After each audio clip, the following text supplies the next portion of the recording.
20. It feels like they're 10 back. Good morning. It's one of the lowest points in a long time. Rock bottom for the season for sure. And I saw something yesterday that I've never seen before. Been watching ball my whole life. Been watching Giants baseball my whole life. On a diamond, coaching, playing for over 40 years.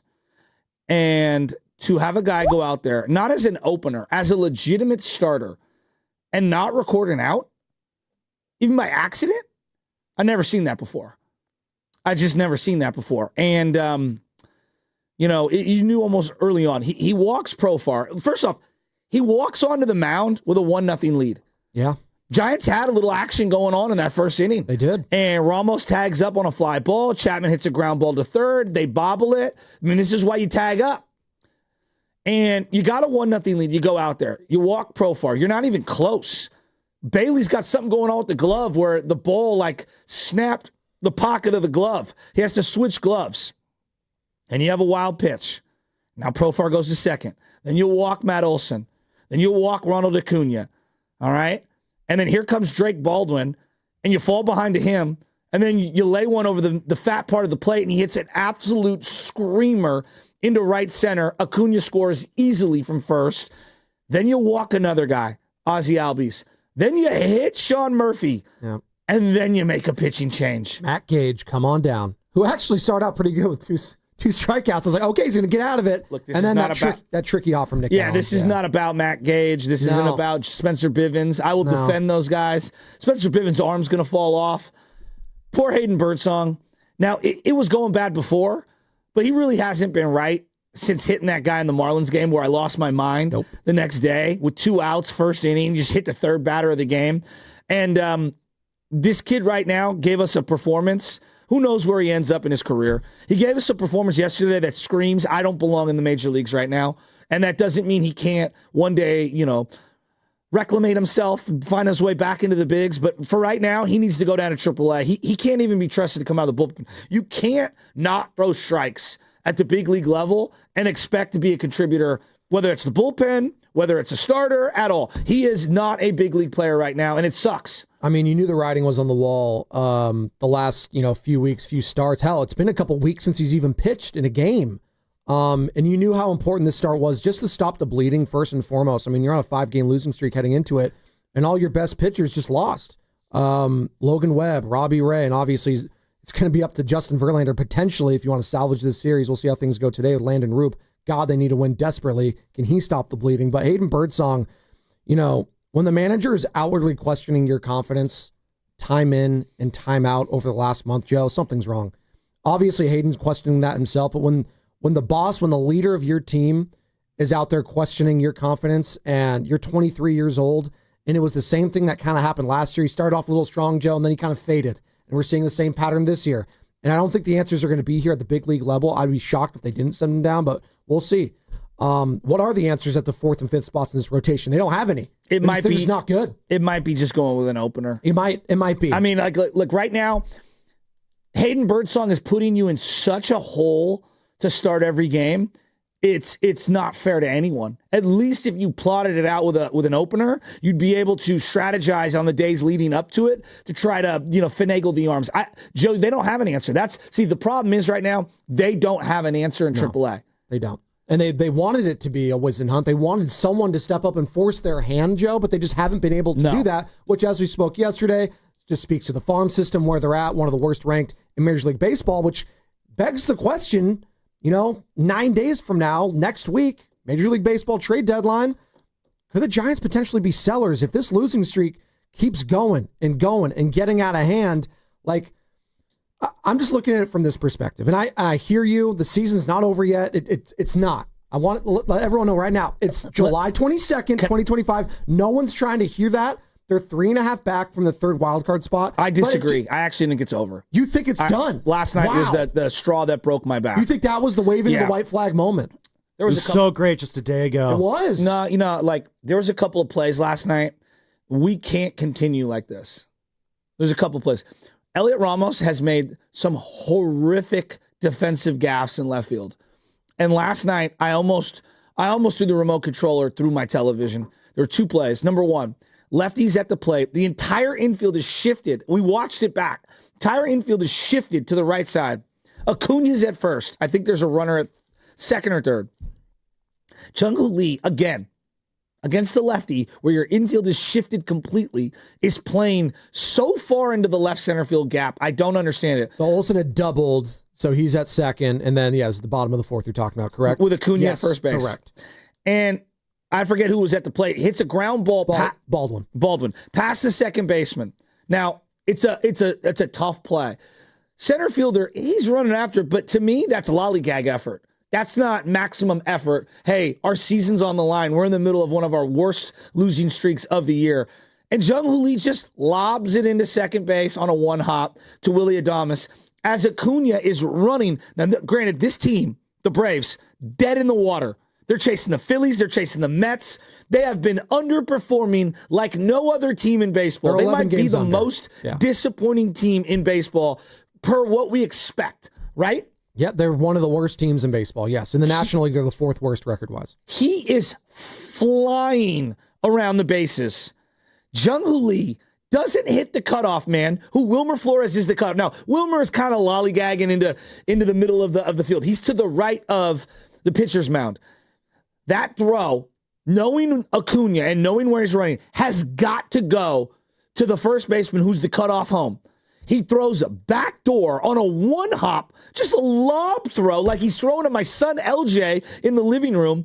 And Willy Adames, good on him, is pivoting hard, knowing that Acuna's coming around, and he fires home, and Acuna goes sliding in head first. It is the stuff of lore. That's like and I'm not trying to be hyperbolic. Those are the things you hear about when you talk about Willie Mays to the old people. Yeah. Those are the things you talk about when people speak with reverence about Jackie Robinson. That was that kind of a play. And I'm dead serious. Scoring from first on a base hit up the middle, and Jung-Hoo Lee's going to throw backdoor to second base? What are we doing? And then to double down and have a fly ball in between after Ramos already misplayed a ball earlier in that inning. Center fielder's ball. They get priority 99 out of 100 times. And it's just a fly ball out to Jung-Hoo Lee and Ramos.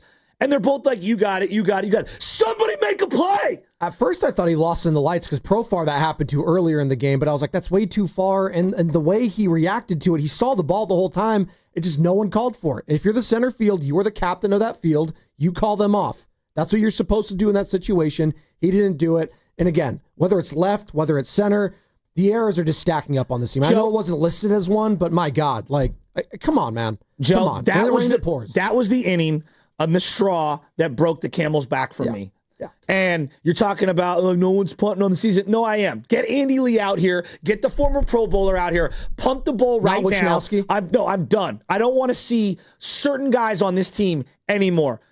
Jung-Hoo Lee is owed $88 million. The Jung-Hoo Lee fan club can make all the excuses they want. And I agree with you. He is a rookie, essentially. Yes. He's owed $88 million on the life of the contract. It was a risk. Okay. Elliot Ramos, I like him. He has been so bad defensively. I don't know how much longer you can play him in the field, in left field. I'm dead serious on that. He has cost you multiple times in the Toronto series and multiple times in one game in the Braves game. Okay. If you're going to be in pitching matchups, which we know they are because that's the what they hang their hat on, you can ill afford to have a left fielder who can't catch a cold. All right? And then the last thing, call up Freedman's Supply House. I know they've got a gang of white towels you can buy there. Throw in the towel. I am done with this. And I'm going to go back to, it's not, these are all nice guys, nice players. Oh, no. All right? No, Joe. It's Oh, no. The Mike Yastrzemski's is a good, solid ball player. He's a third or fourth outfielder on most good teams, all right? I am exhausted doing the same thing over and over and over again. It's not about him in particular, but I think a lot of what I see with the Warriors is what I've seen with the Giants. Let's just say Yaz is a 75 overall, right? I'm just giving you his overall out of 100, his rating. GP2 is like a 75 overall. But they're never going to get better. They are what they are. If anything, they're clicking down. They're going to be a 74 by the end of the year, right? They stymie a 71 or 72 overall Luis Matos, who's not better than Yaz right now. He's not. He's just not. But maybe if you play Matos for a couple of weeks, months, maybe by the end of the year, he's a 75 or a 76. He had a moment. But you're never going to get a chance to look at that because today, Yaz is slightly better. And I get it. But I'm done watching Mike Yastrzemski at bats. Joe, he's been with the Giants as long as Will Clark was with the Giants. Which is pretty incredible. Actually. No, that's a sentence. That's actually incredible when you put it in that perspective. And look, I like the guy. He's a good ball player on the right team. It's a great last right name. Now, this team owes itself to find out, as we've got a handful of days for the deadline, either you're trading Luciano and Matos and Hunter Bishop and Grant McCray and all these guys you got stashed at AAA, or you're playing them. So I'm waving the white flag on this insistence of playing certain players that you've played over the last handful of years. I'm over it. I'm over it. And then we have a Bob Melvin conversation. I don't know what you do with him. What's wrong with Bob Melvin? The sense of urgency from the dugout yesterday as Hayden Birdsong is melting like an ice cream cone in the middle of Fresno in the middle of August was just, I mean, come on. Pat Bailey went out to the mound. And I'm telling you, you knew 3 batters into that game, Birdsong's done. Just watch. Just watch. And I don't know. Like, Joe, how do you hold a bunch of guys on 5 and 6 year deals accountable? You probably don't. It falls back on the manager. And I'm not trying to scapegoat him. I will actually defend Bob Melvin. I will defend Bob Melvin. He doesn't have a leadoff hitter. He just doesn't. Like, look at some of these role players he has. He has 3 starters. Okay? He has made the most out of very least in terms of impact players this year. But there is a conversation about how do you hold this team accountable? Well, I think Buster Posey spoke to that about a month ago when he picked up the option on one Bob Melvin, and he said, listen, the buck stops with me. Like, this is the team I constructed, or the team I am trying to construct right now. I am giving him all the talent that he needs right now. And if it's not enough, that's going to be on me. It's not going to be on Bob. So I think even Buster Posey might have already kind of spoken to this a month ago when he picked up that option and said, listen, if this team falters, it's going to be on me, not him. And I just wonder where their fan base is, because I know Buster's Q rating right now is still pretty damn high. I don't think that's come down at all. So you got to find someone to blame right now, and that's what we do as fans.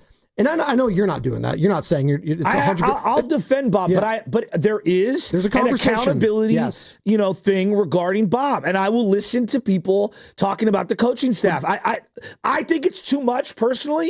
Because like yesterday, great example: Jung Hoo Lee and Wilmer Flores. Jung Hoo Lee and Elliot Ramos. Yes. Dude, my dad in heaven is yelling, somebody make a freaking play. Right. Like, somebody make a play. That's not on Bob. No. If you're a big league center fielder making $100 million on a life of a contract, you make that play. Players got to play. Right? Coaches, how many lollygag plays have we seen from Jung Hoo Lee in the last 3 weeks? Too many to count. I'll say it like that. Too many to count. It's unfortunate, too. I was there the Friday night against the Dodgers where it was just not one, but 2. Just what are you doing kind of plays. And by the way, would you consider, I think we all would, Willie Adames one of the leaders of this team, correct? Yes, and I'll go to war with Willie. One of the heartbeats of this team. This is the quote that I think stopped a lot of Giants fans in their tracks yesterday when they're reading some of the post-game comments. This is via Justice de los Santos, covers the team for the Mercury News, does a hell of a job. Willie Adames, quote, I feel like in the first half we were grinders. It feels like lately the energy's not there. That's not our identity. It feels like lately we've fallen off the bus. It's just not us. We have to figure out a way to get out of it as soon as possible. They've fallen off the bus. That's one of the heart and souls of your team saying that. They've fallen off the bus. Can they get back on the bus? 888-957-9570. As shout out to those watching on YouTube, brought to you by First NorCal Credit Union. For a low rate auto loan, apply online or just ask for First NorCal financing at the dealer. We are coming live from the Laughing Monk Studios, Laughing Monk, righteously brewed in San Francisco. And again, our guests today are the people. We want to hear from all those Giants fans I saw on social yesterday. All those Giants fans tapping into Shasky, who was on Spaces, who was going off on his Instagram, on his Twitter, on his TikTok. I was hearing TikTok Shasky. It's doing numbers. It's doing numbers. Larry June would be proud. Larry June is doing numbers, baby. And by the way, all guests in 95.7 The Game appear on the River Islands guest line. It is a time for you to discover the islands, River Islands in Lathrop. 888-957-9570.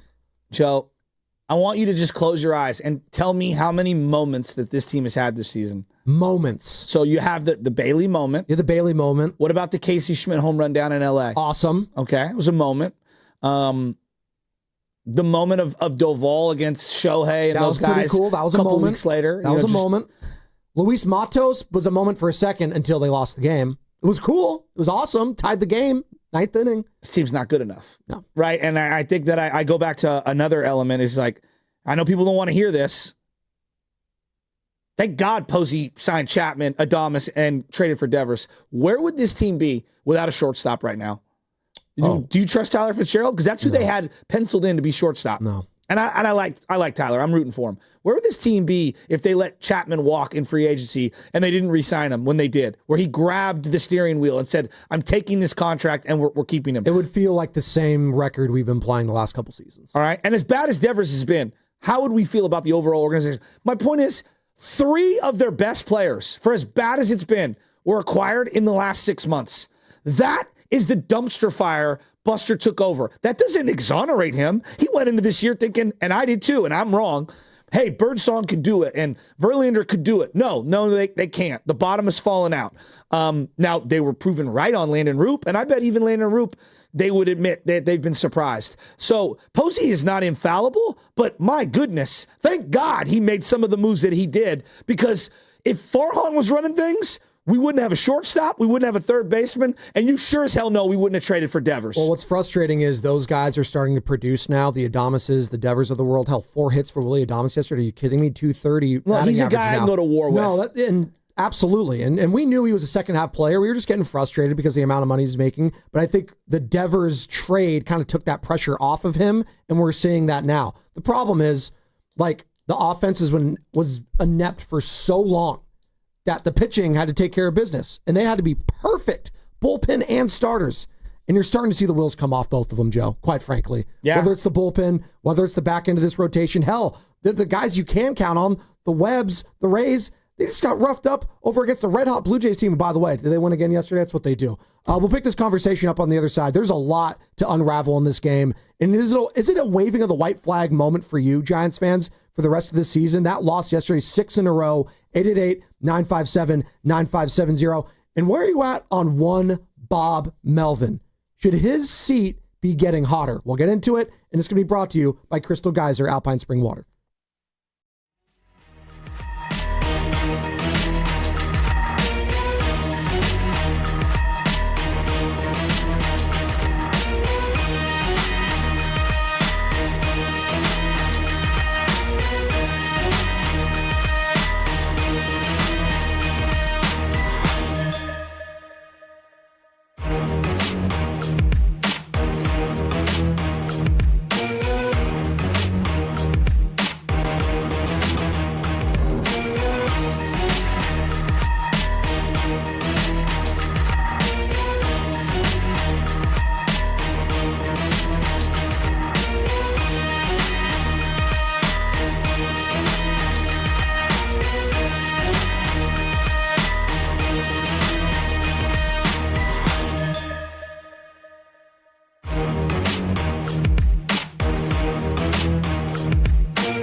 That's going to stay in the park. Ramos. No! Nobody catches it. Oh, no. And Acuna will score. Oh, my goodness. What is going on? Good morning, Bay Area. It's everybody's boy, Zucci, man. And you're listening to the New and Improved Morning Roast with everybody's boy, Joe Shasky, and my boy, Joe Spadoni. Oh my God. You have to laugh at the pain sometimes, as Dave Fleming, who was on the call for NBC Sports right there, joined us yesterday, as he does each and every week. Dave Fleming, voice of the Giants, R95 on the Game Giants Insider. I need the no from Fleming one more time. I'll play it, Carter. Jung Hoo Lee drops the pop fly, bottom of the sixth. That's going to stay in the park. Ramos. No! Nobody catches it. And Acuna will score. Oh, my goodness. What is going on? That's literally me when I knock over the milk in the morning or something. I knock over a glass. It just gets every. No! That's Jung Hoo Lee playing defense right now, Joe. That's you yelling at the television screen as the Giants have now lost 6 in a row. Braves 9, Giants 5. Hayden Birdsong couldn't record an out yesterday. It might have been one of the worst starts to a game I've ever seen from a starting pitcher, because we've seen it from openers. I think they put Zach Littell on the broadcast. What a really bad performance 4 years ago. It doesn't count. That is a guy who has zero confidence. You could see it in his face. I mean, for God's sakes, he looks 12 years old when he's out on the mound. Hayden Birdsong, I don't know what you do with him. You have to put him down to AAA. He can't be moved to the bullpen. Hell, we were talking to the Hall of Famer John Smoltz yesterday, Joe. He's like, yeah, I think people just underestimate how difficult it is to just move to the bullpen in general. And the bullpen guys can't be walking anybody. That's the whole point, is to limit the on-base action. And right now, the 4 and 5 starters are just not good enough for the Giants, as Landon Roop's going to try to stop the bleeding. But, man, waving the white flag on the season or just on certain players for you, Joe Shasky? I just think they need an organizational shift, right? And right now, this team needs a big upheaval. And they owe it to themselves to do one of two things. Either use the restroom or don't, as they like to say. Oh, we have signs for that now. We have to aim properly. I'm just going to start rat-a-tat-tatting names that I'm tired of hearing about, okay? Luciano. Matos. Okay? McCray. And this isn't about these individuals. This is about overall. Hunter Bishop. Okay?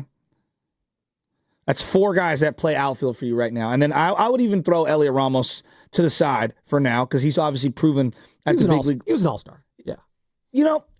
It's funny that people say that. He was an all-star.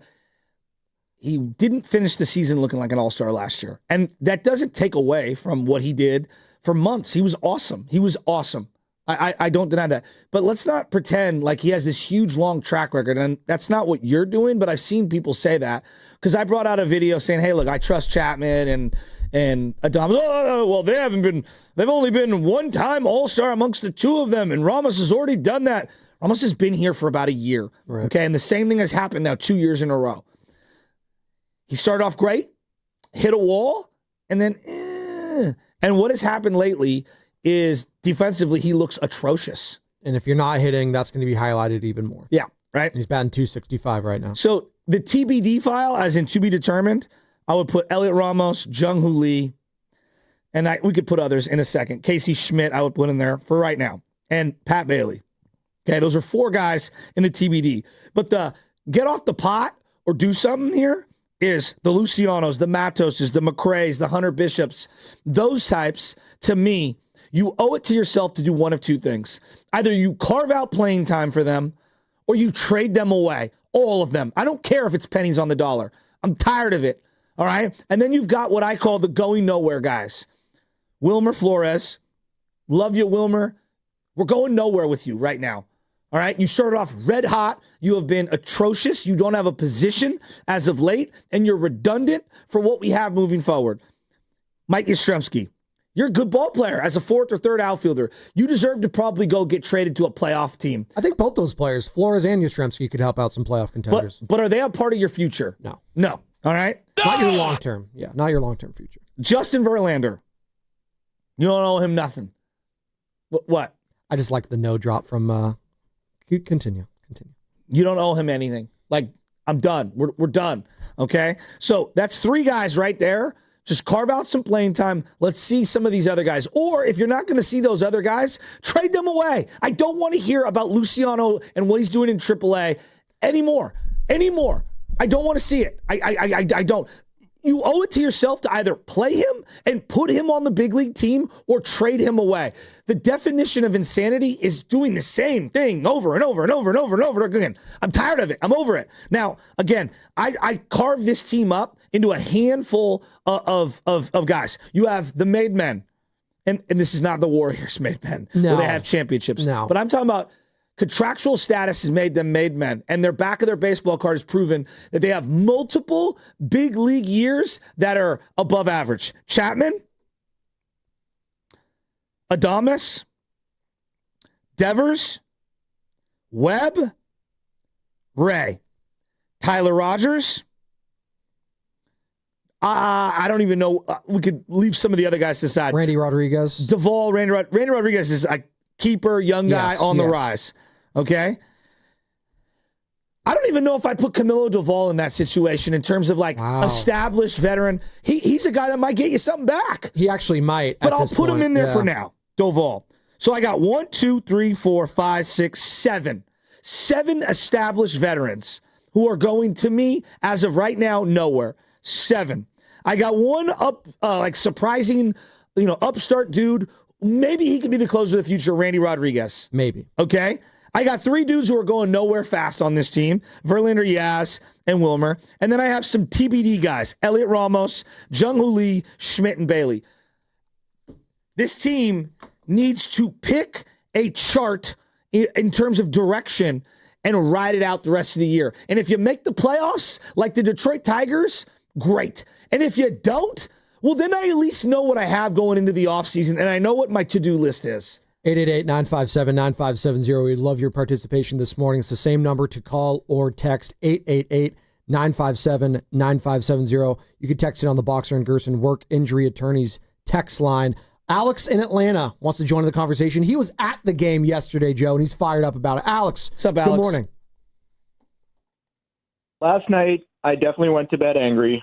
And this morning, I woke up just feeling deflated and disappointed. Joe, I'm right where you're at right now, where I'm waving the white flag. I'm ready to sell at the deadline. I think you look at guys, either the Lucianos of the world, the Matoses of the world, like you mentioned already, try to see what you can get for them.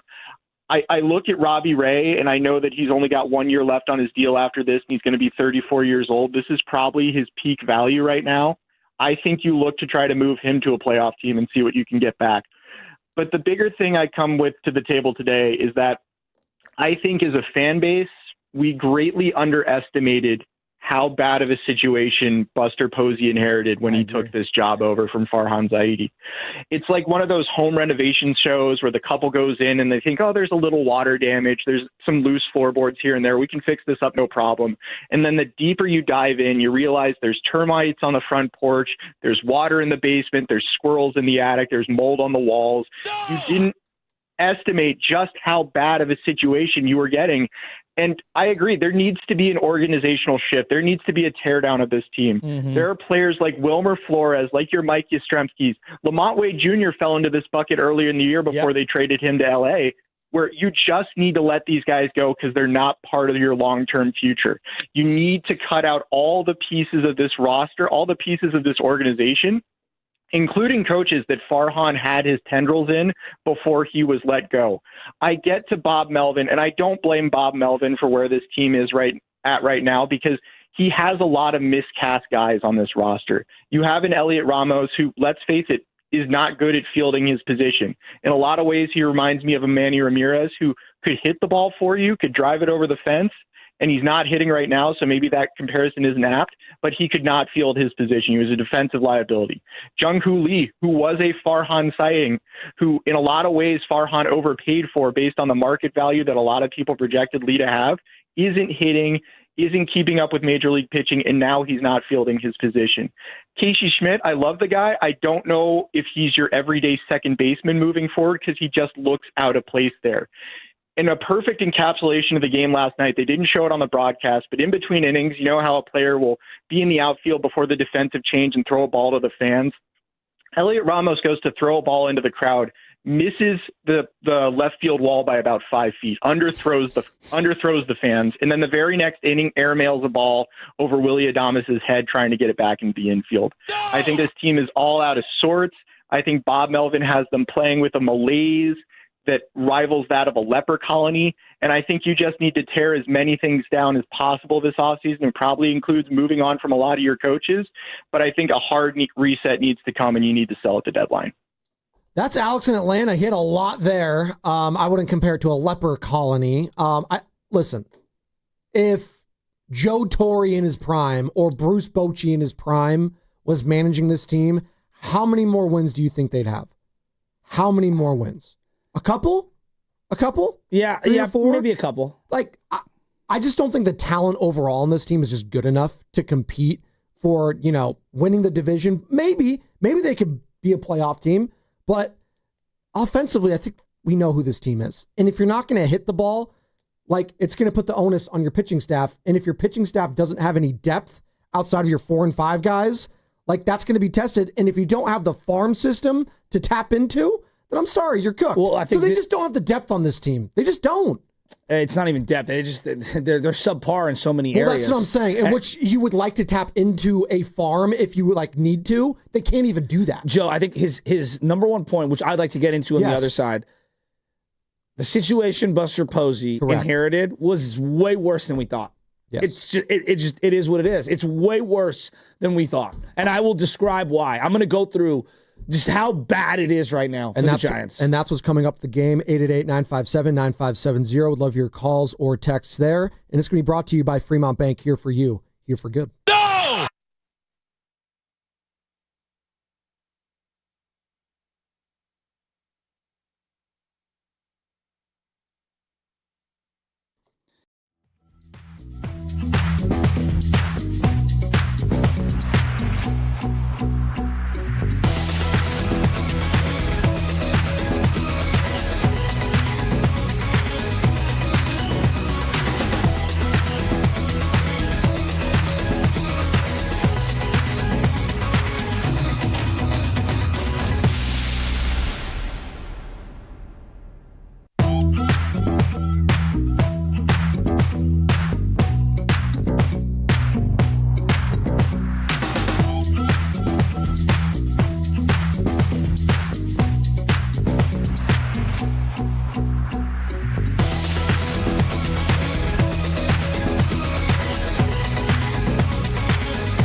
Now back to the morning roast with Joe Spadoni. Spadoni, you hit the ground running, dude. You are off the hook.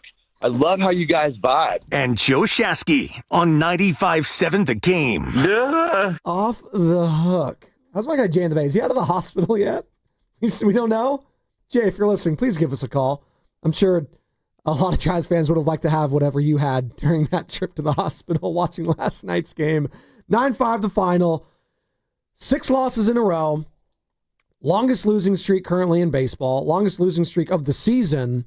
42 and check that. Not 42. That would have been even worse. 52 and 49. 3.5 back from the third wild card spot. But we're not really talking about that today. We're talking about just the vibes overall of the season could not be lower. When Willie Adames, Joe, is having quotes like he's having after last night's game, saying this about we've fallen off the bus, right? It feels like lately the energy's not there. That's a problem. How's the energy not there when you just had a week to relax?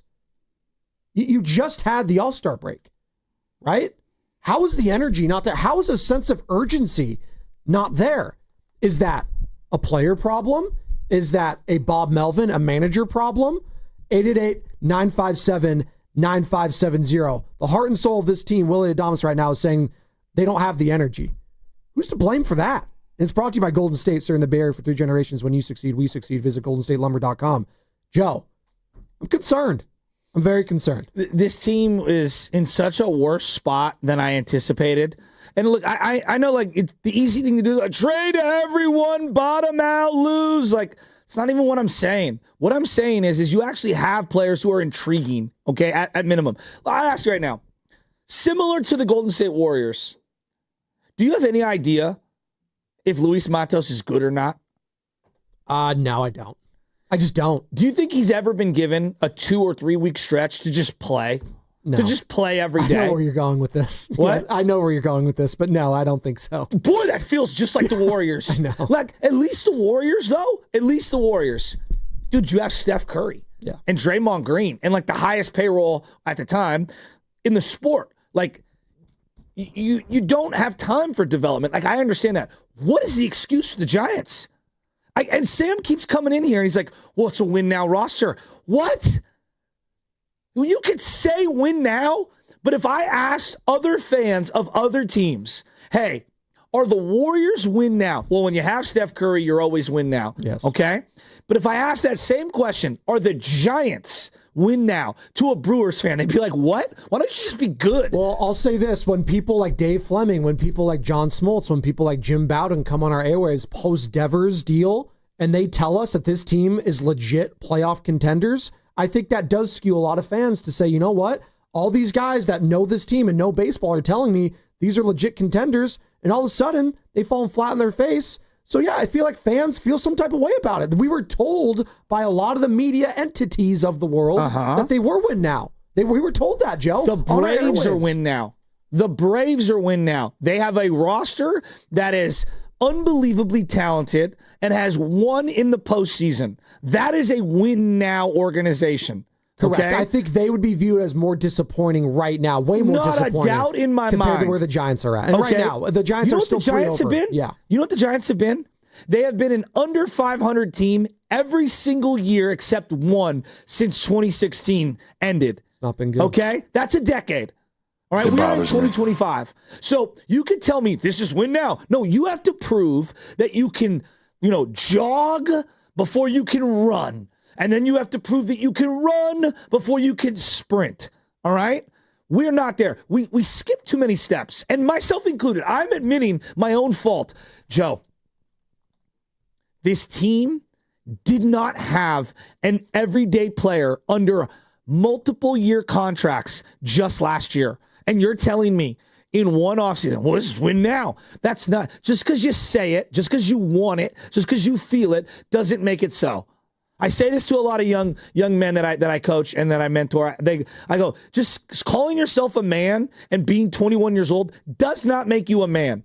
Being a man is showing up every single day and grinding for years and doing a bunch of things you don't want to do, not begrudgingly, not dragging your feet and letting everyone know, well, oh, I'm doing what men do. No, it's about just doing it every single day, year after year after year. And there's a lot of things that go into it.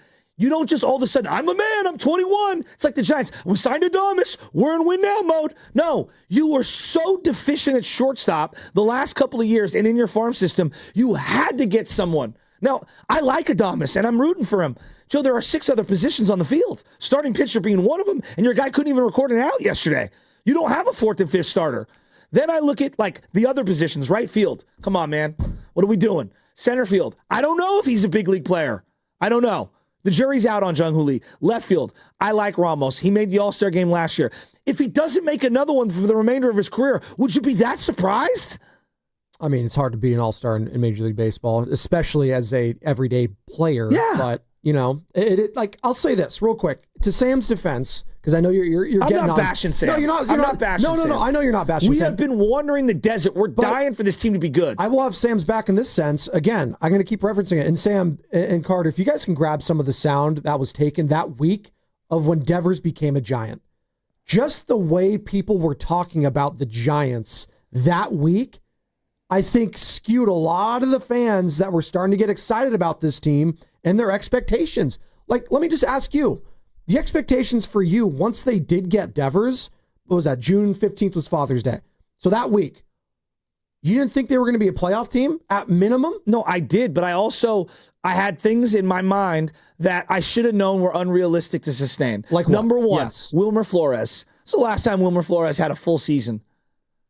It's been a minute. He's old. He's an old player. Okay, so like this guy was red hot carrying this team for weeks on end. But we all knew that wasn't sustainable. We knew that.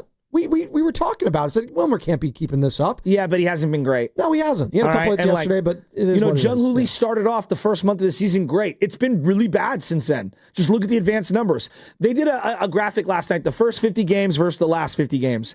And they were at the top of every single metric in baseball through 50 games. But the second 50 games, meaning the last 50 games, they're at the bottom of everything. So a lot of things have flipped, you know? And so, look, the reality is I overrated where they were. And there were certain elements that I thought could be sustainable, and they just aren't. And they can, they can ill afford a bad Landon Roop start. That would be 3 horrific starts in a row from your 3, 4, and 5 starters. And that's then who you counting on to wrap up the series. One Justin Verlander with a 5 ERA. I know you're scoffing. I don't mean to hurt you right there. 888-957-9570. That's the number to call. So on what team in baseball that you take serious is Mike Yastrzemski or Jung-Hoo Lee a legitimate leadoff hitter? I'm asking sincerely. Just take a step back and just that would be like me saying, do you think Brian Hoyer can lead this team to the playoffs? That's the equivalent of that right now. I mean, what do you mean? Kind of. He's a journeyman. But like the quarterback compared to a leadoff hitter, that's what we're doing? Do you see who's leading off for the Los Angeles Dodgers? Yeah, I saw Jerkson Profar, who was like a nothing a couple years ago, leading off for the Braves. Jerkson Profar has been an excellent player for 3 straight years. Solid. He also got popped for roids. No doubt, but he's been an excellent player, has he not? 230 this year, and he's coming back because he's obviously dealt with suspension. But again, I think if you look top to bottom, you lead off hitting in baseball, you'd be surprised about some of the big boy teams, and you wouldn't have some of the names you would not recognize. Jung-Hoo, I'm not here to cape up for Jung-Hoo Lee. That's not what I'm saying right now. Did you just see the Arizona Diamondbacks outfield? I'm not buying the Brian Hoyer Alec Thomas comparison. is better than anyone. What? I'm not buying the Brian Hoyer quarterback comparison with Jung-Hoo Lee right now. The quarterback means so much more in baseball than the leadoff. I'm saying that's the level of inspiration. Have you been watching this guy play ball? Are people watching, or are they just hoping things happen? I watch him. Yes, he has not been good. How many defensive mistakes has he made in the last 3 weeks? We all agreed this was basically his rookie season, so I can't be that hard on the guy. So then how are we win now? If you're center fielder in one of the most difficult outfield divisions defensively in baseball on a team that is going to hang its hat on pitching and defense, how can we say that this is a win now team when I have a center fielder who I don't even know about? In fairness, this entire team for the last 50 games has told you who they were, and you actually sent the graphic. I think it was NBC Sports Bay Area that posted it yesterday. It was great. Shout out Laura Britt and Rich Aureli on the broadcast. But this is the last 50 games in the Major League Baseball ranks for the Giants, all right? So runs per game, 3.5. That's 30th. 3.5. It's 30th. It's not good, it's by the way. It's a big stretch. 50 games is a third of the season. Yes. Their average with runners in scoring position, $1.93. 30th in Major League Baseball. All right? And then you go to the team ERA and the starter ERA, the bullpen ERA, and that's all 12th, 10th, and 12th, respectively. So the offense, all-time bad this season. The pitching is keeping you afloat, but the pitching, and you made this comparison, it was a good one, it's kind of like having a good or an elite defense in football, and your offense just keeps getting 3 and out, 3 and out, 3 and out. That's kind of how it feels right now, watching the Giants. Offensive ineptitude, and God bless Rafi Devers. Even when he's hitting the ball, he's lumbering around those bases, and I'm just waiting for that hip or something to give out. That's what it looks like. It's awful. I don't know who he needs to hang out with in the offseason to fix that or just get healthy. Maybe he needs to do some yoga with Matt Chapman. I know he's talked about that. Get into the yoga room, hot yoga, sweat it out too, lose some of those pounds, because it's awful. It's horrendous. Willie Adames, he's gotten it together. But it sucks that I can't even celebrate him playing well because the team as a whole isn't playing well right now. Richie in Queens wants to join the conversation. Richie, good morning. Good morning, boys. You know, I'm trying to think the positives too, and there isn't many. They're not out of it yet, but the ship is definitely sinking. Those numbers are staggering. Since June 1st, 191 with men, not even in scoring position, with men on base. They never come up with a big inning. They never sustain a rally. Even they'll get a run, and they still got 2 men on, and then there's a strikeout or pop up. Adames is going to wind up with his numbers. Adames is going to probably hit, 240, and he's going to hit 22, 25 bombs, and he's going to drive in 85. I know what he is. I know what Chapman is. I'm very disappointed. I'm not a big Chapman fan. I love his grittiness and toughness, but he's left more men on base this year than anybody. His strikeouts are going to be close to 200. Yeah, and you touched on Lee. I don't know what Lee is, but we have no leadoff man. Right now, at this point, we do not have a 3-hitter. We have 6, 7, and 8 hitters. I guess Adames could be a 5 and Chapman, but if the pitching goes, and I was on the other day and I mentioned Verlander and I mentioned Birdsong. So if you got 3 pitches in Roop, again, the jury's still out. I like what I see. But if you look, and you brought it up, if you look at who we're competing against, whether it's Frelick and Terang and guys like Yelich, and then you look at Tatis and obviously Machado, Jackson Merrill, and Aziz, who gets on base, and you look at our team and you say, how and why should we think they're going to change at this point? Ramos has been horrendous defensively in left field. He's back down to 240, and I love Yaz. He's been a good Giant, and you mentioned Flores. But those are part-time players. Exactly. They can't play every day, and we don't have a stud at first base, and the jury's out on Schmidt, and that was so lackadaisical. You brought it up. I have seen pitches in the past not, making out. I've seen that. I haven't seen too many guys score from first on a ground ball up the middle. So it's just a total breakdown, and I'd like to think it can turn around, but I look at the competition. I think it's going to be very difficult, guys. So, thanks, this Rich. is a crude analogy. So just bear with me. This is a crude one. I'm a big believer in faith and God and all that stuff. I go to church all the time. All right. And I'm not trying to preach to anyone who does, but I believe in a higher power. And, I remember when my dad was on life support, we were praying for a miracle. But in the back of my head, I kept preparing myself for the inevitable. And that is the same thing when I view the Giants. And again, it's a crude analogy here. They're on life support, Joe. And you could tell me, well, they're only 3.5 back or whatever the standings say, okay? Yes, there's a heartbeat. They are being kept together by duct tape and machines right now. And my homerism in me, my fandom in me is like, of course, you're never out of it. The math is still there, and they can do some things, and we can have a miracle, and something great could happen. But the reality and the cold dose of truth and the brain in me is saying, Joe, you know what you're watching. This is not a good baseball team. And I do the math every day, and I go, all right, There's 27 outs in a game. That's how you approach a game. 27 outs. Pat Bailey's good for 3 of them every game. What? Don't laugh. He is. I'm sorry. No, I have to laugh at the absurdity because you're right. He is. Jung-Hoo Lee's good for 2 or 3 every game, right? Yeah. Casey Schmidt's good for 2 or 3 every single game, right? Right now, good for at minimum 2 of them. I mean, you get where I'm going with this? Then I throw Yaz in there. He's good for 3 outs every single. You've got too many easy outs in the lineup, all right?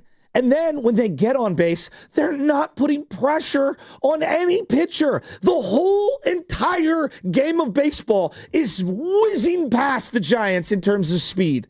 You reference Jurickson Profar. What has made him such an impact player the last couple of years? Well, it's the power and the speed. Absolutely. The combination of the two. Yeah. We're talking about a guy scoring from first base on a single up the middle. It would take the Giants 3 or 4 hits for someone to score from first base. There was a double yesterday. I didn't even think Devers was going to score. Well, he needed an oxygen mask after he crushed. No, I literally stopped the play because I was just watching that moment. He looked hurt. Did I not show you that screen grab, Sam, of just Devers with the helmet off, just looking like he had nothing left. He almost looked like a prize fighter at the end of a 12-round, 10-round, whatever the hell it was. It's like I was gassed. It hurts me watching him run. It does. Can we just go around the infield? I just want you guys to be realistic. You reference, the Atlanta Braves are one of the most disappointing teams. They are. They're one of the most disappointing teams in baseball. Let's just go around the field right now. Left field, you taking Profar or you taking Ramos? I'll take Profar. Okay. First base, I'm just going in order for the Defensively, I'm taking Profar, even though he also had a horrendous play yesterday, getting lost in the lights. But overall, it's probably one of the closer positions, but we'll keep going. You taking Matt Olson or you taking Wilmer Flores? Not even close. Okay. All right. Again, this is one of the most underperforming teams in baseball, but this is who you're vying against for wild card type spots. What about Ronald Acuna Jr.? You taking him? You taking Yaz? I'm taking Acuna. I mean, it's Grand Canyon-esque. It's not even close. All right? This guy Baldwin, their DH, he's batting 290 right now. Guy had 6 RBIs yesterday. Yeah, you taking him or Devers? Yeah, not Alec. I'll go Drake Baldwin. Taking Devers there. I'm taking Devers too. I'm taking Drake Baldwin this season. I'm taking Drake Baldwin this season right now. All right, that's you. No, just because of we're talking about. I think honestly, Joe, a blessing in disguise could happen here if the Giants become sellers.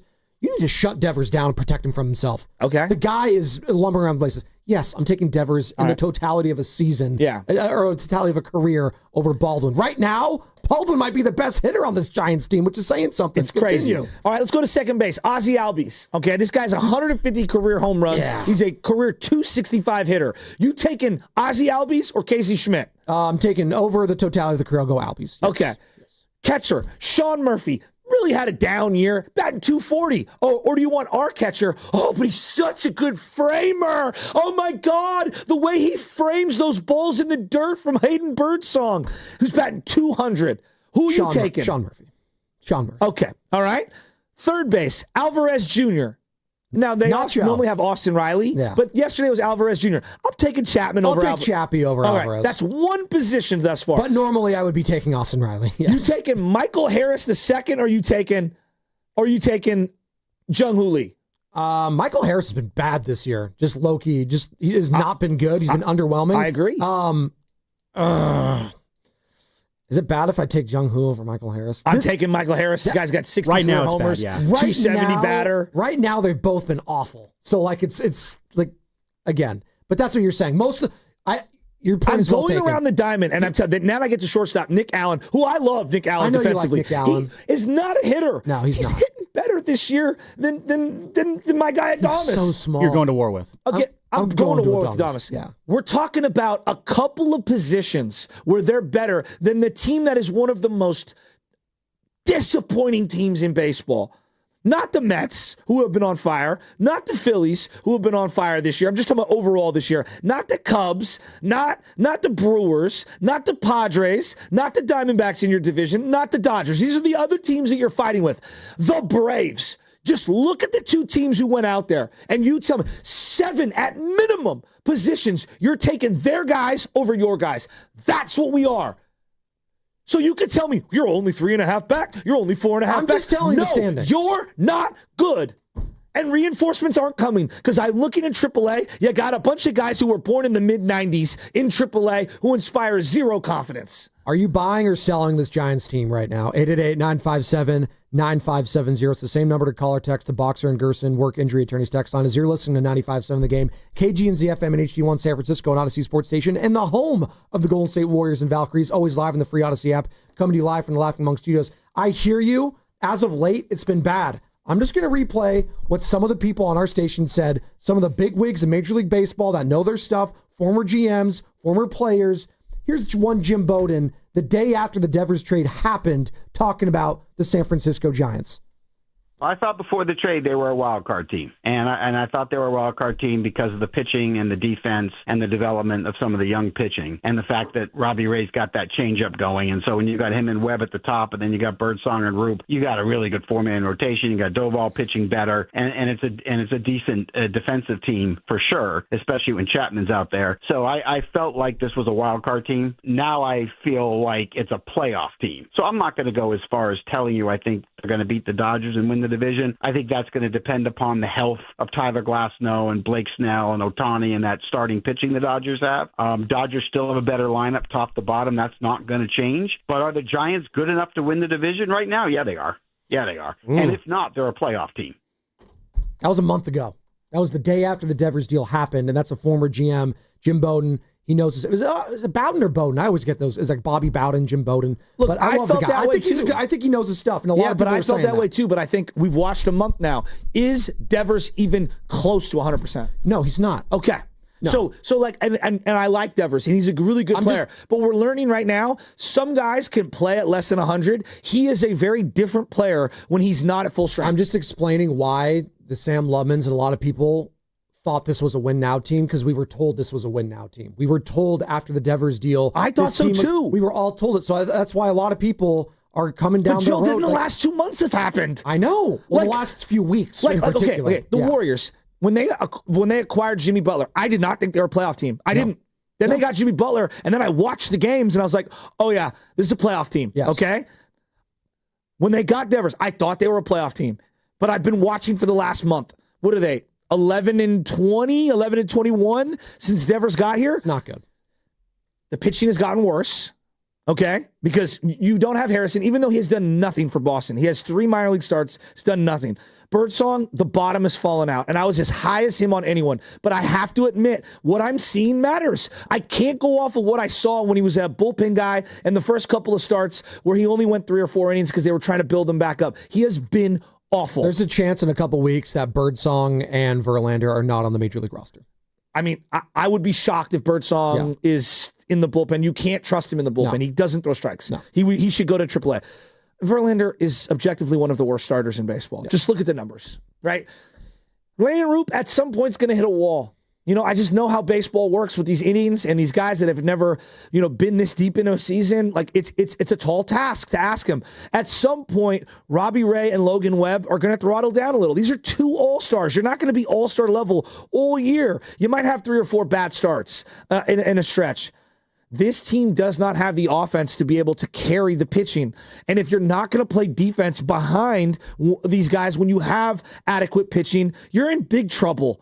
You're just in big trouble. Elliot Ramos, we could talk about his all-star appearance last year. Has he been an all-star for the last month and a half? No, he has not been. Okay. He started off really well. He did. I thought he was going to be another all-star, and maybe like just him and maybe a Logan Webb. It ended up being 3 pitchers instead and not an everyday player. But you're right. I mean, at some point, the games I'm watching have got to factor in how you assess this team. I mean, no, absolutely. And we're going to pick this up on the other side. We're up against it. 888-957-9570. Who needs to be held accountable right now the most in Giants fans' eyes? Is it Bob Melvin?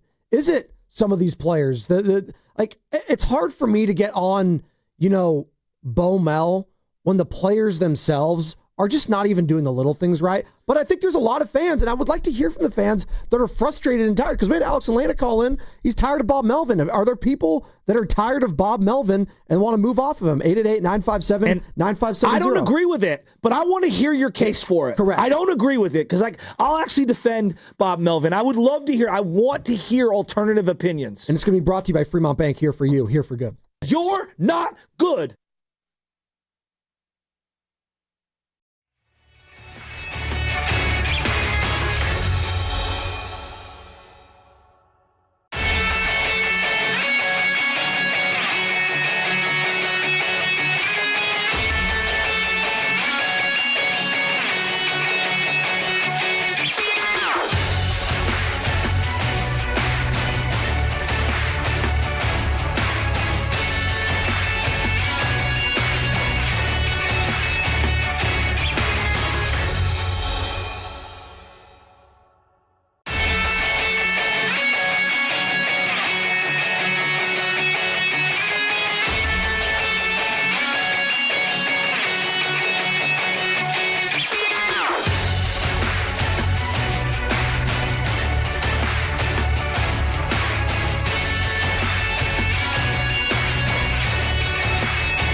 that'll score a run, and Acuna's going to come home. Oh, my The God. throw, the tag, he is safe.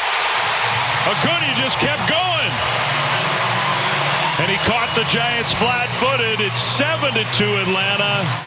You know, we got Rafael Devers, we got Adames, we got Wilmer Flores, and this is all for our Latino base here for 95.7, but wanted to sign off with this. Soy Adán en el Ciudad y estás escuchando al Morning Roast en 95.7 El Partido. Thanks, guys. Woo, yeah. We love Adam in the city. It's Adam, baby. I just was listening to that rejoin, though. Like, How much long? family money does Adam have? Oh. Can rejoins age poorly? Well, it can if Wilmer Flores isn't on the team in 10 days. Then it's like, well, we can't play that one anymore. Speaking of Wilmer Flores, do you want some sad stats? They've all been sad today. Everyone's sad. So much sadness happening. Hey, Niners, veterans reporting tomorrow. That's some happiness that I'd like to talk about tomorrow. And we're going to do that. But right now, the Giants are the talk of the town because they've lost 6 straight, Joe. And it's been sad. No! In May, he was red hot, 27 hits, 3 homers in that 1 month alone, 18 RBIs. Since June 1st, 1 home run, 9 RBIs. That's June and July. Yikes.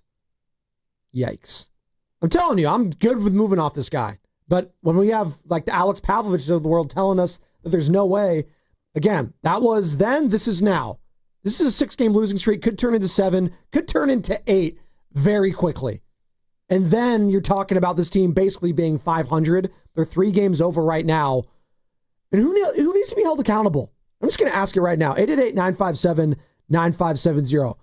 In the midst of this losing streak, in this downturn spiral, basically post Rafi Devers, when everyone, I played it, the Jim Bowdens of the world, JP Morosi, this is literally JP Morosi, who's, I'll say this, pretty optimistic when it comes to just everything. JP Morosi, he's an optimism kind of a guy. But this is him talking about the Giants, saying the vibes haven't been like this in over a decade post-Devers deal. This is back a month ago, JP Morosi, MLB Network. I feel like we're going back 10 years or more to where this was one of the principal franchises of baseball. They've got a great rotation, and now they've got the middle-of-the-order bat that they've lacked at least since the days of Pablo Sandoval, and maybe even if you want to talk about Bonds, it's been a long time since they had a true slugger to anchor the middle part of the lineup. So this is a transforming day, and I think something that's going to really get the attention of the Dodgers because they have not been able to keep their rotation healthy, Mark and Ephraim, and I think now that you got to like the Giants' chances of winning this division among all the contenders right now. Oh, that was Mark Willard and Ephraim Salam. Fox Sports, baby. Not Ephraim Salami, Ephraim Salam. I can go for some salami right now, though, about 7:20 a.m. Little charcuterie. But that was John Paul Morosi right there, MLB Network, saying transformative. And they transformed all right back into a pumpkin, it seems. What are the hallmarks of all the good teams in baseball year after year after year? A hallmark of good teams, well, they could score or get timely hitting, bullpen, and just all the good things that make a good baseball club. I don't know, pitching and timely hitting. Yeah?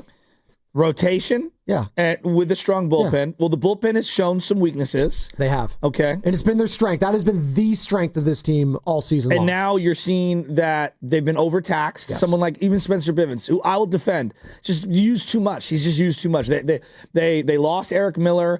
They haven't been able to use maybe the best player on the team, Randy Rodriguez, because their 2 starters of the 5 aren't just bad, they're awful right now. Yeah. Right? So they have giant holes in the rotation, which has taxed the bullpen, and now we're reaching an inflection point. Their defense. Hallmark of great teams, good teams, playoff teams, is typically defense. And if you're not going to be a good defensive team, you better outslug someone. Well, we know they're never going to do that. So you have question marks big time at first base, left field, and center field. The last 3 weeks, how many games can you point to where Ramos and or Jung Lee have made WTF moments in the outfield? Oh, I'd go LeBron, not 5, not 6, not 7. That's what it feels like. They have the 5th most fielding errors per game this season, the Giants. Okay. 5th most. The teams above them, Pirates, Reds, Cubs, Braves. Okay. Does this team have any clutch hitting whatsoever?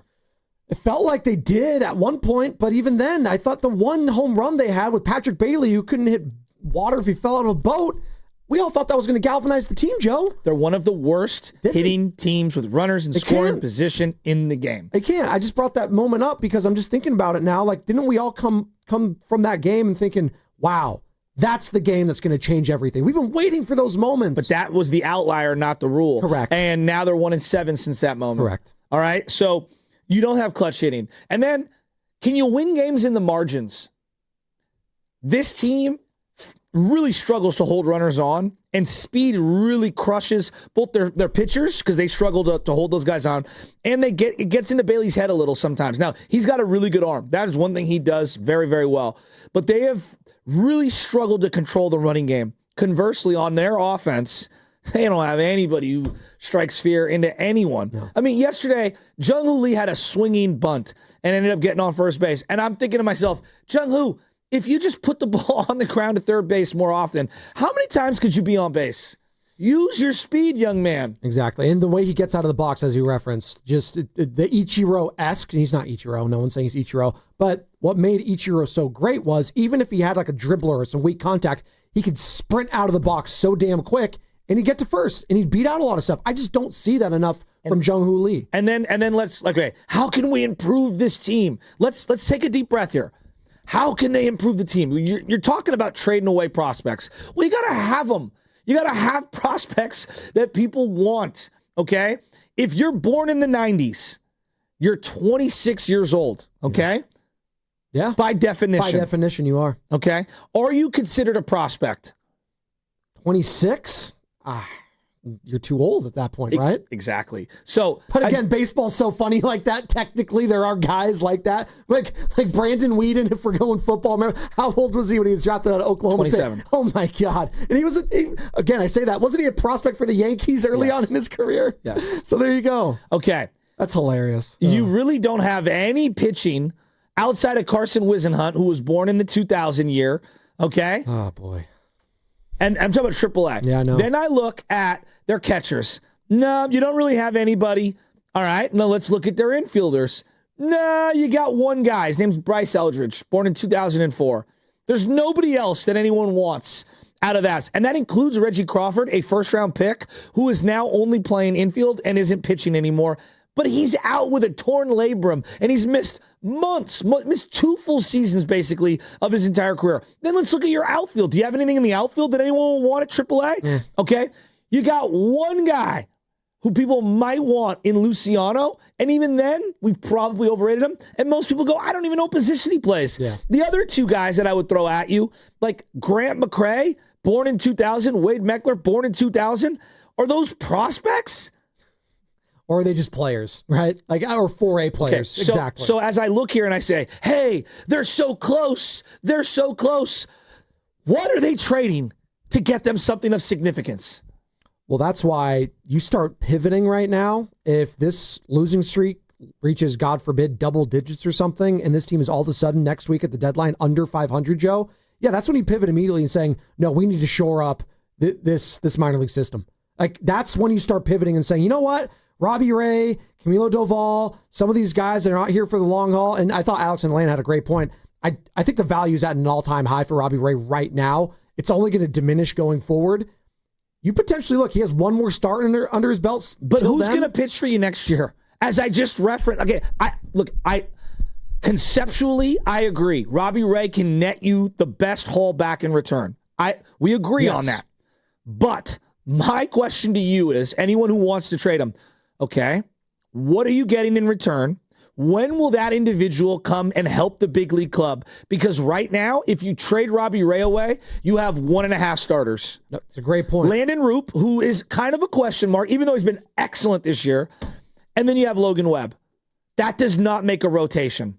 So the 2025, let me see. I got the MLB free agents coming up here when it comes to pitchers. All right. So you got the Dylan Ceases of the world, the Framber Valdezes of the world. I think Zach Gallen might be up for that. So there are going to be names available to potentially get. But it remains to be seen if Buster could land some of these guys, because Corbin Burns was that guy. He was supposed to be that guy. And what happened to Corbin Burns? Tommy John. Tommy John, out for the season. Now, that seems like a blessing in disguise now, but Buster tried to I wanted him. He tried to shore up this pitching rotation even more. I know. And it ended up being basically just Justin Verlander at 42 years old. It's like, well, that's kind of rearing its ugly head. So maybe the writing should have been on the wall all season long when it came to this pitching staff. That you can't be relying on, the Harrisons, the Birdsongs. If they had taken a leap, then maybe. But they didn't, and they haven't. And Harrison's still talking AAA. And Justin Verlander looks like his career's over. One of their big missteps was last year. They had one of two options. Either you're signing Blake Snell to a multi-year extension, or you're trading him away at the deadline. They just had the MLB draft. Do you know that they didn't have a second-round pick? Do you know why? Because they signed Blake Snell for a one-year deal. Correct. And instead of retaining the individual and keeping him on your team, you let him walk. And because you let him walk, not only did you get nothing in return for him, you lost a draft pick. Is this a team, as I went through their AAA roster, is this a team that could use desperately a second-round pick, a high second-rounder? Are you kidding me? They need all the depth that they can get. It's not even close. So now it's a different situation because you have an extra year of team control. You have Robbie Ray. To me, it's very simple. Either you are extending Robbie Ray in the short term, like meaning in the next 2 months, or you are trading him away at this deadline. Either you think you can get him on a 2 or 3 year deal, or you're moving him. It's one or the other. And I hope that they keep him because right now they have no pitching. They have no pitching. They have none. And that's the problem right now. They have no pitching, and they're relying on a bullpen because guys aren't getting out. And even yesterday, that was so frustrating because how often have we talked about, can we give these guys some run support? You got to run in the top of the first inning. Started the game 1-0. 1-0. And it was over after the first. It was over. It's 5-1. Night. See you later. We've been talking about the vibes of this team and where they were a month ago post Devers acquisition. We've heard from the Jim Bowdens, from the JP Morosi's. Well, here's the Hall of Famer John Smoltz on that week. I want to say this was on with Willard and Dibs, correct? Steiny and Guru. Oh, Steiny and Guru got him. God. Look at that. And we got John Smoltz yesterday, by the way. What? As a long-standing member of this station, You have been. The amount of great guests Steiny and Goo get funneled to them annoys me. Willard and Dibs, too. Whoa. Yeah. I think that's the only guest Steiny Guru have had all summer. BS. I mean, that's a team player right there, Joe Shasky. I don't like these other guys getting the guests. I'm just calling it like I see it. Hey, you know what? There's a lot of whining going on these other shows. John Smoltz. Rafael What Devers. are we going to do for 4 hours? I don't know. Well, new vodka, Yeah, baby. Mark. Yeah, I like That's a new team vodka. player right there. You do?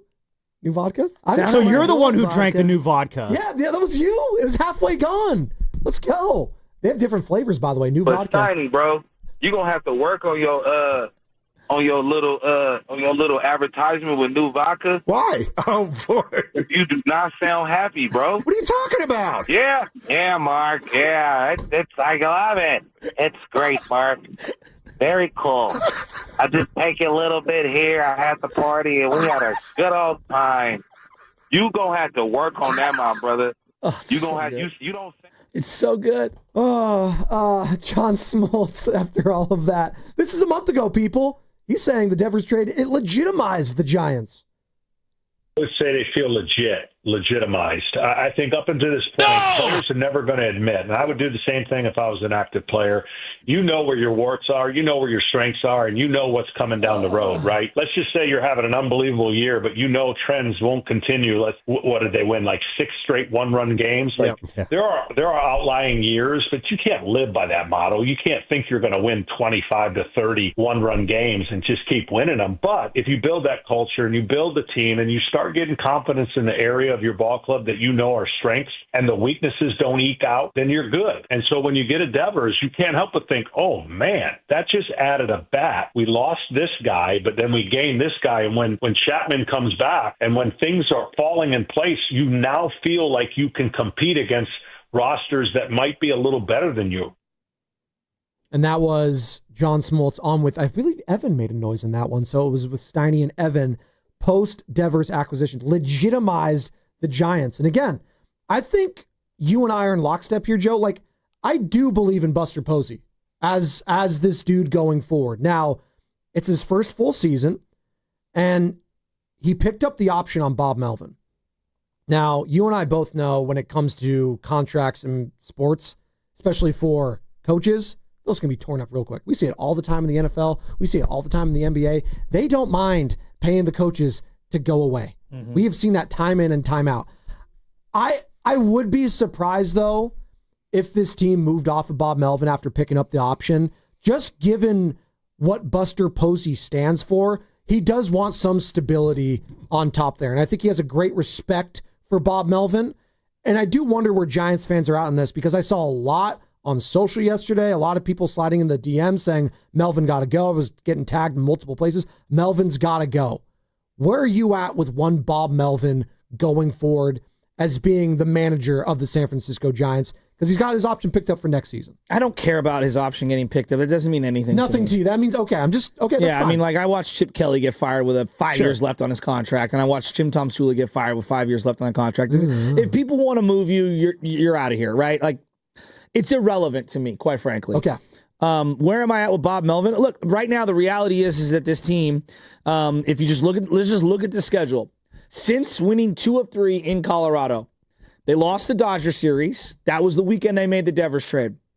This is going back to basically June 13th. This has been a full month and change. Guardian series. They lost the Guardian series. That's 2 in a row. Swept the Red Sox? They won 2 out of 3 versus the Red Sox. That's right. But you lost the Marlins series. You were at their only loss, weren't you, at that Red Sox game? Yes.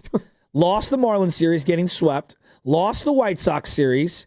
You split against the Diamondbacks. All right. You won the A series. That's 2. Yeah. You won the Phillies series. That's 3. Lost to the Dodgers. Lost to the Blue Jays. And now you're up against, like, this has been an under 500 team by a significant margin since the beginning of June. So you could say, Joe, it's only a couple of losing streaks here. No. This is about a month of data. There's 6 months of baseball. All right. I think it's 27 or 26 weeks of overall baseball. This is 1/6, 1/5 of the season. You have looked really bad. And it feels like the bottom is falling out, and I don't see where reinforcements are coming. Well, that's the problem here, because if you were trying to get reinforcements, you'd have to have a plethora of players in the farm system to do that, and they just don't. Hell, if you just had players that you could trust in the farm system, they'd be up here by now, but you don't trust all your young guys. And we had Dave Fleming on yesterday, voice of the team. He still thinks at some point Bryce Eldridge will come up, but it might be too little too late at that point. And well, the boss man doesn't think that he should come up at all. Well, talking about confidence with Hayden Birdsong, I mean, you throw Bryce Eldridge out here with this offense, and he goes 0-4 a couple times. Where's his confidence going to be? Like, that is a tricky thing when it comes to these players. Hell, this was yesterday. Let me play another one. This is really good stuff from John Smoltz, who joined us yesterday. Hall of Famer, Braves pitcher, obviously Fox Sports analyst, Fox Sports broadcaster. Great stuff with Joe Davis. But John Smoltz on yesterday, on a lot of people talking about Birdsong. Hey, just move to the bullpen. Hey, Justin Verlander, moving to the bullpen. The confidence with these players is very, very shaky, and it's very difficult to just make that transition. It's really hard beyond the emotions of it. It's super hard. People who are running this game don't understand and are so unfair to young pitchers doing that to them all the time. They just think, what's the difference? It's like Stratomatic baseball. This guy can do that. That guy can do that. They have no idea the emotions, and they have no idea about how hard something is when you've never done it. And I honestly was an unfair example for a lot of young players, the Jabba Chamberlains, the guys that got bounced back and forth because of my example, which is an unfair example. I had 14 years of starting. Then I did it on my own and went back to starting. This, from a veteran standpoint, it's a little easier than it is from a young player who doesn't have his identity, doesn't know what to do. You could rev it up a little bit more, maybe too much in the bullpen. It's not as easy as people think. And that was John Smoltz on yesterday. You can find the entire interview on the Odyssey app, which is free, and also YouTube, where we are streaming right now. You can see these beautiful faces. Yes, the nose is real, and it's spectacular. Coming live from the Laughing Monk Studios, Laughing Monk, Righteously Brewed in San Francisco. Where am I at with Bob Melvin? The fans out with him. I'll call it like I see it, right? Does Bob inspire confidence in me? Not really. No. Right? Is he to blame for what's going on right now? Not really. He doesn't have a leadoff hitter. And I think that you look at this team, they have a lot of redundant parts. They have a lot of guys that are going to hit mid-20s home runs, drive in about mid-70s to low 80s RBIs, and strike out 160 times a year. You don't have a lot of contact guys. You don't have a lot of catalysts to spark a lineup. I mean, what you saw from Ronald Acuna running the bases, we haven't seen anything like that since Angel Pagan ran the bases, 10 years ago. They don't have a leadoff guy right now, and that's killing their offense. They have a lot of redundant parts that strike out a lot, so that's going to leave you very, very frustrated. Secondarily, they are forced to play certain players because of either contractual status or because they're the best you have. Like, do I love playing Mike Yastrzemski as much as he does? No, but I also get it. He's slightly better than Luis Matos right now. Now, maybe one day, if you play Matos, you play through the ups and downs, maybe one day he rewards you with that patience and he's good down the line and slightly better than Yastrzemski. Today, Yaz is better than him. But Yaz isn't good enough. Today, Jung-Hoo Lee doesn't look like a major league starting center fielder, top of the order guy. He just doesn't. All the things that I thought that they were getting when they signed him, not many of them have come through. When I look at first base, Wilmer Flores, the bottom's falling out on Wilmer. His body's given up on him. Would I continue to play Wilmer Flores' bat over Dom Smith's glove? Probably, because of how frustrated my pitching staff is. Right? And because of my lack of run support. What other option do they have to catch besides Pat Bailey? None. It's a problem. And he's not very good either.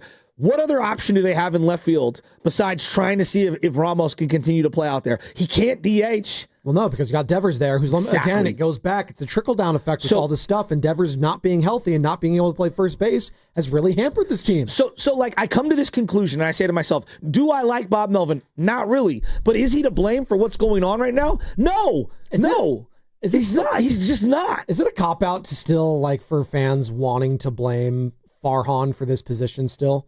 Like, is it too simplistic to say? And does it Why sound, did Kyle Shanahan start 0-9 to begin his career? Because he inherited a dumpster fire. Okay. So, but I'm just asking the question if it sounds like sour grapes and if it sounds like a loser mentality. No, I think it's called an explanation. It's part of, but it's not the total reason, but it is a part of where this team is at right now, that they just don't have a lot in the farm system. Really, they have nothing besides Bryce Eldridge and Carson Whisenhunt. And going forward, it's like, like, you need to keep those guys. You're not in a position to double down and trade those guys for a guy that's maybe a rental or have 1 year of control after that. Would you agree there are certain situations in sports that are better than others? Yes. Kalen DeBoer went to Alabama. Was that the same as him restarting the Washington football? No. Okay. He started with a leg up there, right? Yes. Okay.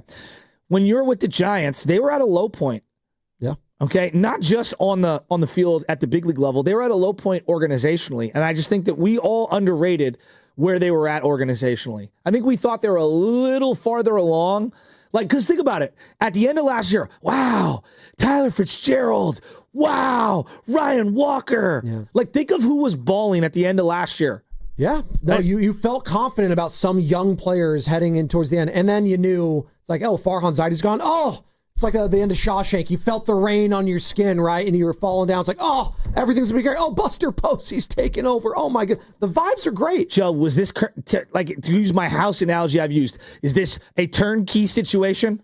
Or was this closer to a teardown? Oh, there's a teardown. You inherited a car situation where the check engine light was on and you kept driving it and you couldn't get to a mechanic and all these other problems kept persisting. Oh, the brakes need to get replaced. Oh, the oils are totally shot. Oh, you need a new transistor radio or something like that. You needed something to be fixed. And right now, there's a lot of fixing that needs to be done, and they just don't have enough time to do it within the season. Well, they don't. I thought Devers was a great start, and it still might be. But no, it is. He's not going to be. He can't fix everything. Joe, can't fix everything. At this time last year, who was an everyday player that you knew was going to be a starter the next year? That I knew was going to be a starter. Because Chapman wasn't signed at this point last year. I knew Ramos was. I felt confident with Ramos. Okay. I did. Chapman, you didn't know. You didn't know. I would have liked to see I'll give you him Ramos. That's a good one. Ramos, you thought when Jung-Hoo Lee came back from like the health, he would be plugged in. I did think that was going to happen. Yeah, but did anyone see him play? No. No. So like that was because of contractual status. So Patrick Bailey, I would say, but even he was struggling last year. I didn't feel great about terrible last year. But you knew they were going to give him some rope. Okay, right. So those are the only players I think. Right. All right. What has Buster done? Now I'm not trying to defend Buster. I'm just saying, like, what has he done?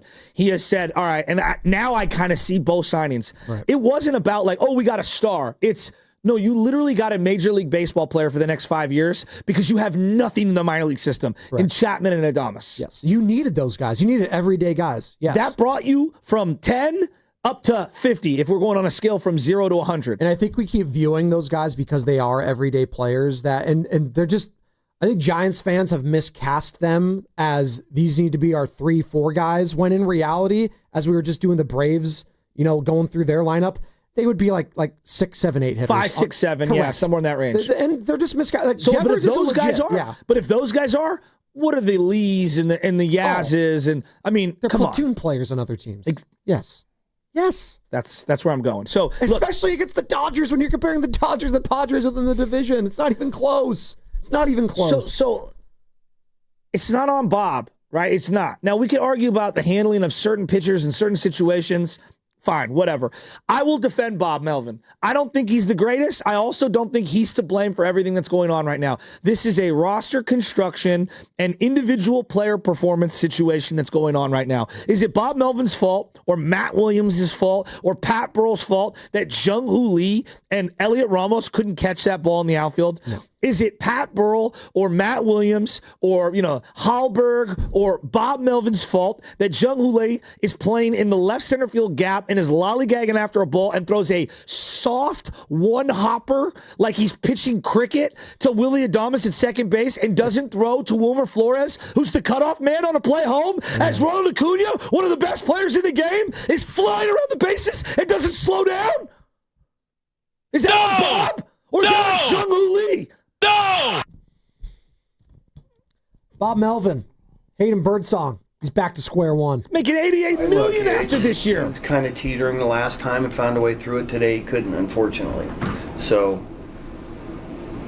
put us in a little bit of a bind with the pitching, obviously, and how we had to cover this game. But, not ideal, and kind of back to square one with him as far as some of the command issues go. Yeah, Birdsong's confidence shot. He needs to go back to AAA. He can't be a big league player right now. Watch his face. Just look at him. We can all feel it. It's like watching a golfer just fall apart on the last hole. With the yips. That was him. Yeah, that was exactly. That's actually a really good call. It looked like he had the pitching yips. He did. And speaking of that Jung-Hoo Lee play, or misplay, I should say, here's Bob Melvin talking about it after the game. That's bad communication is what it is. So, Casey's got to let him know when he gets up.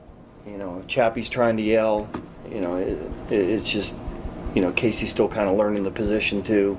It's just a bad look when you're playing like that and something like that happens in a game like this where we look terrible.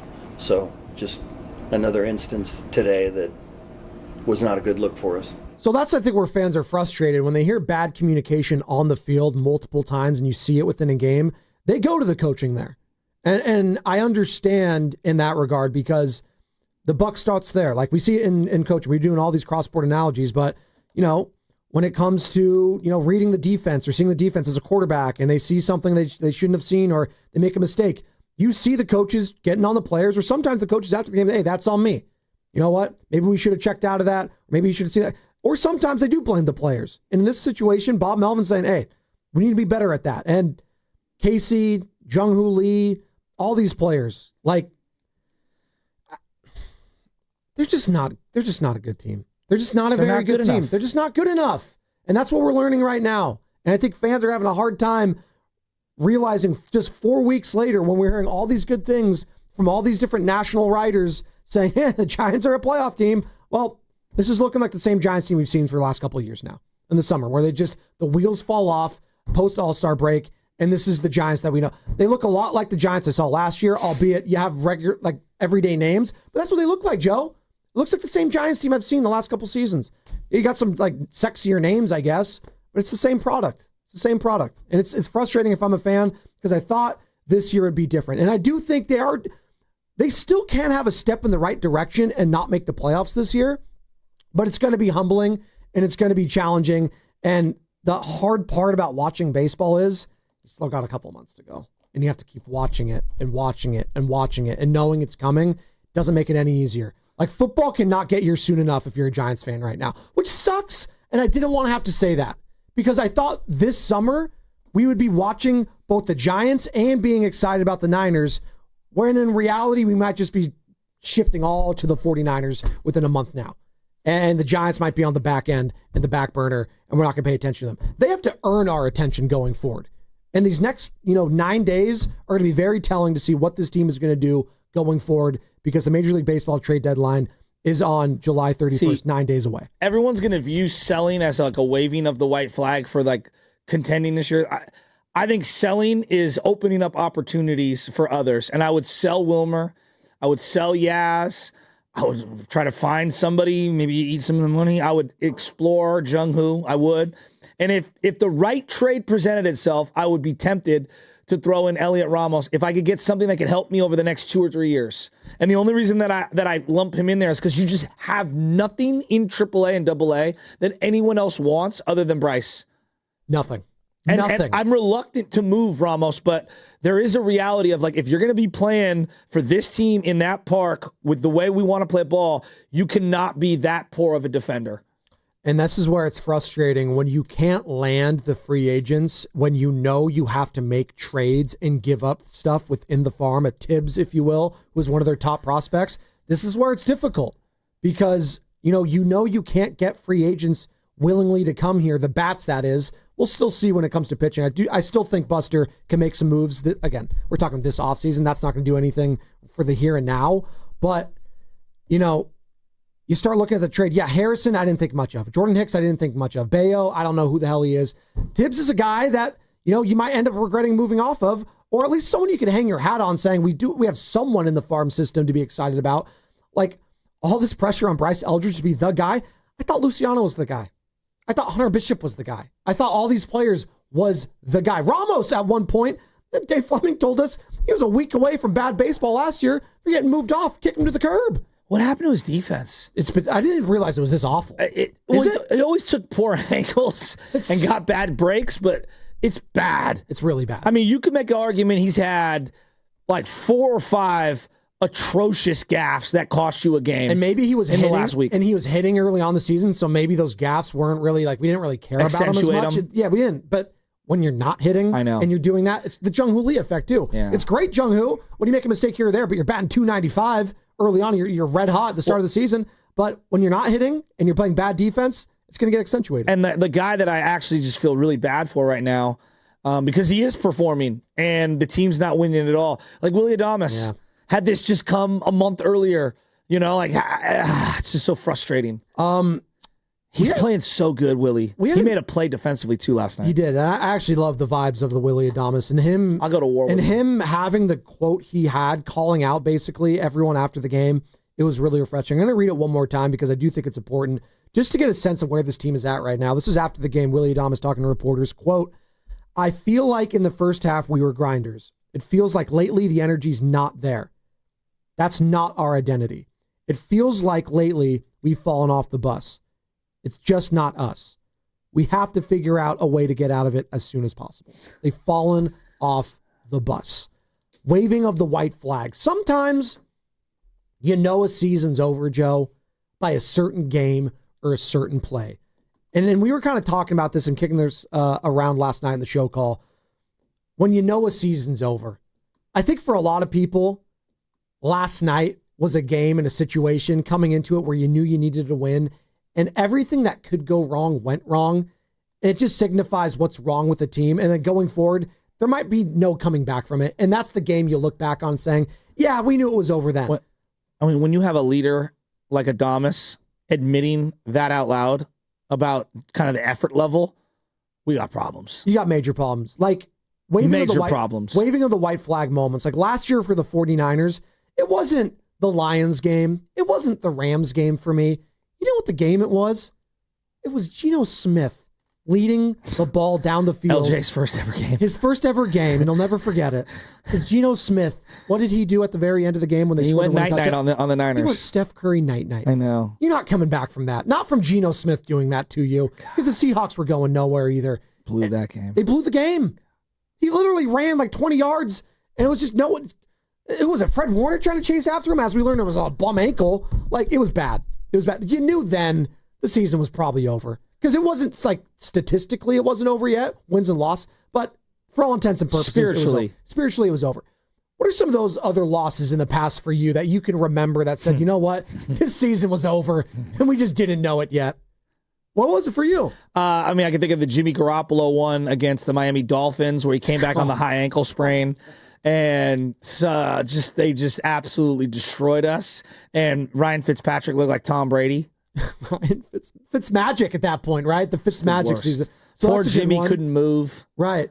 I think Sam had a Bumgarner game or a Bumgarner start or something happened. Hell, it could have been the dirt bike accident to lead off. No, in 2011 against the Twins, Bumgarner had a start where I think he did actually record an out, but he gave up like 8 runs against the Twins in the first inning before getting an out. Justin Morneau. Justin Morneau was who's my catcher? Joe Mauer still on the team then? Oh my God. When the Warriors were playing down the stretch and oh God, and they lost that play-in game to Ja and them. And they threw the kitchen sink at Ja in the COVID year. You know which one I'm talking about? Yes. And they couldn't get a stop. I think the season's over. They're not beating the Lakers. This is done. Even though that was toward the end of the year, I could feel it coming. 888-957-9570. White flag moments. Are you waving the white flag on the Giants season after their loss yesterday to the Atlanta Braves, who are, again, the Braves are 44-55. It's one thing, we were talking about it. It's one thing, and this is where your mind was at mentally. It's one thing to get swept by the hottest team in baseball and one of the best teams in baseball, the Toronto Blue Jays. Okay. All right. That might happen. Hopefully it's an aberration when it comes to, Logan Webb and Robbie Ray. But the Braves, really? That team, that squad who have been underachieving all year long, and for you to not record an out if you're Hayden Birdsong to start that game, it's just... I think it's the worst start I've ever seen. It might be. And I'm so high on the kid. And, I know you. That's your boy, dude. And That's your boy. There's just no other way of looking at it other than he's just been awful the last handful of starts. Did he? Oh, we have the full post game of Hayden Birdsong. We'll play that after. Hello the darkness. All I can say is it's a minute long. Can you play some of that in the background? Hello darkness. On the other side. No! I come to. No! I was looking at the kid's face, and he just looked like he needed a hug, and he looked like he was going to cry. No! He needed the injury report. Felt bad for him.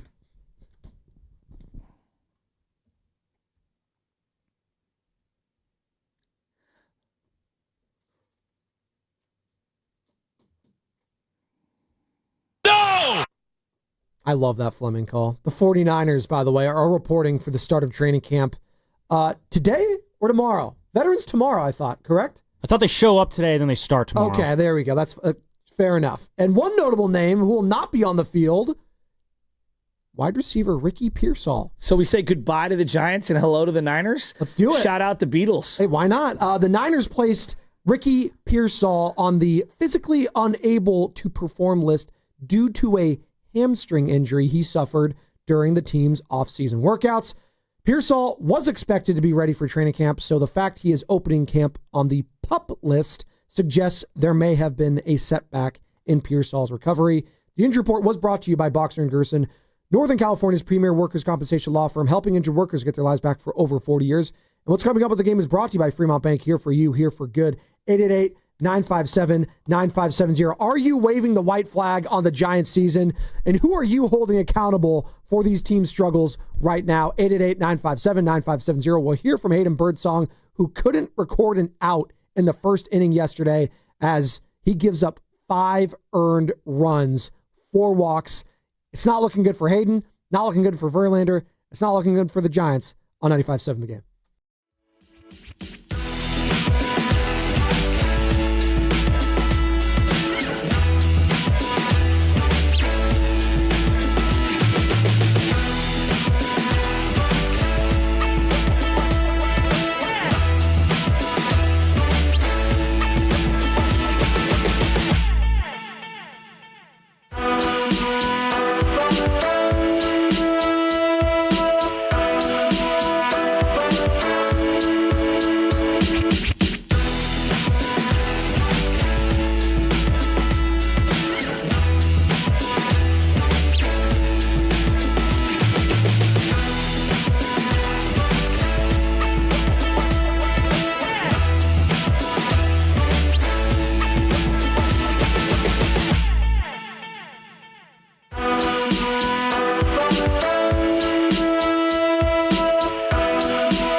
with the Giants. Oh my God. That might be his Bill Walsh film breakdown moment of the year. That is an incredible. I don't care where your political alignments are. That Hunter Biden video is hilarious. It's okay. We can laugh. Him breaking down the difference between crack and cocaine is just, crack. It is incredible. When does that crack come into play? It is incredible. It is incredible. That's all I'm going to say. Oh, my God. Somewhere, Whitney Houston thinks that's a great video. Oh, rest in peace. Why'd you have to do that? She's been gone And that's a how we while. take it too far. When she was getting asked about how she would use cocaine, she's like, we don't smoke crack. We smoke cocaine. It was just hilarious. I think you sent that in the chat with Oprah. It was just hilarious. Was it the RBL Posse lyric? It ain't medicine, but it'll ease the pain. Of It's better course. than crack cocaine. I mean, come on. Look, I knew that whatever lyric when I your was political 7, by the alignments way. are, again, it's a funny video. We can laugh. It's okay. It's okay to laugh. You think Hayden Birdsong's watching that this morning? Do you think that'll cheer him up? The difference between an opener and a starter, or the difference between getting bombed out of a game and not recording an out and, pitching a perfect game? I mean, Hayden Birdsong yesterday, I'm just looking. You just pull up the box score. It's just so embarrassing. You just pull it up on ESPN where I have the box score. I've never seen it. It says anything like loss, H. Birdsong, 0.0 innings pitched, 1 hit, 5 earned runs, 4 walks. Let me say that one more time. 0.0 innings pitched, 1 hit, 5 earned runs, 4 walks. And 1 HBP. It's just the kid's confidence is. If there was anything left, it's gone completely. That's like getting pantsed in front of the entire school right there. And everyone's laughing. If you do that at school nowadays, like I'm dead serious, they might charge you with a specific crime. No, that's bullying. No. But Like they have there's not only is it bullying, like sometimes they this is a sexual crime or whatever. There's a lot baked into it. I'm not going to go that far, but that was I'm just going by the word embarrassment. That was embarrassing. My yesterday. little brother, when we were in 6th grade or 7th grade at St. Gabe's gym, they would have this it was a gym, but there was also a stage. Right. And the stage was behind the basketball hoops, and it was a Friday night. And on Friday night, CYO, all the girls are there, all the parents are there, snack bars humming. And we were in 6th or 7th grade. My brother was in 1st, 2nd, or 3rd grade. And my little brother pants the guy my naps timed out, bro. in front of the entire Friday night gym. And the poor guy just stood there oh, dude, it's like a moment that stands in time. Underwear and all? No, okay. he was in his underwear. Oh, that's okay then. But All my right. brother pantsed him good, and it was just one of those funny moments you remember, The kid was Nowadays, like, my brother would have gone to jail for something like that. You want to hear another funny Unless moment? it was Hunter Biden. Relax. Jesus. Continue, Sam. So you guys, you know who else once upon a time? So Hayden Birdsong's the only Giants pitcher to go 5 runs, 4 walks. Correct. Another pitcher who did it once upon, he's the only Giants pitcher to do it, but another Hall of Fame pitcher to have done it. Hall of Famer? Nolan Ryan did that one time. Oh, wow. I kid you not, in 1993 against the Mariners. At 43 years old. How old was 5 runs allowed, 4 walks, and did Was not that get when his an out arm against exploded? the Mariners. What's that? Was that his final start ever where his arm exploded? No, I think he made some starts after that. Okay. Let me double check, actually. Will Hayden Birdsong make any starts after this? No, it's dead serious. The fact you put Nolan Ryan and Birdsong in the exact same sentence. Well, I think it's wild that him and Birdsong have literally put up the same exact line. Yeah. Well, who's my guy that it was always the Darren Collison? It was that who it was, the graphic where it was it was Paul Pierce, Kobe, LeBron, and Darren Collison. Actually, it might have actually been his last start. Yeah, you see there you go. His arm exploded on the mound and he knew he was done. So it might have been his last. Joe knows baseball, doesn't he? Bo knows. Joe Well, knows. you were alive for it. Sorry, we were still in diapers when it happened. So Nolan Ryan is. God, I love Nolan Ryan so much. You love Hayden Birdsong so much too, so this must hurt for you to watch right now. Poor Hayden Birdsong. Look, confidence is the most intoxicating drug in sports, and especially in team sports. And when you have the confidence, you can do a lot of crazy things. And when you have no confidence, you're done. Who's confident on the Giants right now? Willie. That's it. Willie looks really confident right now, which is good. I mean, it's really good. It just sucks that it's coinciding with everyone else not playing really good ball. Who is confident? I think Casey Schmidt actually has a lot of confidence right now. Even though the results haven't been as good as we want, I do think he's confident. The fan base isn't. I don't think the coach is confident. I don't know if Buster Posey's confident. I think this team has a lack of confidence top to bottom right now. As you mentioned, Willie Dibs is a good start because he's the heart and soul. But when he has comments like he did after the game yesterday, talking about we've fallen off the bus, it's not good. By the way, we're reacting to a 9-5 Braves win over the Giants, who have now lost 6 in a row. They're still technically alive. It's July 22nd, so we can't bury dirt on this team just yet. But I feel like a lot of Giants fans have the shovels out, Joe, and they're in the graveyard right now digging the grave of this season. Have you ever seen Casino?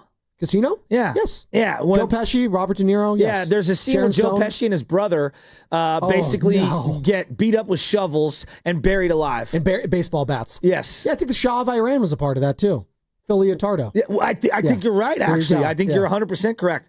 And that's what it feels like for the Giants right now. They're just getting they're getting buried alive. They're getting buried alive right now. What was his brother's name? It was Tommy and... Joey? I forget. It was something. There you go. Something. Tommy. You Joey. loudmouth brother. Bang. And he hits him in the back with an aluminum bat. Hey, Bob Melvin. What's going on with Hayden? He was kind of teetering the last time and found a way through it. Today he couldn't, unfortunately. So, put us in a little bit of a bind with the pitching, obviously, and how we had to cover this game. But, not ideal, and kind of back to square one with him as far as some of the command issues go. God bless Bob. He's like watching his son out there on the mound. Yeah, he's got, it's not ideal. It's not what you want, but he stinks. He stinks.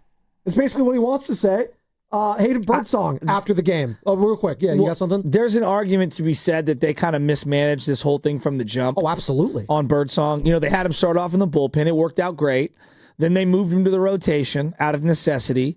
And they had to build him up to be ready to get certain innings and to be able to stretch himself out. And then by the time he finally stretched himself out, he was almost, ineffective. And then you had this whole situation where you threw at somebody when he was clearly not at a crossroads, but he was vulnerable. His last couple starts hadn't been great.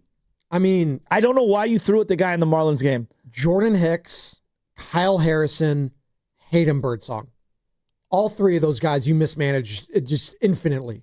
Like Jordan Hicks, I get you had the money attached to it, but he showed you last year. Yeah, this guy's not a starter, man. Exactly. He's just not. He can so well said. He's got high velocity, and yeah, he could be a bullpen guy. But even then, I'm sure his bullpen numbers, I don't know what they are at the Red Sox, but I checked at one point he was not doing very well. Maybe he's doing better because the team's doing better. But you knew he wasn't a starter. Kyle Harrison, God love the guy. Talk about confidence with him. His confidence was shaken. And then towards the end of last year, Hayden Birdsong's as well. So they tried and failed when it came to those three guys. And I don't know if you're going to see Hayden Birdsong at all the rest of the season, because I do think they're going to push him down to AAA.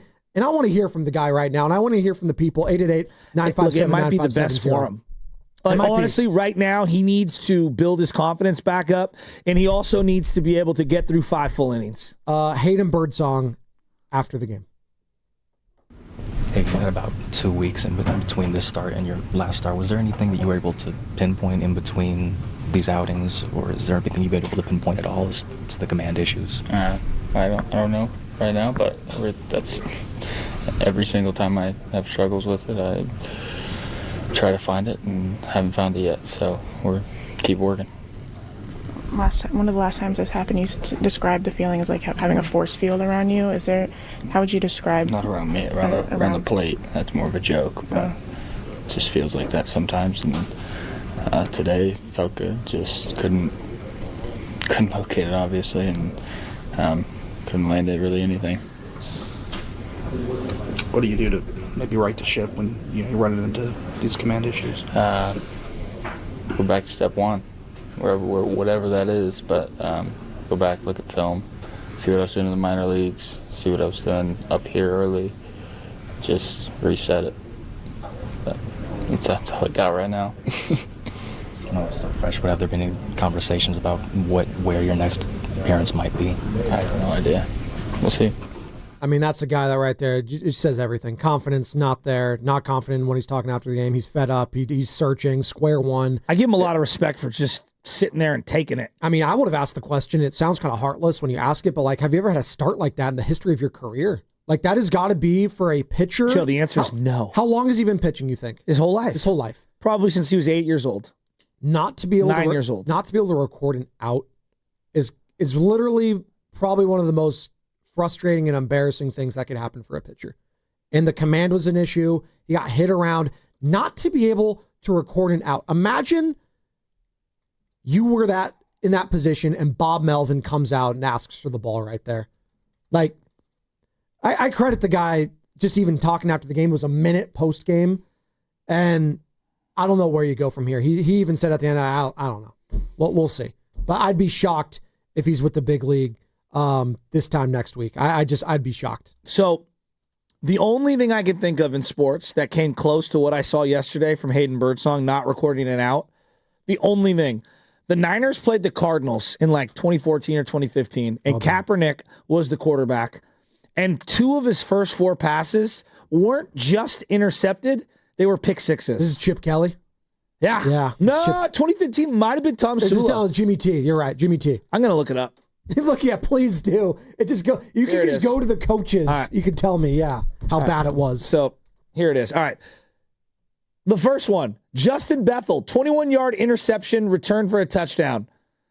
Second one, the very next possession, Tyrann Mathieu, 33-yard interception, returned for a touchdown. Woo! Honey Badger? Kaepernick finished the game 9 of 19, 67 yards, and 4 picks. The Niners lost 47-7. 47-7. 2 of his first 4 passes were pick sixes. Tough way to start a game. I mean, wow. Was that Carson Palmer? Against Carson Palmer. Carson Palmer, fight on, Heisman Trophy winner. Wow. I forgot Tyrann Mathieu was an Arizona Cardinal. I'm going to keep it a buck. Niners leading receiver. Yeah. You won't guess it. Niner leading receiver. Oh, hold on. Tight end or wide receiver. Vance McDonald? No. You're in the right position group. Oh boy. Who's the top? Just think Rolex. Who? Selleck time. Oh my God. Brett Selleck time. Oh my God. Oh, we're talking about embarrassing performances, and Garrett Selleck. I actually want to throw it out to the people. And you said Tony Snell in my ear, Carter. That's a good one. He has the famous meme where it's just 28 minutes played, and it's like every time you rolling around for the group project in school, it's 28 minutes, 0.0000 stat line. I love what's the Klay Thompson one where he's sitting on the bench 0 smiling? For 11? No, not the 0 for 11. Oh. He had like 3 points and fouled out, and it's Klay sitting on like the sideline smiling, just chilling. Warriors still won by 25. Probably, but that's an embarrassing one. You said the Klay Thompson one, his last ever game as a Warrior in the play-in game. That's pretty sad. 888-957-9570. The most embarrassing stat line you can find. I want you to either call in or text in on the Boxer and Gerson Work Injury Attorneys text line. 888-957-9570. Oster Hayden Birdsong goes 0.0 innings, 1 hit, 5 earned runs, hit by pitch, 4 walks. I mean, it says all you need to know. By the way, this segment is brought to you by First NorCal Credit Union. For a low-rate auto loan, apply online or just ask for First NorCal financing at the dealer. Shout out to those watching on YouTube. And we are coming to you live from the Laughing Monk Studios. Laughing Monk, righteously brewed in San Francisco. The only thing I and it doesn't even come close, but wasn't it a preseason game where Matt Schaub, first ever play for the Raiders was a pick 6? Yeah, he was done. He's cooked after that. That is when you found out that Derek Carr was going to be the guy, because they went to Derek Carr and it was against the Legion of Boom defense. And that's when they actually played preseason players. Yeah, they played starters in the preseason. And Richard Sherman came away from that game post-game saying, yeah, they need to play this guy. He's going to be legit. And Derek Carr, for a moment there, he was. Then he broke his leg, and the rest was history. And he was still a serviceable quarterback. By the way, he's one of those retirement guys. He just retired a couple months ago. Derek Carr, I don't even know who the Saints have because their guy, Jake Haener, didn't he get hurt or something too? I don't know what the hell's going on in the NFC South. By the way, training camp approaching for the Niners. Can't wait to talk some football. But that's a good one. Matt Schaub is pretty embarrassing. Matt Flynn, he got paid by the Raiders. He barely even played for them. Yeah. Yeah, Matt Flynn's another guy. Do you guys remember Nathan Peterman? Oh yeah. The Peterman. Oh, yeah. His first start. What'd he do? 5 interceptions in the first half. Hold on. That was against the Rams. Well, Alex Smith is one of my favorite ones. He threw 5 picks against the Colts, his first ever start against Peyton Manning. They were awful. They were god-awful. Awful. Yeah. But he was 20, literally 20 years old, and might have weighed 140 pounds. That team was an expansion team. Another one. John Starks in Game 7 of the '94 NBA Finals, 2 for 18. Yeah, that was bad. That's tough. That's bad. That's pretty embarrassing. But he'll Game always 7. have that dunk. Well, I always think of him just the choke job that was, right? Hey, Him Starks was solid, though. He was, no, but ex-Warrior. He got shook at the line. They all got shook. I mean, Reggie Miller, they're still saying the choke job. Is that Jordan's best dunk ever? The one where he went back baseline and then yammed it in Starks and Patrick Ewing's face? I mean, the most... In game. I was going to say the most iconic one so sick. Is that... Well, Space Jam on line 1 over the Monstars. I mean, come on, man. Guy stretched his arm out there. Am I right? 888-957-9570. Based on a true story.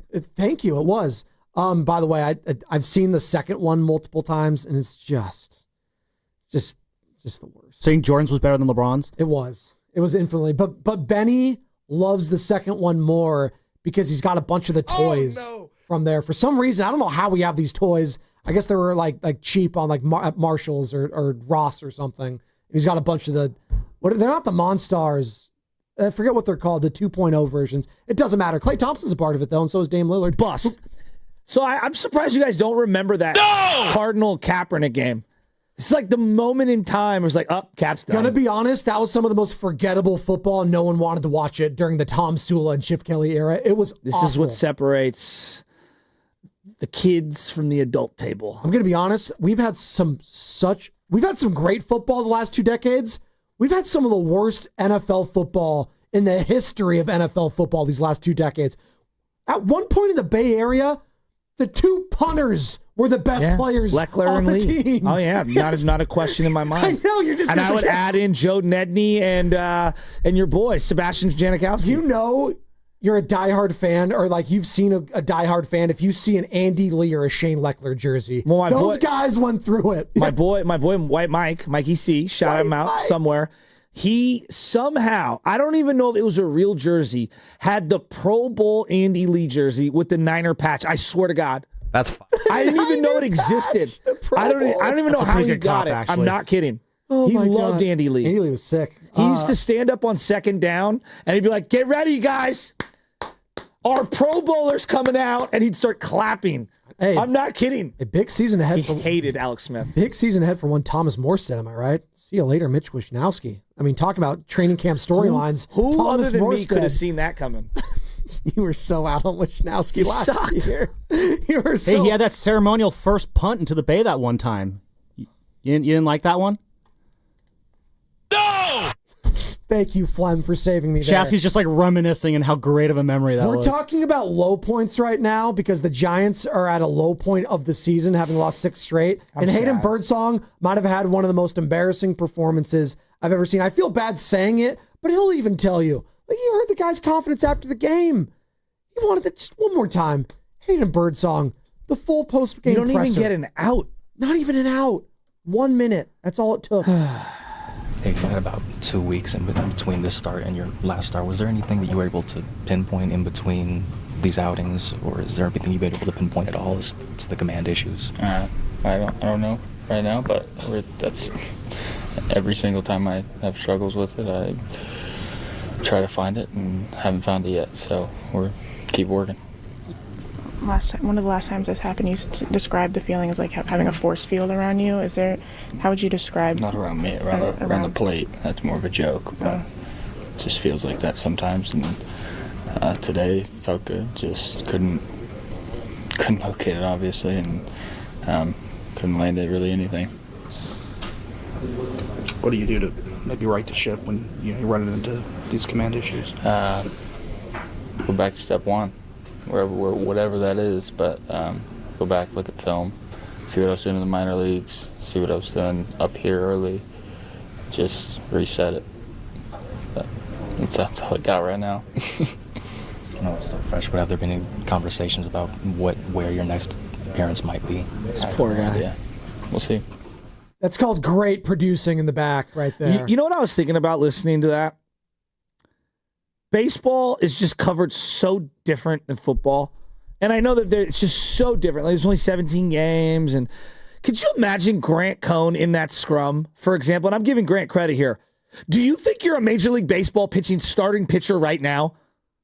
I think that's a legitimate question. No, right I now. know, but I'm saying like think about how the Yankee media covers the team, okay? And then think about and look, Howard Eskin in Philly, right? Yeah, Howard Eskin in Philly is a great example. And look, I think it is the appropriate tact with a 23-year-old to be softer in terms of the media. That is a human being right there, and he's at his low point. Yeah. And the fact that he's taking the time to talk to you, I know there's an obligation. I give him a lot of credit for this is clearly an inflection point for him in his career. And he sat there and he answered the questions. He feels like he's going to cry. I feel bad for him.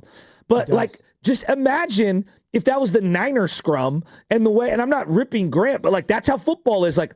Well, do you think you should make your next start? Well, just straight up asking him. Just being a part of the limited times I've been a part of those questions and the press and all of that, I'm just shocked, Sam, how quiet we have to be when asking questions. What do you mean? No, you have to be you hear them whispering basically right there. Like if you're in a locker room scrum with football players, you whispering, I can barely hear them. They have to amplify that sound a lot. That's just the mood, I guess, in Clubhouse. Again, this is the only I haven't done a ton of other clubhouses, but a couple years ago I do the Braves post-game one, and they do theirs on TV at the same time, and it's still kind of very similar, though. The beat writers are still just kind of how did you think of Spencer Strider's start tonight? Oh, what did you think about this? I think that's just how, baseball writers, basketball writers, football writers, there's just a very different approach in how they approach post-game questions. It's interesting. Sam, what would you have asked Hayden Birdsong yesterday? If you could ask him one question, what would it be? I'll just ask him where your confidence is at right now, and how do you get that back up? It's gone. Well, honestly, what would it sound like if let's just say hypothetically, an NFL reporter like Grant Cohn was in there asking questions yesterday? What would Hayden, do you think you belong at the big league level? Yeah. I think that's a legitimate question. I actually do too. And even though it's a tough one to hear, that is a legitimate question. I mean, well, I legit wanted to get into his dome and his psyche. What was that like? And again, you might scoff at it, he might get upset about it, but what was that moment like when Bob Melvin came out to take the ball to your hand and you didn't record an out? I thought he said something to the effect of sorry. Legitimately, I thought that's what I thought he said to the manager. That's what it looked like. My bad or something to that effect. Well, because that's how these guys are wired. They feel bad. They feel like they're letting the team down. That's what they are. Himself. Yeah. I think I think it was Shayna Rubin, she asked, did you have a conversation with Birdsong at all after the start? And Bob said he did, but that's one of those things that Bob's never actually going to share what's said in those conversations. So we probably did see them say something. They probably spoke afterwards, but that's just stuff we're never going to find out. Remove Birdsong, remove Bob. What would be the question, a direct, super direct football-style question you would talk to Elliot Ramos and Jung Hoo Lee about right now? Oh, my God. What the hell happened on that play? Exactly. What happened? Just right there. What happened? Yeah, I remember it was the Dodger game. We asked him about that. What did you say? I said, what happened on those plays there? Those two plays that he misplayed in the outfield. Through an interpreter. Yeah, and his interpreter, Justin Hahn, Justin was the bat boy last night.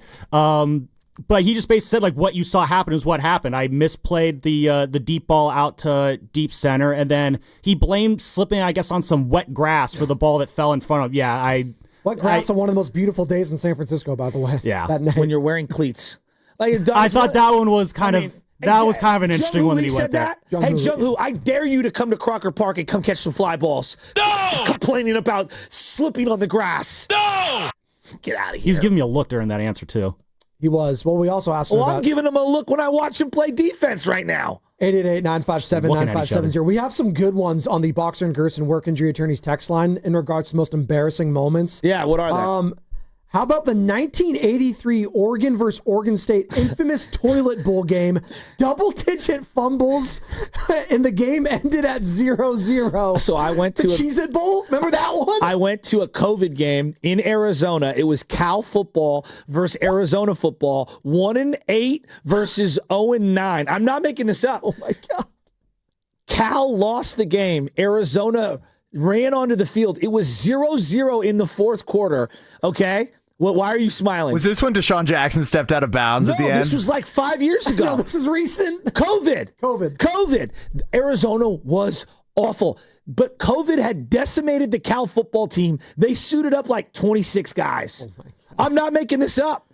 And it was also 150 degrees. My wife almost got a heat stroke. Like she was like almost passed out. I think I remember this. You were telling me. You said it was a beautiful campus. It too, was Arizona. incredible. Yeah. Had a great time. That's Tucson? Worst football game I've ever seen. That's Tucson, right? Arizona. Yes. Arizona State. Tucson's awesome. It's different. It's about an hour, maybe an hour and a half drive from Phoenix. Okay. I want to say.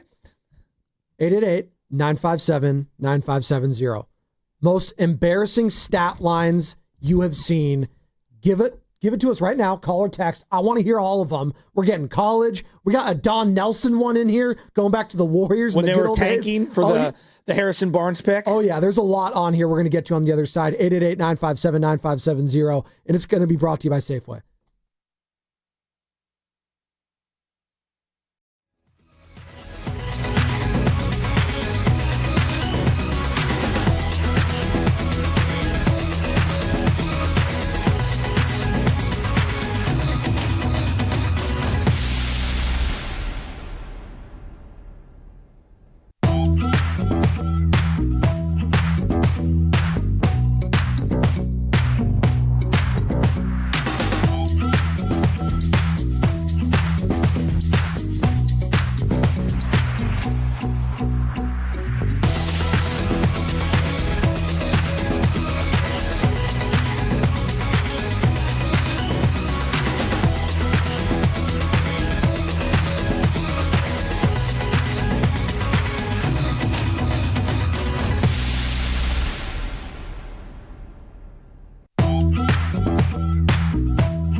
I'm a sick individual. Duh, sure. I want to thank you guys, Shasky, and I listen to you guys every single morning on the way to work. You guys make my morning drive way better. You know what's making this show so much better is all the participation on the Boxer and Gerson Work Injury Attorneys text line, 888-957-9570. We're talking most embarrassing stat lines you've ever seen, but we could go sports moments for you too, as Hayden Birdsong failed to record an out yesterday and the Giants lost. 0.0 innings pitched, 5 earned runs, 4 walks, adding a hit by pitch in there. Yikes. So I was telling a story at the break, and hopefully my brother's listening right now. He was like, hey, let's go play in this tournament. This is like, I don't know, almost 10 years ago. Deli Boy? Yeah. Deli Boy, yeah. He's like, let's go play in this golf tournament. I was like, all right, let's do it, you know? So we show up, and there's like a zillion people there, okay? I swear to you, there's 100 people waiting on the tee box. I think it was like 120 total in this tournament. Nice. What course? I think it was Dublin Ranch. It may not exist anymore. Okay. But it's like, I don't know, look it up, Dublin Ranch. I think it's still around. It's when like I go Livermore, Dublin area. Yep. It was really nice, actually. Yeah, it's still there, public golf course? Yeah. So we're on the first tee. Now, remember, this is the start of a tournament. We've never really played in any tournament golf. We're not that good. We're not pretending to be that good. Just kind of like measure yourself up, see where you're at. You're just going to have fun. If I break 100, great. There you go. For me, that's how it is. Never played the course. Yeah. So the first tee is like elevated and it's looking down on this hole. And again, there's so many people watching and the insecurity is through the roof. So I get up there and I gotta just hit. I got to just hit the ball as far to the right as I can and just get off the tee. So I hit a balloon shot. It just goes. I don't even know where it is. I pretend like I know where it goes. Like just pick up the tee, get off the tee box. Right. My poor brother topped his drive in front of everyone, stomped on over to the golf cart, grabs his 3-wood, pulls it out, and I could feel, you could feel the anger and the frustration. Real quick. Teeing off in front of a bunch of people, a bunch of randos that you don't know in front, like it's very, very nerve-wracking. Like that is one of the, like, of all the things in sports that are amateur-wise, teeing off in front of everyone, it's the worst. They're all judging. The only thing you can't do is what your brother did. Yes. That's the only thing, literally. I could slice it, I could hook it, at least it goes that way or this way. Just hit it. Just hit it. Just hit it. But topping it is the worst. It makes me very uncomfortable. It does. So I don't even know if he got out of the tee box, but he was like off to the side. So he stomps over, gets his 3-wood, and then tops it again. Oh, no. And then doesn't even take a practice swing, just turns around and just rips it so far right, gone into the oblivion. Oh, no. That's how we started the tournament. Did he was lying like 500. I don't know what he was lying, you know? I love like, long not balls. even lying like 6 or 7. So how'd you guys finish? Oh, to finish? I think we walked off the course, actually. I'm not even sure if we really, truly finished. Just left. We were so bad.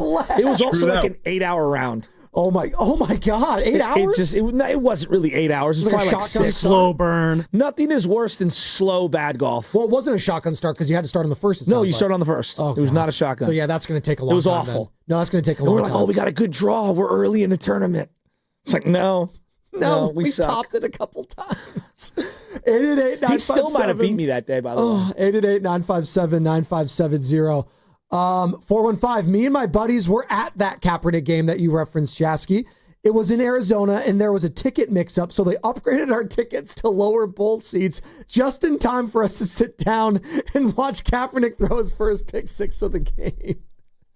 Oh, my God. See, at least, like, some things are so bad you'll never forget it. That's a moment in and of itself that you'll never forget. I remember going to, what was it, a Raiders-Eagles game at the Coliseum, and Nick Foles tied the NFL record with 7 touchdown passes. Oh, yeah. It didn't play the fourth quarter. Who was the white boy 10. wide receiver? Oh, Riley Cooper. Riley Cooper caught a couple, didn't he? Yeah, he did. No, and he was, since rest in peace, DJ Hayden was covering him. And I know he was off. Defensive backs for the Raiders jokes. They just make themselves. I think it was Brad Gilbert calling them burnt toast every single time because he was just getting cooked. Yeah, he was. He was just not a good pick. He wasn't. He had an incredible story, DJ Hayden. I remember getting drafted. I think out of Houston. He almost died on the practice field, and they had to save him. Like, he got hit in the chest, in his heart. Like, something crazy happened, and the surgeon had to, like, It was they likened it to trying to tie together like wet paper towels. They saved him that way. It was an incredible story. He just never translated to the league. And yeah, that's what I remember. Like in the opposite direction, I think Terrell Pryor had like a couple picks. Terrell Pryor, there you go. That was the quarterback. Just tells you all you need to know. I actually like Terrell Pryor. Well, yeah, that's the name. He'll always have that one moment where he got Troy Polamalu on a sick juke and ran like 95 yards for a touchdown. It might still be one of the longest touchdowns ever by a quarterback. Al Davis's last ever draft pick. It was, and you know what it was? Supplementary draft pick. There you go. It was a supplemental draft pick. 707. Why in the world is Melvin tossing Verlander and Birdsong out on the mound before Roop? Roop has been one of our best pitchers all season long. And that's great courtesy question. of the Boxer and Gerson. Maybe it was to give him some sort of a break in the season. Like, I don't know where his arm's at. If you're trying to set the tone for the second half or the final stretch of the season, you don't do it with one of your worst pitchers. And they did it with Justin Verlander. I just don't understand the thought process or rationale in that at all. I remember, like, I was listening to Dibs and Grandy, I believe, and I forget who said it, but they were like, well, it gives you 2 chances to look at Verlander before the deadline. Too many. What do you need to see from him? Exactly. You don't need to see, like, it made no sense to me. I believe that was Dibs. Was that Dibs who said that?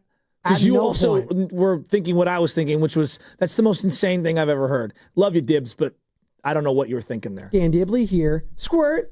Hey, let's just see how crappy Verlander can look before the deadline. Dave Fleming warned us yesterday, and this, I guess, was a sign of things to come. We knew Hayden Birdsong's confidence was already shot for the most part, but you figured 2 weeks off, all right, maybe. Well, this was Dave before the game yesterday on with us talking about Birdsong needing it to make it easier on himself. His last actual start was that 4th of July weekend in Sacramento. So, yeah, you're right. You were talking about a good couple weeks plus now since he started a game. And that he managed to go 5. That was like the most harrowing 5 innings you could ever watch. He was in trouble the whole time. And you just can't survive that way. You cannot. It's too high stress, physically, mentally, on everybody, your catcher, your pitcher, your defense. You got to make it a little easier. It can't be, like you're just hanging on for dear life the whole time. And we've seen Birdsong many times in his very young career make it look much easier. So we know it's in there. We know it is.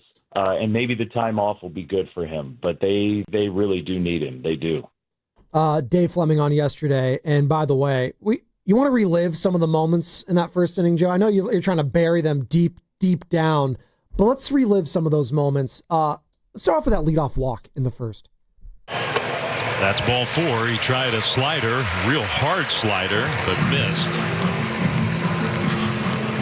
Leadoff walk drawn by Profar.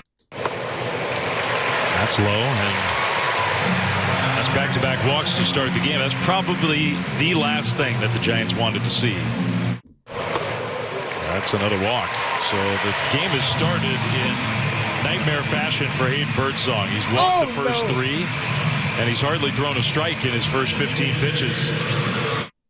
That one is hit towards right center field. That's going to go all the way to the wall, and that's going to score 3. Acuna just flying around the bases. And all 3 of those walks immediately come into score. It's 3-1. And the game was all but over there. They got a tricky hop for Matt Chapman there after that when Matt Gage came in. 2 more runs tagged to 1 Hayden Birdsong. But, the confidence no longer there. It's gone. It's cooked. Where do the Giants go from here when it comes to their 4th and 5th starters? Well, great question. And I guess we're all going to find out. Do you go opener? If you're going to go opener, then good luck to the rest of the bullpen the rest of the season, Joe. Like, what was once your strength is now going to be one of your weaknesses. So this thing that, I needed to see what they had in Verlander and Birdsong. Even if Verlander threw a perfect game in the Toronto game, did anyone feel great about him finishing the season on a high note? No. Even if Birdsong had gone out and thrown a perfect game and was out of his mind, did anyone think that they didn't need more pitching? There's not a soul on the planet, their families included, All right? Their families. I'm dead. They have eyeballs. They've been watching like we have. You think Kate Upton saying, God, she's talking to Bob Melvin on the side. It's like, I just don't think Justin has anything left. It's done. And look, like, there's this thing of like, well, they traded the wrong guy. Harrison's had 3 starts in minor leagues. He's given up 5 home runs. He's pitched 11 innings. He's got a 6 ERA. Now, maybe he figures it out at some point. He's made 3 starts in AAA. All right, for whatever the Winchester or whatever the heck they are. Pawtucket Sox, I think, yeah. Whatever it is, okay? He hasn't been much better. Okay, Jordan Hicks, we watched Jordan Hicks. Jordan Hicks isn't good either. No. He's a bullpen arm at most, all right? So this thing that they traded away the wrong guy, time will tell, but as of right now, both guys aren't very good. I think it's Birdsong and Harrison. I think it's hard for fans sometimes to just come to the realization, and we always like to hang on. Sometimes the team's just not good enough. Sometimes the players are not good enough. You know what? Shame on us then. Talking and comparing this team to the Dodgers with that lineup. Oh, but they're pitching. The Dodgers pitching. Yeah, but I saw Shohei Ohtani yesterday. You get taken deep in the first inning as a pitcher. He comes back and hits a home run. Like you're competing with him, the Freemans, the Betts, these guys, Paheses of the world. Glasnow and Snell are coming back. Coming back. They'll be fine. Like the Padres, that's the next team that you should be comparing yourself to. Hell, you should be comparing yourself probably to the D-backs of all teams because that's closer to where you are. Not to the Padres, not to the Dodgers. You're closer to the Arizona Diamondbacks. Yes, you're better than the Rockies. Yes, you're better than the Pirates. But offensively, the stats will tell you you're actually closer to those teams than you are than the Dodgers and Padres. Offensively, you are one of, if not the worst team in baseball. And that's alarming. Read me off. Okay, they showed a graphic on NBC yesterday. Pull it up right now. It was the first 50 games, and they were basically top 7 in all of baseball in almost every category. Yeah. So in offense and defense and pitching. So we got the last 50 games. Okay, Joe. so this is after 50. the first 50, yes. These last 50. All right. So runs per game, 3.5, which ranks 30th in Major League Baseball. Again, last 50 games for the Giants offense. Their average with runners in scoring position, 0.193, which is 30th. These are dead last. There's only 30 teams in baseball. All right. San Francisco also ranks 29th or 30th in average, home runs, slugging percentage, and OPS. They're one of the worst offenses in baseball. And the only other teams that are worse are, again, as I mentioned, the Pirates, who have been awful my entire lifetime, basically. And then who? The Rockies. Well, even the Rockies are probably better because they play in Colorado. Who cares? And their pitching's slipping. It's everything's... This is a team we're supposed to be considering potentially like as a playoff team. They're telling us they're not. They're telling us they're not good. Just watch the games, guys. They're not a good team right now. But we were sold. We were told for the Jim Bowdens of the world after they made the roof for Rafi Devers, hey, the expectations is October baseball. The expectations, without a doubt, to me, are they're going to have to play in October baseball. And I have a lot of confidence that this group is going to play in October baseball. I love the way this team has been built. I love the energy. I love the blend of youth and veterans. Most importantly, I love the pitching staff, and that's going to play. And you've got a president of baseball ops in Buster Posey that really understands how to get hitters out. And his expertise and quiet leadership and light whispers to Pat Bailey and the other catchers are difference makers for the Giants. So I don't look at it as pressure. I look at it as let's enjoy this ride because this ride is going to take us into October, baby. Yeah, he was feeling great. Well, think about that. Jim Bowden on the Giants. But their pitching hasn't sustained. No. And then their runner in scoring position hitting has gotten worse, which I didn't even think was possible. And then their defense has slipped a lot lately. So you're playing Wilmer at first more than Dom Smith. We know Wilmer's not a great first baseman. Right? I never bought into this being a good defensive team at all. I think Matt Chapman himself is a great defensive player. Wilmer Flores, as you mentioned, no. Dom Smith, who they got obviously halfway through, he's good. He's a vacuum out there. He's actually way better than I thought he was. No, Dom Smith is a good defensive person, but he doesn't play enough, right? And then I look at left field. Ramos is one of the worst outfielders in baseball in the last 2 months. Yeah. He just is. I mean, how many games has this guy taken the bad route, a poor jump, had a ball go off his glove, or not communicated properly? Or go over his head, quite frankly. And then I haven't even brought up his arm, which has been erratic at best. Missed cutoffs, throwing to the wrong bases. Jung-Hoo Lee, has he been a good defensive center fielder? No, he hasn't been. At all. I thought he was showing signs early in the season, like, oh, you know what? He made some nice plays. Yeah. He showed his speed. He was hitting all the cutoff men correctly, but he's been pressing at the plate, and I think it's affecting his defense. That's a good point. Yeah. And then Adames, I like Adames. Their defense at short has been so bad, but relative to the rest of the league, Adames is very middle of the pack, bottom of the pack in terms of errors, but middle of the pack in terms of range and defensive prowess.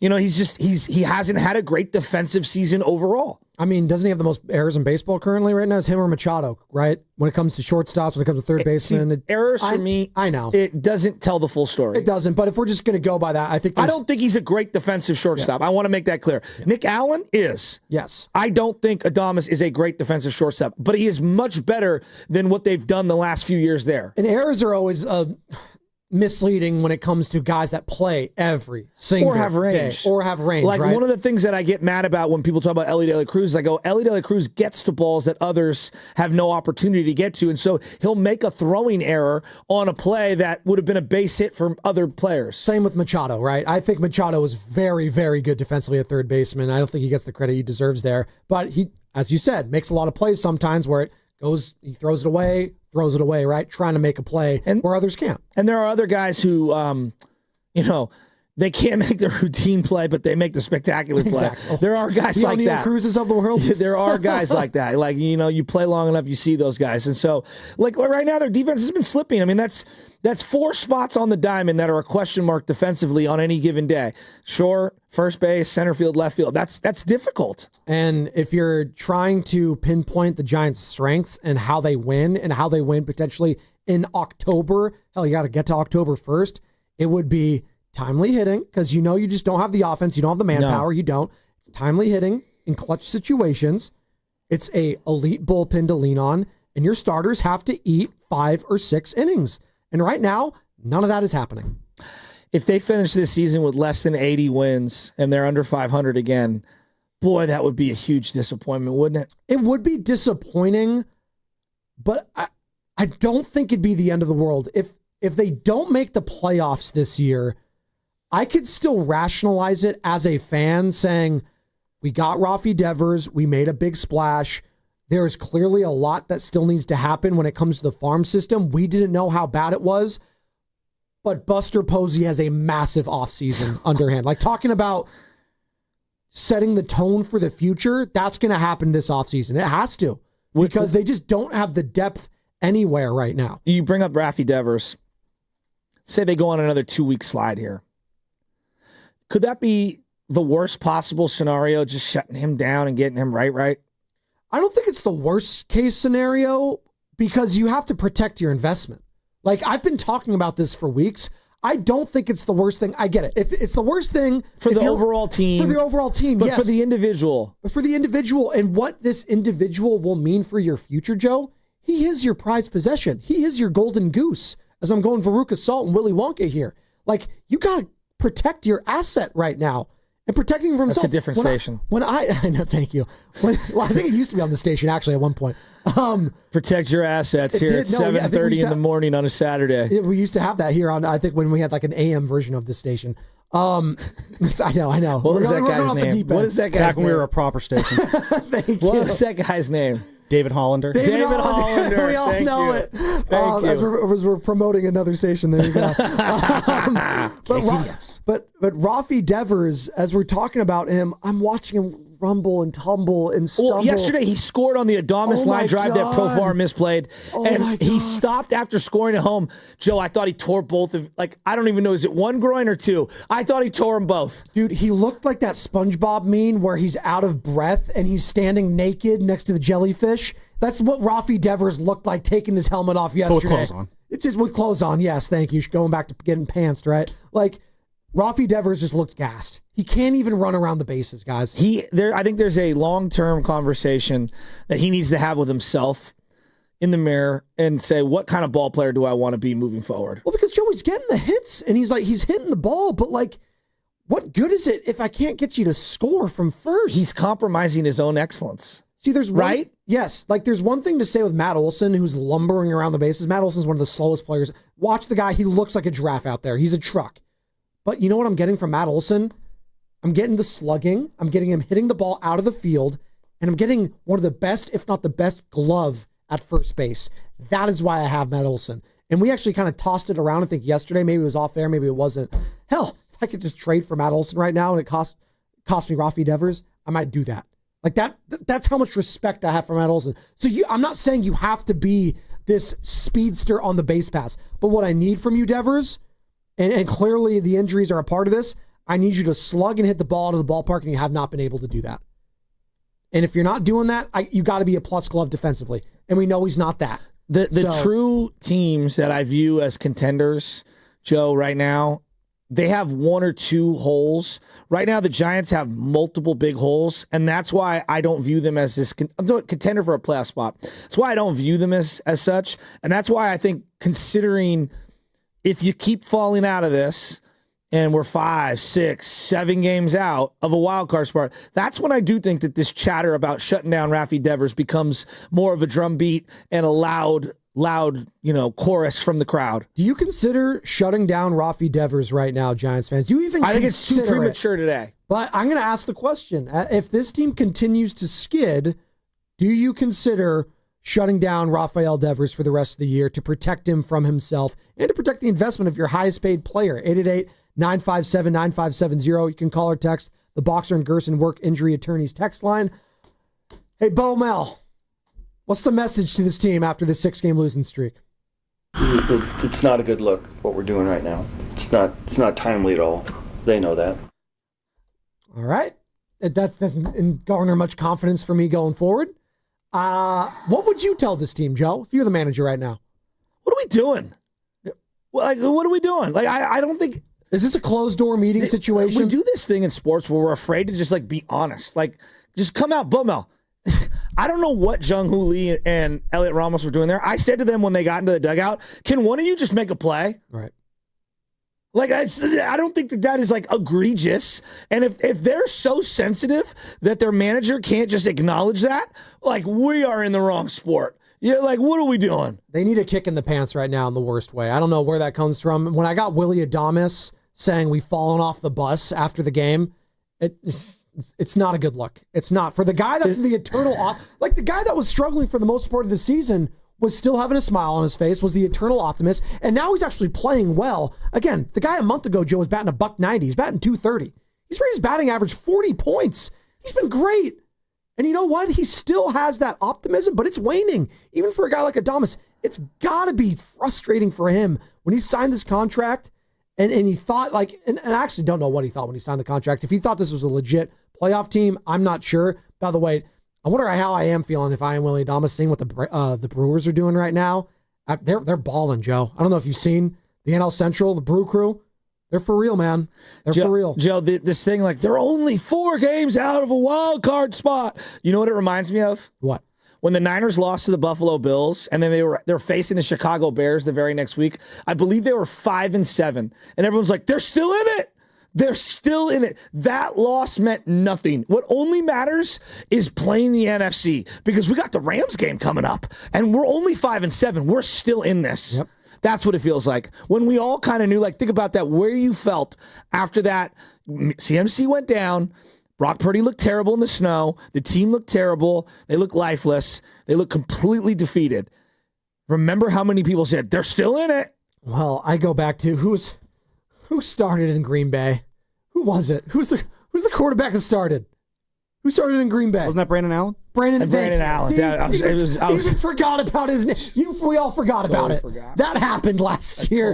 And Tebow Samuel didn't talk to reporters after the game. Mark still thinks that he was a great backup for Joe Burrow. So relax.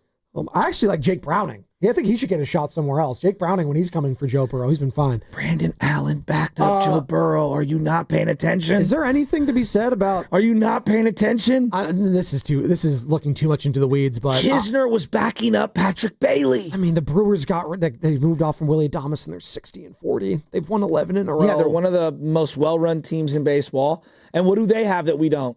Their prized possession arm came up and it looked every bit like the prized possession arm. And they also moved off of one of their prized possession arms in Corbin Burns. Well, they did that 2 years earlier. They did. I'm saying, but they set the table for it. I mean, they traded him. Yeah, they did. No, you're right. And then Boston Red Sox, I mean, they got rid of Rafi Devers. They're a wild card team at the season ended right now. They're 54-48. Well, Duran's the guy that I look when I watch Boston play, and I go, that's the spark plug type of a player. Roman Anthony's been playing well for them lately. Yeah. It's their top prospect who came up. Connor's in San Leandro. Connor, good morning. What's up, Connor? How are we feeling about Rafi Devers, Connor? Oh, good morning. And I love the Niners as the comparison point because I still remember Willard announcing that McCaffrey wasn't going to start for the opening game of the season, and like that being such a huge moment, both for your station and for the season. And, you know, it was downhill from there. Yep. And look, I think when it comes to where we are, it's a slightly different take, even though I definitely love the comparison. You know, my take here is Buster has a unique approach. He has like a gunslinger approach to doing this general manager thing. And that's what we love about him. That's why he is so different from Farhan, because he actually does the dang thing. And part of that play has always been, if we're going to sign people, it's because they know we can win here. That's why you can't shut down Rafi Devers. Rafi Devers is part of the recruitment, and Rafi Devers' ability to figure it out is too. He's a unique guy. You know, we have spent so long thinking about the politics of whether or not the general manager will be allowed by ownership to actually sign guys. Yeah. That it's actually new to us to start thinking about individual player psychology. But I think that's where the conversation needs to be. Does he look good? Like, the only way out of it. Let me ask you this, though. I love where you're going, and you sound like you really watch the team. Does Rafi look 100% right now? No, you're totally right. I loved it. Yeah, I think he tore 2 groins. That's what it looked like. But he's a stud. Like, here's the problem. They need him, and even at 70%, he's one of their best hitters, which is a sad sentence. Exactly. But and I also want him to be right for next year. Thanks, Connor and San Leandro. By the way, you're listening to 95.7 The Game, KGNZ FM and HD1 San Francisco and Odyssey Sports Station in the home of the Golden State Warriors and Valkyries. Always live on the free Odyssey app. Coming to you live from the Laughing Monk Studios. The show has flown by There today. is something to be said for, you know, finishing the year out on a high note so that others want to join this. But if I'm is that just fake? Just have a hot September. Or is that fake hustle? I'm asking you, is that fake hustle? But what if I'm a free agent, or I see how this team is treating my star player? Wow. Even after paying him all this money and having all these expectations, we're protecting our investment. We're protecting the player from himself. We're willing to have him shut down so he can be healthy for the rest of the season, because he means that much to us going forward. I do think that is something to be like. I like that. You got to be able to just compartmentalize it. Yes, but I'm looking at how we treat these players. Like CMC, you had to protect him from himself at one point. You just had to protect him. That guy means so much to that team. And it's not a like-for-like comparison. I get that. Stephen Curry, the same thing. You have got to be able to protect these players from themselves going forward. And I just think we're going to get to a point, if this losing streak hits double digits, where you have to just consider, if you're Bob Melvin, if you're Buster Posey, if you're whoever on this team, consider shutting down Rafi. He's got to buy in, though. He does. He has to buy in. That's like the most important. That's how you sell. It's like, you know, Rafi, you're a big part of our future going forward. We love what you bring to this team right now. We are 100% bought in on you, but we need you to be healthy. And part of that, but you mentioned it, Joe. Part of this is sitting down with Rafi and saying, you know what, dude, you also need to do right by us in a way. It's a little give and take. So we put the investment in you. Now invest in yourself, invest in your body, invest in the future of this team, because we have 100% faith that you can be that player for us going forward. But you need to get healthy, sit down, relax, take a breath. When's the deadline? 9 days. 9 days. Next week. So next Thursday. Next Thursday. Okay, so let me just play out the schedule.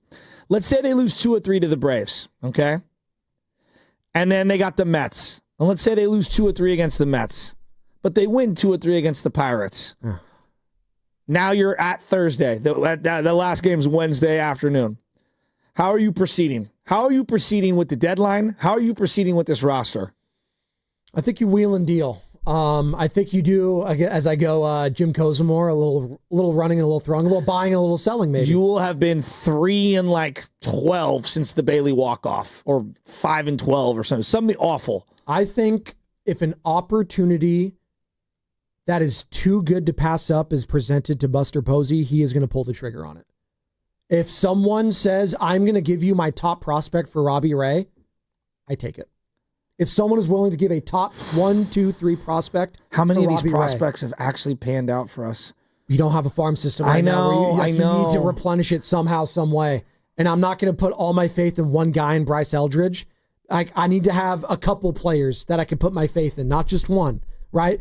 It worked out for the Washington Nationals. It's worked out for some of their big-time players and prospects that they've traded for, right? Who's my guy? James Wood, Mackenzie Gore. Pretty good players over there. Yeah, okay. That's a good point. Again, that's a good point. Not like for like the same thing, but you need to be able to replenish it. That's the nucleus of what's made them exciting. Thank you, right? Now, there's still a couple players away, but the Giants, let's be honest, they're a couple players away still on the top to bottom of this team. What say you then? You asked me the question. Same scenario for you heading into the trade deadline next Thursday. I don't think you shut down Devers just yet. Okay. I do think you trade Wilmer Flores and Mike Yastrzemski and you free up spots. And I referenced the 5 guys, if you will, down in the minors. Wisenhunt, Elliot Ramos, Meckler, Grant McCrae, Matos I would lump in there, and Hunter Bishop. Who are you keeping, who are you playing, who are you getting rid of? Yeah. If you're going to keep them, let's play them, let's see them, let's see what we got. If not, move them.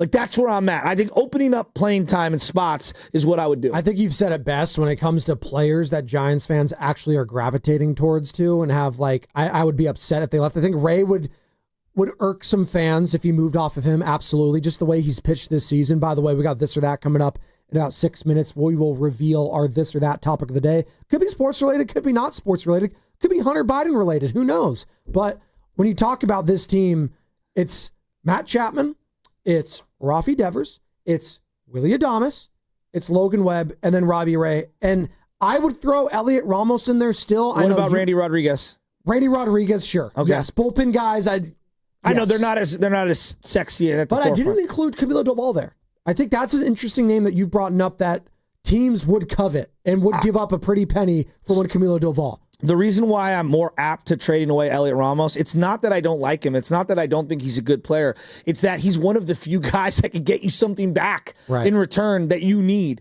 And if it was up to me and they said, hey, Joe, you could get a starting pitcher who has an under 4 ERA, who's 25, under team control for 3 more years, I would flip the left fielder for the starting pitcher right now. This team needs more starting pitching. Bad. So like a Mitch Keller, for example. I would do that yesterday.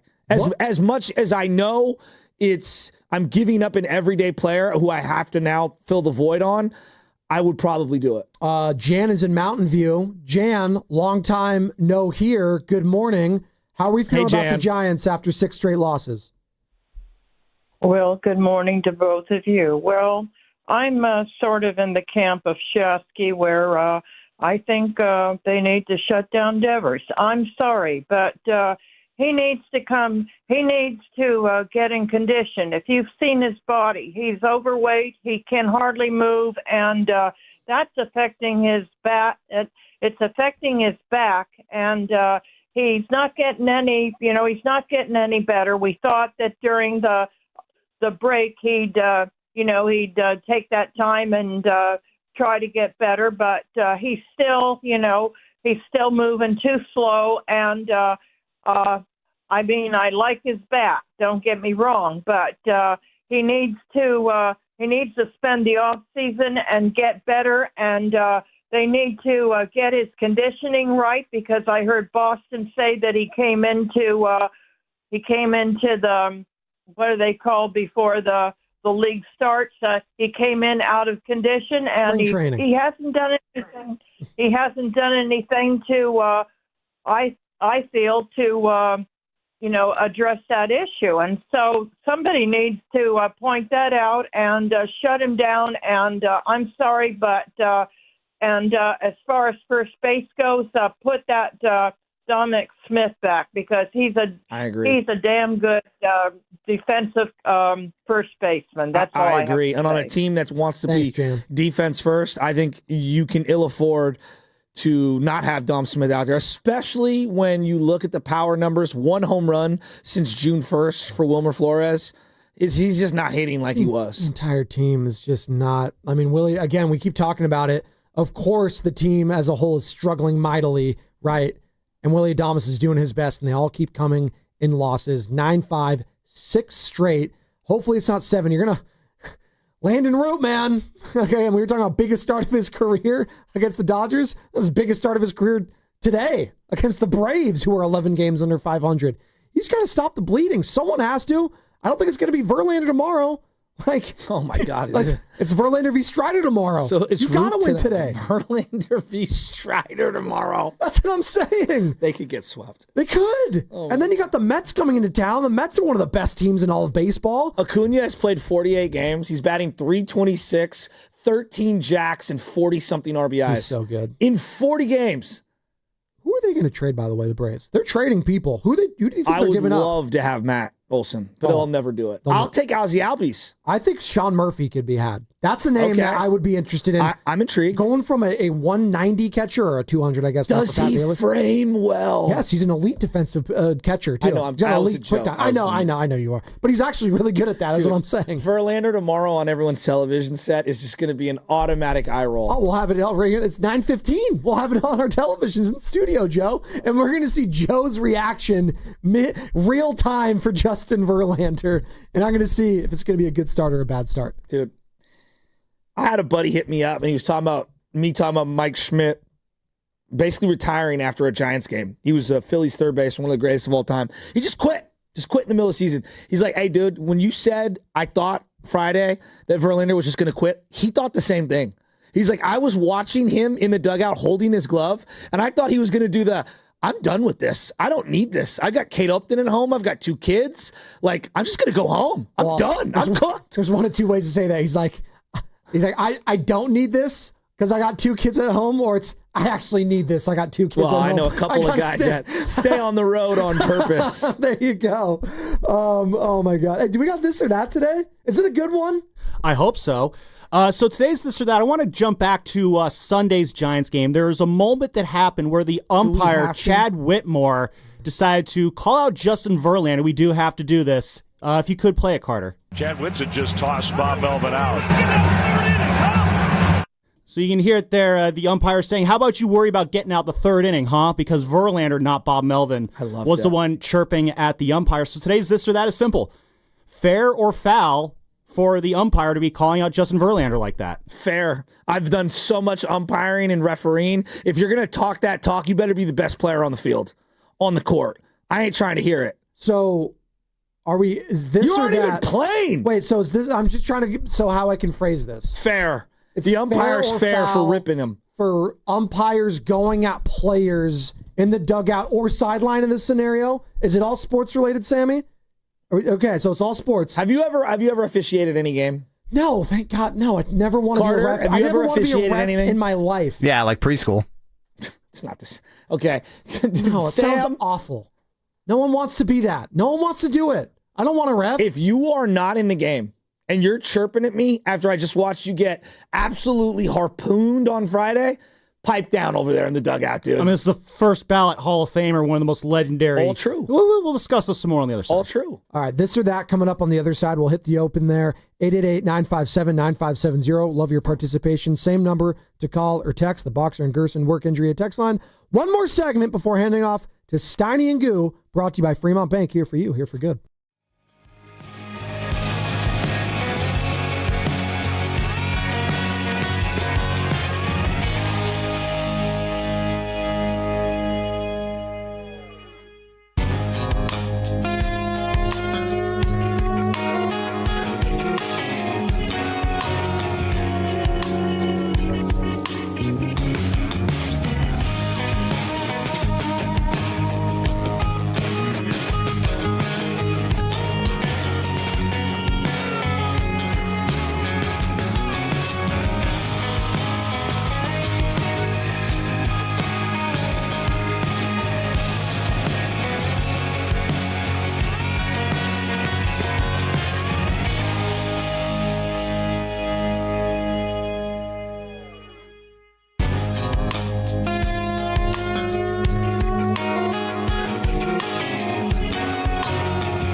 when I seen him throw that ball, I was like, oh my God. It makes me very uncomfortable. Oh no. Hey, this is Jonathan from San Francisco. You're listening to The Morning Roast with Joe Spidoni and Joe Shasky. What's up, Jonathan? Hope he's on his mail route. Yes. Hey, that was Jana Mountain View right there. She just joined us last segment. We got one more segment before handing it off to Matt Steinmetz and Daryl the Guru Johnson, who hopefully they're doing their new vodka read right now. Who knows? Who knows? I need still to try some. I need to try some new vodka. I'm not a huge vodka guy. Yeah, Mark, I don't know. You're not good. I didn't say that, Steiny. By the way, catch the latest episode of Garlic Fries and Baseball Guys. This week, you can hear Steven Risotto and George Contos preview the second half of the Giants season. So, wait, time out. So instead of booking Contos for the show, you booked him for Garlic Fries and Baseball Guys. No, that is not what happened. Do you want me to tell a story? Yes. Okay, so what happened was, as you guys, I don't know if you guys remembered, I was out of town last week on vacation. Dude, it was the best week ever. Dude, you're telling me. I loved every second of it. And so when I was not there, I told Steven Risotto, hey, you're the, up-and-coming guy at the station. Why don't you host the podcast this week? I'll let you kind of do your own thing. He's like, okay. Wait a minute. You hoodwinked him into doing your podcast for you? No, I said, hey, you want to do the podcast this week? And he's like, yeah, sure, I'd like to. And I said, cool, go nuts, do whatever you want to do. And his idea was go get George Contos. So there you go, Steven Risotto, boots on the ground, getting it done. How was it? Was it really good? Yeah, no, he did a good job with him. Okay, good. They talked a lot about Verlander, which, that didn't age very well, but... Oh, they said he was going to be fine? Go back and listen to the episode. Download it on the free Odyssey app or listen wherever you enjoy your podcast. Just make sure you subscribe. All right, let's play this or that because I want to get into something. Like, I'm passionate about this. Well, we also have a special guest on the line that wants to refute a story that was told earlier in the show. But we might do that in this or that.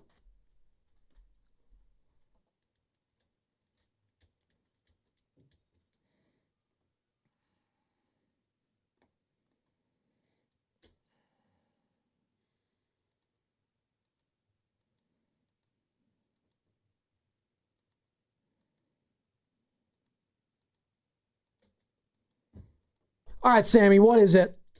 What do we got?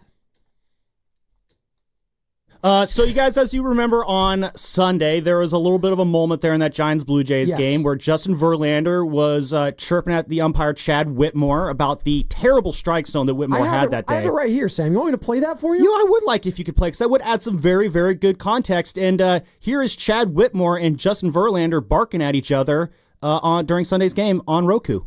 Chad Whitson just tossed Bob Melvin out. So again, Dave Fleming thought that Bob Melvin was tossed. It was actually Justin Verlander, and Chad Whitmore saying, hey, how about you worry about getting out of the third inning, huh? Instead of, talk about how horrible my strike zone is. Chad Whitmore is such a bro name, by the way. Very Circa bro like name. 2007 Puka Shell Netflix high school guy. Well, Chad Whitmore, brah. Anyway, so the question today, this or that, fair or foul for Chad Whitmore to call Justin Verlander a future Hall of Famer, one of the greatest pitchers of this era, to do that on Sunday? Fair or foul? I think it's fair. It's totally fair. Because here's my thing. When you're an official, all right, and I hate officials. Hate them. Hate umpires, hate officials, but I've done the job many times. I just despise when you're not allowed any dialogue. I despise it. This thing, you can't approach an official and have a conversation. Just ask them what they saw or maybe explanation or interpretation or whatever. No, it's all within reason, right? If you're berating an official nonstop all game, dude, like, shut up. You know what I mean? Like, from the official's point of view to the coach.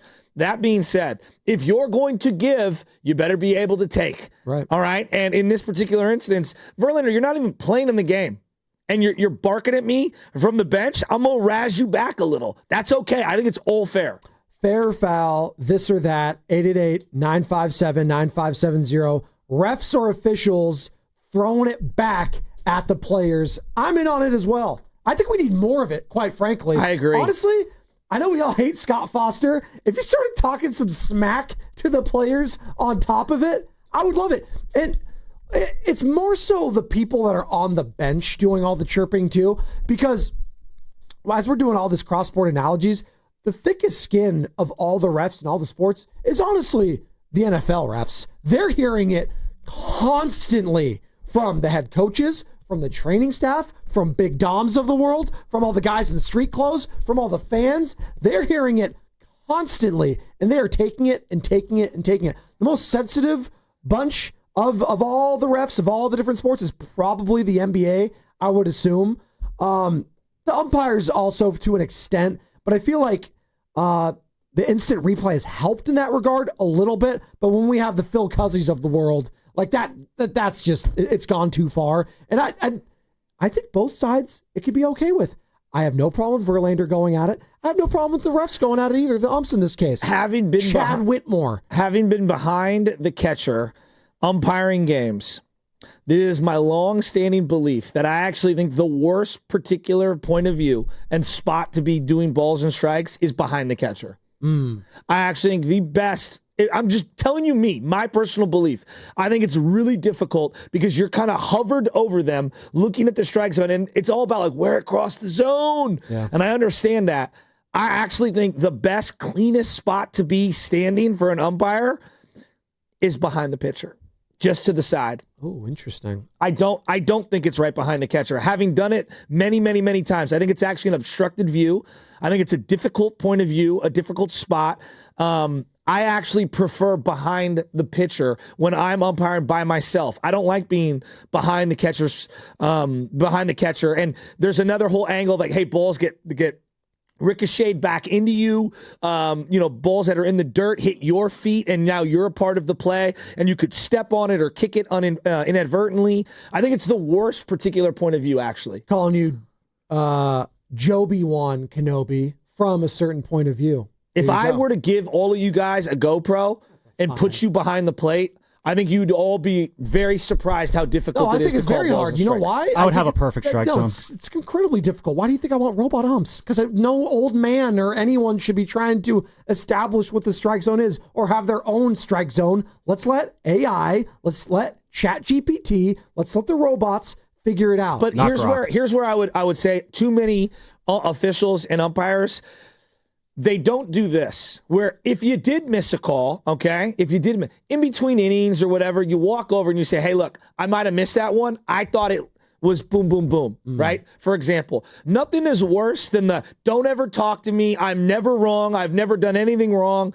It's, hey, that's what I saw and I'm moving on. And then when there's in between innings, there's like a little like warm up or whatever, you'll walk over and you go talk to them. In basketball, I do the same thing. It's like, hey, you missed that foul. Hey, look, I might have missed it, but from my point of view, I didn't see it that way. I'll look for it next time. That's all. People just want to be heard. It's funny when I'm just thinking of like the sports where you get players tossed out, you get managers tossed out. You get NBA head coaches tossed out of the game sometimes if they want to get tossed. You never really see it in football, Joe. You notice that? You never see Kyle it in Shanahan football. needs to get run. No, but it doesn't happen. Can you name the last time a coach got like thrown out of a game? Thrown out of like an NFL game. Like that does not happen. I mean, we just don't really eject players. That's what I'm saying. Because why? We allow the dialogue to keep happening and continue to happen. Yeah, but then there's the next play. There's penalties that happen, and we have other like head coaches, not coaches, but other like people assigned to like reel them back in. Remember the Sean McVay guy? Bring him back in. Coach. The get back coach, right? We got a special guest. I teased him earlier. Let's get to it. Special guest Deli Boy calling in. And it says here in the box, wants to set the record straight on the golf story. Deli Boy, the floor is yours. Good morning. Good morning, boys. How are we doing? Great. I mean, I'm teetering here. I want to see where you're going with this. Okay, so let me just say this. Yes, I topped the first ball, but there's context to this story.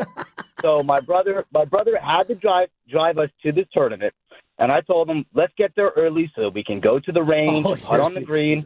But no, my brother took forever to get his dress on. So when we got there, we're about 10 minutes away. We're about 10 minutes out from our tee time. When we get there, they said, hey, you're the first group out. So we literally had to get our clubs onto the cart, go right to the first tee, no warm-ups, no putting on the green, just right there. And my brother, yeah, he did hit a ball really high and right, into the houses and gone. And then he ended up having to drop a ball, right? And he goes, oh, yeah, I didn't know where it was. Yeah, that ball was gone. That ball was absolutely just nuked right. And I don't think it was Dublin. I think it was Roddy Ranch. Oh, I don't Roddy think it Ranch. I don't think it. Okay. I don't think it exists anymore. But yeah, so it wasn't necessarily like that. I just topped. Yeah, I did top in front of everyone. The nerves got to me. But we didn't walk off that course. We finished it out. But I tell you that drive home was a slice of humble pie. I think him and I looked at each other and said, "Yeah, we're not tournament ready. We are just not." I think we just not. I think my brother came out with like a 102, and I thought like I shot like 1,000, and What'd you get on that first hole? A 15? Oh, I think I took an 8 easy 8. That sounds like I can't remember. I think I took the max. What is it? A snowman? Yeah, snowman. So where are you at with the Giants? Yeah. Okay. Well, let me just say this. I'm not trying to blame Devers. I really don't. But let's look at the record and the numbers. We were 41-31 on June 15th, the day of the trade. We have been 11-19, I believe, since the trade. And it feels like in the last month and a half, I turn on the game in the first, second inning, third inning, and we're already down 3-0, 4-0, 5-0. It just seems like right before the game even starts, we're already losing. And the offense just has no spark to it right now. And 3 weeks ago, I'd have been convinced, we're buyers. We're going to be buyers at the deadline. Now, I don't know. I wouldn't be surprised if we're sellers. I mean, I wouldn't be surprised if we sell, we sit Devers down for the next couple of months. We just see what we got in the farm. Maybe bring up Bryce Eldridge, or maybe just let him wait till next season. Let him start out spring training, see what he has. I don't know. I mean, this team just, for some reason, it just feels like we don't even want to play. And I don't like that. And listen, I love Verlander. I mean, you got to this guy's a Hall of Famer, probably one of the greatest pitchers, probably the greatest pitcher of our generation in the last 20 years. Probably the greatest pitcher. I mean, him, Kershaw, Scherzer, all have an argument to be the number one. But it just seems like he's a liability. I mean, it just feels like every single time he goes out there before the game even starts, 4-0, 5-0, and then you guys can chalk it up to, it's bad luck. We're not hitting for him. Eventually, something's got to give. Look, if he doesn't have it, he doesn't have it, and you can't keep putting our team in a hole like that. You can't be saying, every fourth and fifth game, that's a loss. Like, that's not a winning product. That's not a winning formula. We got to do something. Great call, Deli Boy. And I was right about my story. You were, but he said he didn't get time to practice. And you know what? I feel him on that. But sometimes... Is that why Birdsong got knocked out? I didn't have a warm-up. Hold on. You broke it again. I didn't break it. No, this one just unraveled. I'm jerking it too much. Hold on. Oh, my God, dude. Hold on. I'm not jerking it at all. All right? You and Steiny, just keep your hand off the microphone. I actually don't jerk it as much as Steiny does. I don't. I need a fidget spinner. He says as he's trying to reattach the microphone. I need a fidget spinner or something, okay? It's fun. It's a problem, all right? And I'm trying to deal with it, all right? I'd appreciate if you get off my back. For those that are listening and not watching, Spadoni grabs the microphone, which is on like a little handle, if you will, an arm, and it's just constantly moving and grabbing it and moving it like it's just, dude, you're not Chuck Berry. I move around. Just leave it. No, just leave it, dude. Okay, I'll leave it alone. By the way, I'm with Deli Boy on going to the range early, trying to hit some balls. But on the flip side of that, I think some of my best rounds have been me like not practicing. Yeah, I just go on there, out of bed, just grip it and rip it. Yeah. John Daly, right? And don't waste all your good swings at the range. You know what are you doing? Thanks, well, maybe Birdsong should have skipped his warm up then. You know what? That's best starts where you just skip. What he just said. Well, you said maybe he didn't pitch well because he didn't get his warm up. I'm saying maybe he did have his warm up and he. When's your next vacation? It's not soon enough, man.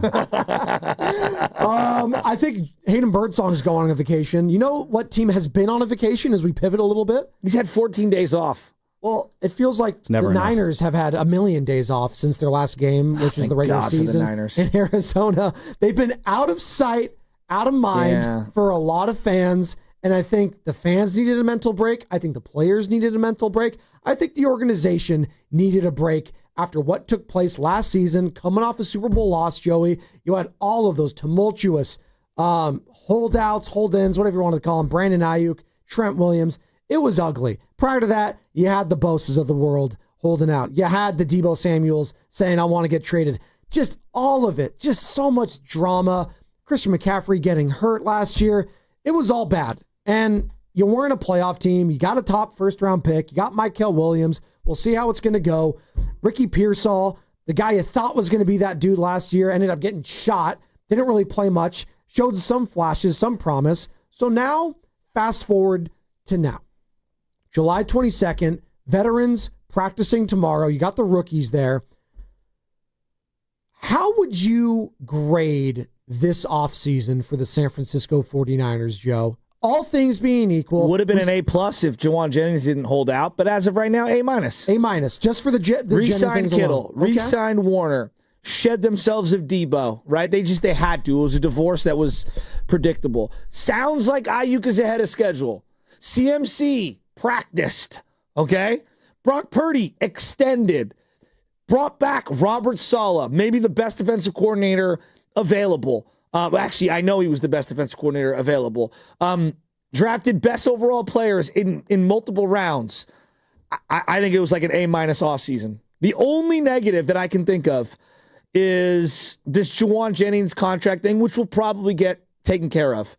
Trent Williams, full participant. Bosa, full participant. I think they're good. Traded for Bryce Huff. Like, I think it's been a great offseason. I would say got younger, got cheaper, got healthier. I would say it's been B+. I would have given it an A-. I'm curious to see how the linebacking core is going to do. Obviously, you got Fred Warner. You retained him. He was an All-Pro last season, playing on a bum foot or ankle, whatever the hell it was, for most of the season. He was incredible. No Dre Greenlaw, though. Again, he got hurt with the Broncos, but I'm curious to see. It's hard to replace a guy like that. That was a heart and soul and set the tone physically. And you saw that just in that first half against the Rams last year, him setting that tone, and he could never get quite back dealing with that Achilles sprain. And then, obviously, Talanoa Hufanga, gone. I would give it an A+. Yeah, I know he's been hurt. I would give this an A+. I just have such a question mark on that wide receiver core right now, Joe. And the Juwan Jennings thing, I feel Juwan on this. He is reading the room and saying, this team needs me.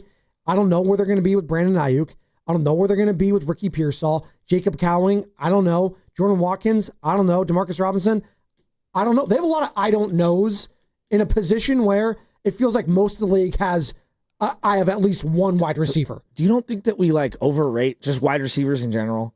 You don't think fantasy football has really overrated just the impact of a wide receiver on winning a Super Bowl? You don't think that the wide receiver production had a lot to do with the 49ers struggling last year? It's important. It's a huge reason why they didn't get any separation.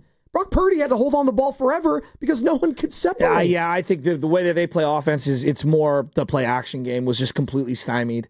That's how they throw the ball. They do not drop back 5 wide and throw it. That's not how they play football. No, they don't play football that way, but that was also a big problem in the Super Bowl loss was the sticky man coverage of the Kansas City Chiefs because no one could gain separation. In the Super Bowl.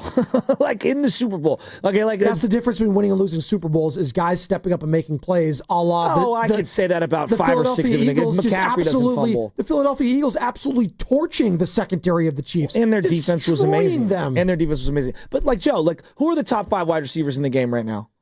Who are they? Jamar Chase, Justin Jefferson, no Super Bowls. Amon-Ra St. Brown. No Super Bowls. Oh, okay. I'm just saying, AJ Brown, Devontae Smith. How about that? They finally won. Yeah, they finally won. But I wouldn't put Devontae in the top 10. Okay. AJ would definitely be in there, and he was a malcontent pretty much all year. My point is, wide receivers are important. They're not more important than offensive and defensive line to winning games. They're not more important than actual quarterback play and elevating those around you. And I think right now there's a renaissance with running backs that seems to be very much in vogue right now. And the way that this team wants to play football, I don't put as much of an emphasis on wide receiver. I think we overrate them. Do you think the Chiefs missed Rashee Rice last year? Yeah. And they absolutely missed him. They got to the Super Bowl. Yeah, I think that speaks more to how great Patrick Mahomes and even Travis Kelce had a really down year last year. It speaks to the greatness of Patrick Mahomes in that defense overall. Rashee Rice is really good, but how many guys are you naming before you get to him? I know, but again, that is one of the best players on that team with the best quarterback. He is one of the best players because they missed him, and the whole offense fell apart. He is. They went to the Super Bowl. They lost in the final game. They couldn't score in the Super Bowl. Yeah, but they got to the Super Bowl.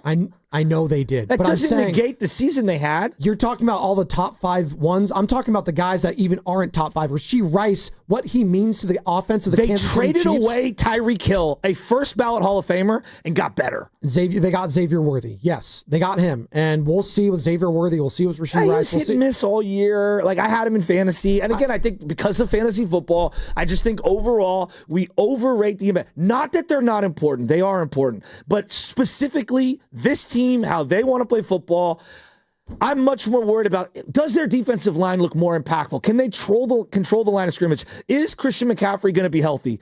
That is way more on what's going to help them win 9, 10, 11 games than is Pearsall available for 17 games. I mean, they'll figure it out. I hope they figure it out. They better figure it out because they drafted a guy in the first round, Ricky Pearsall, that again went through something traumatic and has dealt with injury concerns his entire career. Hell, we had Herm Edwards on, who coached him at Arizona State, said, yeah, you got to protect Ricky from Ricky because he works out too much and he's going to hurt himself. And lo and behold, he's hurt his hamstring. He's on the PUP list. Brian in Palo Alto wants to join this conversation. I just think we overrate receivers. I mean, they're going to run a ton of play action. They're going to try to kill zone. Yes, they're going to need some man beaters. There's no doubt about it. There's going to be a time and a place where they're going to need them. I just think this team and how we play football, that particular position is dramatically overrated. Not that it's not important. We talked a lot about it last year in the losses, though. They spent $50, $60, $70 million last year in salary at wide receiver. And their best guy was a guy who came into the season who had the year prior had 300 total yards. Can we acknowledge, though, just seriously, that like the number one criticism of this team was that the wide receivers couldn't get separation? Like that was the number one. In the Super Bowl. No, it was way before that. Oh, you're talking about last year? In last year. They got. I think they were okay. I mean, it wasn't great, but I also think it was a byproduct of CMC not being there. Honestly, I think we saw a little bit on that run to the Super Bowl. I remember it was after that Ravens game, the Christmas night massacre. That's what we were talking about Baldy that week. That was when he first started mentioning the sticky man coverage, given the Niners' issues for the receivers. Guys, if you really think this season's going to come down to them having 2,000-yard wide receivers, for example, hypothetically, that's not how they're going to win and lose. They're going to win and lose if they get double-digit sacks from multiple guys on their defensive line, and if CMC is something close to the CMC that we saw the year before last. Brian, Palo Alto. Brian, how would you grade this offseason? Good morning. How are you feeling about the Niners heading into training camp? I think they did the things they had to. They had a lot of overpriced veteran guys that weren't performing. They've replaced them with young rookies who, obviously, we hope they have what it takes. We don't know. I mean, that's the thing with this team is like there's several positions where there's no proof that we have any solutions. I would say the interior defensive line, we hope that these guys they've drafted are ready to be year one contributors. We don't know. It's safety. We don't have a single guy that is good, proven to be good, or is super young, and we really don't know. I'm more concerned about safety and linebacker next to Fred Warner than I am wide receiver because I pay Kyle Shanahan $15 to $20 million. Wide receivers. Yeah, wide receivers like fifth. Thank you. On the concern list. Thank you. It's not number one. Interior offensive line, interior defensive line, safety. Corner, maybe, there's a lot of leaps being made that Green is a lockdown corner that's not going to commit 5 penalties a game. So we really don't need those things. And I just want to say, guys, I've been criticized for being too negative, and I just think the Warriors should give Kuminga the absolute max contract. Call it a day. And if he's shooting anything less than 40 shots a game, and if Steph's not deferring to him, then that's just an absolute failure in the upcoming season. Anyways, guys, have a great day. See you, buddy. Thanks, Brian. If I look at this and our ranking, concern, CMC, hands down, number one, right? Yes. The season will go with his health. Okay. Yes. Your backup last year was Jordan Mason, who was good for 5 games. He's now in Minnesota. Yes. But he had injury concerns. And Isaac Orendo played a handful of games, showed flashes, hasn't been healthy. So we all agree, running back for a Shanahan team might be the number one need. They draft that Jordan James. That's their rookie pick. All right, we'll see. Right? We'll see. Second one, right? I think it's always offensive line. The reason why I go offensive line, what has done in Shanahan has been the quarterback staying healthy. Mm-hmm. Right? Offensive line plays a big part of that. So O-line, number 2. Then I flip to the other side. Why were they so bad last year? The guy who played alongside Warner was awful. Devondre Campbell. Oh. Now, the D-line was awful too. So you can go in either combo, D-line or linebacker next to Warner. Pick your choice. You want to go D-line, fine. That's fine. You want to go linebacker next to Warner? I think it's as important as their D-line. So D-line, linebacker. That's 4. Now we get to safeties. Mustafa's coming off an ACL injury. I had questions on him. Yes. Solid rookie moments. Jair Brown? Ugh. Yeah. Okay. Well, the trajectory was going up on Jair Brown, right? Tig Brown, Baldy loved him coming out of Penn State. We all had high hopes for Brown. Took a step back last year. A big one. Yeah. A big one. And was yanked out of the rotation, right? They just cut, George Odom. He was a special teams guy. I was never impressed with him at all. No. So, safety, D-line, linebacker, that one spot next to Warner, O-line, CMC. All, for me, way above wide receiver concerns. I understand why wide receivers are concerned. You took a guy in the first round. Everyone's losing their mind about Ricky Pearsall. He did have more yards last year than Jennings had the year before. Well, of course, because, Jennings had a healthy Deebo Samuel, had a healthy Brandon Ayuk, and Jennings, as the number 1 last year, balled out, almost had 1,000 yards and wants to get paid accordingly. In 2023, Deebo was hurt. He hurt his shoulder. Watch the wide receiver doc. He was out multiple weeks, had the stinger. He missed the Cleveland game. He was injured going into the playoffs. About that. Bonte and I were hosting that Cleveland one. I said, he better not lose to Cleveland Browns. Was it P.J. Walker? P.J. Walker. And the kicker. Boys. I haven't even brought up the kicker. The kicker? The kicker? He's number 1 for you. The kicker? That's number 1. You guys are worried about Kyle Shanahan's wide receivers. What about the kicker? Well, I'm worried about the wide receivers, so I don't have to keep putting the kicker in positions to miss kicks. That's why I want my wide receivers healthy. You want them to miss PATs instead. Yes, I want touchdowns, Joe. Look, I want touchdowns to help out my quarterback that I paid all this money towards. It's a good separation. I want that from Ricky Pearsall. I want that from Jacob Cowling. I want that from all these people. I hope they prove me wrong. I do. I just think it's a question mark. And as we were alluding to, there's a lot of question marks on this team still. A lot of them. They've been waiting since D Ford left. They've been waiting for someone to pop opposite Nick Bosa. And Mykel Williams be that guy. Or Bryce Huff. Or a combination of the two, right? They have not stopped the run for 2 straight years. Yep. Right? And that is way more important to them controlling the clock and stuff than a wide receiver. Well, it's a great point. And defensive tackle for sure. And as much has been made about Eric Armstead, Ryan DeForest Buckner, who you should have kept, who you should not have kept. No one could argue. Eric Armstead defensively against the run, he was great. He was a plus. He was really good. He was a plus there. But he was also hurt. He was hurt a lot last year. But you missed him last year. You did. And Javon Hargrave sucked. He was awful. He was just bad. He sucked. Talking about one of the awful like signings here in the Bay Area the last 5 years, Javon Hargrave might be at the top of the list. Awful. As bad as the Debo thing ended, nothing was worse than Hargrave on this team in terms of money spent and production received. And Devontae Campbell. Who, again, Devontae Campbell shouldn't have been playing. Quit. He just quit on the team, too. It was D. Winters. That's where I go back to, was D. Winters that bad? Right. Was he that hurt? Could this Nick Martin, step up? We know that Fred Warner's a stud. He needs a running mate. 888-957-9570. From the Boxer and Gerson Work Injury Attorneys text line. Mike Tomlin interfered with the kick return and did not get thrown out. That is true.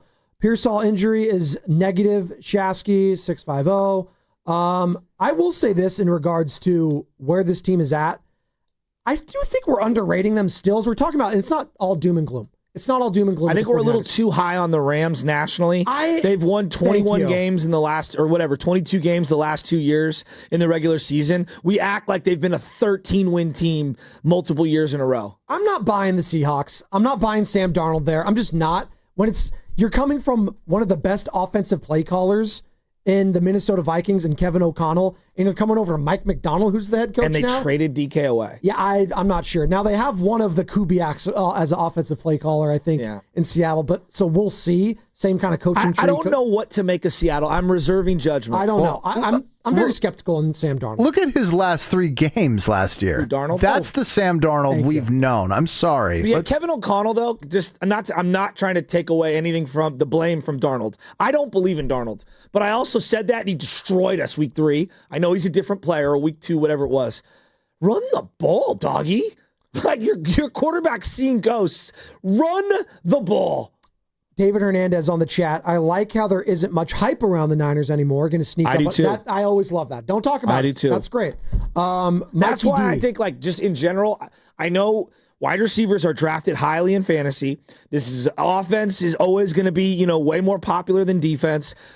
The biggest reason why the Niners weren't good last year, their defense was historically awful, and their running back, who was the best player on the team, played like 3 games and was a shell of who he was. That's why they were as bad as they were. Mickey D, I have them at 9 wins. Kevin Ford is all in the YouTube chat. 9 wins is generous. The Powers family, the 49ers are cooked. They got a ways to go to be a factor again. I don't think they're cooked. They have too many good Hall of Fame, not good, great Hall of Fame type of talents on their team, but it's going to come down to health. I do think they're a team in transition. Yeah. I think they're a younger team on defense.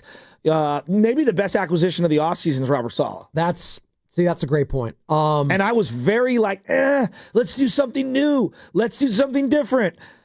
They had 2 awful hires. They downgraded in back-to-back years defensive coordinator-wise. When you went Steve Wilkes, which is a downgrade from D'Amico, and then Nick Sorensen, which is a downgrade from Steve Wilkes. And now it's inarguable. And Rob Saleh, he made sweet music with one Bryce Huff, who was one of their acquisitions this offseason. Could you do that again? Obviously, Bryce Huff had the success with the New York Jets. Not so much with the Eagles. I'm like in wait-and-see mode on Bryce Huff. Right. I don't know. I don't know. Like, he's blaming, Vic Fangio's defense.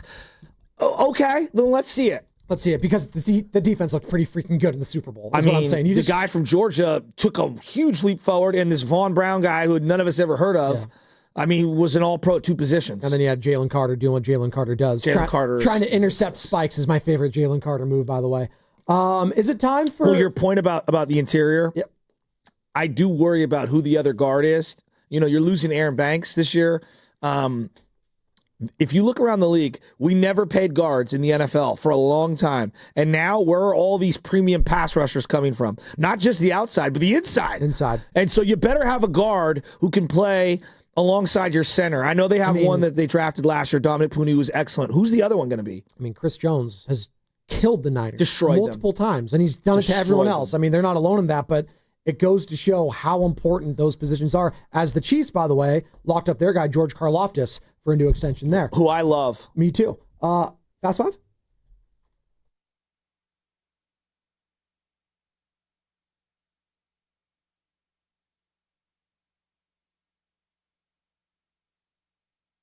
Football! No! Football! I know, I feel it. I think Lebitard posts it every year when they're all like, football. They all keep getting louder and louder and louder. Well, you know what my favorite month of the year is? Which one? It's October. Well, I thought it was July. No, July 4th. No. That's my favorite holiday. Okay, that's your favorite holiday. Excuse me. October. Baseball, playoffs, basketball starting up. Weather in San Francisco, the best. It is. Golf season for me to go out and play. I'm not coaching typically during that time. And football's in full swing with college and the NFL. Oh, it's the best. I'm excited, man. I'm so damn excited. And we got fantasy football coming back, baby. Carter defending his title here. I might retire. You know it. Wait, retire? Yeah, I'm just not feeling it this year in fantasy. I might just retire. You're getting old? What are you doing? Retire. You're retiring from fantasy football? You're acting like it's go full underdogs. Do you have arthritis in your fingers or something? What do you... Plantar fingeritis. It's a young man's game. No, it's literally not. My grandfather's 89 and he still plays fantasy football and loves it. Good. See? I'm joking. Well, it keeps the mind sharp. Oh, he doesn't play it? No, fantasy just... He doesn't love it? There's too many bench spots. And so the waiver wire just sucks. And so by the end of the year, I lose my mind. I think you need to go back to the 95-7 The Game League to find your love again for it. So you and Willard could be going head-to-head one week, and the hatred could come back. Joe, you need that fire. You need that fire and flame. He didn't ask me to officiate his wedding like Guru, but I love Mark. Wait, did Guru officiate the wedding? No, he bailed on that because, Guru is full of crap it comes to like committing to something and going and actually showing up. Was anyone here invited to the station for Willard's wedding? No. Crickets? Ephraim Salam was there. No! Who's the other guy? Rich Ornberger was there. Oh, Miso Orny, Rich Ornberger. There you go. What do you got, Sammy? My final thought is I'm going to feel optimistic about Landon Roop taking the mound for the Giants. And it's so optimistic since we're talking about fantasy sports. I picked him up in my fantasy baseball league because I am so optimistic that he's going to get a lot of points tonight. Will he get a win? I don't know, but I'm least optimistic that Landon Roop, with a 1.37 ERA in his last 5 starts, I think he'll pitch well tonight. I'm actually kind of shocked that he's available in your league. Just to have? How many people are in your league? How many teams? 10 people, and 10 people, and all of us are giant. Yeah, there you go. It's a one-man league, Sam Lubman. I know. Somehow I'm still in last place. I'm trying to know how to figure that out, but yeah, it's a league of Giants fans too. So Giants players usually go at a premium in this league, well, so to speak. But yeah, I'll take it. So if all the Giants players were taken in this league, is everyone like 500 right now? Basically, everyone's just beating themselves up. What do you got? It's Carter? It's the only fantasy league in America where someone's still starting Mike Yastrzemski. Oh, it's not me. That's not. Is Farhan in this league? How are you last in this league, Sam? That says more about No, I'm you. in the middle of the pack in this league. I keep good. forgetting to set my lineup. Oh, that's a problem. What do you got, Carter? Yeah, for me, I'm shutting down Devers. Last night was really the first kind of push for me to do so, and I don't even know if that's for the season, but he needs to be shut down right now to get right. When he was coming around in between second and third, he very clearly grabbed at his groin, and then he looked at Matt Williams with dismay that he was getting waved onto home. Like he was upset he was getting waved onto home. He looks like Seth Rogen in Superbad as the cop. Yeah, exactly. He's the fastest kid alive. I can't catch him. Like that's literally how he's huffing and puffing around the base. Like, give him a break. Like, let's try to get the full. He's the fastest kid alive. Let's try and get what we actually paid for here, and give him a break, and let's see how this goes. See, I appreciate you coming to my side of the fence. I was on this a couple weeks ago, Carter. You gotta protect your investment, protect your assets. Well, Spadoni, if you don't remind people that you were on things a couple of weeks ago around here, it goes forgotten quickly. It does, very much so. You gotta Steiny remind is him. just staring at me with disdain through the glass. Hey, That's just called how he looks at you. No, you know what the look that he's What's been throwing wrong off with lately? him? I'm in on the Steiny sweater look. He's giving Mr. Rogers vibes, and I'm okay with it. By the way, there's no It's the exact opposite of Mr. Rogers. There is no one polar opposite. No one loves you. Everything's your fault. That's right. It's a beautiful day in the neighborhood. It's actually not a If he beautiful starts, day in the neighborhood. sponsoring Jell-O pudding pops, then we have a problem. It's a new day in the neighborhood. That was Fast Five, brought to you by Xfinity at home or on the go. You get the fastest internet to all your devices. Steiny Guru next. Fremont Bank, here for you, here for good. Woo, yeah.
but poor. He brings the perspective. Yeah, I think they both have great points. Get off me, text line. He's truly one of a kind. That is whack. Oh, my God. And he's doing a great job. I need you to man up and say what you really want to say. Simon, you're doing a great job. That was embarrassing. And together, they're Steiny and Guru. Yeah. On 95.7 The Game. Good morning, everybody. What's going on? Morning, everybody. That's the first time What's in 8 going on? years of working with you. What? Thank you, Evan. That's not a signal of what's to come, right? That was an early air, like the Giants. Well, I got to figure out my levels. My man had the button off. How you? Go ahead. It was funny, wasn't it? Go ahead. It's 10:02. Go ahead. Go. We started 10. Go rant for 10 minutes about the Giants. How much they stink. No, I'm gonna say happy birthday to one of our friends. Happy 70th birthday to the great, legendary. Look how the guys are looking. Mark Ibanez. Happy birthday, Mark. He does not look 70. Dude, I know. You don't look your age. I know I don't look mine. Giants lose. He's too old. See, that was Evan, Mark. Braves beat the Giants 9-5. 6th loss in a row. Hayden Birdsong doesn't record an out. Say that again, They're now Sonny. 3.5 behind the wild card. He didn't record a what? He didn't record an out. Boy. You could take your victory lap? Because it's floating around the streets. I mean, eventually. And I'll just say it. Everybody glad he hit that Marlins guy? Wow. It can't be that. Okay, yeah. No, you're right. It can't. Look at the before and after. Man. I'm looking at that with this team, man. They look like the Bad News Bears defensively yesterday. So thank you. I know Melvin was late to his post-game presser, and I was hoping he was flipping over a spread, but at this point, Steiny, I don't know what to do or what to say. Seriously. So you want Bob Melvin to get emotional, right? You want him to get emotional. And well, he already did get emotional. He got emotional when he told Hayden Birdsong to hit a guy on the Marlins when there were 2 outs and nobody on in the first inning. He was struggling at that point. He was just starting to struggle a little bit. He plunks the Marlin. They give up 3 runs in the inning. He hasn't been the same. Now, isn't that on the pitcher, the adult? Well, he's not an adult. He's a professional. He's a pitcher. rookie. He's essentially a rookie. And I'm not saying I'm not saying A equals B. Yeah. I'm just saying you didn't do, and I'll say it, you didn't do the kid any favors in that Miami series. Man, 4 walks in the first, Donnie. And now you can't even pitch him. You can't even pitch him. Well, now you got 2 problems in the rotation. Verlander's one, and now do you give him the ball again? And if you don't, who do you have? Who? Verlander? Birdsong. Because you can't give it to Harrison. I don't know. Wow. I mean, he already had missed a few starts after his last start. So I don't know what you do with Birdsong. But this team's leaking a little bit of oil, and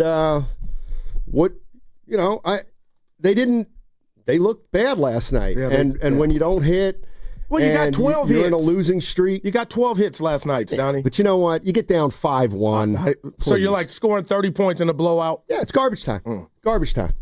But, good for the guys who brought their averages up last night. Adames had 4 hits. Sure. Yep. And I don't want to piss you off early, but I don't care at this point. And I heard the Joes talking about it this morning, Steiny. Nobody is above the law. Great rap group out of Compton. But I'm just sitting here saying, I watch Ralphie Devers round third base, and something is wrong. And if he is just Superman and nobody can sit him down to maybe even say, hey, let's try to get you some rest. But what if he messes whatever's going on with his body up for the future? That's how I'm thinking. I have not personally waved a white flag. I know it's out there, but damn, Steiny, this is your dude. You spend a lot of chicken on, and something is obviously wrong, and I don't care what he's saying about how he feels. At what point do you think about the future? And if a surgery's imminent. I don't know, but watching that hitch or giddy up, he looked like Fred Sanford coming around third. Again. Yeah, he's slow. He's a slow runner. He runs with a piano on his back.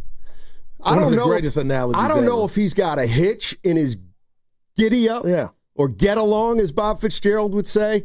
I just think he's incredibly slow. No, that I get. He has to. It's not fluid, Steiny. That's right. Something's going on with his slow and hamstring. We already know. He's slow. That I give. I'm not fighting you on that. By the way, this was 3 minutes ago. The SF Giants have announced the following roster moves. Hayden Birdsong and Tristan Beck option to AAA. Carson Seymour and Sean Jelly have been recalled from AAA Sacramento. The Jelly Man. Huh? Yeah. Well, he won't get his next start. You can't. Yeah, no. There's no way in hell he was going to make his next Evan, start. I wanted to throw this to you, Steiny. You don't know real quick. Evan was a college pitcher, but what I heard from Birdsong, he said back to step one, square one. That was Melvin. Yeah, what is that? But Birdsong told him that. What does that mean, Evan? Back to square one as a pitcher. Well, that means what we just heard. Means he's going back to Sacramento. Yeah. Here's Melvin after the, after Birdsong couldn't get it out in the first inning. He was kind of teetering the last time and found a way through it today. He couldn't, unfortunately. So, put us in a little bit of a bind with the pitching, obviously, and how we had to cover this game. But, not ideal, and kind of back to square one with him as far as some of the command issues go. All right. Hayden Birdsong is 23 years old, going to be 24 in August. And now he's regressed a little bit. Man.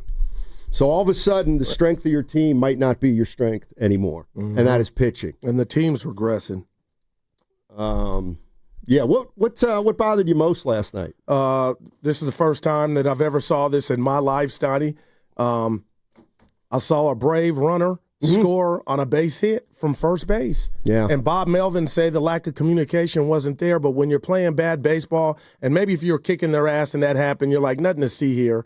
But to watch that transpire and a guy just blow past the third base coach, but he was hustling, and the Giants just, they're not locked in. And Adamas said it last night, Steiny. We were grinders in the first half. We were attacking. Right now, he said it's just lackadaisical. Yeah. They didn't have a lot of oomph last night, but I also, by the way, Pee Wee Reese used to do that for the old Dodgers. You could score from first on a single. Yeah. Evan brought up Willie Mays. Yeah, Willie Mays. I'm sure Ricky Henderson's done it, but I hadn't seen it in a while, so I was just like, damn. It was 8-1 at one point, Steiny, last night. Yeah. Tough loss for the Giants, and where do they go from here? Well, 8-2, yeah. They play again today against the Braves. You got confidence in Roop, or is something bigger going on here? I've got more confidence in Roop than Birdsong or Verlander. Yeah. I mean, he's been good. He's been real good so far. But again, he's in uncharted waters also in terms of his innings. So you look at the Giants right now, and they've got two reliable starters and a third who's been pretty good. Yeah. But the 4 and 5 right now are an absolute mess. And this team doesn't hit well enough for them to struggle at the fourth starter and the fifth starter. Now, if you talked about it when I left you all yesterday about you want to see these next 9 games or something remotely close to that before the deadline on the 31st. Steiny, I got to believe Buster Posey and company know what they need or what they want to try and do before the next 9 games. Because, I know what are you now in regard to the wild card, because the Dodgers won last night, so you're 7 back. But what do you do? What do you try and do, man, to salvage this season? I mean, there's nothing you can do. You try to play baseball like you played earlier in the year, where you're more buttoned up, and you try to win as many games as you can. But after watching this team now the last month and a half, they don't look good. They don't look good, and they don't look like they're a pitcher away from making a run, and they don't look like they're a hitter away from making a run. Wow, that's disheartening. So, man. I mean, what I think right now is I don't know what Buster Posey's thinking. I don't know. Because now I don't know if you add to this team. Why would you add to this team and take some people from your farm system and trade them? Like I would not trade any minor league player that I liked.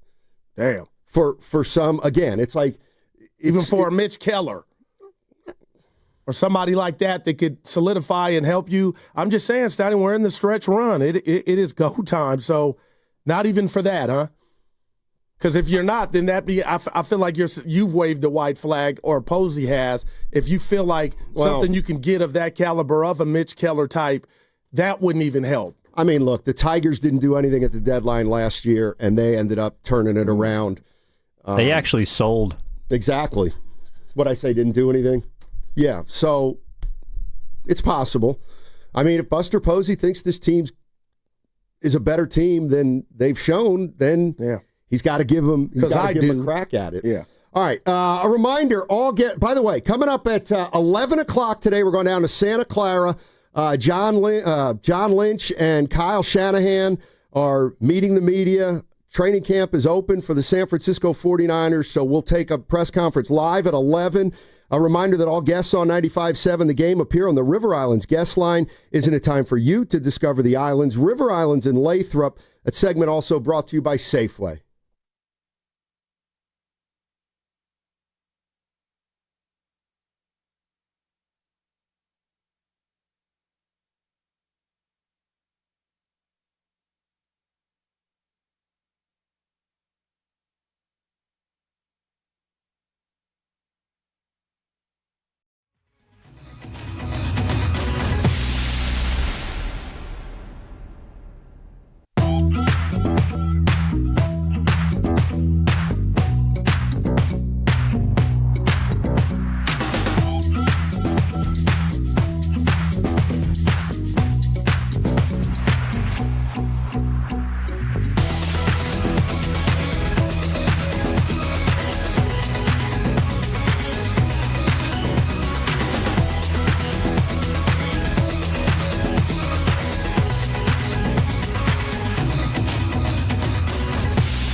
Yastrzemski hits a pop-up, and that is going to do it. The Gold Glover will squeeze it for the final out. Giants get a run in the ninth, but they fall well short tonight. A very frustrating game for the Giants. 9-5 the final. Now, back to Steiny and Guru on 95.7 The Game. Dave Fleming, NBC Sports Bay Area on the call. Giants have lost 6 in a row. And last night, there were a few plays in that game that had a lot of Giants fans scratching their heads. You had Elliot Ramos making a lazy throw over Adames' head on a play that allowed a guy to get an extra base. It didn't cost him, but it was a sloppy play nonetheless. Jung-Hoo Lee let a ball drop right in front of him as kind of Ramos was making his way over toward left center. Not sure what happened there. Must have been a miscommunication. And then Acuna scores on a single. Yeah. Where everything fell into place for him, and the Giants let a guy score from first on a single somehow. So I think those contributed to making the loss look like a really bad loss. No doubt, man. And these are the major leagues. They got a standard. And I appreciate Adames for coming close to what he thinks is going on. But I know it's, not football or basketball, Steiny, but he said this team is not attacking. They're just standing around watching. And for Ramos to do that and just lollygag to throw and watch Atlanta just take advantage of that, you're like, damn.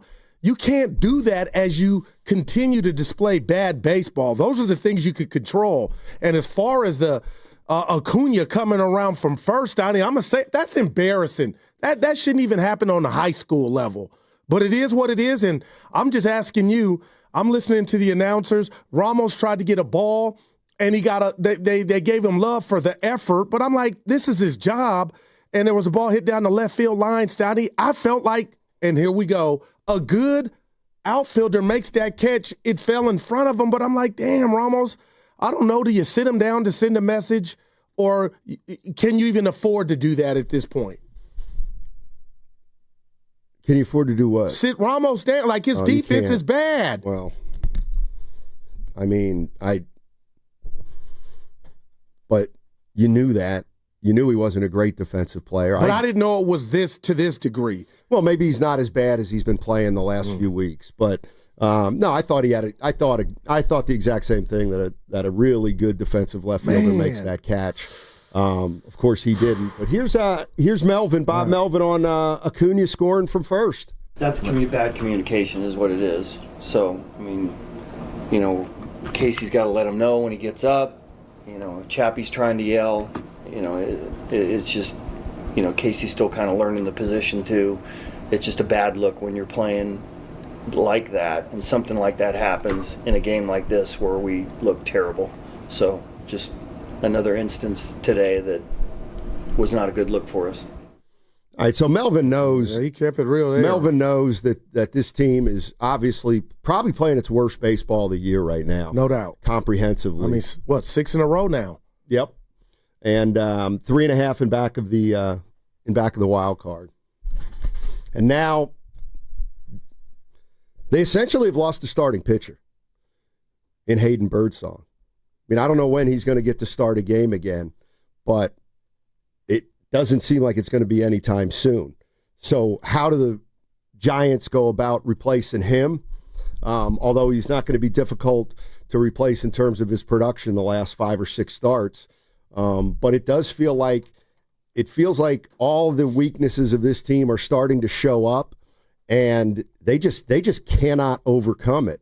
They're pitching outside of the big 2 or 3 hasn't been good. Their defense has not been good.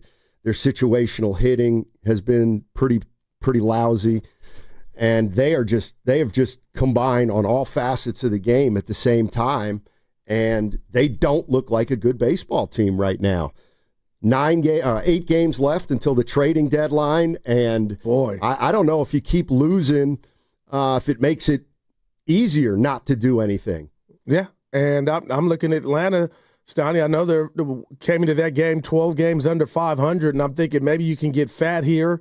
Maybe they have nothing to play for, and you could take advantage of them. But, I keep getting hit over the head with a frying pan each time I do that, going back to the Marlins and the White Sox series. So I don't know what to expect. And you mentioned Birdsong, but Steiny, that's on top of Verlander. So they got 2 issues in the starting rotation, and you're just hoping and lighting candles that Verlander can figure it out. But, man, are we going to see openers in Birdsong's spot? I don't know, but this is not the ideal time for them to be going, the wrong way, and this is their longest losing streak of the season. And there was a moment last night, I texted Thread, and not that this is what I wanted, but I was like, okay, this is what I've been waiting for, a closed-door meeting. But the more tea leaves I read, it looks like he was just having a conversation with Birdsong, Melvin. Yeah, and listen, if you're gonna go back and talk about the White Sox and the Marlins series, or what was it, Cleveland? Yeah, Marlins. Yeah, got swept at home. And White Sox. Yeah, they didn't play well in those 2 series. But I'm sorry.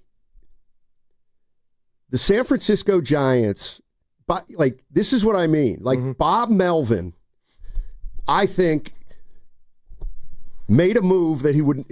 I don't think he really wanted to hit. Asking Birdsong to hit that guy has had an impact on this team negatively. I don't know to what extent. I don't know. But you cannot tell me that has not affected Hayden Birdsong. And for the life of me last night, it's just hitting me, Goo, that when he came into that game against the Marlins, he had 2 starts before that where he was teetering a little, struggling a little bit. And he gets the first 2 outs against the Marlins, and then he hits a guy. And then they score 3 runs in the first inning after a guy homers. He has been terrible ever since then. And for the life of me, I was talking to Evan about this, and he's right. Evan said, well, he was kind of struggling a little bit before that Marlins game. That's right. He was. So why did you ask Birdsong to hit the Marlins? Because it needed to be done. Okay, and it cost you. And you could say, well, maybe Birdsong should be more mature and he could handle it. He's 23 years old. He's made 20 starts in the big leagues. He's still finding his way. They just asked him to throw at a batter and move on. And how did it work? How did it work? Okay, but what do you know about pitching to where you're being a psychiatrist? He's too young. What do you mean he's young? He doesn't have a diaper on, Steiny. Stop. No, you stop. They asked him to do something that they thought he was capable of. And how did it work out? Answer the question. Maybe he's not that good. Fine. Maybe this is who he really is. But for you to sit here as a 60-year-old man and say a major league pitcher stinks now because he had to throw at a batter. He has 20 lifetime starts. Come on. You asked a kid with 20 lifetime starts. Not rob a house or rob a bank. You're asking him to hit a batter. How did it work? You lost the series. Simple. You got and it's too simple. Sonny. Okay, it's too simple and it's stupid. Okay. It's baseball stupid. Okay. That's what you want to come with. Oh, we had to hit a player. Come on, That's Steiny. Right. Okay, so that didn't affect Birdsong's confidence at all. That had nothing to do with Birdsong. Asking Birdsong to hit a guy and from that point, what we've seen, that's just an utter coincidence. Okay. Shame on me for asking a veteran to do that kind of dirty work. He was the starter that day. That's right, he was. And he got the first 2 outs. And guess what? You went into the second inning down 3-0 because you had to do something stupid, and there was no point to it. You knew that the guys who'd been hit the day before, it was not intentional. They hit 2 guys in the 9th inning of a game. They made a mistake. Birdsong hits them, and you're right, Goo. You got to stand up for yourself sometimes. And I'm just saying, fine. Eye for an eye. And even if you're right, Steiny, it wasn't intentional, but we knew the Giant batters were getting left and right. They were hot. We saw Ramos on the steps of the dugout talking to the team. It just had to happen.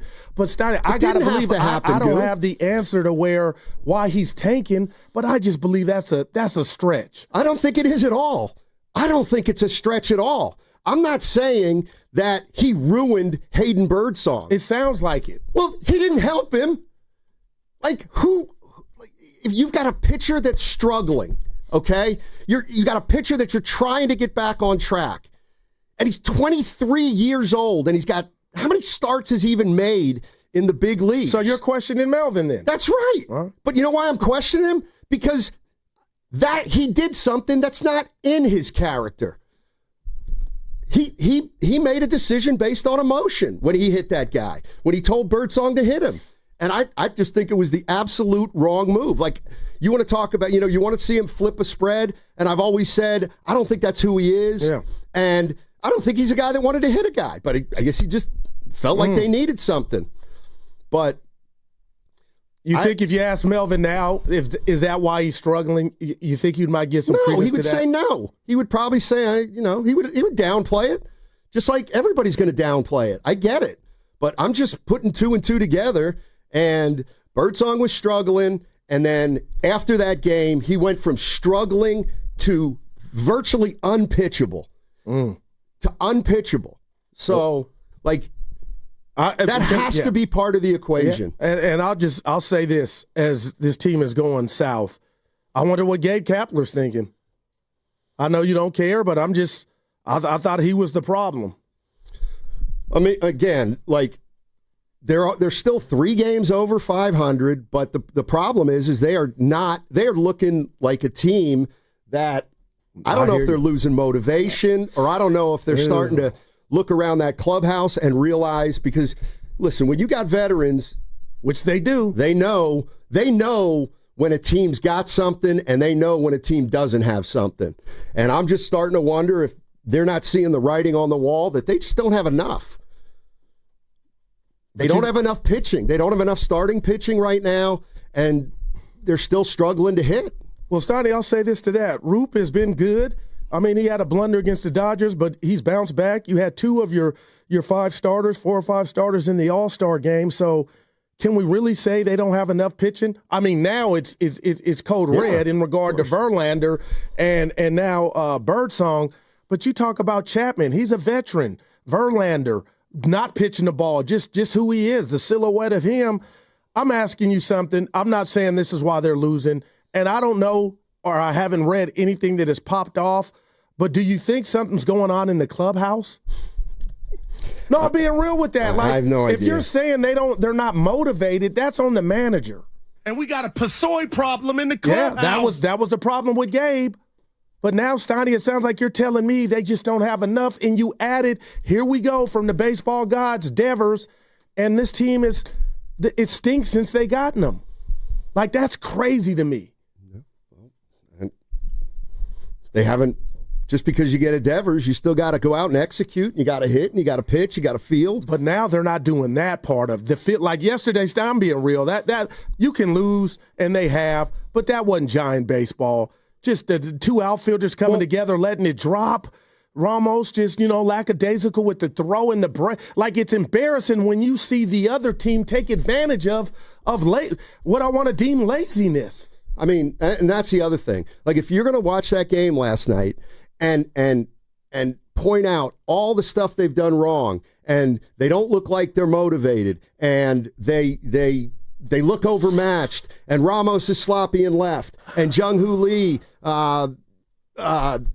didn't field the ball in time, and Acuna scores. It's like, well, then why do you think they're a really good team?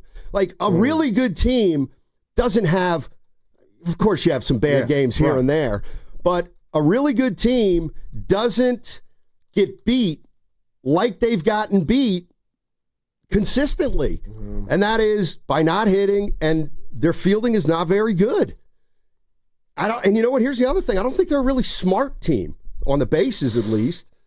So, I don't know. And I'm going to say this, and I've been defending the guy. He had 4 hits last night, and that's with the bat, Adames, so I'm not going to take that from him. And again, on my timeline, a lot of people were like, oh, Guru, the game was decided. But you go up to hit, and he got 4 hits, Adames. But, Steiny, how good can your defense be when your shortstop leads the majors with 13 errors? And I know you said, I feel like you've been saying I give him a pass. Good. Their left fielder's not very good. But it was kind of disguised. His route running was, but now he's playing defense not very good. It's crazy. He's never been good. 888-957-9570 is the number. Giants fans, come down my road about Birdsong. I mean, am I making a mountain out of a molehill? Well, you can't be proven wrong. No, but you can disagree with me. That's fine. I don't like. I think it had. I think there was something at play that's bigger than just hitting that guy. And I don't know if it affected the Giants, but I think it absolutely, to some extent, affected Hayden Birdsong. That's all I'm saying. And do you believe whoever the starting pitcher was that next day was going to get tasked that assignment? We talked about that, and I seem to remember it was like half and half. A lot of people are like, you got to throw at somebody, and other people were like, I don't know. I mean, I don't think I would have, because the two hit batsmen that they were talking about, it was frustrating, but they clearly weren't trying to get hit because it started a little bit of a rally. And I feel like what you're saying, Steiny, could apply maybe even, and I'll go to Evan here, the college pitcher, former college pitcher, but on the high school level, somebody fragile like that, maybe a young kid tasked to do that, could follow him and put him in this spell that Birdsong's in. And I know you mentioned, he's just a pup in regard to his age, but as a Major League Baseball player that's had some success, which he has, I just find it odd as if that was the reason he went south. But you said Evan told you, he exactly wasn't lighting the world on fire before. But man, Steiny, I got to say this. I don't want a guy like that in my foxhole if just me having you throw at a batter is going to just throw you all the way off. Well, to this degree. Okay, he's 23 years old. Okay? I get it. So he's battling something right now. He's struggling. You ask him to hit a guy, he hits a guy, and he wasn't pitching well before that. Now he's pitching even worse. Like, I'm not throw strikes. I'm not saying, well, this guy's, because of what he's going through now, he'll never be any good. I'm not saying that. But what I am saying is you don't ask him to do that. In that particular situation where he was in terms of his growth as a pitcher. He's got 26 total starts in the big leagues. That's not even a full year. And I get it. I want my starting pitcher to be able to battle through anything. But goodness gracious, it's the big leagues, and he's 23 years old.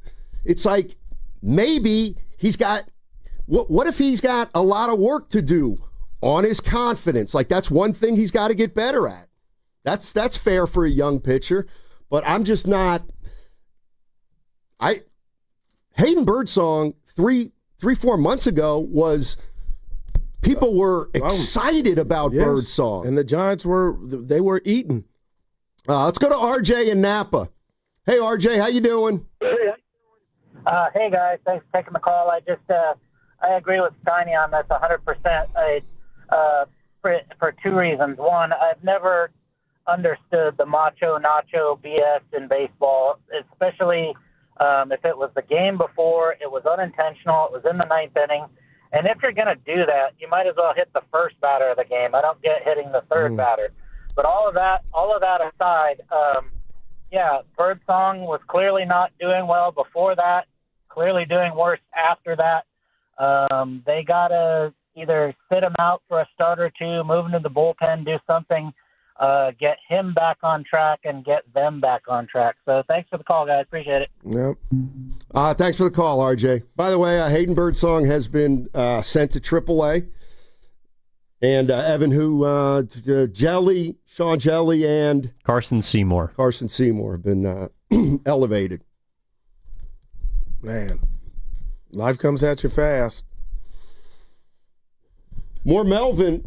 This is on what you got to do today after Birdsong doesn't record an out, and you had to go deep into your bullpen. Once Birdsong exited the ball game, given that you still have 2 days before the next off day, was it trying to get as much out of every guy? Was it trying to find that balance of getting as much but not, Yeah, look, I mean, it depends on where the game goes, right? I mean, we had plenty of opportunities to come back in that game. We didn't. If we did, it might have looked like a little different as far as the personnel, but somebody like Tristan's got to wear it after throwing 4+ the other day. Bivens has played 1+ yesterday. He's got to go back out there. So, it's just we're trying to get through the game with have enough weapons for tomorrow. All right, and how do you finish it up? How do you get this team off the schneid? It's not a good look, what we're doing right now. It's not timely at all. They know that. All right. Melvin. And, Melvin is who he is, Steiny, even if I disagree with, I want to see more emotion. But when you keep it real with that last one, it's not a good look. That'll suffice for me because it is not, and I know he knows it's on him. But the bottom line and the right on the table early, brought to you by Echo Pest Control, Steiny, is they got to figure something out quick, fast, and in a hurry. I mean, I know you said it's 3 games over 500, but, dude, the way they're going, if this thing keeps growing, man, they'll be 500 or under, and that's what the Giants have been under Farhan each year. I like a bird. I go to the bird seats thinking, okay, the third wild card is there. It's something they can do. And I'm going to stand on business because I said I expect this team to make the playoffs. Then I went with Devers to make a run. But now, Steiny, and we're not here yet, but if this team somehow doesn't qualify for the playoffs after this stellar start, this would be disappointing. I mean, if you look at the Giants, they won 107 games in 2021. They were 81-81 in 2022. They were 79-83 in 2023, and they were 80-82 in 2024. Right. And I would think after 3 years of essentially playing 500 baseball, you must acknowledge that it was a 500 team for 3 straight years. So my question would be, in the last year, what have the Giants done to make you think that they've gone from an 81-win team to a 90-win team? I got a quick answer. They opened up the wallet and they brought in Willie Adames. Okay. You brought in Verlander, or what you thought Verlander had. And then, boom, before the trading deadline, you go to Beantown and bring Rafi Devers here. Right. So all 3, and that's why they're 500, because all 3 of the guys that they brought in haven't impacted winning yet. Could I ask you why? I don't know why. Well, one, Devers hasn't hit since he's gotten here. Verlander doesn't have as many as 1 win. And Adames had a tough first half of the season.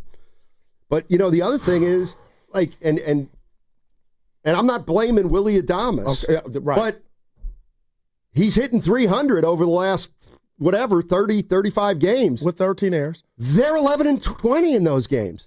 So, Adames is hitting, but they're still not winning. And I'm not saying that's on Adames. Of course it's not. But, Adames has been hot. He's been hot. Now he needs help. But who knows when he'll get it if he's still hitting. All right, 888-957-9570 is the number.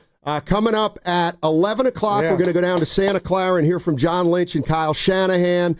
49ers training camp opens today with players reporting, and then the first practice is tomorrow. So we will go down there and hear from John Lynch and Kyle Shanahan, the general manager and the head coach, respectively. It's officially pretty much football season. Yeah. Mm-hmm. All right, 888-957-9570 if you want to get in and talk about the Giants for the next 10 or 15 minutes.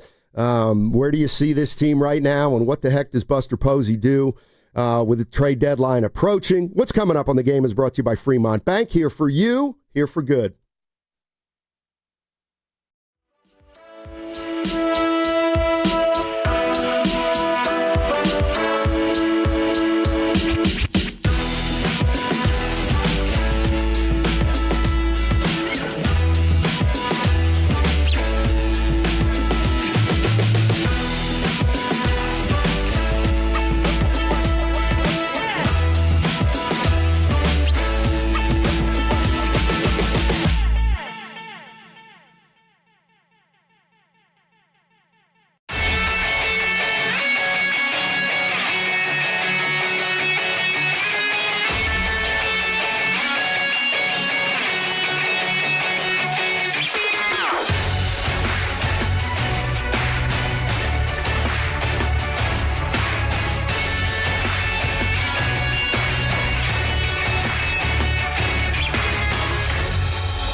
Baldwin on the ground, and it's going to get through.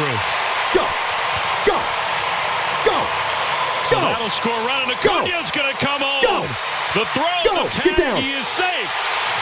Acuna just kept going. And he caught the Giants flat-footed. It's 7-2 Atlanta. Now, back to Steiny and Guru on 95.7 The Game. Let me help Flim out. In the streets, Dave, they say they caught the Giants slipping. Like, that can't happen. Sure can. It sure can. Not when you're down and you're losing. It sure can happen when you've got a merchant on first, a slow dribbler, and then a center fielder that ho-hum just a hair. By the way, Acuna's torn both of his ACLs. Oh, man. Let me ask you a question, Goo. Go ahead. And,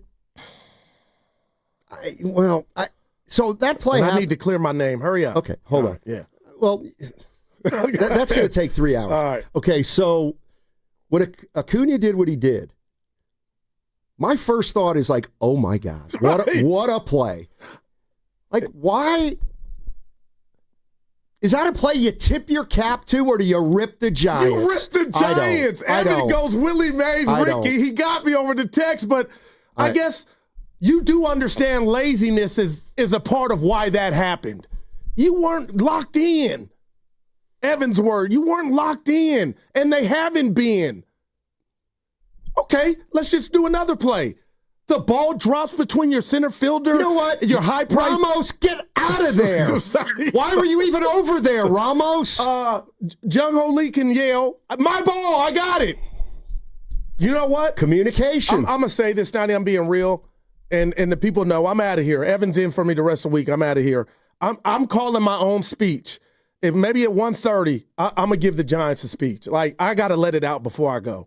Because who knows where they'll be when I get back. And we'll call this, if I were manager,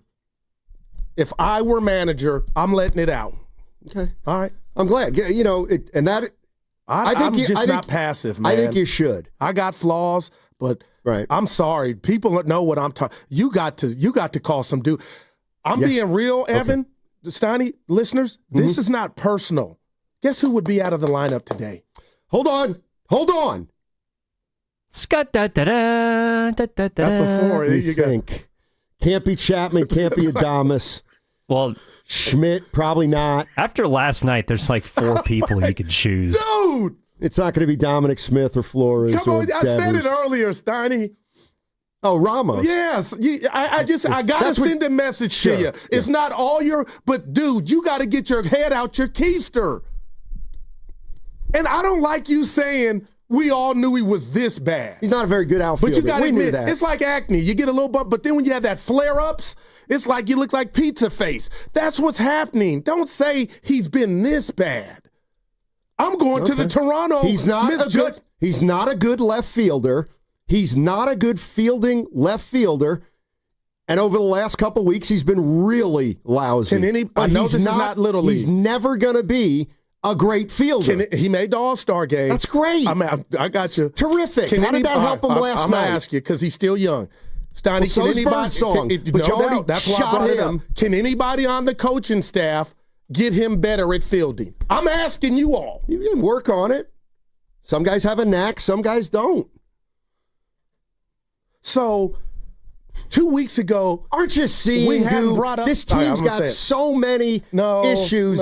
They're not as good as maybe we thought they were. Now that hello. Okay. But why? They're underperforming. Well, they're underperforming now. But I feel like they were overperforming at 41-29. So who are they? They're a 500 team.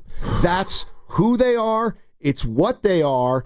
And quite frankly, it's what they've been for 3 years before this. That's why the more I think about it, the more I'm completely convinced that we maybe thought this team had a lot of action and maybe could have made some noise, and maybe it still can.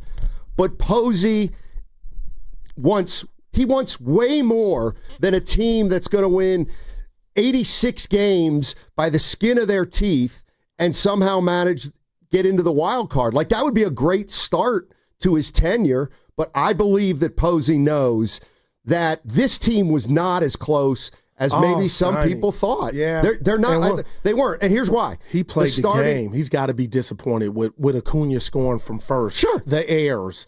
You know, the Birdsong thing is it's mental. Steve Sachs, I don't know what's going on. He just cannot throw strikes. But Steiny, Farhan didn't play. Buster won at the highest level. He's got to be irritated.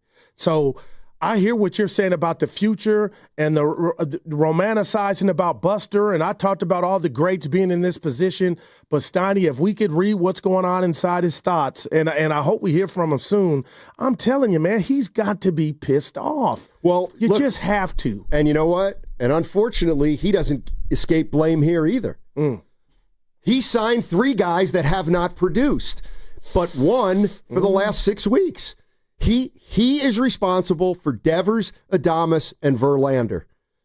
And those 3, to me, are the biggest reasons why this team's been floundering. Yeah, and I'll say this about that, where I was going to, it came to me during the break. We hadn't mentioned the San Francisco 49ers in umpteen months. We just had not. And I fell for it, and the math is still there. But Steiny, you know, when they made this trade, the Giants, it was quiet on the set. Nobody was mentioning the 49ers. I thought this thing was going to the end, like the last week or 2 in September. It's still May. But right now, it has the ingredients of them being irrelevant again, like the last few years you just talked about. Well, I thought we got Farhan out of here. He went and opened up the wallet. Buster Posey did. And I just want to know, to your point, why are the big 3 not performing at their standard? I don't know the answer to that. How would anybody know?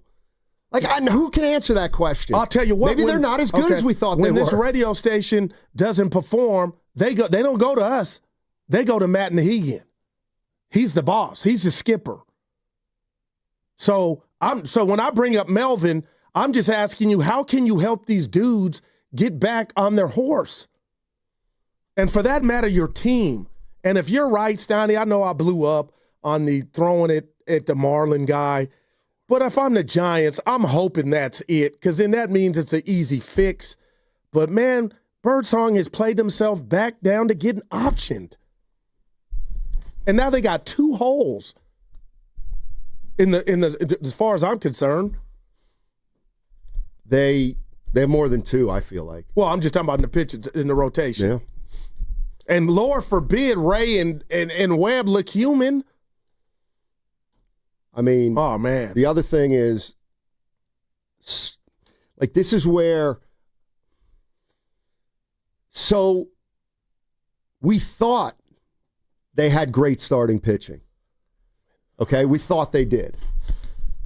And I know, and I'll admit it, it's easy to say now.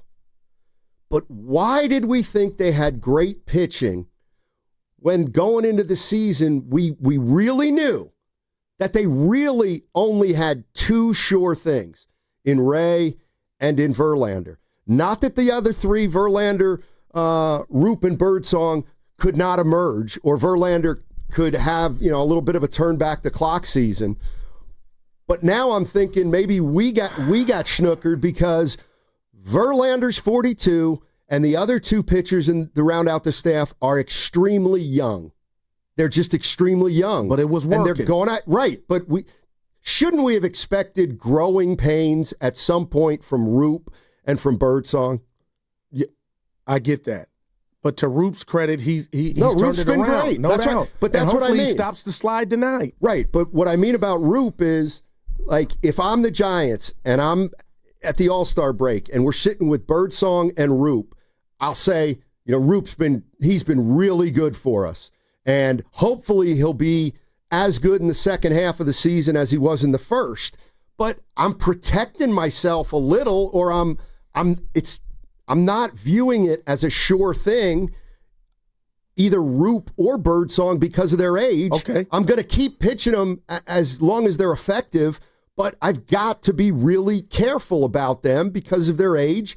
and one guy has completely fallen off, and the other guy is hanging in there. So one out of the two of your young pitchers is pitching well. Like, that's okay. But if you were Bob Melvin or Buster Posey, did you go into this season saying, we're going to be great because Verlander and Roop and Birdsong are going to combine for, 75 starts? Well, those are iffy. I'll say this. Those are iffy. We got to the 31st. Steiny, if I feel like I've won in regard to Roop and Birdsong and what they've done, if I'm on my P's and Q's and, I'm hitting all the piano keys the correct way, I've prepared myself to add a pitcher if I think we got action, because you should have expected one of them maybe to regress. Right. The Verlander thing, dude has no wins on the season. Now, that can be an unfair stat, but the bottom line is this is why guys like Posey and Farhan get what they get to prepare for moments like this. And that's why these next days are very important, or Buster may know, hey, my team's not performing up to their caliber, but I knew what Steiny was saying might come to fruition. So that's why I'm going to pull the trigger on getting us maybe a starter. Yeah, I think they need more than a starter right now. You're listening to 95.7 The Game, KGMZ FM and HD1 San Francisco, an Odyssey sports station in the home of the Warriors and Valkyries, always live on the free Odyssey app. Coming to you live from the Laughing Monk Studios. Laughing Monk, righteously brewed in San Francisco. Let's go to Mike. Mike's in Marin. Hey, Mike. Hey, fellas, great show. Oh, thanks. I think Buster's on the hot seat, too, because, he didn't sign Pete Alonso, who is an all-star this year, and he had Wade leading off at first base. That basically torpedoed the whole season. That was like taking water on the ship before it even got out of, before we even left the port. Like taking a huge swell and you got a 6-month voyage. You've already taken all this water. That's all on Buster Posey. Just look at him. That's why the season's in the tank. That's why everything the way it is. He put this roster together. He thought this pitching staff was going to do something. It just shows how mediocre the rest of the league really is, that the Giants are even this close, because they really should have been buried. Look at the opening game. They struck out 17 times and you win. It's just the way baseball is now. Half of the players up here are minor leaguers. The other half are old. The other half are overpaid. They really don't care. So, you got mediocre baseball with a mediocre president of baseball operations, and his ego is is out there for everybody to see, and he's getting egg all over his face, and it's just going to get worse. And he's got no options. If he moves, this is a checkmate for him. If he goes, he can't move anywhere. He can't trade the prospects. He can't get better people to save the season. And so this season is a big slap in the face. And guess what? He signed Bob Melvin, that whole coaching staff. Everybody is the same. Maniason was Farhan's number 2 guy. Nothing is going to change next year or the year after. So people on the internet, on the podcast, are saying when Buster gets fired in 2-3 years, Devers is still going to be here and Adames is still going to be here. So, all right. I got you, Mike. Cheer up. He's not on the hot seat. Yeah, we know.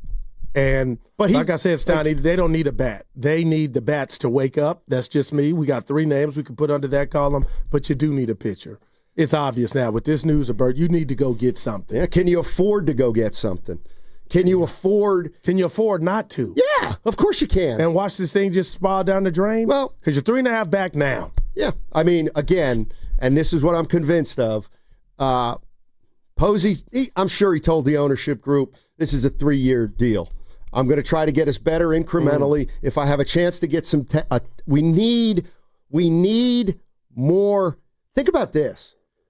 Like 2 years ago, the Giants didn't even have Chapman, Devers, or Adames on the team. So the first thing I think Posey thought he was tasked with or wanted to do is say, we got to get some legitimate major league players in here. Yeah. And he got 3 of them, if you include Chapman, even though, that was under Farhan, but he extended him. All right. Now, how good's this team? Well, we were 12 up. We were 12 over 500 about a month and a half ago. Now we're only 3 up. Okay, what do you want to do? let's go get another pitcher. I'm not giving up anybody in my farm system that I like for a pitcher to try to get a 500 team into the postseason and make a run. I don't think I'm not saying he's not disappointed or he doesn't think the team's underachieving. Oh, I gotta believe him, like major. I don't think he's feeling incredible urgency to make a move, because I think he knows this isn't a one-year thing of it's all or nothing this year. We got to get to the postseason. Well, I'll say this about that. Even if I think you're wrong, that Melvin extension, when it came, how it came, is the one thing that I think is backing up your point that Buster could be looking at this as a 3-year thing. But Steiny, I just want to ask Giant fans, what the hell has happened since go time and the Devers acquisition? Like, if you didn't bring Devers in, I get it. Okay, we don't have enough. That's the uncanny part of this whole equation, is what happened from Buster saying go time. You don't say that to a team that can't go, or you don't expect them to do something. What has happened from that point? But the Melvin extension, who knows, Steiny? Maybe you're right, and it ain't it's 36 months. What do you mean? 3 years. Oh, gotcha. Yeah, I mean, that's hard. I mean, you got some talent. I'm looking at, like, they're not bums. Come on, Chapman is accomplished. Adames, he's coming out of it. Ramos made the All-Star game. Jung-Hoo Lee's been majorly disappointed. You got to call for that ball. That's your ball. And Yaz is Yaz. Joe in San Jose. Hey, Joe, what's going on, man? Hey, what's going on, guys? Let me tell you something real quick. Yeah, go ahead. These guys that are yapping about Posey and this and woo, I don't like the Giants, not one bit. But he's a good man, and he's going to make this team a champion. But hear me out. Yep. These guys that are calling in yapping that he's going to get fired and woo, hot seat and all this stuff. Those are the same guys that were booing Joe Lacob, the Warriors owner. When Joe Lacob, when he said that he was going to bring championships, and now they're wearing their Warrior gear and they're all hooping and hollering that the Warriors are the greatest thing since sliced bread. Let me tell you, Buster Posey won't lose. This right now, from here to October, it's sink or swim. You don't swim, you drown. Get off my team. Let's bring some people in here that want to win. That's it. That's all I got to say. Thanks, Joe. Appreciate the call. Yeah. I also think that it's go time. Those are just words. But they came from a legend. Right, but he's not hitting anymore. No, he was telling you his expectation, I believe. Okay. That's why I got to believe he's thoroughly disappointed. Or he's finding out that he's misjudged some of his talent. Now, how do you fix that? You can't. I mean, if Devers is a 250 down. And you saw him running the bases. He's better than the guy who's going to take his place. If it's about the future, you better be careful before something blows and you're going to allow him to run the bases. That was not cool to watch. What do you mean? So I don't need a doctor to tell me he's fine. I'll give him credit for being John Wayne. Did you ever see you know what an 18-wheeler is? Right? G4 Transportation, my boy Kane. Yeah. An 18-wheel. Kane would know. Yeah. Like, have you ever seen when one of those things is at 50 miles an hour? Yeah. And they've got to come to a stop sign. Okay. And then they've got to go. Okay. They're going 50. Yeah. And they've got to slow. And then they eventually get to third base / the stop sign. I'm with you. And then to go again, they got to go slow to get up to 50 miles per hour again. Oh. He's like an 18-wheeler. He's no sprint ability. I just didn't know he might have been the slowest player in baseball. Steiny, I'm not ready. It's not that. It's he's got a hitch, a giddy up. You're smiling, but this is serious. Well, if he were to get hurt, well, okay, like keep losing, you better shut him down. That's where if this keeps up, shut him down. Even if he don't want to be shut down. I'm telling you, a lot of answers are going to come out of Third and King about who's running what. Oh. If we can't ask Rafi to sit down. Well, nobody wants to sit down their best power hitter, or allegedly. If they're injured and you're not, you had a couple hits, but you're not performing to your level. And maybe, Steiny, that's why he's only got 2 homers. It's a thought. Yeah. Maybe. Evan, where do you come down on that with Devers? Well, you need him in the lineup. I mean, the issue is, I could see if he did need a day off, that would allow you to DH someone like Ramos. It would allow you to DH someone like Flores. Right. I'm in a DL stint, Evan. I was kind of thinking that, like, let's treat this thing serious, man. Well, no, I mean, if he's out there, like, I think, like, you need him. I mean, you do need Devers, and you need him to figure it out too at the plate, which it looks like he's starting to do. So, it sucks because last night, they get embarrassed and it's worst game, whatever. But like Adames goes 4 for 5 and Devers has 2 hits, and the guys you've been wanting to hit started to figure out in a game. I actually thought it was very telling that Adames, like, this is actually how you know that he is a great teammate. He has the best game maybe of his season, right? Yeah. 4 hits, multiple doubles. Almost cycle.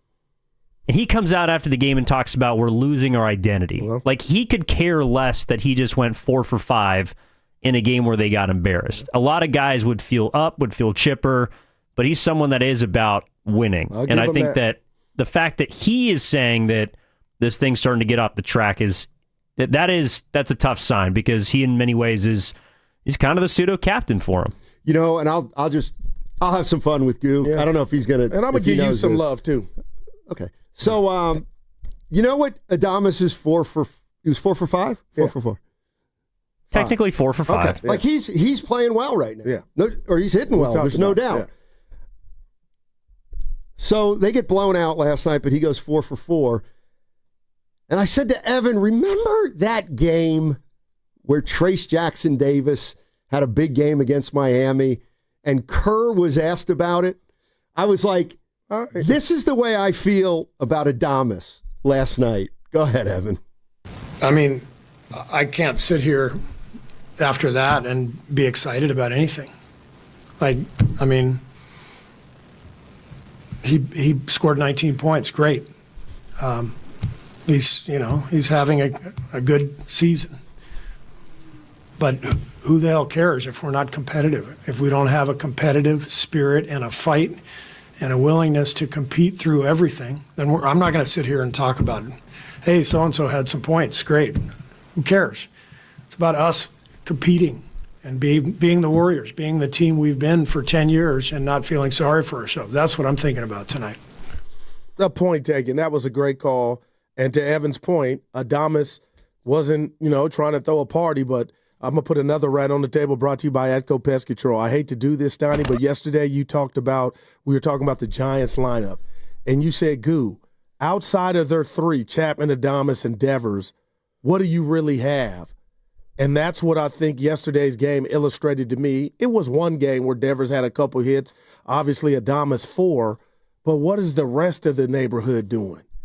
And that's where you got a bunch of question marks with the rest of the guys. Are they up to caliber enough for, you to sustain this? And right now the answer is no.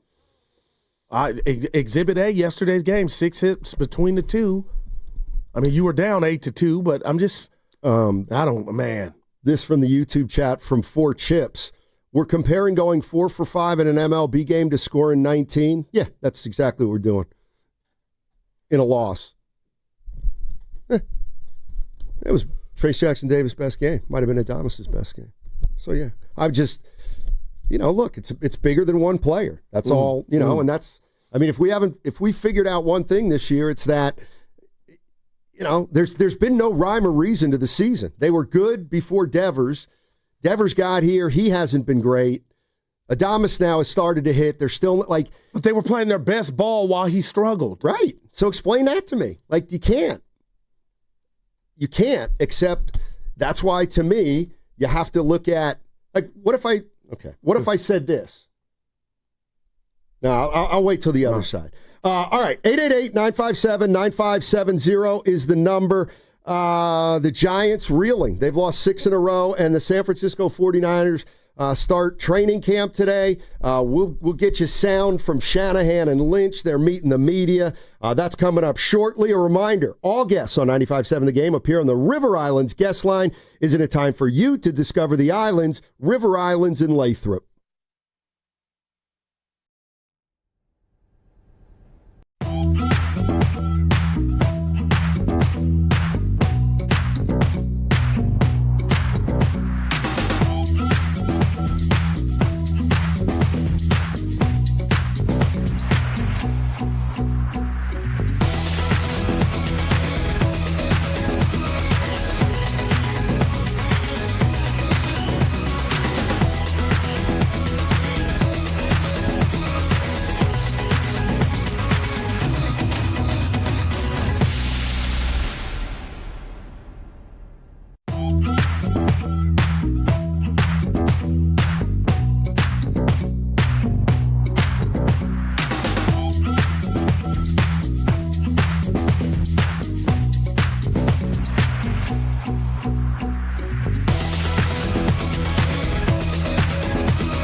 Ramos. No!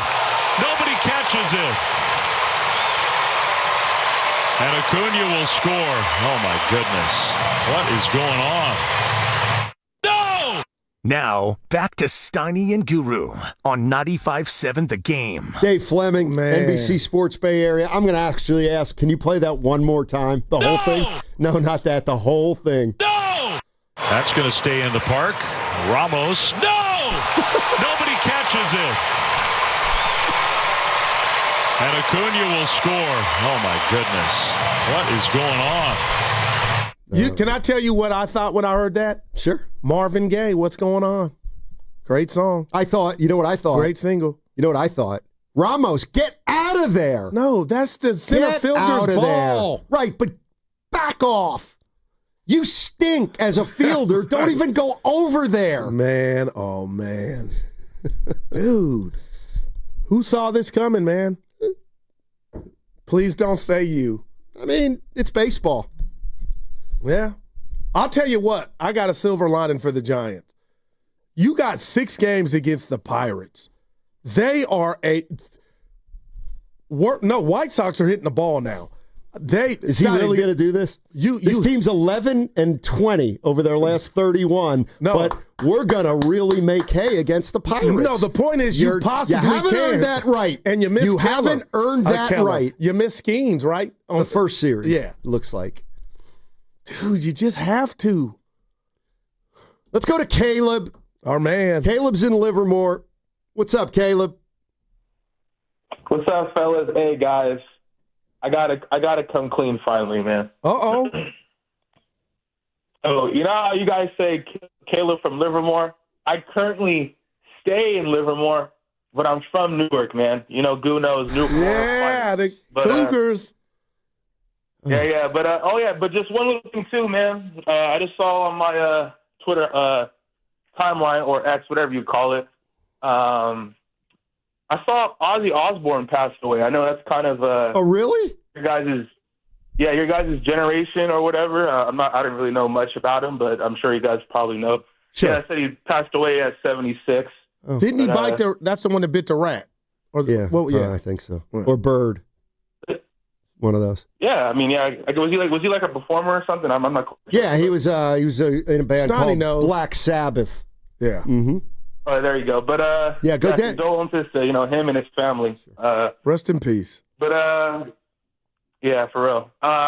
Look, let's talk about Buster Posey, because I'm hearing people coming for his neck like he's the worst GM in baseball history. Look, the guy has just come to the team. Look, and this is an A's fan, okay? This is an A's fan. So, look, I think Buster Posey to this point has done a good job. I think he's building the team in the right way. I mean, you've brought in Adames, you brought in Rafael Devers, we with Matt Chapman. Now, the Justin Verlander thing hasn't quite worked out to this point, but there's still a lot of time, and people are acting like the season's over, man. There's still a lot of time left, and who knows, they could, end up making a move here real soon. Who knows? But at the end of the day, man, all you need is a chance. And if they get it, you never know what can happen. We say it in sports all the time. Mm.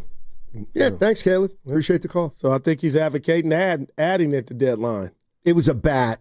Oh, my God. Those have rabies. Rest in peace. Yeah. Did you know that? Did I know what? Did he pass? No. Yeah. No. Black Sabbath, you know anything about him? I heard of it. I was more familiar with Kiss. Peter Paul, AC. Yeah, Black Sabbath was real.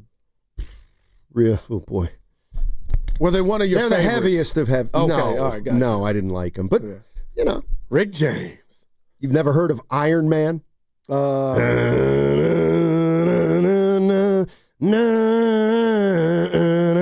never heard that song? Is that the one they play at the games? No,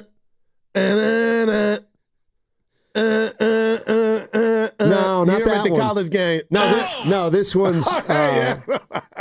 They also have a song that's about 32 minutes called War Pigs. I appreciate that. Mm-hmm. Yeah. There you go. Not this new stuff. Black Sabbath song should be 32 minutes. I know. No, but it's about 17. Still. I came across a song that's in movies, and I was watching because I love stories. Tennessee Whiskey by one Chris Stapleton. And I played it for you. Evan was familiar with it, and you almost threw the phone out of the office. Like, what's your deal? That is a classic. Sure. Yeah. It's a great song. Okay. We're talking to a guy with no heart. I'm not disputing that. If you think it's a great song. You said turn it off. Well, I was trying to prepare. All right. Actually, War Pig's only 8 minutes. Never mind. 37. Dude. Well, if you play it 4 times, it's 32 minutes on loop. Oh, boy. You talked to the boss? For what? He's gone. But he's like your binky. Yeah, okay. Yeah, he's like my binky, but you get jealous when I'm in there. Okay. I'm only jealous of one man. That's Jay-Z. Sean Carter. Well, and Klay Thompson. That's two. All right. Threw out the first pitch last night. And his brother played, so. He's played. A good athlete. Yeah.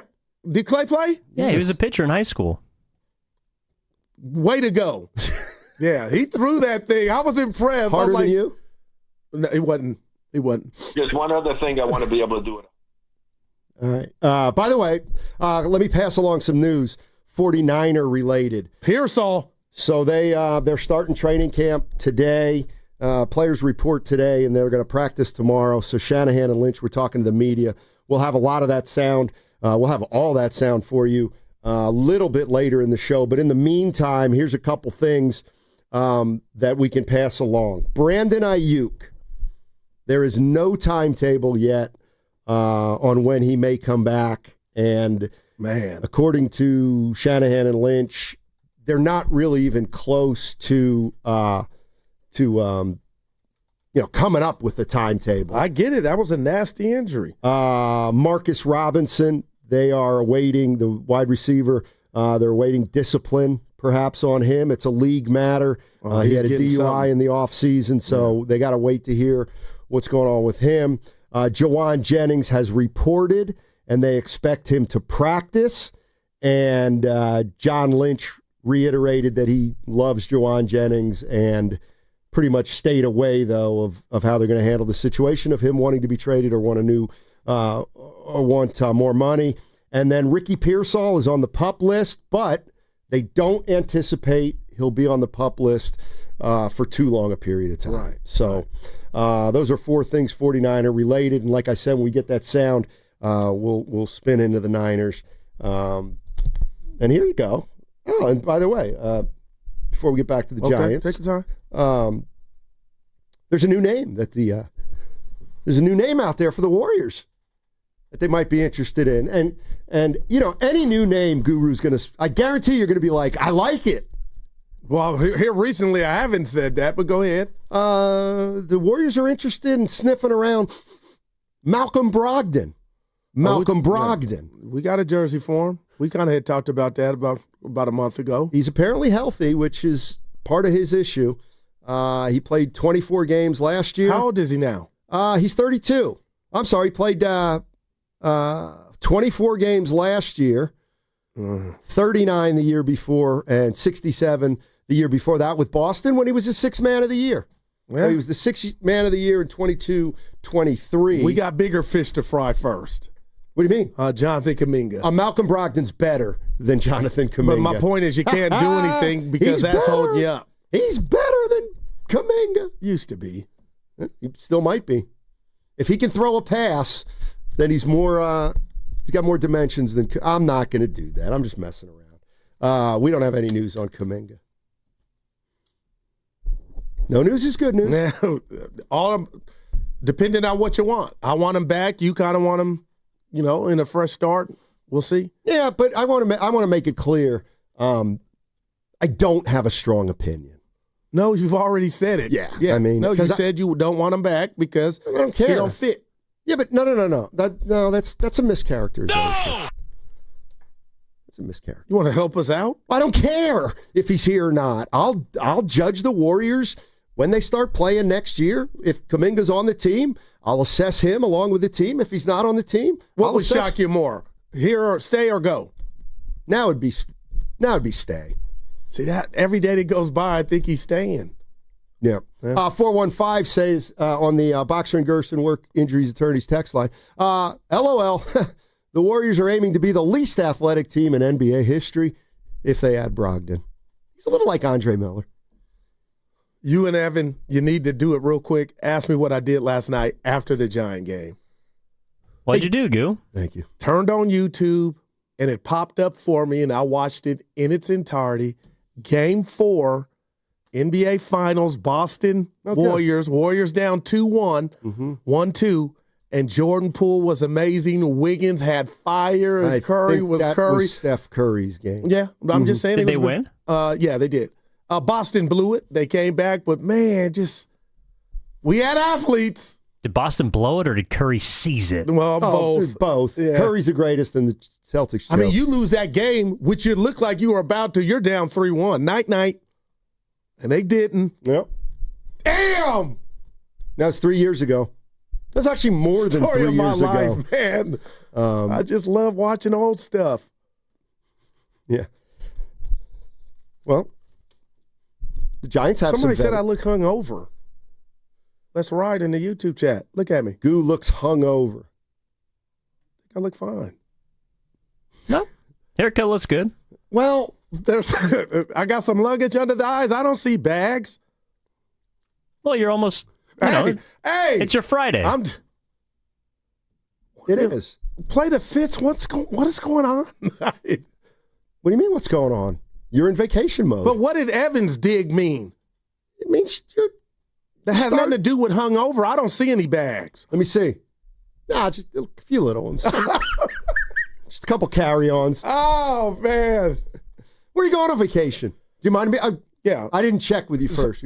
L.A., and the reason we're going is my daughter's getting ready to go back. The son's getting ready to go back. He just finished an internship in Merrill Lynch, and he got hooked up with a big one in L.A. for next summer, and they want the interview now. So I had the time off, so we'll just get in the car. We're renting a car and drive down there as a family and enjoy it, and then they'll be gone. And I'll be like you, empty. You're going to be a mess. I don't like it, man. I hear you. No, seriously. Evan has no idea what we're talking. Well, his parents do, but I'm telling you, Steiny.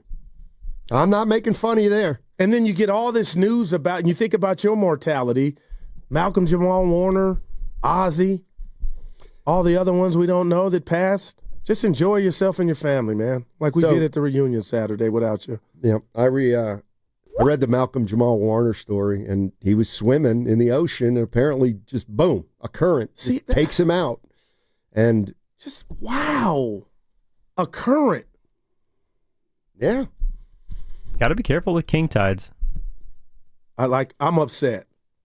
Why? I felt like that was a joke. What was? No, like they're called king tides. They're massive tides that come in, and they're kind of hard to tell when you're in the water. No, I got you. They're very strong. My bad. You said something about clearing your name? Because I'm not Darkwoman. Yeah, not Aquaman. But listen. Or she said something like, you owe me something? Yeah, no. Shasky did it, so I'm just coming at him right now. Mark Willard, congratulations to you and the lovely Christy.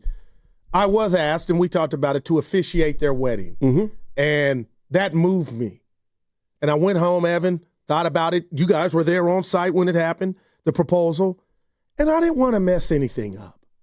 That's all. So the people coming for me as if I stood them up, I explained thoroughly, that was big to me. And I didn't want to blow it. So just quit coming for me, Evan. I love Mark. That's my guy. I watched the Super Bowl at his house with you a couple years ago. But just lay off. I was honest and told them. And I'm still moving. I always will be. But don't come for me, man. Why? I was nervous. I didn't want it. That was too much pressure. It's interesting. Call me Birdsong of the efficient. I was nervous, Steiny. Yeah, I got you. Yeah. I hear you. Lay off. But, I mean, I get you were nervous. I'd have been nervous too. Would you have done it if you were me? Yes, I absolutely would. Now, when I asked you what was going on with me, you were like, whoa, that's heavy. You never once said you would do it. We talked about it. Had I been asked, which I never would have. What do you mean? We talked at the cafe. I was like, hey, because it was a big. But now I said you should do it. Back to the Giants. No. I'm really upset with you now. Had you said that, I would have went and did it. You were just like, goo, that's heavy. It is heavy. Make up That's your why own mind. But you never once said I would have did it. Oh, I didn't think you weren't going to do it. Dude, I didn't this feel is like a part two. I didn't feel like you had. I didn't feel like you were going to say no. And I was shocked. I am shocked that this is coming out. Wow. I mean, we need to have a show meeting after the show. We will. Listen, basically your insecurity trumped Willard's happiness. Or what and about Christie. my familiarity with his family and friends that if I messed up, they were like, who's this? They would have. That's what really was at me. How would you have messed up? You can kiss the bride, Willard. That's all you got to do. Why didn't you say this when I was talking to you? Because quite frankly, now I'm blown away that you said no. Oh my gosh. Evan, I'm hot. Dude, you are. Just say this is a bit. We don't use that word. Oh, we did the other Friday. We've been using it too much. Yeah. How'd the show go? Guru Appreciation Day. That was a great bit. That hurt. Wow. She'll remain nameless. Hey, there was okay. Help me here. Yeah. Did you watch the whole Giants game? Is water wet? Okay. So there were two plays last night. One, the play where who was pitching for the Giants? It was Gage. And I already know. Evan and I talked about it. I know where you're going, I think. So the ball that flies to center field, and Ramos is over there, but shouldn't have been.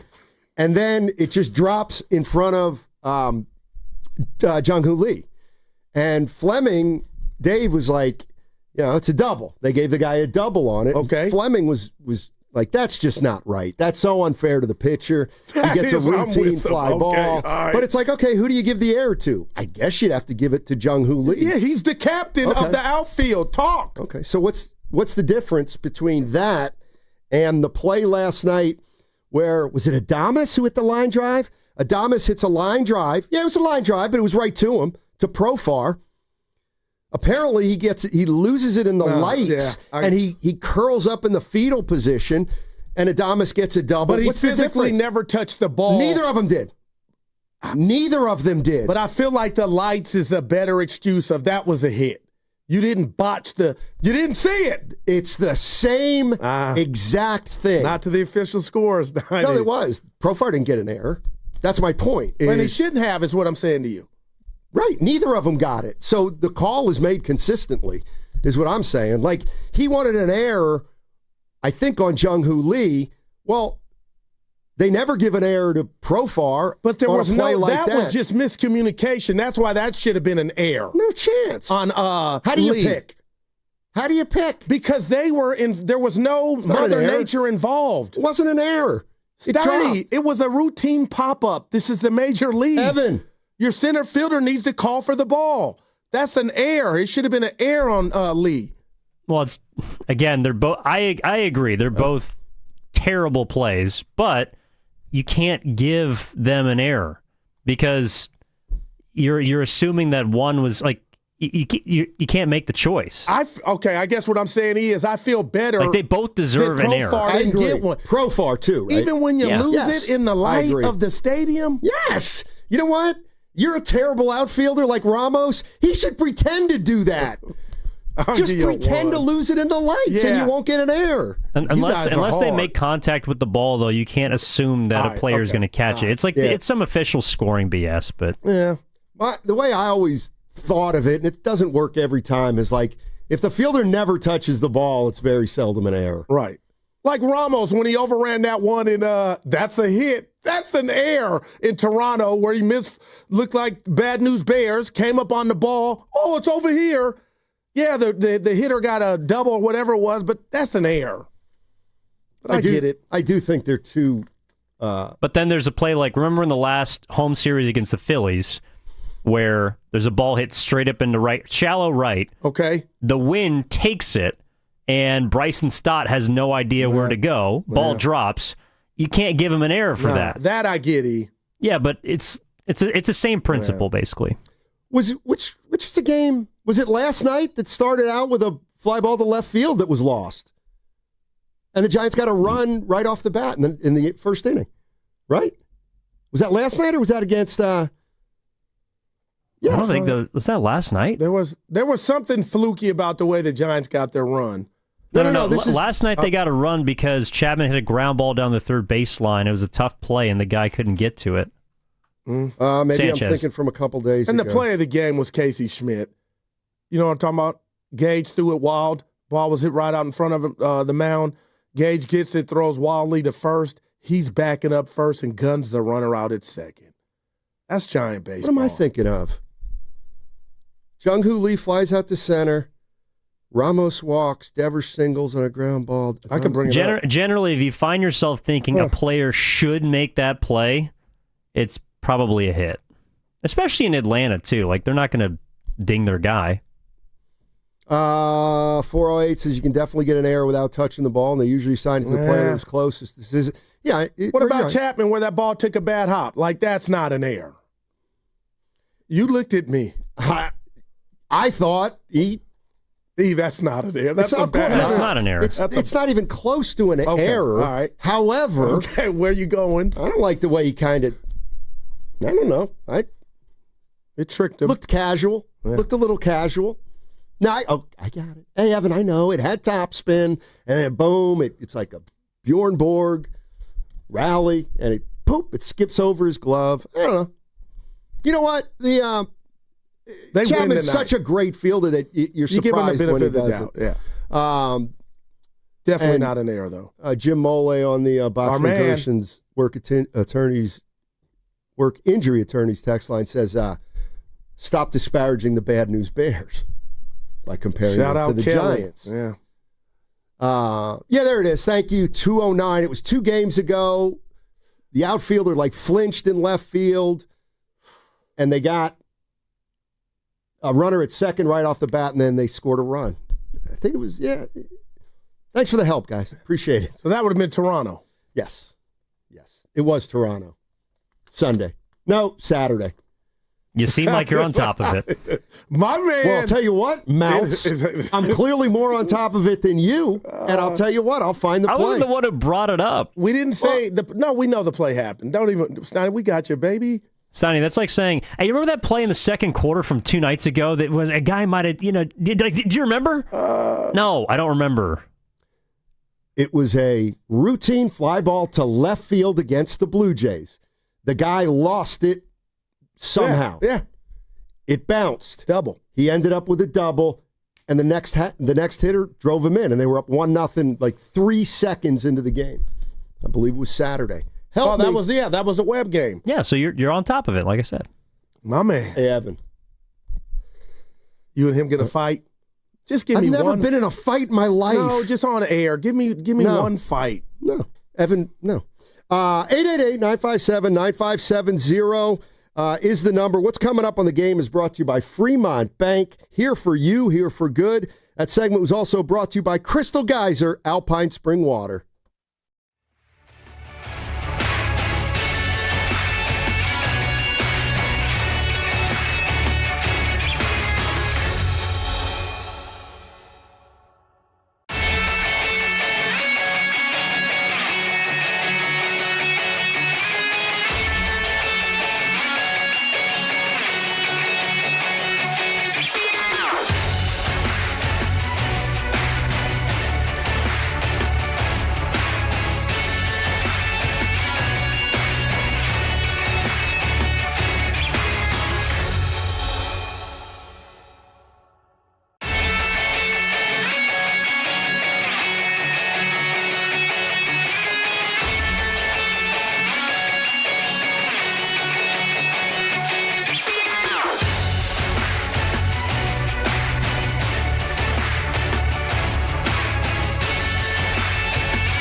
I'm pregnant with this next take I want to get off. It was wrong. Now, back to Steiny and Guru on 95.7 The Game. All right, 49ers have signed wide receiver Equanimous St. Brown. What a name. The brother Equanimous. of Amon-Ra St. Brown. So he should be a baller. Son of Mr. Universe. Yeah. Damn. Ever see that guy? Yeah. I don't know what. Like, I saw that He said- last night on TV for some reason. His dad. Their dad, I should say. 49ers started training camp today. It was a day for everybody to report. And Juwan Jennings has showed up. They are expecting him to practice, but we'll have to see whether he gets that contract redone or not. It's that time, partner. And if he doesn't, he said he wants out. Bet Online just released their it's a betting site, Bet Online, their Super Bowl odds. Can you and Evan guess the top 5 that have the best odds in Vegas to win the Super Bowl? I think that's easy. All right. When you miss Chiefs. Okay, they are 4th. So count the bucket. Evan? Eagles. They are 2nd. Count the bucket. Bills. They are 3rd. Count the bucket. 2 more.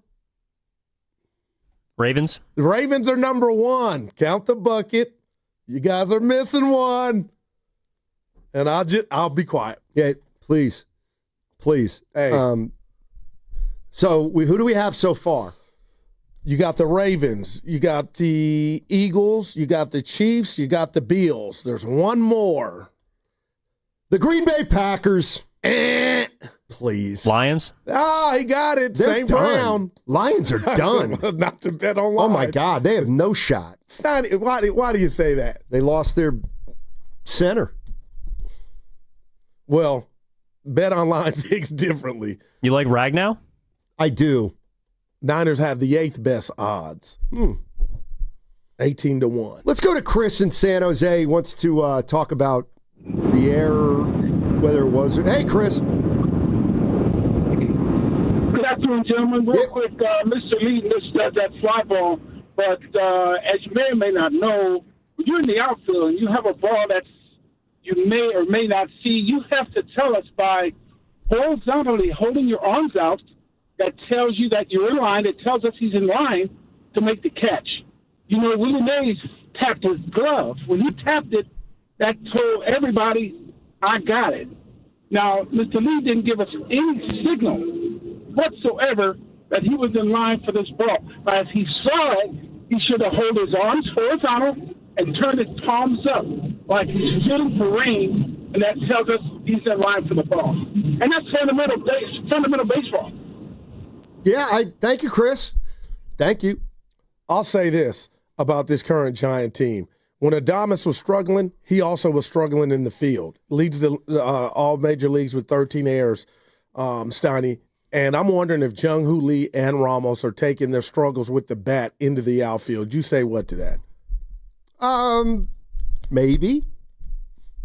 I gotta tell you, Goo, you'd be a great interviewer.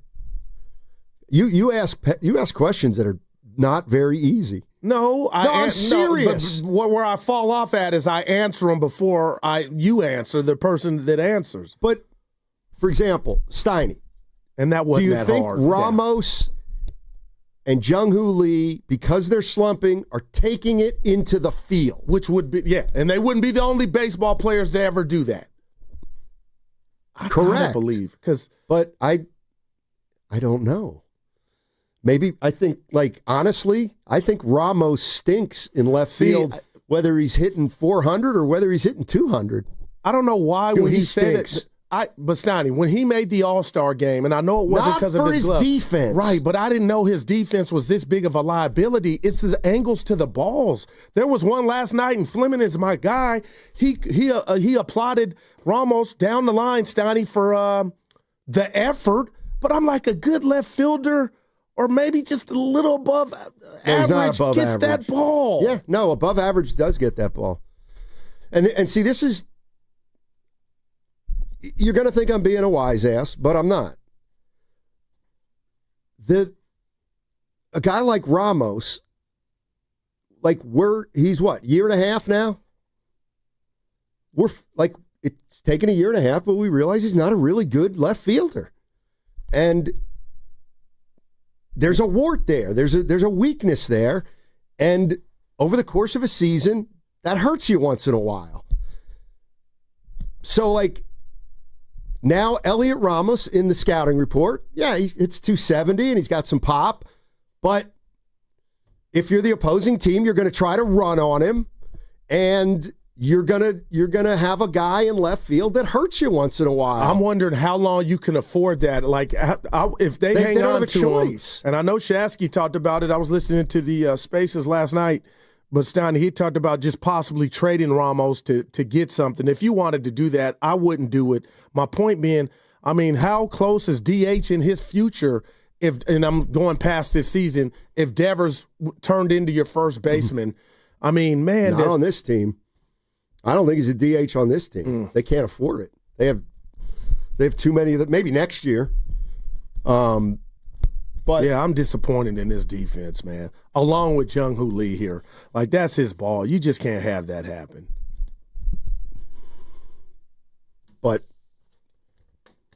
it shouldn't have happened, but a bunch of stuff happened last night. All right, 888-957-9570 is the number. If you're just joining us, the 49ers start training camp today with players reporting, and John Lynch and Kyle Shanahan met with the media. First practice is tomorrow. And Guru, if I were to ask you let me just go through this again if you haven't heard. No timetable for Brandon Ayuk's return. They're waiting on the league to issue the discipline with Marcus Robinson, wide receiver who had a DUI in the offseason. Juwan Jennings has reported. They're hoping he practices tomorrow, but that still has to be addressed and rectified, although John Lynch said he loves Juwan Jennings. And then Ricky Pearsall is on the PUP list, but that is not expected to linger too long. So it sounds like Pearsall will practice at some point, but it won't be maybe this week or something like that. The best news of the day is what you said when that news first broke about McCaffrey's reporting healthy.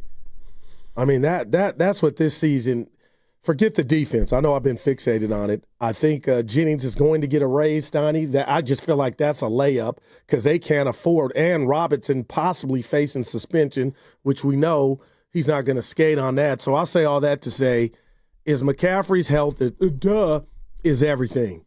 You got to have him up and running, man. Yeah, and you have to have him up and running consistently throughout the season. And is he the guy you're worried? Is he the guy you're most worried about getting hurt? Yes, no doubt. Because Baby Marshawn is no longer here. Baby Marshawn.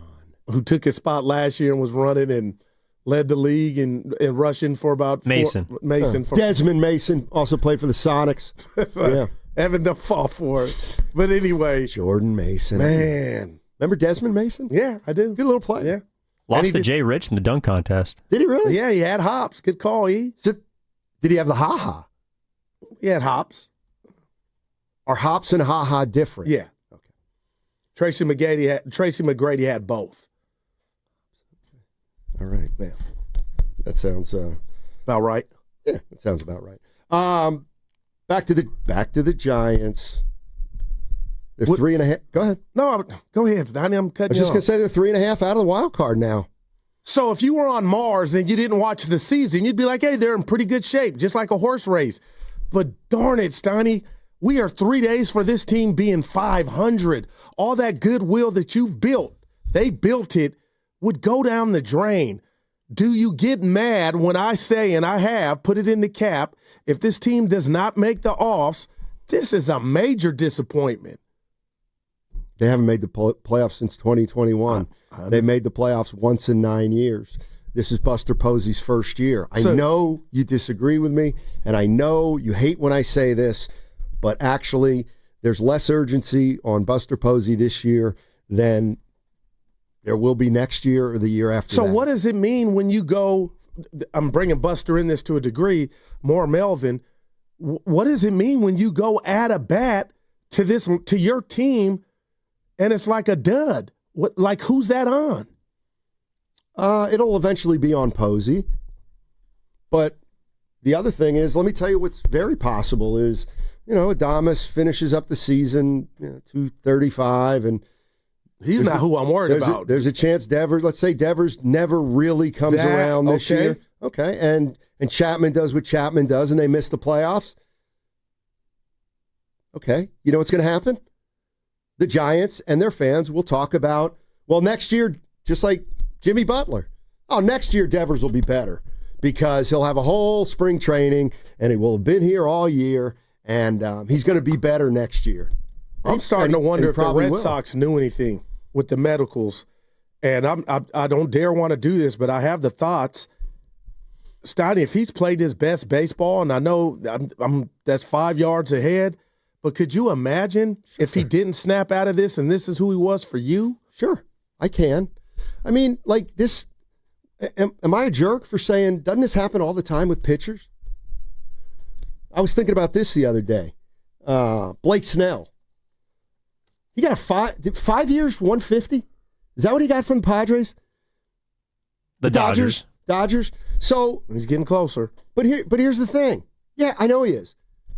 Like, the Dodgers didn't sign Blake Snell because they thought he was going to be a good pitcher for him for 5 years. There's no way they signed him with that in mind. You sign a guy like Blake Snell in the hopes that when you need him, no doubt, he's healthy. Now, how is that different? Now, go ahead, because Devers was going to be the piece that had you vie for the division with the Dodgers, and you were right there.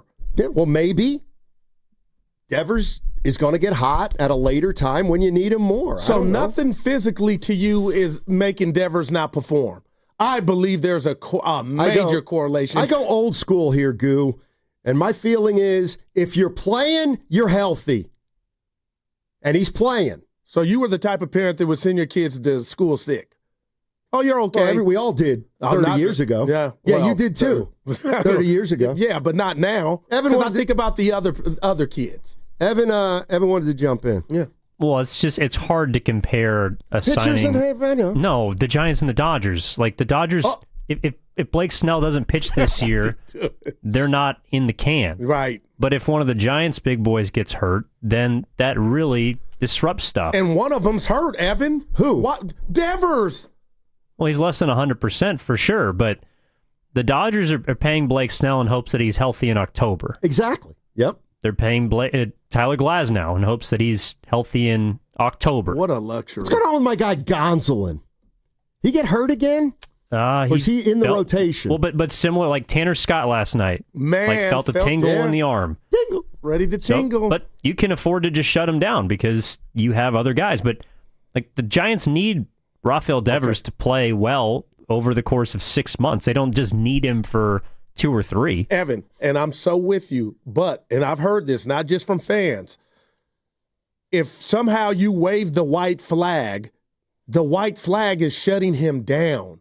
Because now I'm starting to wonder, whatever he is dealing with, he looked like he was 70% rounding those bases. It's not the first time we saw it, so whatever's going on is not getting better. If you wave the quote-unquote white flag, wouldn't that constitute shutting him down maybe for next year? Because who knows how bad or if surgery's involved to get him right. Yeah, that would be the white flag, but you're so far away from that. I mean, it's not even at the deadline yet, and the Giants are not that far behind from the wild card. I don't know. Like I actually was pretty shocked today to hear people talking about white flags across the station. I didn't say it. Well, seriously, like you're still above 500. The team is not playing well whatsoever. But waving the white flag on July 22nd, well, like Shasky seriously, said Monday, and I was with them. They still got action today. If Shasky told you to jump off a bridge, would you jump off a bridge? Now, how do you get that from that? I was just telling you, that's my guy. But Monday, he was like, the math is there, and today, the flag got brought up. He's emotional. We all are. Not. You can't be emotional in baseball. Well, shout out Bob Melvin. Well, yeah, and he got emotional one time, and it turned their season sideways. Telling the guy to hit somebody and not getting emotional. Telling a rookie to hit somebody. Dumbest thing I've ever seen in my life. I wonder what Birdsong would say to that notion. I think he would like. But here's what I'll tell you. Give me some credit. I don't care what he would say because the results speak for themselves. Well, it's the same with Devers. If you want to, he's really not that hurt. He's going out there, but he's compromised, man. And he's still got a couple hits yesterday. Yeah, no homers. 510's got a question for you, Goo. You can ask it. Is Devers a Thundercat? He is. We need Thundercat. Yeah, he is He's a Thundercat. too old to be a Thundercat. Steiny, stop. He's too slow to be a Thundercat. Seriously. Dude, he's not Lou Brock, so why do you I'll tell you, he hits the ball over and he's supposed to run in a trot. I hate seeing him on the base pass. Hit it out and do your trot. I actually enjoy him on the base pass. It's like watching a semi. Carter, get your boy, man. It's like he's got to shift 3 gears to get to 40 miles an hour. We're laughing, but it's really not funny because if something goes or blows. I think it's worth a chuckle. Negligence on line one. Did you see him coming around third, and he was practically begging Matt Williams not to send him? I rewound it like 3 times, Evan. Like, don't tell me the dude's not hurt. I got to be honest. I'm being real here. Always. Here we go. I think he's got some Draymond to him early. I think he's Jimmy Butler. Where they were afraid to tell him to sit down. I think he's Jimmy Butler. Minus the impact. Well, then he ain't Jimmy Butler. It's not. No, but his personality. There's something about Devers. I can't put my finger on it. There's something about Devers. And I'm giving him credit for going out there, but I'm thinking about, okay, Goo, forget this season. Long term, are we so sure he's going to be healthy, man? Are we making it worse? You saw that hit. He's played for a month. Does he look like he's gotten worse? After watching him hit the he's as slow as he's ever been. It ain't about speed, brother. Yes, it is. It is not about, shout out Keanu Reeves. This is about, oh my God.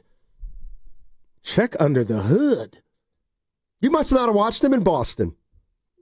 Well, you hate that, don't you? No. So seriously, hey Goo, I watched him in Boston. He was on my fantasy team for years. He's slow. Yeah, and he's slow. And his home run trots were slow. That's the Rafi Devers I know. 2 homers. You take the monster away from him, and he's mediocre. God, I hate you. Radio hates you sometimes. That slipped out.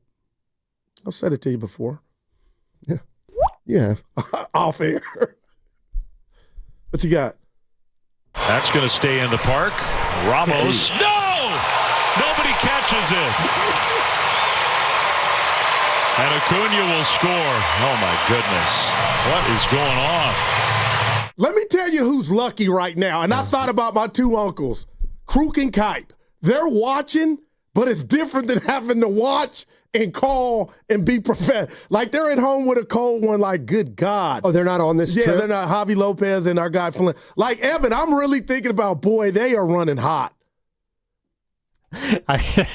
They've forgotten more baseball than we'll ever watch in our life. I actually don't think that they're that down. But we all can admit this is disappointing.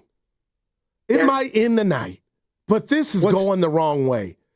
The play, the focus, going Melvin, you asked, the communication, the morale. The last 6 games, you're right, it hasn't gone well. It's longer than that. What's the record since Devers? Well, if you take the 6 losses away, they're 11-12 with Devers. Why would we take the 6 away? Well, because they're on a losing streak. Like I'm acknowledging, you're right. They're not right now. They're not playing well since he's come to town. But but the whole season has not been this way. They've lost 6 in a row. Yeah. They were 9 games over. Now they're 3 games over. It's very easy to say these guys are not playing well right now, and they're not. But baseball, they have played 101 games, and the season has not been this bad. It hasn't. In fact, we're still okay. But if this was NASDAQ, Steiny, and they were stocked, this is plummeting. Give me that. Until they get back on it. People right, and would what sell. else? And what else do you know about the stock market? Everything. Well, I don't right. wanna It say can everything. come back at a moment's notice. No doubt. Today's performance is not indicative of future results. Okay, so that's are you what buying that's the what- Giant stock right now? Hell no. See, that's what I meant. Actually, now would be the time. Exactly. Well, all right. You know what? Just for this, yeah, I'm buying because Devers is going to get hot. But you know what? No, I can't. Actually, I'm not buying. They don't have enough pitching. You guys don't. You laugh at all my takes. I do. This is where I just double back and think about Kapler. Why? Whatever he's doing, however he does, I can't do the well. You thought it was me, huh? You ran me out of San Fran. The Posey problem, all that you thought it was me. Well, you were the one who didn't like now. us. How you like us now? You asked for it. Like literally, you, Daryl the Guru Johnson, asked for this. We can't platoon. That's not baseball. We need everyday players. Okay, you got everyday players, and guess what? Well, not in the leadoff They're spot. struggling. Not in the so leadoff live spot. with it. Not in live the with leadoff it. spot. Guru, one thing that managers and baseball people know is guys slump occasionally. I get it. And you don't sit them down just because there's a... No, I'm talking about this dude's hurt. Devers is hurt. Okay, whatever. so we're sitting Devers. We're certainly sitting Ramos. Because he we're can't sending play. a message to Jung-Hoo Ramos Lee, to get your Jung-Hoo head out Lee, the keister. Is he going to sit? We sitting him? Well, now you're doing too much. How about Adames? Day off for Adames? Why would we? He's Okay. hot as a firecracker. How about Chapman? He didn't make that play last night. Steiny, stop. That was fluke. They need days off. No, you got to send a message to some guys that are making bonehead plays. And Ramos is on line one. The biggest, let me tell you, and I haven't done this in a while. You know who stinks? I'm trying to really think. Patrick Bailey stinks. I'm going to ask a very serious question. I got it, but since it's serious, I got to ask Evan. No, boy, wow! Can't wait for me to go. Go ahead, E. Is Patrick Bailey a great defensive catcher, or does Patrick Bailey super excel at just throwing guys out who are trying to steal? Exactly. Oh, no, I thought you were going to Evan. Speechless. No, he is. He's good? Yeah, he's a good defensive catcher. A lot of pass balls. What are you talking about? He's cost them runs.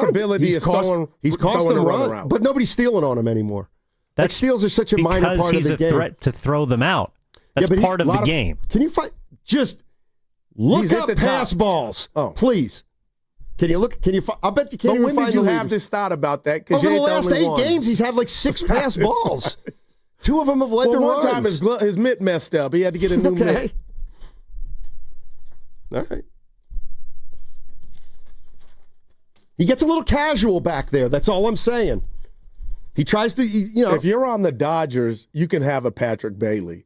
When you're on the Giants, I'm just starting to wonder how long you can play this game. Thank you, Estimated. You need thump. And I didn't say he was a bad defensive catcher. I just asked a question on whether. And why would you say thought. thank you to Estimated? Because he said he's good, but he's sloppy. He doesn't dot his eyes his defense or cross is his stellar, T's. man. It's why he's behind the plate. So you forget that walk-off, huh? He's 23rd. Exactly. And There's he's got 30 teams. And he's got a staff of control guys. Interesting. You know who's one of the worst defensive catchers? Cal Raleigh? No. Not Will Smith? Will Smith. Who hit a homer the other He night. hit 2. That dude, man, would you want Will Smith or Bailey? Okay. I mean, how do you answer that? I get it. I mean, why do you even ask that? See, you don't know. Who was material? Shout out Dibs. All right, 888-957-9570 is the number. Man, we did a whole 2 hours, hadn't brought up on Giants and Wilmer Flores. Why would we? I mean, what did he do last night? Nothing. Right. And he looks like last year's Wilmer. What's going? So has Devers' acquisition messed it? Of course it has. You're getting softer by the day, dude. Do your job. So see ball, hit ball. Look at his at bats since Devers got here, and I guarantee you'll find out that he's not hitting as much. Like he doesn't get the at bats.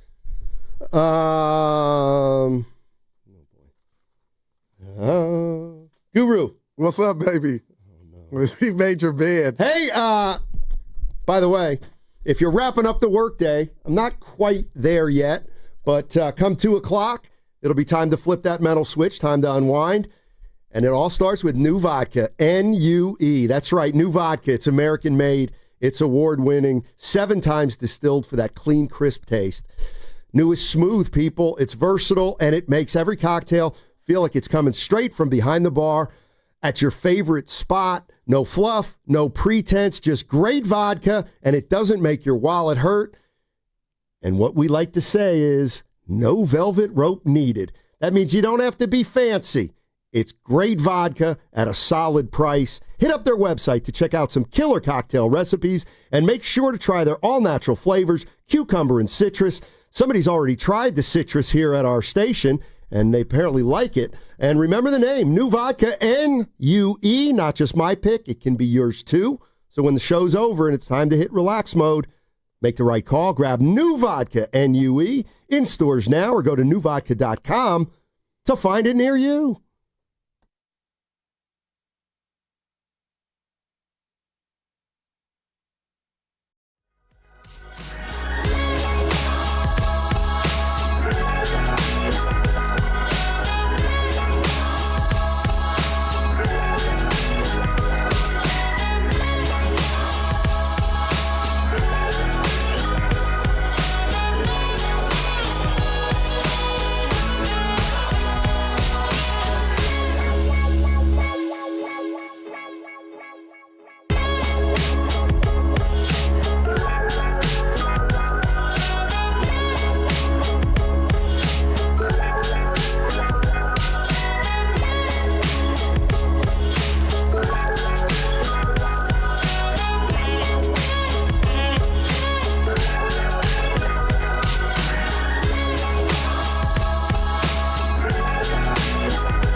You're a natural richer. Now, back to Steiny and Guru on 95.7 The Game. Guru's last day. Yep. And look how happy you are. And then you'll talk to hey, Evan, the clouds are so white. The sun's so bright. Rats! Dude, when I hear that, it is offensive. Not from Evan, but from you. What do you mean? You're just so relaxed. Hey, Evan. I love hearing Evan talk baseball. It ain't about what he's saying. It's you. No! That's a great one. Real quick, WNBA back tonight. Caitlin Clark, the new Sam Bowie. Dude, play. She's hurt. How many games did she play last year? And we did this. So she came out of college where she played 38 games. She went right 40 to the league, and she played every game. It's taking a toll. Dude, just get healthy, Caitlin. I like watching you. Let's go to D-Dub in Rincon Valley. Where's that? It's in Contra Costa County. Right, D-Dubs? That's right. What's up? What up, baby? Hey, how you doing?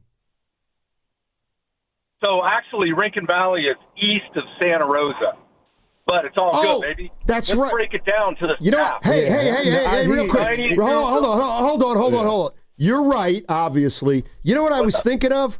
I don't know why I was thinking of Berean Christian. That's a high school in Contra Costa. But you're right. Rincon Valley that's in the Redwood Empire. Dang it. All right, all you, buddy. That's right, baby. Yep. So we want to talk about accountability, right? And I get it. We want to put some blame on the players, and I get it. But there's a huge staff. We've got pitching coaches, catchers coaches, hitting, batting, defensive coaches. I mean, where's the accountability? I mean, if this is part of Bob Melvin's staff that he's hired, at some point he's got to bring these people in and say, look, this isn't working. Either you change what you're doing because we can't even do situational hitting, or you guys are fired. Unless we get a wake-up call like that, I understand why people want to wave the white flag. I mean, I get it. What's your take? Hey, I'm with you. I'm going to just pass it to Steiny because I got goosebumps because Steiny acts like managers don't matter in Major League Baseball or coaches. But you say what, Steiny? I would say that Buster Posey, to me, has employed a strategy that's not altogether dissimilar from when Chris Mullin became the general manager of the Warriors. And when Mullin got in here, the first thing he wanted to establish was stability. They'd gone through a million coaches. So I really believe that the first thing Buster Posey wanted to establish here was stability. Bob Melvin, you've been our manager for a year. I think you're fine. You're going to be our manager for the next 2 or 3 years till we get this thing stable. And then we'll start to think about it. That's what I think. That seems really – I hear you. I respectfully disagree on that. I think that accountability comes down to that staff that they've hired to be, say, a batting coach, a hitting coach, a pitching coach. Here's the domino effect that I wanted to talk about. The pitching staff isn't really all that bad, but when they're now to the point where they're burned out because they've got to pitch a 1 or a 2-hit shutout to keep them in the game, they've got no run support. You've got to just take a step back, pump the brakes, and say, wait, hold on. Let's get the rest of the staff involved, and we need to do a powwow. Something's not working, and it's happening, and it's running rampant across the entire organization. Yesterday was an embarrassment, but it's kind of how things are going. Yeah, let me be clear. I'm not saying that there shouldn't be any accountability. I was just, you asked me what I think Posey's, what some of his goals are. And I think one of the goals, I think it's obvious he does not want to fire Pat Burrell because he doesn't want to take the onus off the players. He's not, if you fire Pat Burrell, you're basically saying we couldn't hit because of our hitting coach. And The issue then becomes who's the next hitting coach, and what happens if there's no movement then? Now, I'll say this to that, Steiny. I hope he's not operating under that assumption. Under what because assumption? if somebody it should go or they're worthy to go, they got to go. Forget the politics of what it looks like and not blaming the players. What you just said a couple hours ago, and you're not the only one, they're not going to be – this is not a baseball fantasy draft where the season's over and you start from scratch. You got to keep moving forward. And even though Melvin got that – or any manager, Steiny, even though Melvin got that extension, the report card never goes away. And I believe, to the caller's point, let's just say Buster had confidence in the staff. If he's watching intently like we know he is, and we're fans, he knows the game inside and out, he can lose confidence every game by watching what's going on. And then I'm going to just go here.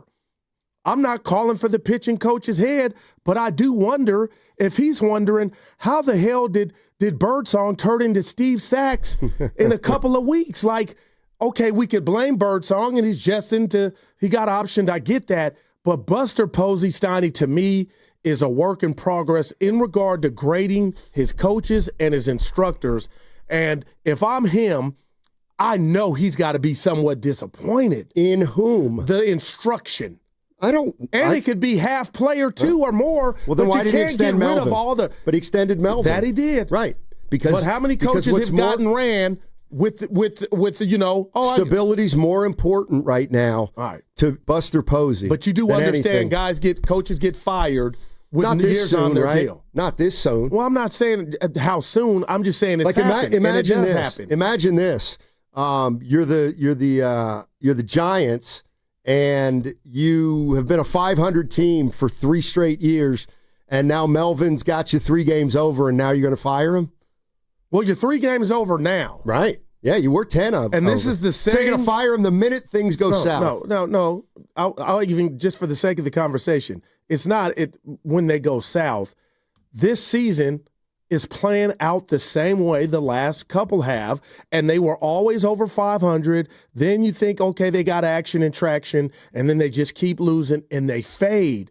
If that thing continues, I know he's got the extension, but I'm wondering, okay, I'm going to ask you this question, you and the listeners. Does last year matter to you if you're Buster Posey, how this season ended for the Giants? I think if it tragically goes and keeps going south, Posey can think about that if he wants to.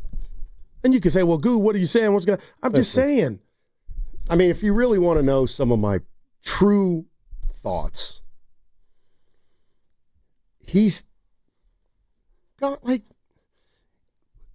you know who's, we say fire the hitting coach when we have no idea what's really going on. All right, but will you give me this real quick? Hitting coaches get fired, right, Steiny? Sure they do. So do third base coaches and first base coaches, right? How many hitting coaches have been fired this year? I wouldn't know the answer. Okay. But you gave me mine. Okay. They get fired, right? There's an accountability. And you think it's time to fire Pat Burrell? No, I'm just starting to question Pat. No, you've been questioning for the last month. Okay, so I'm just asking you, where do you hang your disappointment as a collective? The players. All of them? Yes, 95% of this to me is on the players. That's me. I'm not saying I'm right. I'm saying this, I just don't, I get it. I'm not saying managers don't do anything. Right. They make important moves in the game. They got to pick the right relief pitcher. They got to find out who they want to pinch hit. But damn it, I don't know what Melvin or Burrell can tell Rafi Devers, who's been a darn good player for 8 years in this league, to get him to go. To get him to get going. Yeah. I just can't. That's on Devers. But so you don't believe that's not on the manager and coach to help the player get out of a funk? He can't hit for him. No, I get. Hey, Adames, quit swinging at that ball outside. Okay, what? You can lead a horse to water. You can't make him drink. For the life of me, I don't know how Like, I make no connection between Devers getting here and not being able to hit and it have anything to do with Melvin. Like, all Melvin does is pencil him in the lineup every day, which is whatever the Boston manager's done for 6 years. All right, that's why they got Devers, so they could put a dude in the lineup, in the middle, every day and not have to worry about him. I'll give you that, but let's double back to the hitting coach. What about the rest of the game? Because we all can assume nobody's lit the world on fire at the plate.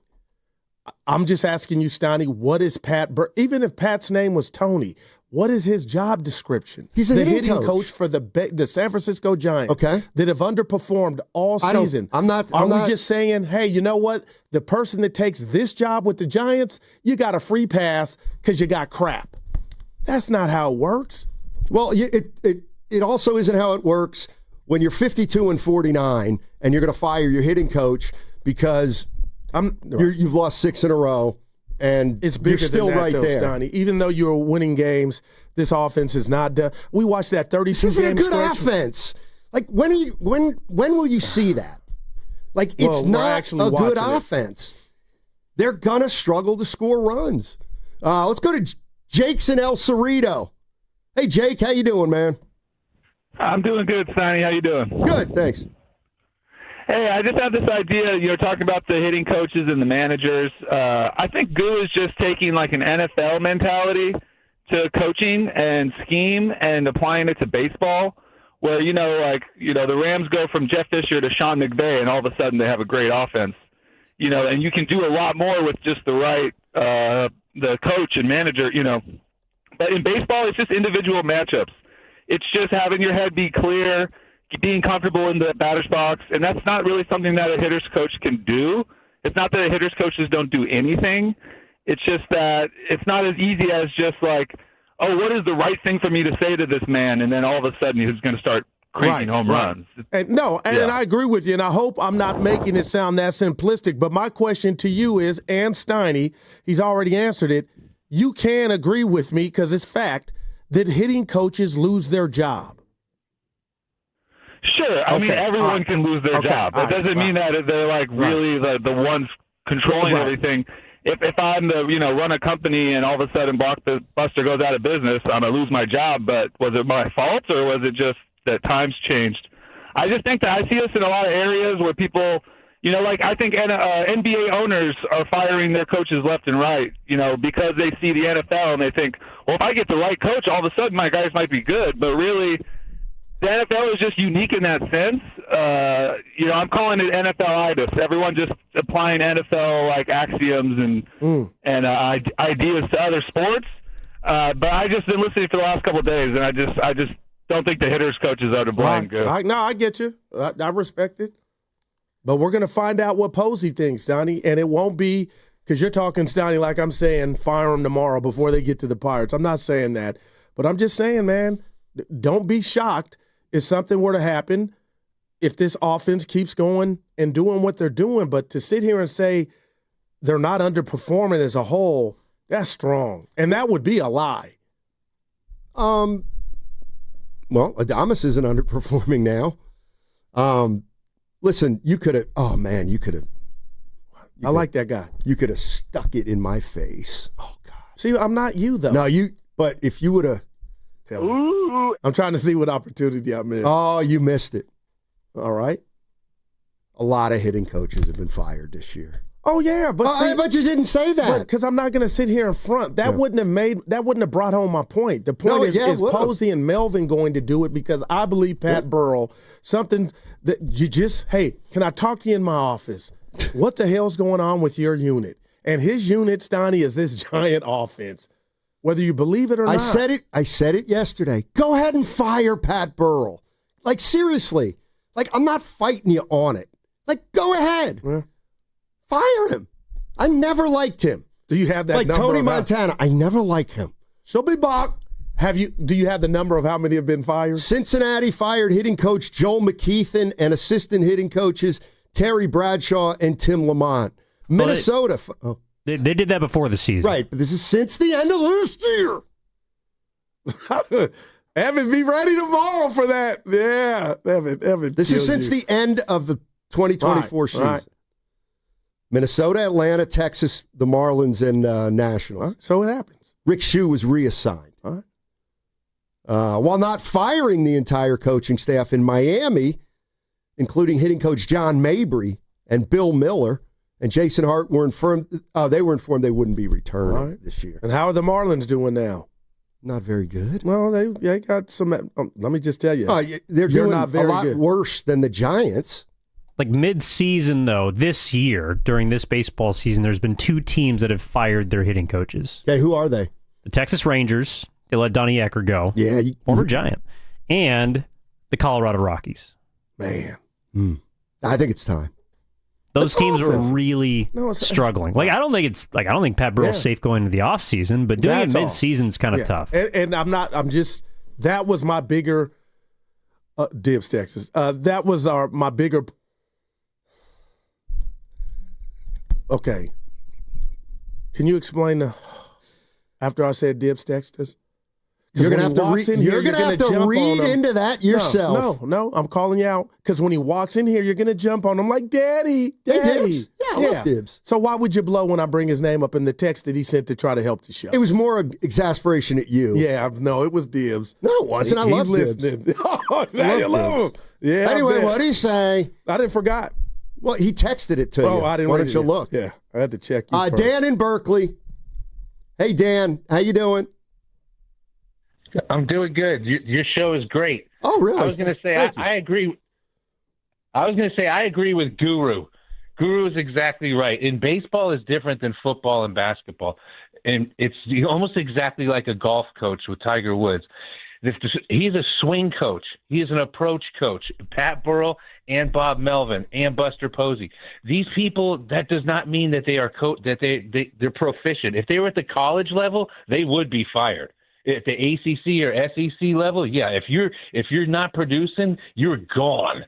I mean, gone. At the major league level, it's mediocrity. So Buster's not a communicator of hitting. Neither is Bob Melvin, and neither is Pat Burrell. So guess what's going to happen with the hitters? They're on their own, and they're listening to somebody that's mediocre. So you got pro golfers listening to a mediocre swing coach. That's when you got problems. You got big problems. And then you got other teams who are starting to see the light, and they're firing these dudes. But then you got Buster Posey. He's a bootlicker, so he wants to. He's got Matt Chapman and Logan Webb saying, "Oh, keep Bob Melvin, keep Bob Melvin." Oh. Okay, so what's he do? Oh, I'm going to keep Bob Melvin because I want to save face when I walk in the locker room. But guess what? The ownership group is going to wise up sooner or later. They know they got a crappy baseball president of operations, and they should fire him. Have a good day. I do like the communicator of hitting. That hit me. Dibs said the hitting's not the problem. I disagree with this. The hitting's not the problem. It's the defense and pitching. But the hitting's been a problem, Dibs, all season. Save it for Dibs then. No, he can hear now. Smart guy. But yeah, now the hit, like, I just want somebody to go to a whiteboard with a felt pen and just walk me through why Devers has put on the black and orange and looks nothing like himself.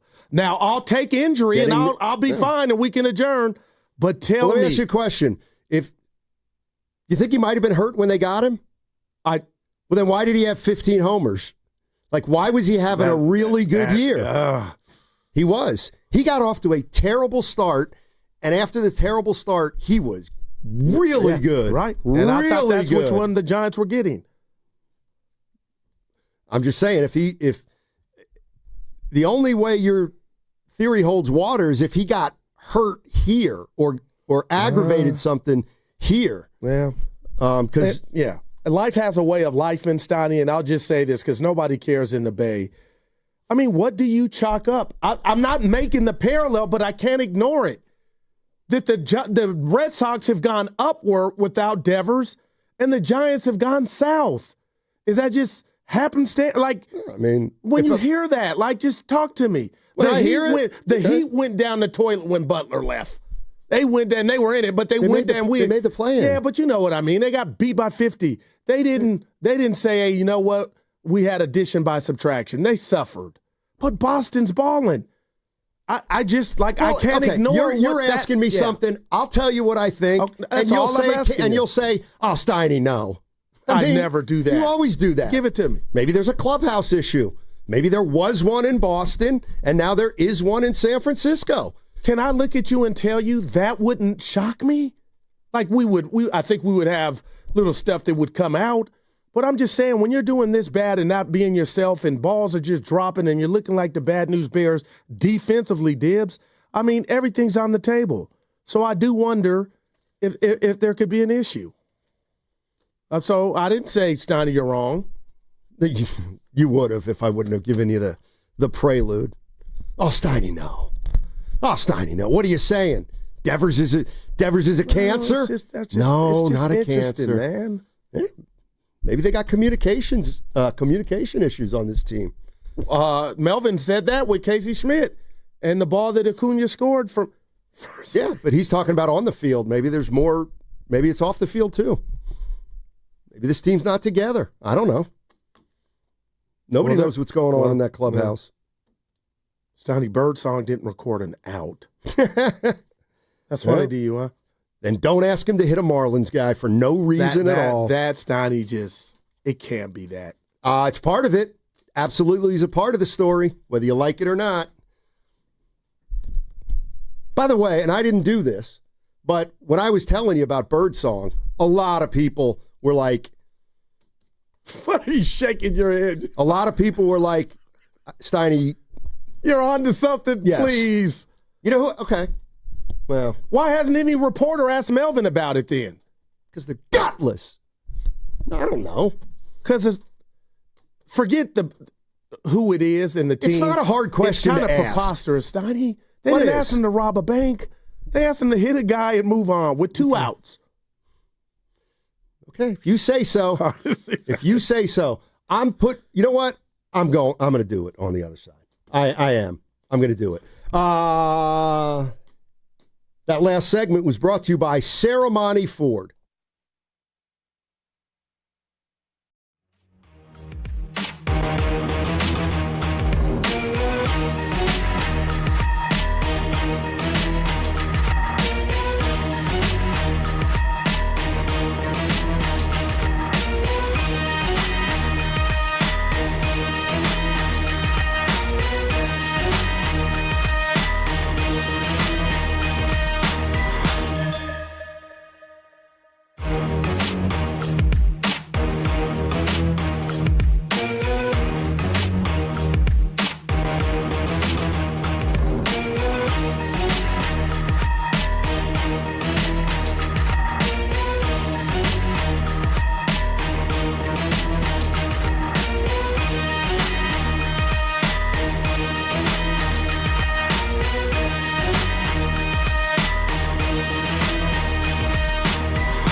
you know, when you sip on something, you have like that third eye.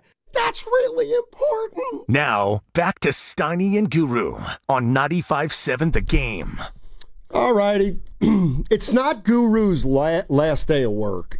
Who said that? What do you guys know? People are like, where's Guru going? They actually were worried that it was your last day of work. Some would be happy. I don't know if it's work. Can I say something to you? I don't like who I'm becoming. We got TVs here in the studio. We got a lot of great people to cover the Giants, and they're on TV, Steiny. And I just think when you're on TV, I haven't been a couple times, but you owe it to the camera with this new HD to be on point. And I looked at somebody's shoes, and I didn't like them because I was like, they look like you're mowing the lawn. Like, who am I to, you know what I'm saying? Well, somebody saw you today and said you looked hungover. Yeah. Did you go out last night? No. What'd you do? I was at the house watching the Giants. Maybe Sipping? That's what it is. No, I ain't sipped in a minute. Been about 72 hours. All right. I know and say it. But I will, but okay. So I just want you to I want you to put yourself in this guy's spot. Yeah. You're Hayden Birdsong. Gotcha. All right. You're 23 years old, and you've made, at that point, he had made 21 starts. He'd made 21 starts in his entire career. By the way, I'm watching him last night in the first inning. He looks like he's 13. Hayden Birdsong looks like he's 13 years old. Anyway, so Hayden Birdsong gets off to a great start this year. Doesn't give up an earned run his first 9 innings. Really good start. A lot of positives. And then, as a lot of young pitchers, as will happen, struggles a little bit. All right. Okay, now he's got a couple starts where it's like, he hasn't been great. Yeah. Okay, now here the Marlins come into town. You're 23 years old. Now, I know we want our 23-year-olds to be unbelievable team players. I know we want our 23-year-olds to be mature beyond their years. But the reality of the situation is when you're 23 and you're playing in a professional sports league and you're struggling, the number one thing you are thinking about is finishing your struggle, is correcting whatever is making you struggle. So here comes Birdsong against the Marlins. He gets a weak pop fly and he gets a guy to roll over a soft ground ball to second base. All right? So he's got the first 2 outs of the game, and he hasn't been pitching well. Now they say, hit this guy. All right? So you ask your 23-year-old who's struggling, got the first 2 outs of the game, to go hit a guy. All right. He hits him. Great. He's a pro. He's fine. You hit a guy, you get the next guy out. But he didn't get the next guy out. I think the next guy walked or got a hit. And then the guy after him homered. And now it's 3-0. Okay? And I'm sorry. If I'm Hayden Birdsong and I'm 23 years old, and maybe I'm not the most mature guy in the world, I'm absolutely thinking, okay, see, like it would bother me. It would bother me that you ask me to, like, I'm struggling. I can't afford to just put a guy on. I can't. I need every resource I can to try to win a game.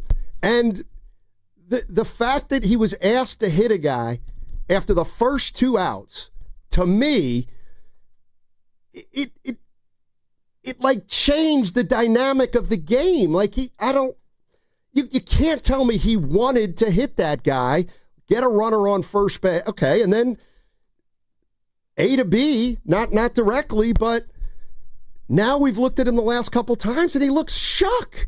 I mean, he looks lost out there. All I'm saying is, and I said it at the time, I would not have had him, a guy who had already been struggling a little bit, and a guy who you need in the second half, and it was a young guy. I would not have asked Birdsong to hit the guy. I just wouldn't. Because, again, like, he wasn't the pitcher that you should just, like, well, you know what? We got 2 outs. Now, Hayden, just throw at this guy. Like, that's not part of a normal baseball pitcher's routine.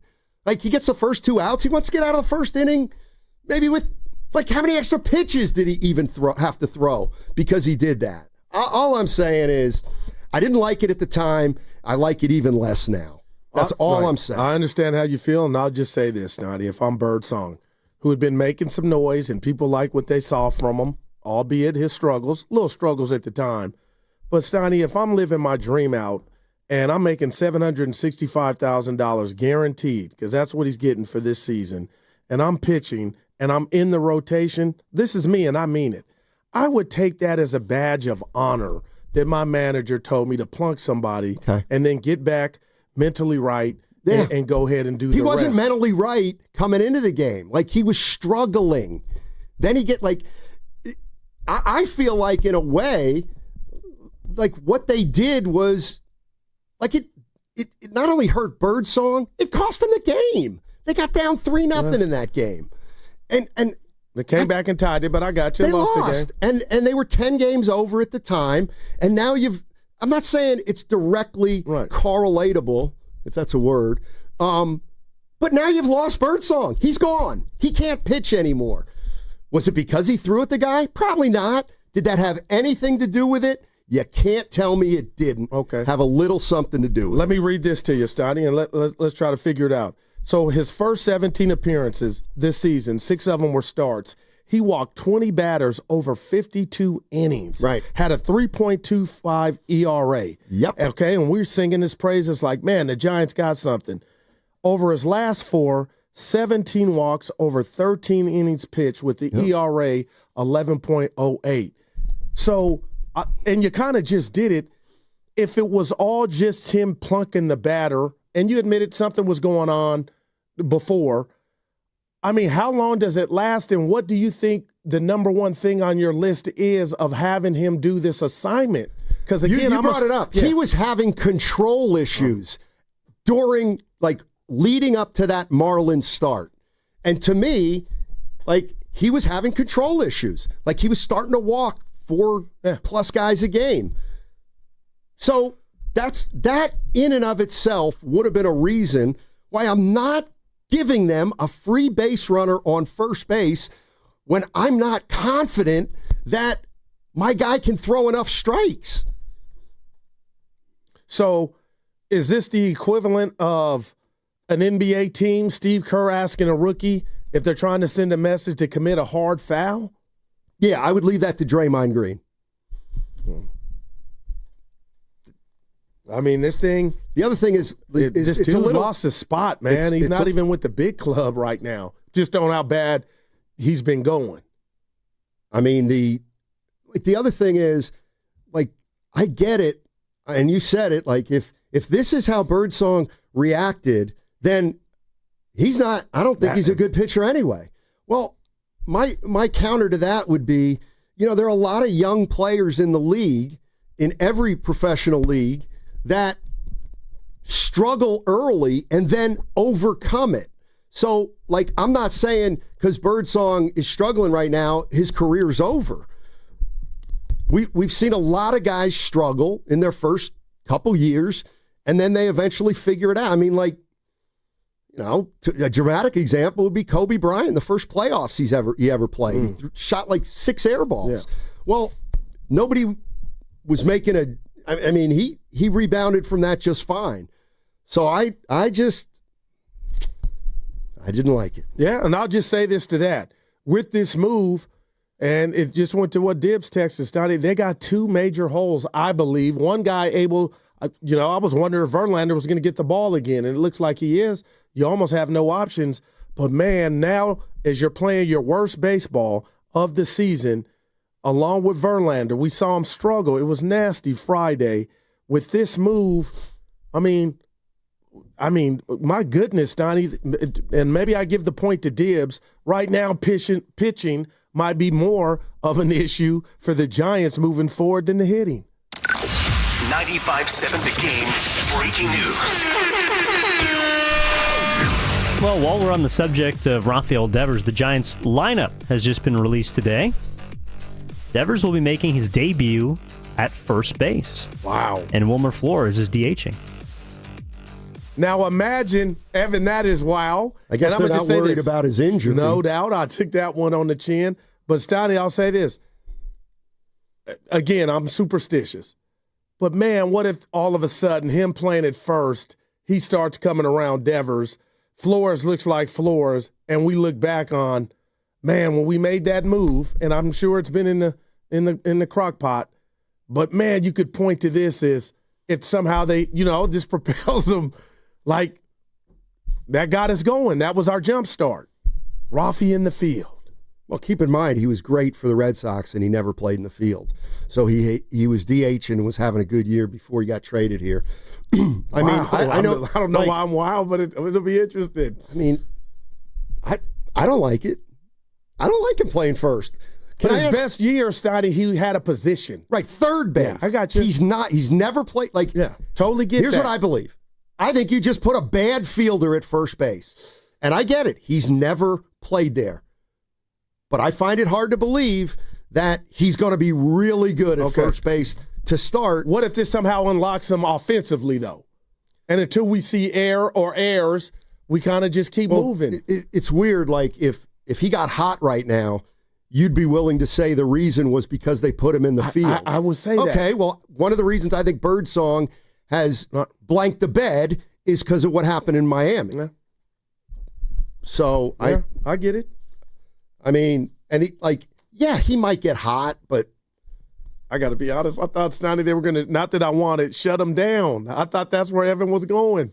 You're listening to 95.7 The Game, KGMZ FM and HD1 San Francisco, an Odyssey sports station in the home of the Golden State Warriors and Valkyries, always live on the free Odyssey app. Coming to you live from the Laughing Monk Studios, Laughing Monk, righteously brewed in the city. Now, I'm going to be honest, like I always am. Steiny, there can't be a ball hit to first base and we feel like, oh, he couldn't really lay out and get it because then he had no business there. So we don't want to see that. But I'm excited to see if this unlocks him. But, boy, we can't see Piano back to where you know what it looks like. Me on the hoop court these days, you just can't bend, no elastic, and get a ball that maybe Dominic Smith or somebody else could. Well, I mean, he's not going to be Dominic Smith. He could be Flores. Huh? You got to hope. Wow, they got him up and running with no wheel. You know who's available. And wait, they're moving Devers to first? Go get Suarez. They need a DH now. You wish you had him. Get another DH. We got a position for Devers. Arizona only 5.5 back out of the wild card. You know what, though? They went to the World Series from the wild card. Here's the difference. Years ago. I'm just saying. Here's the difference between the Diamondbacks and the Giants. Yeah. Diamondbacks know they're going nowhere, and the Giants have convinced themselves that they are. Yeah, they lost two. No, just lost one. I was hearing. I'm excited more about the game tonight just because of this than I was before. Oh yeah, it'll be maybe fun. this gets them going. Yeah, it'll be fun to watch a guy play a position he's never played before. See what happens. Well, it happens. Yeah. Rafi, that was not what I thought Evan was going to say. What did you think? Honestly, like they were shutting him down for a little bit, maybe an IL stint. He said he's got to be feeling pretty good. Nope, they're going to put him at first. You are right. I'm gonna shut my I'm gonna shut my yapper. Yeah, that was a bad one for you. What? Well, not only didn't they shut him down, they added to his responsibility. Well, dude, I saw him running, and so did you. He looked like Fred G. Stanford. He's healthy. He's just slow. You know what? Wasn't about speed. Right, because he doesn't have Rafi at first. Evan, could it be he's the slowest guy? Who's slower than him? Devers. I mean, I'm sure there are some people slower than him. I'll tell you who's a lot faster than him is Cal Rowley. Mm-hmm. Well, he usually jogs around the bases, too. That's true. Well, dude, that's a 5. That's how you fix that. That's a 5. Cal Rowley also has about 10 steals. So, Steiny, somebody asking, because I offered, was that the breaking news you were expecting? I was bracing for something that was going to be underwhelming, yes. I mean, what'd you think? Kuminga's going to the Suns? I just said it. I thought he was, when he said the Giant lineup, I said, they're going to shut him down a little bit. No, I found who's slower than him. What position, E? Or do we got to go? He's on the Giants. Flores. Wilmer Flores. Dude, I don't think he's as slow as he's hampered. That we know. In terms of sprint speed, he's only the 47th slowest player in baseball. Oh. Sorry, Rafi. You want to change your opinion now? No. How about the way I compared him to a player, and you guys had no idea who I was. Oh boy, who I was talking about. I got your back. Was that your take? Yeah, there's 750 players in MLB. Yeah. So I'm just saying. I said he's Frank Howard. Oh yeah. And you're like, no, Ryan. I'm like, no, Frank Howard. That happened. He's like Frank Howard. OJ Howard. No, Frank Howard played for the Washington Senators. Colin Coward? Yeah, he was 6'7", and he was as slow as molasses, but I bet you he was faster than Devin. Who was the Howard from the Royals? That was Frank Howard also, too. There was Elston Howard, who was a catcher. But Howard during the George Brett days, they had a Howard. Howard Cosell? I'm going to say this, and maybe I'll be wrong. No, they didn't. Was it Frank White? Yes, they had Frank White, who was a second baseman. And that's who it is, a brother. Yeah, but that's not Howard. They had no Howard. Evan, you were on to something. I wanted you to keep going. I couldn't help.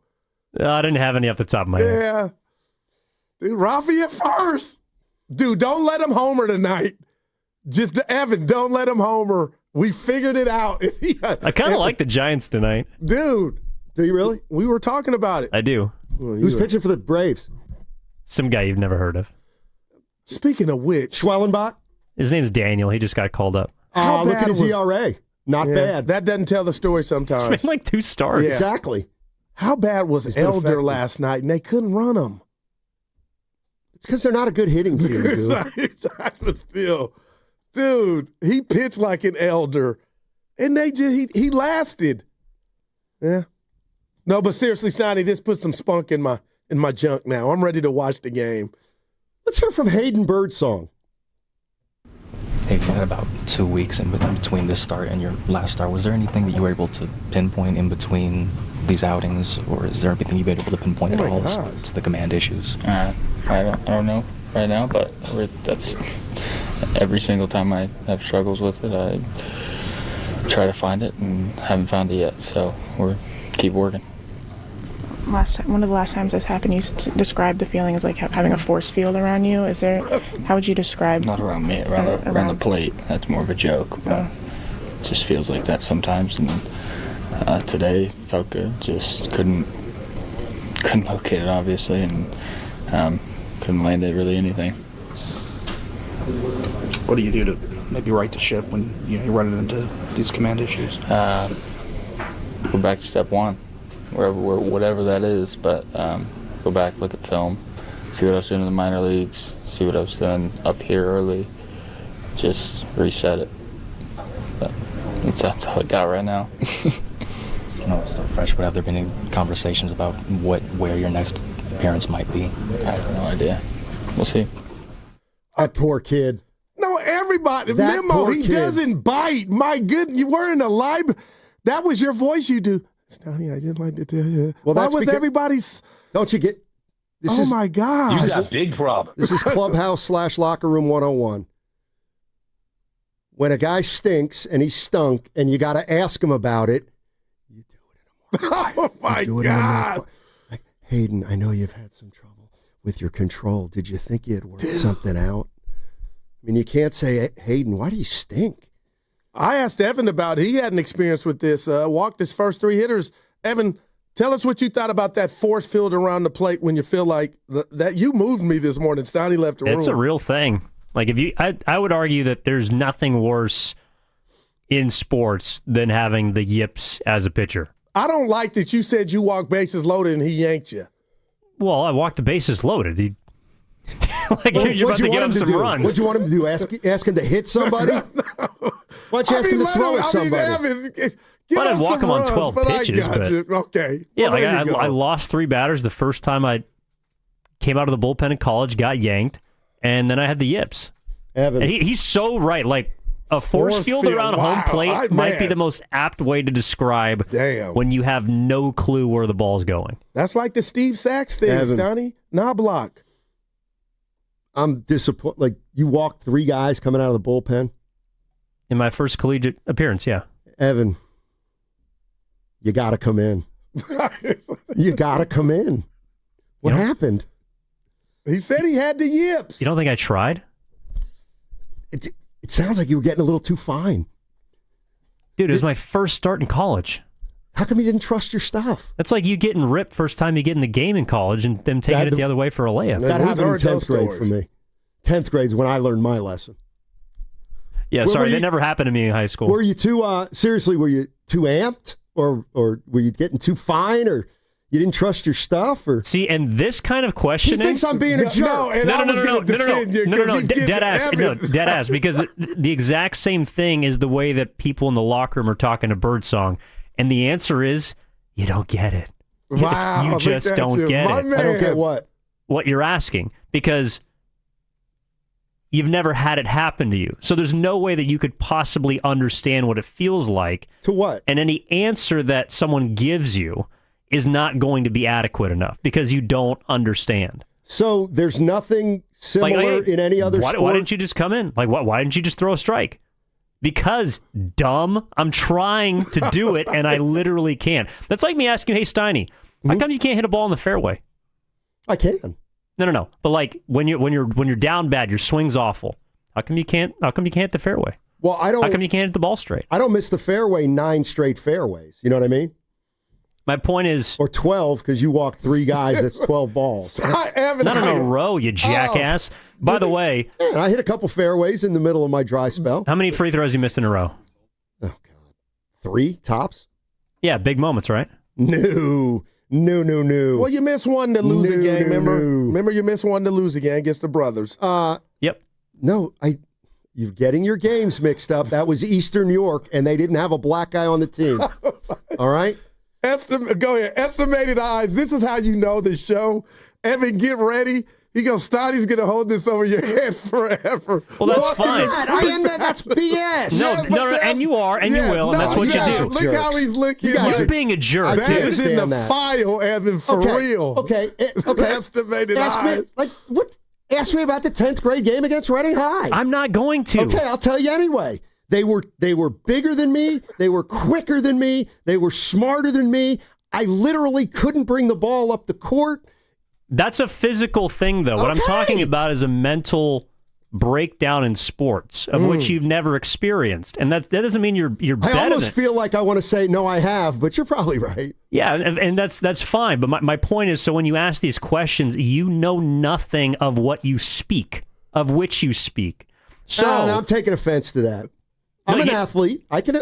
No, he's saying mentally you haven't been there though, Steiny. When you it's over. Right. He's talking specifically about being a pitcher. Yeah. No. I'm talking about not being able to serve the ball in tennis. I'm talking about not being able to tee off in golf. Like there are certain things. Sachs. Yeah, people have the yips across sports, and if you haven't experienced it, with all due respect, you don't know what you're talking about. Listen, it sounds. That's to what me happened like to Birdsong last night. He got the yips. He could not throw a strike. And the one time he did, it got hit to the wall. I mean... so people asking him in the locker room when we're listening, what's going on, he doesn't know.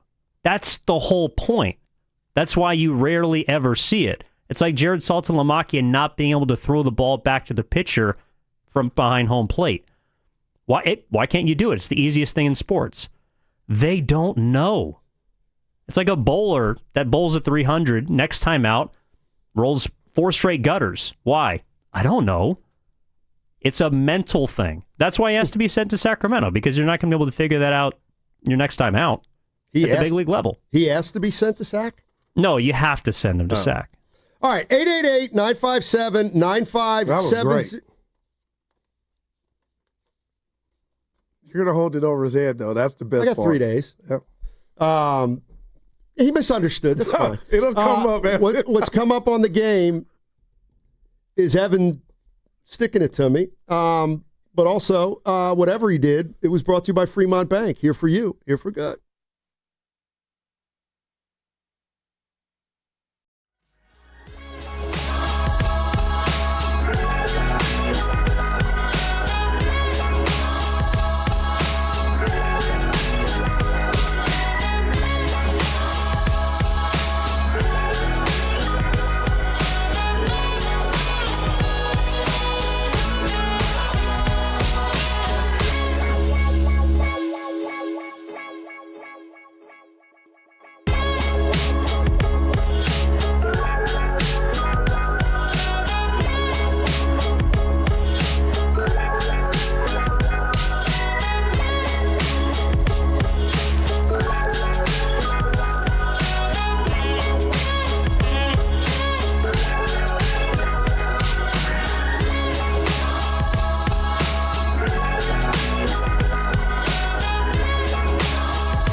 Let me tell you something. This guy is a ball player. And that's what life's about. Now, back to Steiny and Guru on 95.7 The Game.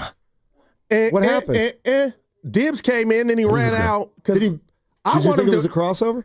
No, it's our show. Why can't he come on now? I don't care if he does or not. It's up to him, though. Yeah, I was telling him. I'm not going to be like Shasky and make him come in here and do a fifth hour. Hey, Evan, I got to ask you and the listeners something. I love my partner so much. Into the break, I say, hey, what'd you have for dinner last night? And your answer was, you made a ham sandwich. Ham and cheese. And I go, you didn't eat. You didn't have dinner. Yeah, you had a sandwich. That was dinner. What's your problem? Can you cook? I'm just no judgment here. I mean, barely. All right. Yeah, I mean, you're with me. I make a goulash. Yeah. Evan, you good? He's not even. Yeah. Dude. What's up? he said, are you good? Oh, yeah. Are you good? Not really. Why? Yeah, you didn't get it. This our last one? He didn't. Yeah. No, he's listening. You can talk to him. It was a misunderstanding. Let's go to Tony in Oakland. He's going to tell us about the yips. Tony. Although apparently we could get Evan to tell us. I'm making a rare appearance. Well, where you been, Tony? Real quick. Who is she? What do you mean? Where's she been? She's on prediction, the psychic lady. Oh, where have you welcome. been, Tony? No, not the psychic. See, this is the problem. What you got to do is go to the source within. Oh, okay. So Birdsong. So what happens is, like I had the yips once. I was in a tournament, and suddenly, you've got other stuff going on. So it messes with your being able to find the source. So anyway, I was hitting the bottom of the net or hitting it over the fence, right? So what you got to do, that if that Birdsong is out there listening, you got to go to your source. I don't know if the boy has any spiritual, any religion, but you got to go in because, see, we're really God's fusion project. They want science is real. This is a science is real, right? He's got to go to his center somehow, sit his butt down, do some meditation. Maybe it'll turn to contemplation, and then you get into that fearless place, right? Yeah. And he'll be able to stand up there all day and, hit those curveballs and whatever. But right now he's stuck in his head, and he's got to get into his soul, right? And he's got to fuse with it, and it will give him what he needs. Yeah. He's got no shot. Tony's got it. Hire her, Giants. They need to hire Tony. I can help him more. You got to come in. Mental ward. You couldn't even help Evan just a second ago. How are you going to help somebody else? I could have helped him if I were there that day. Right. What would you have said, Steiny? Well, contrary to what people may think, I'm not a yeller and screamer. I would appeal to him on a human level. I say, how you feeling, buddy? What's going on? Okay, so I come out. You'd be an awful pitching coach. No doubt. Okay, so you hey, buddy. Yeah, feel free to throw a strike here. Well, the idea, here's the thing, and I get yips, but the idea that you can't explain it, then what's a coach supposed to do? Like if you come out of that game, oh, you got to get him out first, yeah. Okay, so you take Evan out of the game, and I go over and I'm like, I'm trying to be as nice as I can, like, buddy, what's going on? What happened out there? I just walked 3, coach. Are you feeling all right? Do you feel like physically? Are you okay? Or no, I feel horrible. I just let my team down. But you don't know why. Couldn't tell you. Well, then we don't have much use for you. I mean, you got to try to figure it out, son. There he is. You got to try to figure it out, son. You got to figure it out. And Hayden will. Hey, Rafi Dever. Playing first. Dude, I'm excited. Over under half an error. Over. Now, I believe you believe that. He's played the hot corner. He knows how to field the ball. Different side of the infield. I get that, He wasn't a good fielder either. It's not like he's never played the infield. He's never played first base. That I get. Okay. But he's taken he's seen some of the hardest balls come off the bat in Major League Baseball. So from that vantage point, he'll be fine. Yeah, I'm wondering where he creeps over, guard the line or not. Can he stretch out? That's my concern. Gymnastics. Or, you know what I mean? Like, if we see a ball get hit down and you're like, Guru, I could have got that, then we got problems. Like, this is where I struggle. Okay, and this is just how I put things together. Maybe I'm crazy. He's never played first. Gotcha. I'm not anticipating a Gold Glover down there. And I'm anticipating some subtle things that may hurt them. Ew, Steiny, that's a risk. I know it is. You lose 6 straight, and that's a risk. I mean, by the way, somebody just, Guru is horrible. Would you stop? But that's how you get them when you read it. Yeah. No, they think they came. No, they got you. Don't you get it? No, they know they trolled lost when I say it. You bit. They trolled, and you bit. We got to stop using bit. Not that kind of bit. Yeah, well, you don't understand that, Stott. You are off today when it comes to the telepathy of the mental game. You had Evan on your couch, and he left to a different doctor because you weren't prescribing the right stuff. Listen, this is what you don't understand, and it's why Barry Bonds would never be a good manager, because the great athletes don't make great coaches. I'll acknowledge that. That's why I never got into coaching. But you're not a great athlete. Yes, I am. Oh, boy.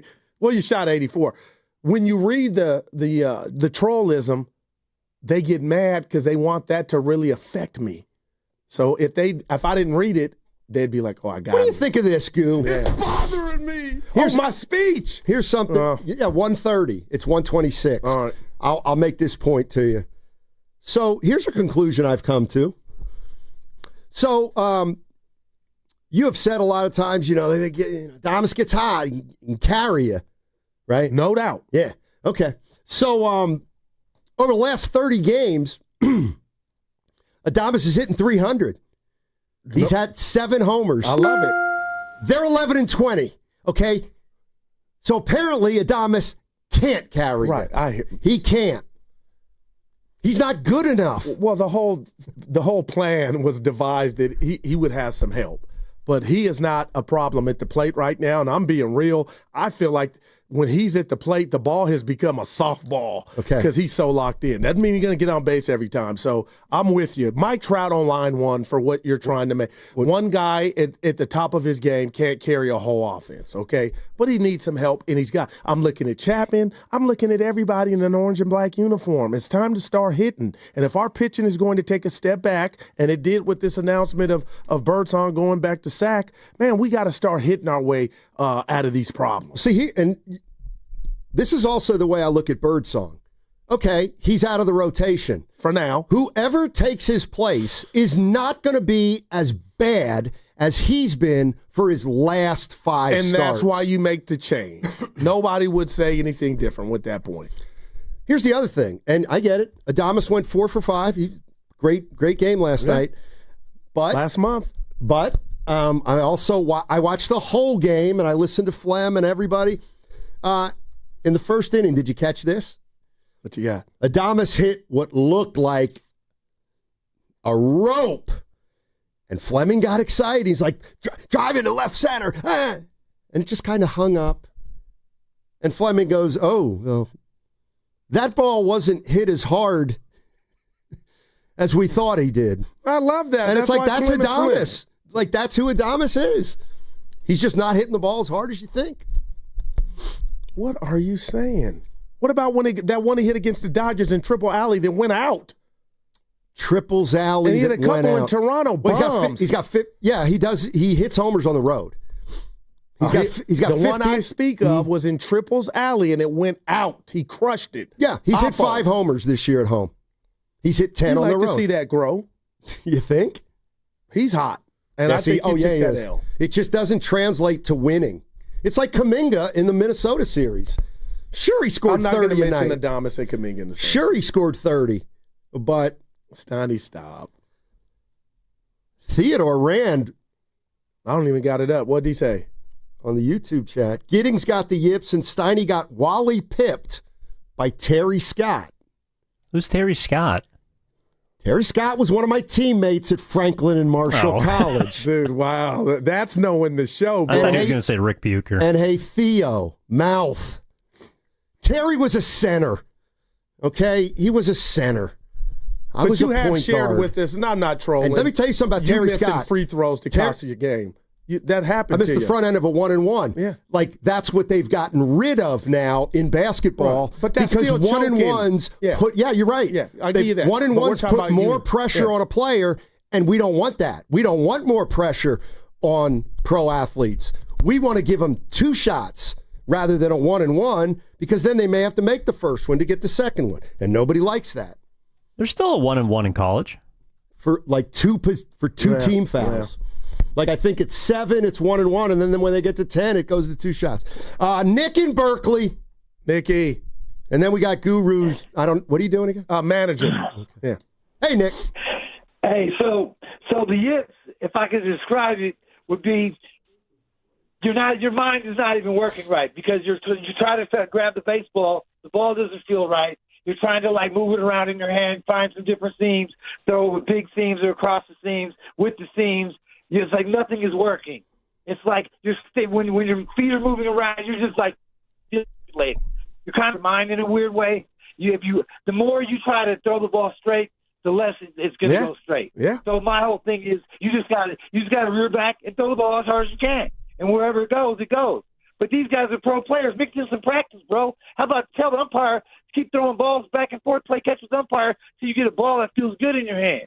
I don't know what he was doing. I've never even heard of somebody going that long, getting nobody out. And I don't know what Melvin and the hitting coaches are doing. Lay down some bunts if you can't hit. Go back to basics, man. Take some ground balls and practice fly balls. Because you're in the pros doesn't mean you don't have to practice. You know what I mean? No, I got you, Nick. Did you? You get Evan, did everywhere. you just try to rear back and fire at any point? Yeah, you try everything. Okay. Like Hayden Birdsong last night, you could tell he reared back and tried to throw it as hard as he could because he hit a guy. Yeah, and almost hit him in the head, face. He put Acuna on the deck, and then he hit Sean Murphy when he buzzed the tower. And what about the Braves up, 5 runs, stealing bases in the 8th inning? I think Profar stole the bat. I didn't like that. That was Bush League. What? But the Giants have more come-from-behind wins than any team in baseball. They're not hitting right now. They weren't coming back. You know what? Hey, Jerickson. Don't stay. No. I'm going to miss you too, man. Go ahead, go. Close the door. Get the Giants. Hold on a sec. Am I a player or am I a... I just want you... Yeah, I'm in the locker room. Yeah, you're in the clubhouse. Okay, but who am I? Am I a player? Yeah, you're a player. Okay. All right, I'm talking to everybody. I'm just getting dressed. Yep. Like, how's it going to start? Go ahead. Hey, guys, listen. We are playing bad baseball. Whoa. Somebody go get Rafi. Somebody go get Rafi. He's not here yet. Where is he? He's in a training room. Yeah, hey, Evan, he just can't. Because it's a... Hold on. I mean this. Yeah. Rafi! No, we're having a team meeting. Hurry up. No, listen. We know you didn't go in Boston. You got to come to him here. Okay, here he is. Close the door. I'm not going to cry. I'm really not. But I'm disappointed not in all of you and myself. I'm disappointed in everybody. I failed this team. Hold on. Just be quiet right now. Buster, listen. Rafi's playing first base tonight. And that's going to set us off like a firecracker. It was embarrassing last night to watch what we did in the field. I understand we can't win every game, damn it. But what we did last night with the glove, that can't ever happen again. I failed you. So what's going to happen is Devers, you're at first tonight. Go out there and be the best you can be. And guys, play for one another. We're not playing for each other. We're just out there. And we embarrassed the city of San Francisco last night and this proudful organization. So tonight, go out there and fight, but do it for yourself too. Do it for the team. We're 3.5 back. We got time. But how we've been playing and performing, it's embarrassing. And all I need from you is to be the best version of you, and I'm going to be more passionate. You're going to get this, Melvin, from here on out, Jack. And don't be mad or take it personal, but I'm going to kickstart this team, and I'm going to kick you in the ass. We got to get going. 3.5 back. Bring it in. 1, 2, 3. Let's go, Giants. It don't work in baseball. No, it doesn't. Evan, that was an F. I get it. But it don't work. You threw me off with the whole shenanigan. Oh, look, here comes Rafi. That was the best party. I think he was out with Will Clark working at first. Dude, that was you ruined it. You threw me off. But, dude, I'm telling you, when I get back, if they, win 5 or 6 or 6 or 7, it won't be that many days, but this is what you need in baseball. We put Rafi at first and we took off. Yeah, I mean, it's possible. And it's also possible that him playing first has nothing to do with whether he gets hot or not. But if it did, if he hits a homer tonight. No, it's vintage you. It'd be vintage you. Talk to me. Yeah, you will say it's A to B. He's hitting because they put him at first. But if somebody else posits something like that, you're like, oh, Steiny, no. But do you think there could be a correlation? And I'm not saying he's mad. Then maybe him back to being in the field. You want me to be honest with you? Yeah. If you've watched Devers in the last 7 to 10 days, he's hitting the ball hard. Yeah, I got you. He's not had a lot of great luck. So as a guy who's watched baseball for a while, I think he's getting closer to getting hot. Yeah. Whether he goes to first or not. Let's go to Roy in San Leandro. Roy, this is our guy. Sounds like Willie Mays. Oh, really? Yeah. I just watched baseball for a while. Hey, how's it going, fellas? What's up, Roy? Good. I just wanted to say about the Giants. Yeah, turn that radio down. They're not gonna. They're not gonna go to no playoffs. The Giants got as about much chance to go to the playoffs as the 63 Mets. That's all it is to it. What Buster Posey needs to do, he needs to go ahead on and trade off a few pieces and get some players who getting ready to come up at the minor league level. I don't know if I told both of you, but I played for the Twins farm team after military service. Wow. And I was pretty good successful until I hurt my knee. And what I'm saying is that that the Giants had a halfway decent spring training, but at the same time though, they needed, whenever the hitting starts, then the pitching goes south.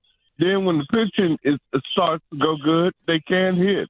What I'm trying to say is that they got a combination of veterans and young players, and what they need to do is trade off some pieces and prepare for next season, because they're not going nowhere. I'm telling you, both of you that. Hey, Roy. Oh, man. Hey, Roy, real quick, and I'm being serious. Did you know Harmon Killebrew? I met him before. Tony Oliva? Yeah, I met both of them, and I met what's his name? Carew, Rod Carew, Kirby Puckett. Yeah. Lyman I never met Carew. Lyman Bostock. Meet Carew. Yeah. Wow. Roy, real quick, what position did you play? Second. Look at Roy. And a little bit of third, and and sometimes short. What do you think about Devers at first? That's why I say plan for next year. That's what I'm trying to say. Plan all of that for next year, because I'm telling you, they got about as much chance to make the playoffs as the 62 Mets. Well, okay. Wow. Hey, thanks, Roy. Wow. And I'm glad he said 62 Mets. I thought the first time he said 63. Tell me, because I don't know. The 62 Mets were 40 and 120. Dude. Now, the 63 Mets were a lot better. They were 51 and 111. I got to believe that's the record for most losses. I think it is. 120? No, it was set last year. Yeah, I was going to say the White Sox last season. How many? I think they only won 37, maybe. That is. That was the first year of the Mets, by the way. You should let the fans in free when you got a record like that. Just come in, sit down. Well, they weren't. They were an expansion team. No, I'm talking about the White Sox. They're an expansion team. No, last year. You know the manager of that Mets team? Casey Stengel. Yeah, legendary manager, right? Yeah. Oh, also boy. managed one of the worst teams in the history of baseball. Huh. Did he become a bad manager all of a sudden for the Mets after he won titles with the Yankees? Wow, man. 120. I'll let everybody in free. They were an expansion team. I don't even know if they were, actually. So technically, the White Sox had more wins. They also had more losses than the 62 Mets because there's an extra 8 games. Devers at first. You know who's on that Mets team? You've probably never heard of him, but he became famous for being on that Mets team. Marv Throneberry. Man. He was in Miller Lite commercials, and he was on that Mets team. So marvelous Marv Throneberry. No, you remember Leo Mazzilli? It was Lee Mazzilli. What did I say? Leo. Oh yeah, Lee Mazzilli was a center fielder who had speed. Yeah, the lefty. Played for the Mets. Yeah, look at Goo. No, look at me. All right, Mouth. Yeah. What was my favorite pitcher? Honestly, Doc Gooden's rookie year. 24-4. No, what was the year? 86. Why I want to say 84? Because you might be right. I'm gonna look it up. A lot of people said that was 84. Austin and San Jose saying I gave the Valkyrie pod speech. That didn't hit well.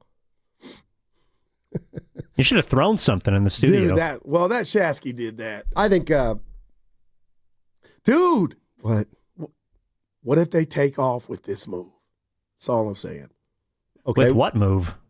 Devers the first. Oh. Tomorrow, what if they go? I'm just saying, if they go 5 in a row. You know what? This is a great time for you. This is why I love baseball. This is a great time for you to take some time off. If you're superstitious, this is what you like. Like we moved Devers to first, and bam, we took off. I saved the day. I'm that. Dude, man. I'm so glad you're taking the next 3 days off. Hey, why? Although, seriously, there was a little realism in that. Ideally, the Giants lose 11-2 tonight, and Devers has 4 errors. But Steiny, stop. But I don't want that to happen. I want him to just don't have Piano back with the ball down. Like he's got to stretch out and lay out. Oh, he ain't going to be doing much diving. Dude, that's any better. Has he slid this year? Well, he tripped that one time. What? Okay. I want to say at home against, who was it? When I was in Texas. What's it down? Who'd they play? Who was that weekend series? Was it? No, I don't think he was on the team when they played Texas. He slid at home plate once, but it was kind of like a little bit of a half. He got thrown out by a half mile. No, he was standing up. Just tagged him. Remember that one? Mm-hmm. All right, we got crossover coming up next, and you know what that means. We're almost out of here. Dibs and Grandy coming in on the other side. Shout out Roy. 95.7 The Game.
I'm a scientist, and you guys aren't. Now, back to Steiny and Guru on 95.7 The Game. All right, it's crossover time. Let's welcome in Dan Dibley and Mark Grandy. No, you mean the Double Mint twins. They're wearing the same shirt.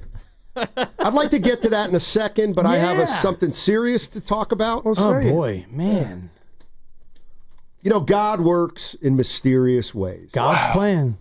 God's plan. And Dibs should know what I'm talking about here. We have a friend. Which Dibs God, though? I mean, oh, boy. Dan and I have a friend, and his name's Derek. And Derek's from Detroit, and he shared with us yesterday that he's got a 91-year-old mom in Detroit who's not in good health, so he's got to go back a lot. And he was on vacation last week, and he found out that his brother suffered, just is in a coma, basically. Oh, that's terrible. And so he was texting Dibs and I yesterday, and, you know, we were offering him some support. Yep. And he just sent a photo. Did you see this? No. So Derek also knows our great friend Dana. Okay, Dana Ali. And Dana Ali is the most positive, optimistic, wonderful guy you could ever meet. And I just got a photo. Derek just sent Dibs and I a text, and it's a photo of Derek sitting next to Dana on the plane because apparently Dana is going to Vegas, and the flight's going through Vegas. So it's just really, really nice to see Derek has to fly home for this awful thing, and he obviously bumped into Dana, and now they're going to fly together. I don't know. There's something. There's something there that's something bigger at play there. God's plan. Yeah. And if you're Derek and you're going back to, face what he's going to face, which is basically his brother is in the last moments and his mom is not that far behind, and you have to go back and deal with, not only one, but two and both, and you walk on the plane and the big fella is there. Comfort. Dana Ali, beyond comfort, it is like a 4-hour distraction and and I'm just picturing Dana right now. Yeah, and the joy. And for those of you who don't know Dana, he is the single most positive, joyful, mustachioed. I will buy a tchotchke every week. He's hosted, probably in his backyard, he's probably hosted 849 different events. A lot. All of them. Every event. It's like Dana's. Boom. So for Derek to have Dana, that is the ultimate power. And you might be right, Steiny. That could be God's plan. Yeah. Shout out Drake. Yeah. All right. All the best to our buddy Derek, who's going through it. Yeah. I mean, all right. Wow. Let's see. Let's get back to Wiggins. We got to go last night before we get to Devers. Take it from here, Goo. No, I thought that was embarrassing effort by the Giants last night. Embarrassing. Embarrassing. And, you could look at whatever you want to look at. And Grandy and I are doing radio, and, the game actually started while we're doing it. And, we're doing our thing, and I'm glancing right, and he's glancing right, and I go left, and he goes left, and it's like bases loaded, nobody out. 8-2. And then whatever, you get through it, and all of a sudden Bomel comes out, and he gets the ball, and we go to break, and Grandy says, he didn't get an out. And I looked up, I'm like, let me see. He didn't get an out. Holy Schmidt. Man. That's bad. And now he's in sack. Well, I mean, and maybe he's on his way to, Double-A, not Altoona, but Richmond? Thank you. I couldn't get it right. It would have been better if I did. But High A, Eugene? Low A, San Jose? Yeah. He's down. Shout out the B-52s. Oh, yes. Thank you. Na. It's a struggle. And I think that his time as a starter this year, it's a wrap, like Saran. Wow. Yeah. I would commit to that if they had any other options, but I don't know what their other option is. I mean, he's not going to make his next start. He can't possibly make his next start, but I wouldn't rule out September or something, because I don't know if they have enough guys that they view are even close to the big league level right now. So that's how are they going to fill the rest of the year? Well, Sean Jelly. Steiny was saying the next 7 to 8 games. I'm saying Buster needs to know now. He played the game, Dibs and Grandy. He knows what this team is capable of, or if this is who they really are. but he should be ahead of the curve trying to add a starter to the chances of this season. But we're getting a lot, and Steiny's one of them. Oh, it's about the next 2 to 3, but don't wait. This is not over. If you're not going to give up a legitimate minor league guy, you're not going to get a good pitcher. Right. And I hate when I drive in and I hear Steiny and I go, man, I'm with you, Steiny. Tell me, and today? Today, I actually pulled over and I vomited because it made me so upset that I agreed with him. It's not about this year for Buster Posey. It's about next year. It's not this year, it's next year. And, Devers, new team, adjustment. Adames, well, he's now hot. And you have so many other issues with your team. And the one thing that makes me think about next year is Robbie Ray. You got one more year, Robbie Ray. You've got Logan Webb. And between now and then, you need to figure out who your rotation really will be. I don't think that you go out now at the deadline and try to overspend for somebody for this year to try to do what? Be a wild card and get knocked out? Is Keller a free agent? I don't know his contract status. If he were under contract for a couple years, that's different. I think he might have another year. I'll check for you. But I do want to say this to that, Dibs, especially with what you guys talked about with Derek and Dana. Tomorrow is not promised, and I know there's no death in here. Yep. But are you telling me you are resigning on what this season, the special season, it was shaping up to be, to where you're about to just pull the plug? Because when you talk like that, and I get it, it sounds like you're saying, oh, well, we're struggling, nothing to see here. Offensively, I think they can fix themselves. And it's obvious now you got 2 problems in the rotation. Buster, you have to go get something to solidify this rotation to give you a chance for these next 60 games to mean something. I don't think that this was ever going to be special unless you got to October and you got hot pitching and you went on a run. I look at last night as a microcosm, Steiny, of what is wrong. And you look at Elliot Ramos in left field. My God, man. You mentioned Keller. I don't know if you were talking about Helen Keller, but I'm just going to leave it there. Yeah. But the way he plays left field, my God, can we get Luciano to do the same thing? Wow, can we get Luciano, Matos, and Ramos, and that's your outfield? And if somebody hits a fly ball, good Lord, we're not going to catch it. And we're looking at it right now. That's not an easy play, but a good left fielder makes it. No doubt. And then the one to left field where it's a little bit of a blooper, and he just throws it over Adames' head. I mean, what the hell was that? Dude, I'm 20 feet away from each other. Purple glove right here. What made it worse is the team in white was like Little League. They're they made you pay for, what are you doing? Well, they didn't score, but they did move up 90 apiece. Because of Adames, hell of a pick on the double play. It doesn't minimize the lackadaisical, that was embarrassing. Yeah, you didn't score, but it's about you did that. Well, and then Jung-Hoo Lee doing his best Ramos impression by letting the ball drop. Yeah, what the hell was that in left center field? You were the kid, but use your voice. Get out of there, Ramos. Well, I mean, what voice? So, and let's just play this out practically. So, Jung-Hoo's coming over, and he's saying in likely Korean, I got it. And Ramos is coming over in Spanish?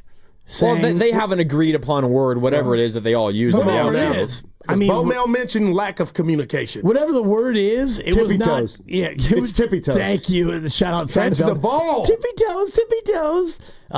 82, Jerry. That's another one of my favorite. But I don't know what the communication is or what it was, but it's a mess. And even Patrick Bailey on the pop fly behind home plate, and he runs over, and he's right by the net, and it's just whoop, and he dropped it. It right now is a little bit of an endemic situation of bad defense, and I will excuse Chapman, and I think it was you, Steiny. It was a second bounce top spin hop. You remember back in the days when we had Super Balls? Oh, yeah. When we were kids, and you throw it off the wall, and the first bounce was true, and the second bounce was down. That was a classic Super Bowl bounce. Yes, you do, you little liar. That's a little, that's Super Bowl. Remember I remember Jacks, where you throw the ball up and you grab the Jack. You remember Jacks? Yeah. Well, that was actually a Super Bowl. You'd go to the grocery store and you'd put a quarter in and you'd turn the thing and you'd get a Super Bowl. And you'd go home and you'd throw it against the wall. Grandy, maybe and it would be, the first bounce would be a normal bounce and the second bounce would be 3 feet higher. Take off on you. Right, and that's what Chapman was. Yeah. So That's just a rough But play. are you done being? So what are your expectations for this team moving forward? I still got playoffs or bust. Me too. Okay. But, I mean, playoffs are disappointed. That's how I'm going to feel. Yes, but I don't think you look at this team and go, you know what? Now we need to go get a starter. I don't think that you can afford to go out and get a starter. Then? And how are you even going to try to achieve those goals if you don't address Verlander? You're hope possibly that Carson Seymour can come in and be good luck with that, the guy, or Mason Black, or they gotta get Sean Jelly, or got to get experience for next year. But I thought Buster was a go-getter. Grandy, something has to be done. Well, he's gotten a lot of guys already. Well, now you're hemorrhaging in regard to rotation. Okay, what if the only way for you to go get somebody that you feel like is of any value is give up either Eldridge or Wisenhunt? Are you doing that? Eldridge, no way. The rest of their farm is empty. They don't have anybody. Then you're looking at having to trade away from your big league squad. You're going to trade Ramos to get somebody? Honestly, I might consider it. Right now, Grandy, to that point, the 3.5 back. Do the Giants make the wild card? Who says yes? Safe money is no, but... Well, I say yes. Absolutely. I'm still saying yes. I say no now. And Grandy, you're out? If I had to predict, I'm saying no. I'd still be disappointed. Missing the playoffs is a disappointment, but I don't think I'd bet that it's going to happen at this point. Wow. Well, I wouldn't bet it, but if I look at what they've gone through, this is not who they are. And... 12-3 to start the year, that's not who they were either. They're mostly a 500, slightly plus team. They were with Kepler, and he didn't have Devers. Well, I mean, he didn't have Adames. Were they?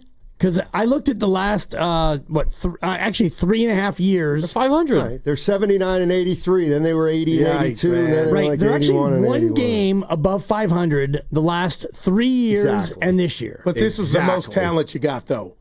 Kepler didn't have this talent. I'd agree. I mean, they opened up the wallet. Come on, man. Agreed. And Verlander's been a bust, but But that's the issue. That's what I think. They actually are the same team. And the reason they're the same team is because Verlander has not helped them. Adames has only helped them recently, but it hasn't translated to wins. And Devers hasn't hit yet since he's been here.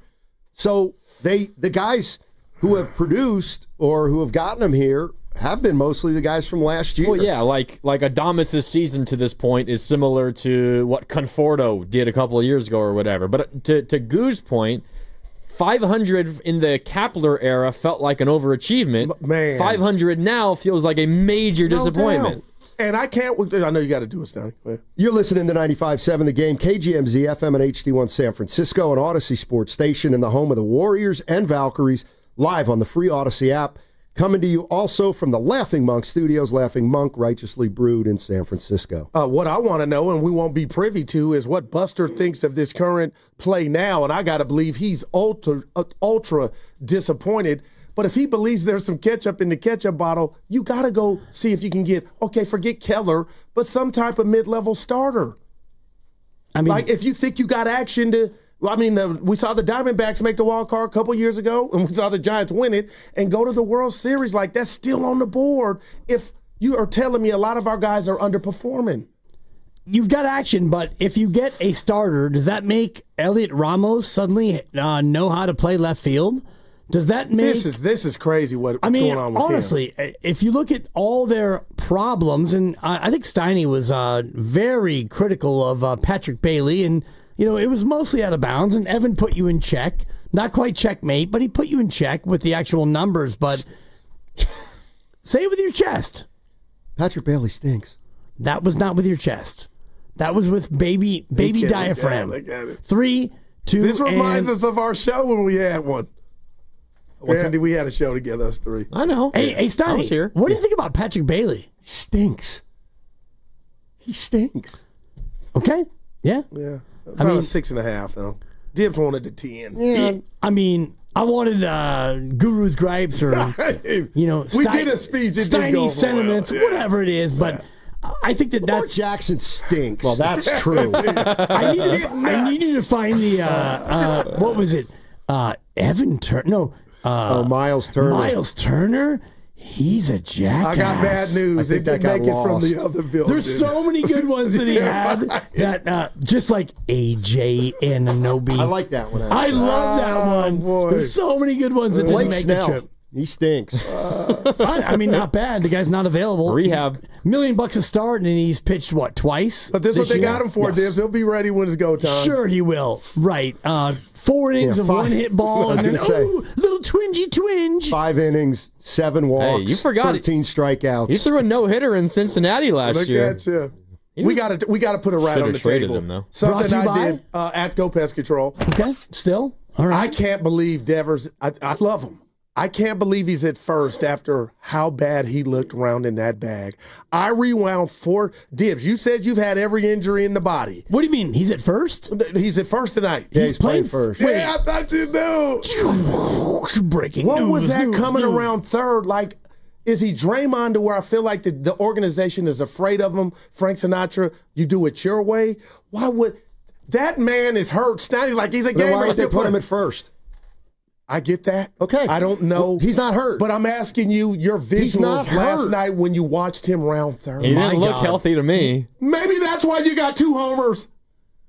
I mean, I'm not a doctor. He got to third, and I saw him begging for the stop sign. Don't make me run, Matt. Seriously. Please. And he's at first tonight. He gets to third, and Matt Williams is doing the Flannery, and you can see Devers like, no, Matt, please, I need 2 hands. Something's going on. He's hurt. Well, just- I don't need anybody to Just tell wait me. until he has to stretch for a throw from Chapman at third base. What happens Randy, then? I think they're setting themselves up to look bad. Oh, If I a thought it ball was is going to hit- jumpstart him. No, I said it's a you said it was going to kickstart him. It's a possibility. Oh, you said so. But I also said this, Grandy. If there's a ball hit and Put he your can't finger dive, down. if he can't dive, Dibs, that's a bad look. Who says he can't dive? No, if he can, and we're like, okay, Dominic Smith could have got that ball. This is unreal. Right, but what about Wilmer Flores? Where, I mean, there's a 4-hopper right of Wilmer, and it's wop, wop, wop, wop, wop, wop, wop, wop, So- wop, wop, wop. Do they think Devers is going to be a better first baseman than Flores defensively? No. Well, then I'm not sure why they would do it. I mean, I'm sure that they're throwing a righty today, right? Well, Flores can't play first every day, so that's the way to get Flores' bat in the All right. lineup every day. Well, is I how know- I interpret it. Well, that's what I was thinking is like, okay, you need both their. This is a way to get them both in there. So why wouldn't you just kind of platoon them? Yeah, I don't know. I mean, we'll see how he is defensively, but that's the way to get both of their lineups in the bat in the lineup every day. Because otherwise, you have to have Flores play every other day, Dominic Smith play first, and then Devers DH all the time. And that's right. Well, that's something we should have seen coming to a little bit with Devers, that once he got here, Flores' at-bats were going to go down. And ever since Devers has gotten here, you've lost Flores. Like, he just has not. I mean, Whether he's playing first or DHing, he still can't hit. I think he's got 55 RBIs, I think, which still lead the team. But he hasn't had a lot of RBIs in the last month. So Now, he had, 8 or 9 RBIs in that one game versus the A's in mid-May. And I know Steiny's not saying this, Grandy, but these are pros, man. It's unfair because we got into the Birdsong thing. I'll throw it to you. I'm not saying Wilbur's slumping because Devers got here and he's moping. Dude, you're up. You got to make the most of what you get. And you've been getting at bats. not as many. Like, seriously, not as many. I mean, he's kind of been platooning a little bit. He has been. Yeah. Dom Smith's been playing first base good amount. Now, Steiny said Ralphie Devers wasn't playing the field at all with Boston. We get it. But I got to believe this might be something, Dibs, to where this is to unlock him if he really was yearning to get back out there because he was an everyday player. And who knows if he gets if he looks like himself from this day on, you got to be like, dude was happy he was playing the field. Yeah, maybe. And, I mean, I do think that there's a little bit of it about Wilmer Flores where you didn't want him to play the field and Devers wasn't ready, and so you put him out there. And, Wilmer is not a guy who is able to go out there every day and play the field. So, yeah, maybe you mix it up. And Devers will be playing first base for the first time ever in his major league career. And you lost 6 in a row. And that's, like, that tells me kind of they're in a bind. And your defense already sucks. They don't want to play Devers at first. There's no way they want to. The only reason they want to play him at first is to get another bat in there at DH where he had been playing. But this is a half a year experience at most, I would think, till Eldridge gets up here. What do you guys think about, and every fiber of my being disagrees with Steiny, the Birdsong issue, any correlation with hitting the Marlin? When he was told to hit the guy. Dibs, if my manager told me to hit somebody, I would take it like it was a tattoo and a badge of honor. But we can't. Steiny thinks that way. We won't know. But do you believe that threw him off? God, no. I mean, if that threw him off, then you might. Wow. It might be time for you to go to be a Walmart greeter or a parking enforcement officer at PEO. If you dotting one person one time has led to where you can't get anybody out in a game against Atlanta, well then you are. He's a young pitcher. He's 23, and he's obviously going through stuff. So he's a young pitcher. He's 23. That's why you would. That's why you shouldn't. How long has he been a pitcher in his life? He only had 20 starts before the Marlins game at the major league level. Okay, how many starts has he had as a pitcher in actual baseball? I have no idea. Right? I have no idea. I'd say a lot, Dibs. I would say he started as a starting pitcher when he was probably 9 or 10. Okay. So, I mean, the whole idea of like, you're the pitcher, throw a strike, and now because you have to dot a guy, oh, I lost my wiffle ball and Mr. McGill cut his yard. It's not just me. No, I think that's incredibly soft. It may be soft. It may be soft. Super soft. But it did not help. Well, if it is true, and that is what's throwing Birdsong for a wrench, then he's not the dude that we thought he was in the first place. There you go, man. Right, and were you ready to give up on Kobe Bryant when he had 4 air balls in a playoff game? No, of course not. Right. So I'm not giving up on him for his career, but like, right. So she'll be able to come back from that. Listen, that's all we're saying. Right, and what I'm saying is this, that he was struggling before that game. He was walking guys. And you chose that game after he got the first 2 outs of the first inning. You picked that time for this guy who was lacking some confidence. We knew it at the time. We knew he was struggling. And you said to Birdsong, listen, we know you're struggling, but let's just put a guy on first. Because even though you're struggling, we know you can get out of it. They're down 3-0 in the first, and he's been worse since then. And I'm just saying they didn't do him any favors. I'm not saying that's the reason he hasn't pitched well, but that was not smart. It sounds like you're saying that's why he's not pitching well. No, it's not. What I'm saying, he was struggling before that game. He had 2 very subpar starts. He was starting to walk some guys. Okay, now, so he's a rookie pitcher essentially, and you're putting him out there, and he's, as a young pitcher, what do you think he's concerned about? Himself. He's concerned about himself. Like, he's got to get right. So he gets the first 2 outs of the first inning, and then they tell him to dot somebody. I like that phrase. And he hits somebody, and they're on first. Then he loses the second guy, and it's first and second, and then boom. It's a 3-run homer, and you're down 3-0. I'm just telling you, I could see how a guy like Birdsong would be like, that's kind of effed up. You know, it's like I'm struggling enough, and now we're just gonna give them a runner. Again, it was a bad move. Be a good teammate. Suck it up. Right. Come on. Man. No, you guys are all right. The bottom line is they've stunk since then. Yeah, they have. They were 10 games over at that point. And if I'm a Giant brass, I kind of in a crazy world, because you guys have just made my point. I hope Steiny's right if that's all that ails Birdsong. But It's I think not there's all that bigger ails stuff him. going on What it did than was that. I would take that 10 times over. What it did was you took a struggling pitcher and you made him worse after the struggle.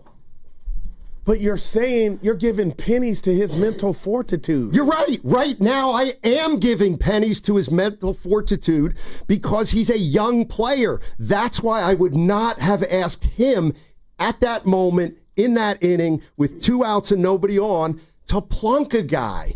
Not a rookie, essentially, or an inexperienced guy. That's just me. Yeah, to me, it's completely unrelated. And you look at what he's been before that and since that, he is struggling with release point and accuracy. And, you know, yesterday was a great example where you come out of the break and you got skipped before the break. Okay, here we go. 2 weeks between his last start. Yeah, you got 2 weeks to get ready, and you come out and you get your Schmitz lit. You didn't get 1 out. No, 0 outs. Only 1 ball got put in play. That's wild. And he gave up 5 runs. On 1 hit. 5 runs. How ridiculous is that? That is crazy. Yes, you get sent, and now you bring up one of the various Carsons, and you hope that they can do better. But for me, the trade market is not a place where you would go. It's not a fertile ground for the fix. But you're really hampered then, Dibs, if that's not an option. You got a 42-year-old who can't win a game. But you paid him to come here. To win a game. And he can't win. And, Carson can't win. So now you go to, a different Carson, or, you go to all the different guys in your minor leagues, maybe Mason Black or Sean Jelly, whatever it's going to be. These guys are not the answer. The answer is not out there. Goo, really quick. Wow. So I saw one potential trade, and it was Sandy Alcantara of the Marlins, former Cy Young Award winner, but he has a 7 ERA this year. But there's a lot of teams out there that feel like, all right, we could fix him, right? CBS Sports, the projected package back to Miami, Eldridge and Wisenhunt for Alcantara. No, I wouldn't do that. Now that's how I wouldn't do that. Mitch Keller's would be a similar price because he's under contract he's under contract for like 3 more years. Eldridge is untouchable, man. And so if that's the price, then there's nothing you can do. Yeah. You can't do that. Then I'm going to lose that bet on them making the playoffs if they got to use duct tape and Gorilla Glue to get through the season with this rotation if Verlander doesn't turn it around. Well, and Robbie Ray got knocked around, and Logan Webb. You gave him a 2-run lead with Webb. He gave up 4, but that was later. Webb got into the 6th, and he gave it up, and Robbie Ray was not that sharp. And so if those two aren't going to be that sharp, then you're in real trouble. And I would hate to see you lose a bet. That would be the first time you actually lost a bet. Last thing, Acuna scoring from first Randy. on the base hit. That was embarrassing. And Evan was like, Willie Mays, Ricky. That was embarrassing. What was the most embarrassing part of the night last night? I think Acuna scoring from first. It's up there. On a base Dibs. It was Elliot Ramos fielding a bloop and throwing it over Adames' head. They were 20 feet apart. And you could see just underhand toss it. Willie throws the purple glove up like, what the absolute was that? Dibs, I'll leave you with this one because I'll let you leave you with this one, and then you can tell me how wrong this is. All right. I'll wait till you're in the car in half an hour. Bob Melvin, Guru's been, flip a spread, get up into him, and I'm like, that's not really who he is. And he's like, so what? You got to do it. And I feel like, you know what? Melvin did get emotional this year. And that's when he asked Birdsong to plunk the Marlin guy. He would have never done that if he wasn't feeling pressure. So he did that. But that didn't work out well. I believe if Birdsong thought it would have these ramifications, he would have said, Skip, I can't do that. It depends. I gotta go. It depends on your team, Steiny. Before you go, I've coached high school sports for 25 years, and my man. One time I actually did the equivalent of flipping the spread. And at the end of the match, my senior captains pulled me aside and they said, "Dude, that doesn't work. Like when you get mad, it makes us not want to play." So it depends on the team and how you respond. But right now, they've lost 6 in a row. Here's the other thing real quick before I let you go. You still here? I gotta believe the Giants, who have seen Birdsong pitch for a while, maybe they know as a young pitcher. Maybe they know. They should know. He is a little fragile right now. He has to develop some mental toughness. That's another reason why you shouldn't have done it on 95.7 The Game. Are they the smartest show in the Bay Area? You guys are an intellectual feast for the smart sports fan in the Bay Area. Wow. You're pretty much the smartest guys on the radio. I agree. Good Lord, how big is your ego? Are they the funniest show in the Bay Area? Give it a laugh. Come on. You're a funny guy. Come on. Give me a laugh. You are funny, dude. Hit that S again. Are they the coolest show in the Bay Area? Hey, no white boys. They're cool. That's what people are saying. You guys are phenomenal. This is one of the most perfect ways that I could end my day, getting a chance to talk to Mr. Mark and Dan, We'll let you be the judge. Oh. All I know is it's a couple of Bay Area boys talking sports. I know nothing. Thanks. It's Willard and Dibs on 95.7 The Game. Oh, God. Right? Welcome in. Willard and Dibs. No Willard today. It's Grandy, so Dibs and Grandy with you. That's one of the more embarrassing Giants games, Dibs, that I can remember watching in my 29 years. The most embarrassing game of the year, and it's not just the fact that your starting pitcher didn't get an out and he gave up a 5-piece, but it was left field defensive woes times a bunch, and center field and left field. It was the catcher. It was the bullpen. It was the hitting. It was everything. That game was absolutely awful. And you come out of the break and you're looking for a little bit of a bounce back. And Atlanta is, they're a team. They're not great. They're okay. Probably the biggest underperformers of the year. Right, but they are a threat. They got talent. They do have talent. They've had a really weird year. Yeah. Right, and you go in there and you can't even muster the offense to pick up for your pitcher, your starting pitcher who now has been optioned. You scored 5 runs. Not like that's terrible. Eventually, you scored 5, but by the time you scored 5, it was over.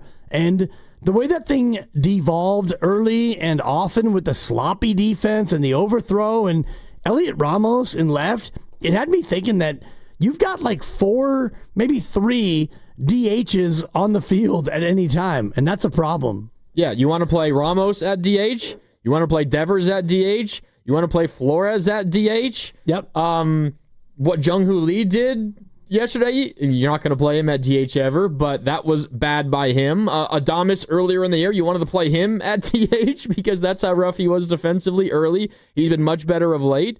And those problems, Dibs, are only going to get exacerbated as the years go by. I know we're not focused at all on 2 years from now, 3 years from now, and just purely focus on what's happening right now in front of us. But you're right. This team was supposed to be a team that was, its strong suit was, obviously pitching, but also defense and playing smart baseball and, at times maybe playing small ball and, using the sack bunt and moving runners over and taking the extra 90 feet when they were given to you and taking advantage of all those small things and out-executing your opponents. The Giants certainly haven't been as bad as they've been in those areas all year as they have been of late, but they haven't really been good at that all year long. And it's what the Giants told us they were planning to be this year. They have not been that, and especially not the last 4 games. They have been darn near the exact opposite of that. And it's pitching and defense, and when you look at the pitching, and it's easy to go back to Logan Webb where he had 1 bad inning, you lose. Robbie Ray, he was kind of in the middle of the zone the whole time, and he got beat up, and then... It happens with those 2 guys. It does, yeah. But, even coming out of the break, you would hope that you'd be a little sharper, and, then the Hayden Birdsong thing, whereas that was in real time. You and I are watching, and you're looking that way, and I'm looking that way, and after we'd watch something, we'd get back in the middle, and I know we're locked in right now. We're in the same shirt, and so we're kind of and I know you're embarrassed by it. I'm proud by it. And I think that you and I have been locked in for the better part of a week or a week and a half. Yeah. And, watching that yesterday, it was the same experience of, Hayden, I'm not giving up on him as a future pitcher, but you need to go down for at least a month, maybe the whole rest of the year. And you need to go down, figure it out. And we're going to see you next year because what we need right now, you can't do. Which is, we need you to get people out, and he's not. How long is he going to be down there for? As long as it takes, right? Whenever you figure it out, all right, then we'll consider it again. But you're walking 5 guys in 4 innings. Nope, you're staying down there. His line, Dibs, it's one of the most absurd lines in baseball history for a starting pitcher. This happens sometimes, maybe for a reliever, but for a starting pitcher. No innings pitched, didn't get a single out. Yep. 1 hit allowed, 4 walks, a hit batter, 5 earned runs. He went walk, walk, walk, bases loaded double, walk, hit by pitch, and then he's yanked.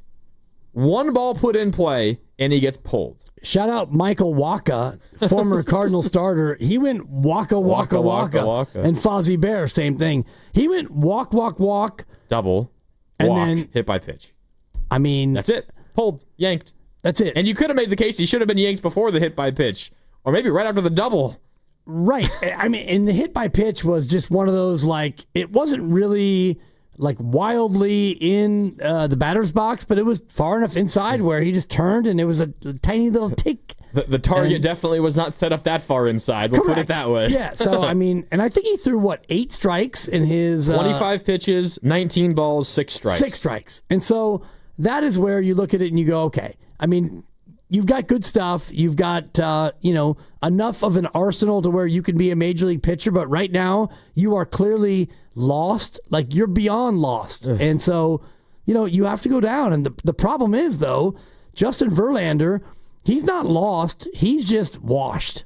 So right now, your rotation is Logan Webb, all-star, really good, bad start. Robbie Ray, all-star, really good, bad start. Verlander, washed. Birdsong, lost. And Landon Roop, are you today? I mean, are you now our stopper? He's gotta be. Is that where we're at? He's got to be. And so who takes the ball in the next, start where... Boy, I'm curious to find that out because they do have an off day Thursday, so they could just skip the 5th rotation spot if they want to, and they could just have everyone go on normal rest. They optioned Tristan Beck and Birdsong down, and they brought up Carson Seymour, one of the 3 Carsons down there in AAA. Now, there's only 2. Ragsdale and Wisenhunt still down there. So Seymour is back up, and then they also brought up Sean Jelly. I think a lot of people are just assuming that one of those guys is going to become the new 5th starter. I think those guys are up here, Dibs, because they just need arms that haven't thrown innings lately.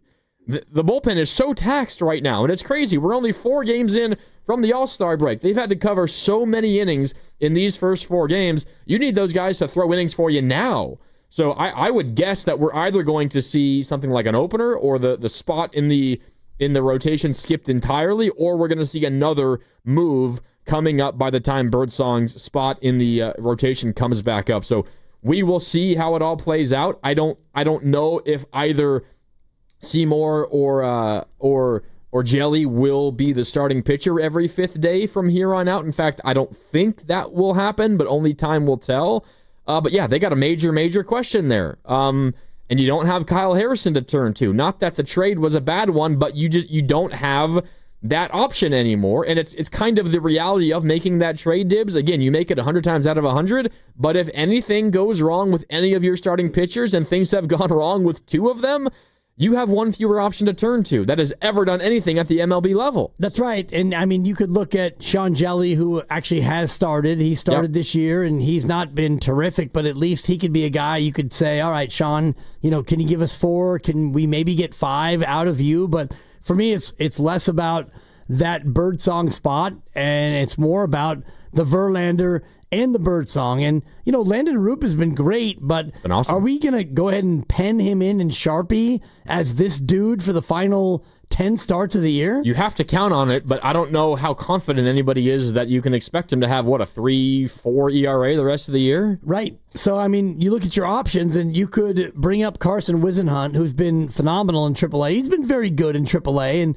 that would mean a 40-man roster spot move, and I don't know what move you would make that you'd want to make and get rid of a player who no longer will be a part of, what you're doing. Maybe it's Encarnacion, a guy who now doesn't really fit. You don't need him at first. God forbid he plays first. You don't need him at DH, and you've got DHs up the wazoo. Don't want him in the outfield either. Right. So maybe another bad outfielder. Encarnacion who, you ultimately make that move of if you want to bring up, somebody like Wisenhunt or, Mason Black has started. He hasn't been great. Sean Jelly. You've got options, but none of them are good options. No. Is the problem. They're not. And that's just to fill the hole of one starting pitcher issue, but you might have another if this Verlander thing continues to spiral downward. We shall see. So 888-957-9570.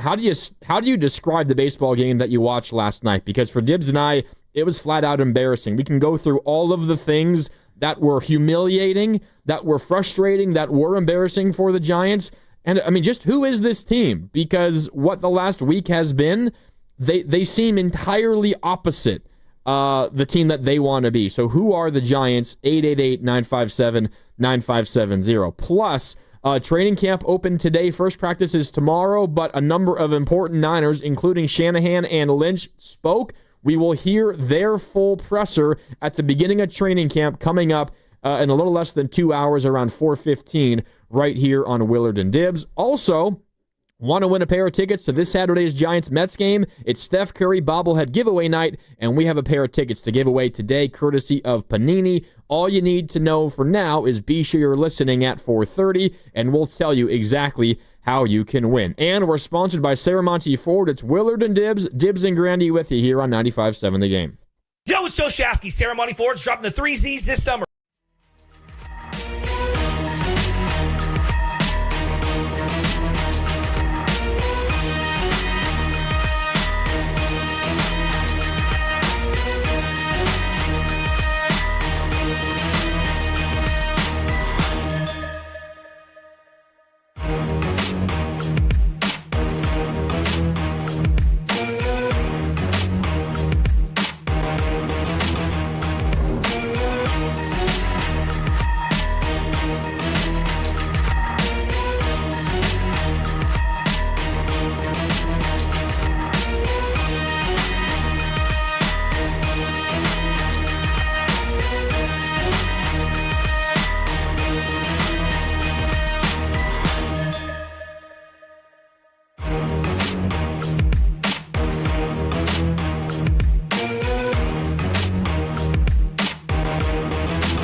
ball four. He tried a slider, real hard slider, but missed.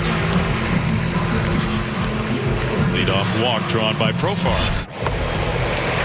That's low, and that's back-to-back walks to start the game. That's probably the last thing that the Giants wanted to see. That's another walk. So the game has started in nightmare fashion for Hayden Birdsong. He's walked the first three, and he's hardly thrown a strike in his first 15 pitches. That one is hit towards right center field. That's going to go all the way to the wall, and that's going to score three. Acuna just flying around the bases.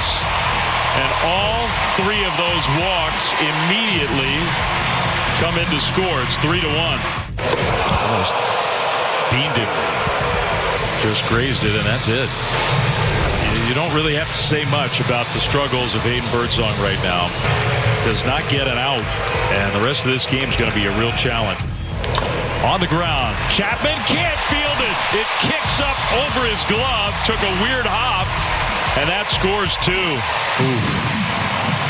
He was ready to glove it and get the out, and it must have had some top spin. It's 5-1 Braves. Now, back to Willard and Dibs on 95.7 The Game. No Willard, it's Dibs and Grandy with you, and that was a first inning from hell, Dibs. 5 runs for the Braves, only 1 hit against Birdsong. Birdsong went back to the showers, and then the Braves took advantage of those free passes. They get a couple more runs in. Once Birdsong leaves, they score 5. They use that 5-run first to hand the Giants their 6th straight loss. And Dibs, the Giants, despite being like a month ago tied with the Dodgers in the NL West, are now suddenly only 3 games over 500 at 52-49. Yeah, and Dave actually said it perfectly. He didn't use the exact phrase, but he basically said, say less. Like, that's all you could say about Hayden Birdsong right there, where it was, like you mentioned it, waka, waka, waka, Fozzie Bear, a double, a walk, or hit by pitch, and then another hit, and it's like, okay, that's it. I mean, we tried, you tried, we all tried, and now you not only get taken out, but you get taken down. And, hopefully he can go down there and find out what made him so good in the first place and, find the release point, find the pitch mix, whatever it is. But right now, like, you can't start him. Verlander is still startable? Question mark? Yeah. I mean, you can still start Verlander. You don't feel great, like tomorrow when he takes the ball for the series finale. You don't feel great, but you're not skipping his spot or moving somebody else in for him. At 42 and, for, Wisenhunt, it's like, you get to that point where, okay, you have to try to go there, not Wisenhunt, but you have to try and figure out Birdsong exactly what you're going to do to try to get back to the pitcher we thought you were. And, that's where you think about Logan Webb and Robbie Ray. The pressure on them is inordinate because, your 3 is still good, but your 4 and your 5 it's gas can city. Yeah. So your 2 studs have to be studs almost every single time out. Otherwise, you're looking at maybe a 1 and 4 run through the rotation. Yep. Or even 2 and 3 at best, right? And that's not going to be good enough, of course, for the Giants to make the postseason. If they go 2 and 3 in every 5-game span, they got to go 3 and 2 in every 5-game span. So generally, that would mean winning both of the Logan Webb and Robbie Ray starts. And of course, they did not do that their first time through the rotation here in the second half. Remember, Hayden Birdsong began the season out of the bullpen. He made the team. Kyle Harrison did not. Jordan Hicks was a starting pitcher to begin the year, so Birdsong was in the pen. He was great out of the pen. As a starter, though, just as a starter, not as a reliever. As a starter this year, Dibs, 42 in the third innings, 41 hits, 43 strikeouts, 27 walks, and ERA above 6. Wait, as a starter. 27 walks. 27 walks and 42 in the third innings as a starter. Right, so 41 hits in 42 and a third, which... that's fine. Not terrible. If you keep the walks down, then you can live with that. But 27 walks in 41 and a third, so his whip, his walks plus hits over innings pitched has got to be about 1.7 as a starter. Yeah, 68 base runners from walks and hits over 42 and a third innings? Yeah. Yeah. It's not great. I mean, at 1.5 or 1.6, not good. And it's the walks that's the issue. I mean, everybody gives up a hit, and if you can keep it in the park, that's fine. But he's been so wild for maybe 3 or 4 straight starts. It's just untenable. Well, okay, how about 5 starts? His last 5 starts, Hayden Birdsong. Man. The Giants are 1-4 in these 5 games, by the way. 17 in the third innings pitched, 18 hits allowed. Not bad. 17 strikeouts, also not bad. That's a strikeout an inning and a hit an inning, essentially. Those are not bad numbers. But in those 17 in the third innings, Dibs, 18 walks in an ERA of 10.38. Wait. Over 5 starts. 10.38? Yes. That's, yeah. Untenable. Well, and I know that yesterday really skewed that where his ERA was infinity. When you get nobody out and you give up runs, your ERA officially for that outing is infinite. So I know that blows it up, but it's more than just the one outing. It was the 4 before that as well. Let's see. I can tell you exactly how much his ERA jumped from the start yesterday. It went from 4.11 to 4.80. Oh, boy. For that to happen with one start, one outing at this stage of the season is absolutely ridiculous. We did just get a text that came in on the Boxer and Gerson Rookie Injury Attorneys text line from the 707. Verlander is a guaranteed loss. He is not startable. 707, I hear you, and he has not won a game yet. The Giants have won some games he's pitched, not of late. I will say, though, Dibs, considering the Giants' options, he absolutely is startable. In a perfect world, he would not be, but the Giants don't have any other option to turn to. Right, unless you want to go full on like, Mason Black and, Or you want to go back to openers? Do we want that happening again? We don't. I mean, Sean Jelly, you can go Wisenhunt and bring him up and, take somebody off the 40-man, and you could do something dramatic. And I do think that that's where Buster Posey is heading into the All-Star break, and that's why when you and I talked about it maybe Monday when Verlander was going to start the first game out of the break, I thought, okay, you got 3 games. Verlander's got 3 starts, and we'll see what you have. And if it's bad, then maybe you make a move either internally or externally, and you figure out what you want to do. And the same thing, unfortunately, with Hayden Birdsong, where, you got to that start yesterday, and it was like, all right, Hayden, you had 2 weeks off. Come back. You're fresh. You had a break. You had a week off. Come show us that you are ready to be, Landon Roop light. I mean, Roop has been great. And so awesome. Could you come back, Birdsong, and be close to that? And he not only was not close to that, but he was awful. And he was so bad that you had to take him out after nobody got out, and you had to send him down. So now you're not even into like, what can we add at the deadline mode? You're in damage control mode. You're in how the hell do we field a starting pitching staff right now? Right. I don't know how to do it. It's like 911 mode. It's not even like, okay, we've got 3, we might have 4, we need one more guy, let's get an arm, and then we're going to be fine. You've got 2, and then your 3 is still unproven, and he's heading into an area where he's going to pitch more than he ever has before. Uncharted waters. Your 4 is 42 years old and can't win, and your 5 now is on a bus to Sacramento.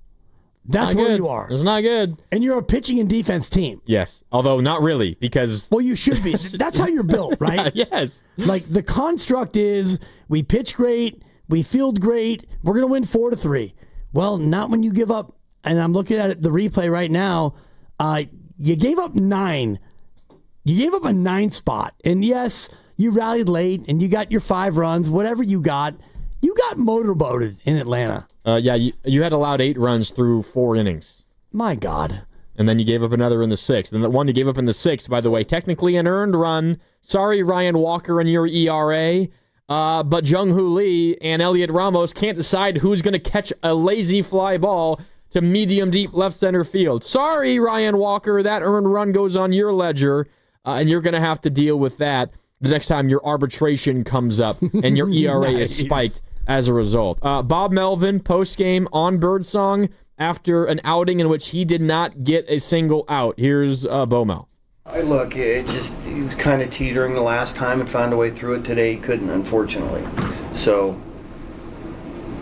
put us in a little bit of a bind with the pitching, obviously, and how we had to cover this game. But, not ideal, and kind of back to square one with him as far as some of the command issues go. Not ideal. You don't say, Bob.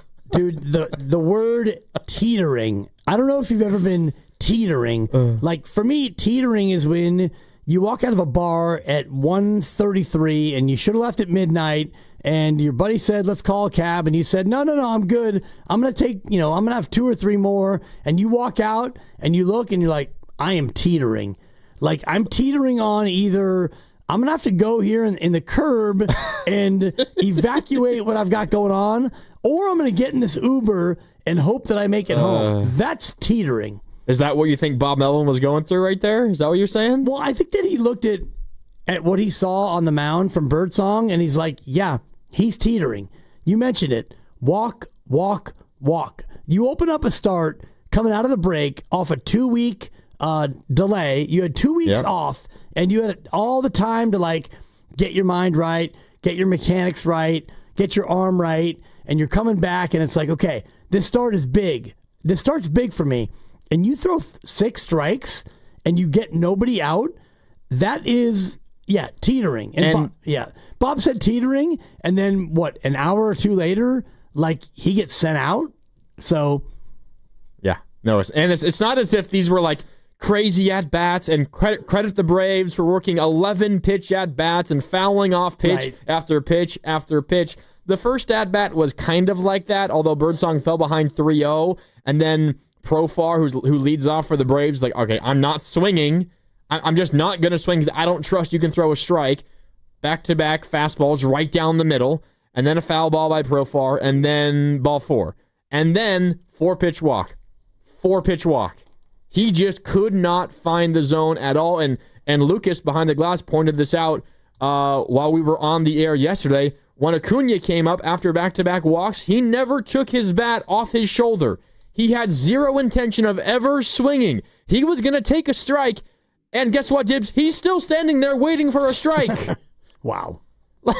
Not ideal. Not ideal. No. You're right, Bob. You are right. And now back to square one with Hayden Birdsong, which is maybe the most disappointing thing of this all, because you had a guy who you were so excited about, and not that you're convinced he's never going to make it at this level, but you had a guy who you were excited that could take a step forward and maybe be your number 3 this year, and now it's looking like it'll be a positive development if he even makes another big league appearance the rest of the season. Right. And this is where I think about what Steiny said earlier, and it gutted me, the fact that I agreed with him, but it's not really all in on this year. It's about next year as much as it is this year for me, and that's why when you look at what they did, they traded an insurance policy, 2 of them, really, in the rotation, in Kyle Harrison and Jordan Hicks. And I know Jordan Hicks had fallen out of favor, and Kyle Harrison had been a little bit up and down, but you traded them knowing that you were kind of putting all your eggs in the Roop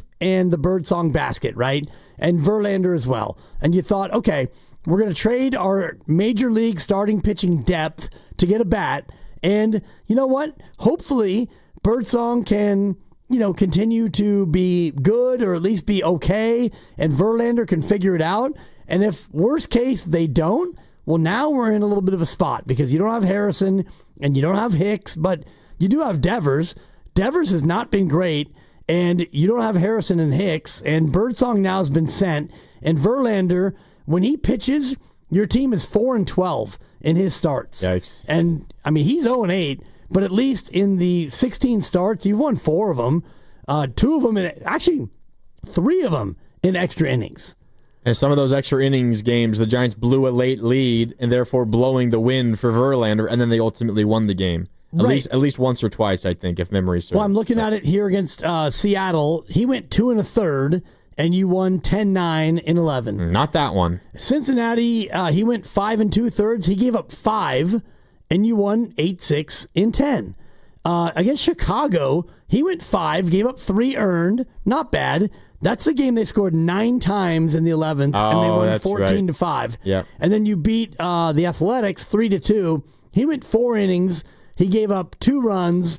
He walked 5, and you eventually won that game as well. So, I mean, Verlander starts, you're 4-12. There were some games, maybe I had it backwards, where he was really good. Giants had leads late, and they blew it late, and then lost also late instead of winning. Because he had like a couple outings where he went 7 or 6 and gave up a run or 2. The White Sox is the one you're thinking about most recently. He went 6, he gave up 1 earned, and you lost 5-2. Classic. So there have been some of those, but by and large, what your team does when you start, I think, is more indicative of you than your win-loss record. And he's 0-8, but outside of his decision, they're 4-4 in the other games. So it's not like that he's been getting these bad beats. No, not all the time. There's a couple here and there, but for the most part, he hasn't put the Giants in position to win a lot of games. 888-957-9570, just picking through the disastrous game last night in Atlanta. Giants lose 9-5. They've lost 6 games in a row. They are continuing to fall down the NL wildcard standings, and while there's still plenty of baseball left, this is the kind of streak that can doom a team's postseason chances. So, what do you think? I mean, who are these Giants at this stage? 888-957-9570. Sam in San Bruno is up next. It's Dibs and Grandy with you, Sam. How you doing? Oh, I'm doing great. You guys are doing – this is a great show. You know, when I think if we asked the Boston Red Sox front office if they did a great job in trading Rafael Devers to the San Francisco Giants, I think they would say yes. Their offense is thriving. They saved $280 million. And, Devers is 28, 29 years old. He has groin problems, quad, hamstring, hip problems, nerve problems. He's probably going to have back problems now because he's playing through all this stuff. He could very easily tear an Achilles or hurt a knee or hurt a ligament. So, Buster Posey is a GM, as a president of baseball operations. I don't think he did his homework. I think he got the bad end of the deal, because when you look at Devers, if you have him as a DH and he's left-handed, well, then you're at a disadvantage when they throw a left-hander up against you. If he's hitting with guys on, he's an easy double play candidate because he can't run very fast. He can't go from first to third. He can't score on a base hit. So, there's a lot of negatives. And all of a sudden, Buster Posey's having all these great press conferences about how great we're going to be, how good things are and everything. And the people in Boston are laughing their heads off because they're going, you don't know what that's the old Rafael Devers of 2021. This is a different Rafael Devers. And if you look at him, he's retaining a lot of water. So it means he's probably on a lot of, muscle, creatine probably, which that doesn't help the joints and the ligaments as well. His cheeks are puffy. So right now, I think Buster Posey got ripped off, and this is probably, and they're going to be on the hook for him for another 8 years. Hold on just a minute. Did you call the previous show? No. This call is exactly like somebody who called earlier. I swear to God, I heard you earlier. No? Oh, cool. No. Yeah. All right. Yeah. Thanks, Sam. For me anyway, Granny, I didn't mean to cut him off. He was on a roll talking about creatine and puffiness, and he actually gave Devers 11 different injuries that he either has or will have. That to me is unfair. And you got Devers for, is it 7 more years after this, or might be 6 more years after this? I do think that we all need to take a little bit of a pause and think about the long term of this contract. And yeah, right now he's not off to a great start. And just watching yesterday, and you and I were watching in the studio as he tried to go from first to home, and he rounded third.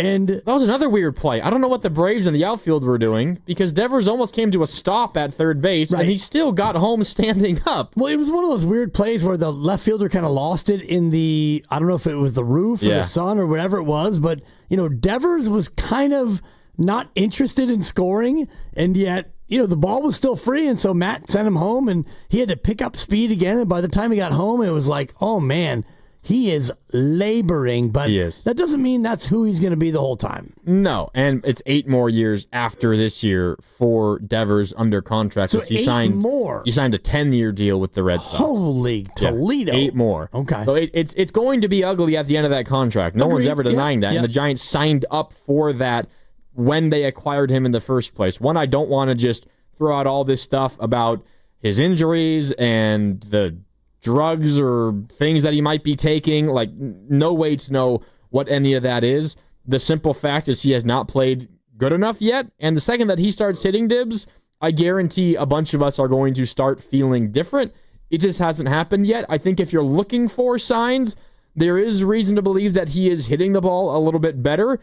And despite what we saw when he ran from first all the way to home last night, he is playing first base today. So, I mean, that has to be taken as a positive development. One, he's willing to do it, which he said he was when he got introduced, but it's why he's no longer a Red Sox. And two, I mean, that is physically more demanding than DHing. It's like, it can't be a negative thing. Now, we'll see how it turns out. Maybe he struggles defensively at first entirely, and they yank him off of there, and they play Dominic Smith more often. We will see.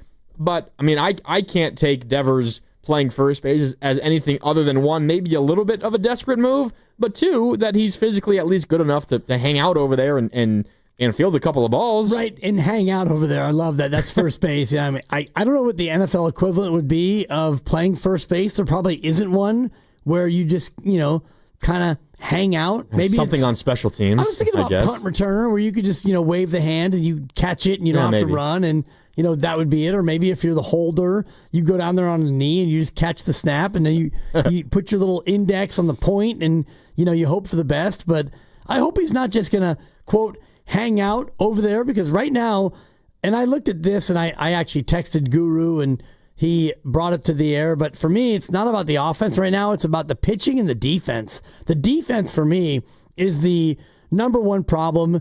And Elliot Ramos in left is a disaster. Yeah. And even you mentioned it, the Jung-Hoo Lee, Elliot Ramos ball where it's like, you get it, I'll take it. No, you get it, and it drops. And Ramos overthrowing Adames. And, at times Bailey tries to frame too hard and the ball goes by him. Defensively right now, they're a little bit of a mess. A bit of a mess, yeah, in my opinion. And we can get into that when we come back. We've got, the highlights and how it sounded on NBC Sports Bay Area. We were treated to a Dave Fleming telecast last night. And, Dave, he's not one to hide his emotions in moments like that. And you will hear it. So we'll hear from Dave how some of those moments sounded. And also, I mean, what was just the most embarrassing part of last night? Because we talked about Birdsong. That was pretty damn embarrassing. Acuna scoring from first on a single, on a normal single, on a ground ball up the middle. How the hell does that happen? Ramos airmailing a throw from 20 feet away. Jung-Hoo Lee and Ramos letting a lazy fly ball drop between them. What was the most embarrassing part of last night? Because there's legitimately like 5 gold medal candidates that we could choose from. And I don't know how the hell we're going to come to a conclusion there. But 888-957-9570. What was the most embarrassing part of last night? You can weigh in. Again, 888-957-9570. Plus, we will hear from Kyle Shanahan and John Lynch at 4:15 as they open Niners training camp earlier today down in Santa Clara. We're brought to you by Fremont Bank. Here for you, here for good. It's Dibs and Grandy with you on Willard and Dibs.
Now, back to Willard and Dibs. What is your favorite or the best play on words using your last name that you've heard? That ball got Schmidt on. On 95.7 The Game.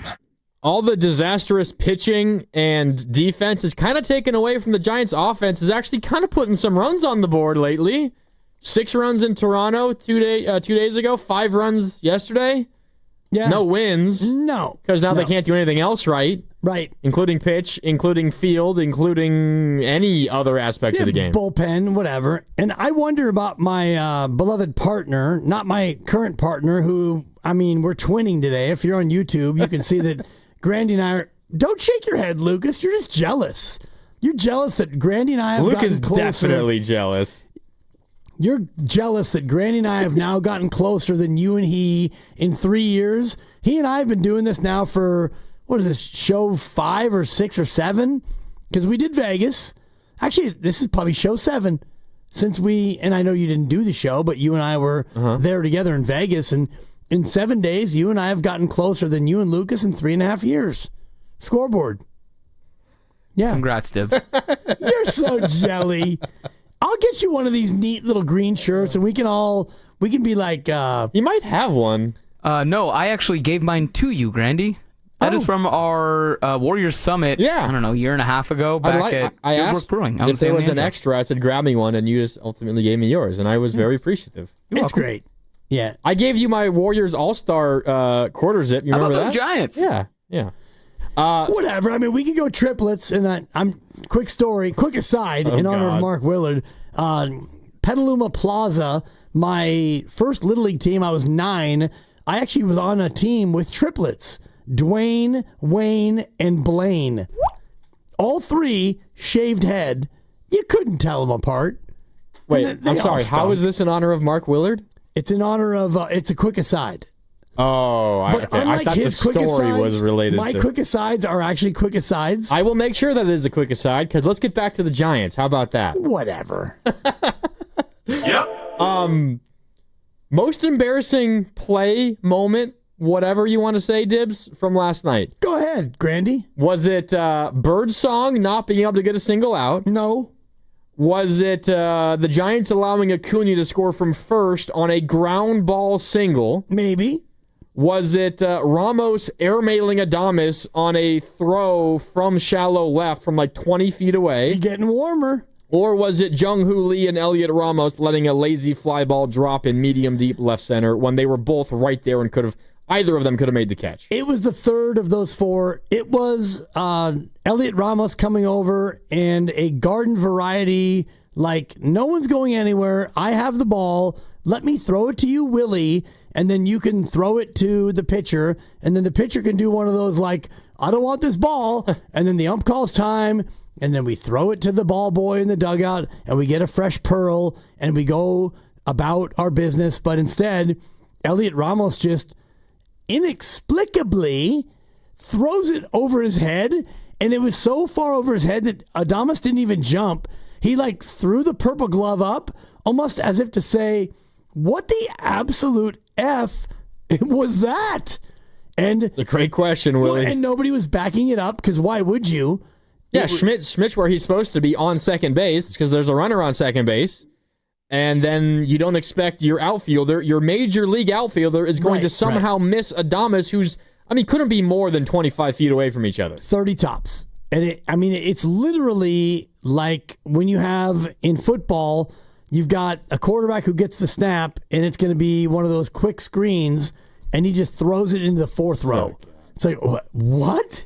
Like, he's open. It's a snap and throw play, and you go ahead and throw that into the 8th row.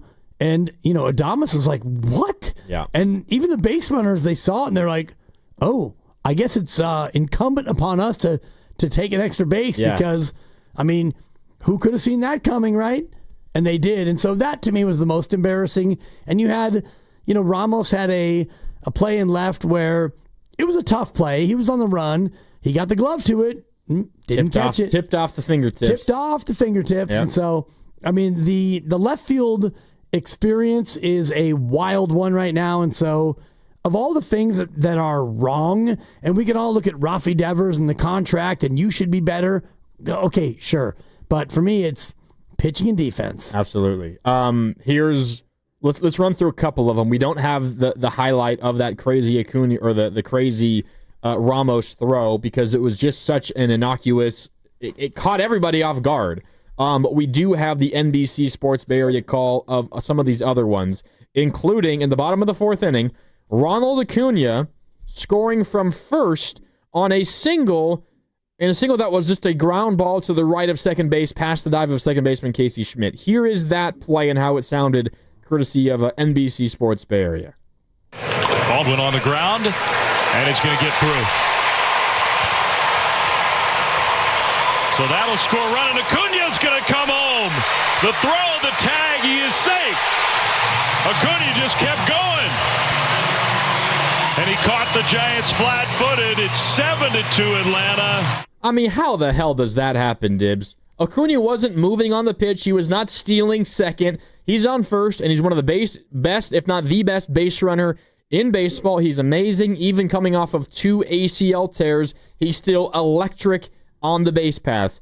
A normal single up the middle. How does a runner on first score? The answer, Jung-Hoo Lee, lackadaisical, and the cutoff man somehow standing at second base instead of being in shallow right center where the throw is more a direct path towards home plate. Giants just not attention to detail at all in that moment. It's sloppy, and this is where I don't want to overtly side with Guru about Pat Burrell and the hitting coach, and if they don't hit, then it's the hitting coach, but I look at the skipper in this, and it's Bob Melvin, and ultimately, if you have an NFL team and you've got a sloppy game, and Kyle Shanahan steps forward and says, yeah, that's on me, bad play calls, and I have to get them ready. And one thing about Steve Kerr is he's really good at this, where if the Warriors have a sloppy game, he will come out right away on the podium and say, you know what, that's on me, I didn't get them ready to play, even though it probably isn't on him.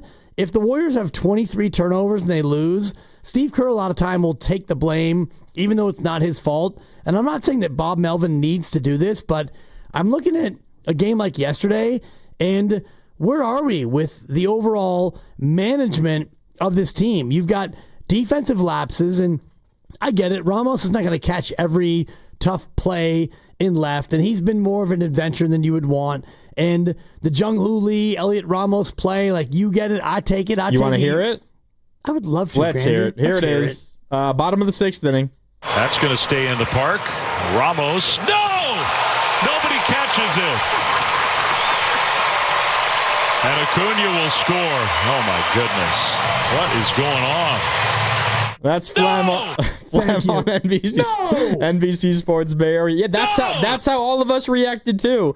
You can't possibly let that happen. Like, what are we doing? Right, and again, I don't want to say like, well, I mean, that's Bob Melvin. He needs to have them more buttoned up. But how long does this go on before you start to look at who's to blame? Because these are Major League Baseball players. These are grown adults who've been playing baseball for a long time. So is it up to the manager to say, hey, guys, when there's a fly ball between the two of you, one of you needs to catch it, okay?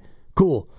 I'm the manager, and I just told you how to do that. So it's not as easy as, well, Bob Melvin, you got to get that buttoned up. But I look at the overall sloppiness of this team. And, we were watching a game yesterday, and the Braves actually, they gave up multiple outs on the base paths where... Yeah, it's not like the Braves played a clean game either. Right. There was an overthrow at first, and, the Braves runner went to second, and he was out by 15 feet, but...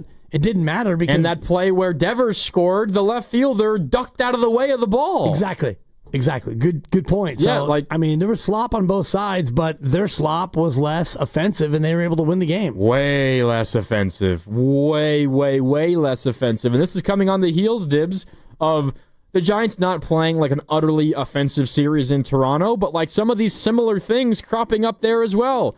Ramos entirely misreading a ball off the bat, a liner to left. He comes racing in. The ball sails over his head. 2-run score. And I don't mean to say, this is not me reporting anything. This is not me saying that there was discord in the clubhouse. But things like that, Dibs, when you have mistakes, mental mistakes like that by your players, and you have consistent non-errors that are costing your pitchers runs, that sometimes is what like pushes people the wrong way. And you get pitchers that are upset. I can't imagine Ryan Walker is feeling good about himself after what happened in the outfield. I can't imagine Robbie Ray is excited about the way Elliot Ramos read that ball off the bat. Not saying it's happening, but if there was ever a reason for there to be some butting of heads in the clubhouse, it's things like that. Like that can lead to something bigger. Yeah, and I'm thinking about the Logan Webb start, which I guess would have been, was that Monday or... No, that would have been... Logan Webb started Saturday. Right, and there was a ball that went to left field, and Elliot Ramos kind of overran it. Yeah. He cut in front of it, and it went over his head, and you cut back to Logan Webb, and it wasn't a total, like, two hands up Iguodala, but it was a little sense of, like, he looked back, and I was kind of looking at him like, yeah, like... You kidding me? Right, that went over your head? Yeah. Like, so I do think that some of that starts to percolate, especially when you talk about starting pitchers, Robbie and Logan, who've like held it down all year. Yeah, but I'm with you. I think Bob Melvin's got to field some of the blame for this, and we can get into that. What do you think? 888-957-9570. What is the blame here for Bob Melvin? Does Buster Posey get any? Is it as simple as the Giants players got to play better? Something's wrong, and who's to blame? Let's figure that out. Plus, we got time for your calls. Travis, I see you. Jonathan, I see you. We'll get to you when we come back. Plus, tickets to Saturday's Giants-Mets game. That's coming up later today. Just keep listening. We will begin at 4:30 and tell you how you can win. It's Willard and Dibs. Dibs and Grandy with you right here on 95.7 The Game.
That's going to stay in the park.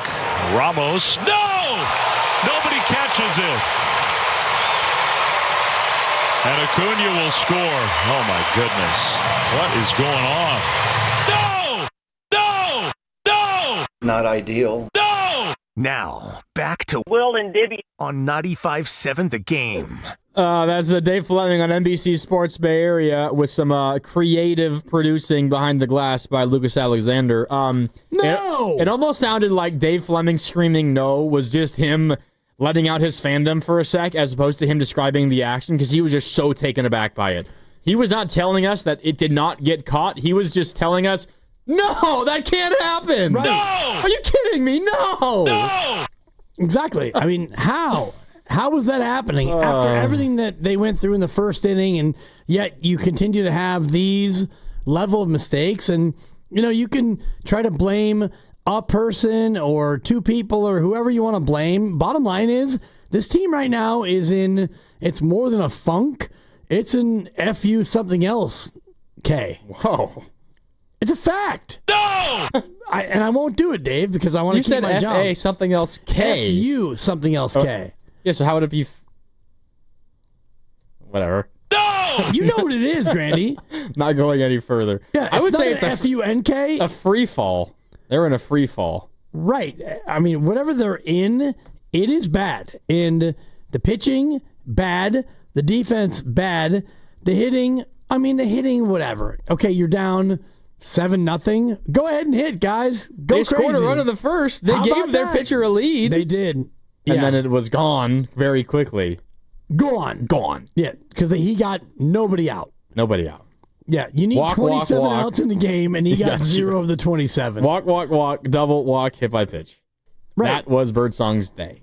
And that's it. That's it. And it's not like, Bryson DeChambeau opening up the Open Championship with a 77 and then going on to be 16 under the rest of the way, and you wind up top 10. Like, Birdsong didn't have that chance. He opened up with an 87, and he was a withdrawal. He didn't finish the round. Exactly. He got the hook. Yeah, he retired on the fifth hole. Right. The caddy came out and he's like, I'm going to need that golf ball from you. Wait, yeah? Okay. Yeah, you're gone. Okay. It's over. And you're also getting demoted. You're not playing on the top level of the tour anymore. The Corn Ferry. So now he's going to play the Corn Ferry. Yeah, the Corn Ferry. Yeah, which is the AAA version. But that's what happened to Hayden Birdsong yesterday, and we're talking through it. Whether you want to react to all the embarrassing moments that happened, if you want to lay blame at the feet of Bob Melvin or whoever, we're here for it. 888-957-9570. Travis is up next. Travis, what's up? You're on with Dibs and Grandy. How you doing, Travis? I'm great. Long-time listener, first-time caller, so really appreciate you guys taking the call. No problem, man. I wanted to throw two things at you guys. So first thing is I feel like the Giants are in an identity crisis right now. Like 2010, 2012, 2014, we knew this team could pitch, and we would be timely hitting, and we would just grind out games. That was our identity. This first 50 games, it felt like we were gearing towards that same identity. We were going to grind you 3-2, 5-1, 2-1 sometimes. Everybody knew their role. We would have good starting pitching, good bullpen, and we would sweat out the closer because, that's just what we do. And so now I feel like we're playing bad defense. We're trying to out-hit people. We can't pitch. And I feel like we lost that identity in this last 50 games. We don't even know what team we are. And I feel like that kind of goes with the manager. Like that's on him. Like he should understand what we're trying to do as a team. I'm not even sure as a fan. Are we bunting him over with a guy on second, less than 1 out? Are we bunting him over third? Are we trying to hit him in? I don't even know our identity anymore. So that's one. The second thing is I feel like that caller that called before me, he definitely called the show before. So I just wanted to give Dibs his due. That guy definitely called before. And just really appreciate you guys. Thank you for taking my call. Yeah, thanks, Travis. Thank you, Travis. Yeah. And, good job, Dibs. Good ears. Well, thank you. And first-time caller from Travis. And, you start to, drill down on not only the voices, but also, the talking points. And when somebody is that aggressively going after Buster, it definitely raises my ears a little bit because, yes, I mean, Buster and everyone, you're open to criticism, but I think about where they are right now. You're still above 500. You're still in the mix. The season's not over. You're not the Rockies. You're not the White Sox. You're not a lot of these other teams. It's bad right now, but I think about what Buster has done heading into the trade deadline, and he made a big move. Whether or not you would think that Rafi Devers is going to help now, later, or ever, he did that. He did that damn thing. He made a move for a big-time proven bat. That was a bold move. So for me, I'm willing to let it actually marinate and see if that actually can be something that works out over the course of this year, next year, and years going forward. My problem right now is more, and I don't want to put this at the feet of Bob Melvin, but when you're the manager and you've lost 6 in a row and your team is slop-tastic, that's got to fall on someone's doorstep. And right now, the way you're playing sloppy baseball. And when you're a team that doesn't put up more than, I think, 4.1 runs a game, when you're a team that needs to win 4-3, you can't afford to slop it up. I think it's even worse than sloppy. It's just like, I don't know where the passion is. I don't know where the desire to avoid this kind of embarrassing display is. Like, it feels like they're resigned to the fact that their season has suddenly taken a downturn. Like the way that you see Jung-Hoo Lee try to catch a fly ball in left center after he allows Acuna to score from first on a single, that's when you lock in further. That's when your manager takes you aside in the dugout between innings and says, hey, Jung-Hoo, you can't do that. Whether it's on Adames or Schmidt, make sure you get to the right spot in the cutout. You pull those guys together and you say, we can't be having that stuff. We're struggling. We can't pitch right now. We can't hit consistently right now. We have to be perfect in those little moments. I don't know if it's not unloading on a guy. These are professionals and these are grown men that have families. I don't think that is how professionals react in the best way. Now, generally, people are different, but the way that you handle, say, a college team is entirely different than how you handle a professional team. So it's not as if I'm taking Jung-Hoo Lee or Ramos or anybody aside and I'm just absolutely unloading the clip on them, but there has to be some sort of accountability, and that comes from the coaching staff and specifically the manager. You have to take somebody aside and say, Jung-Hoo, we can't have that under any means necessary. And he follows that up by what happened in deep left center field in the 6th inning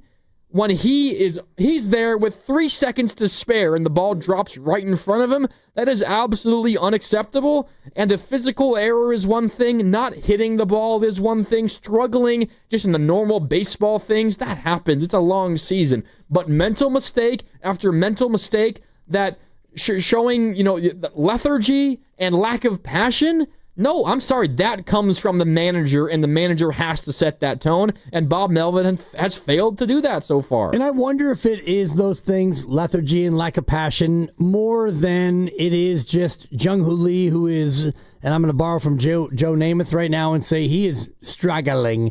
And when you struggle at the plate and you bring it to the field, or you struggle in the field and you bring it to the plate, that's where it becomes a real issue. And that's what I see from Jung-Hoo Lee right now. And remember, he's barely 1 full year into his major league career, because last year he played about, 6 weeks, and then he got hurt. He was gone for the year. And so this year is his first full year. Has he played 160 total? Let's see. He's played just about that. 133.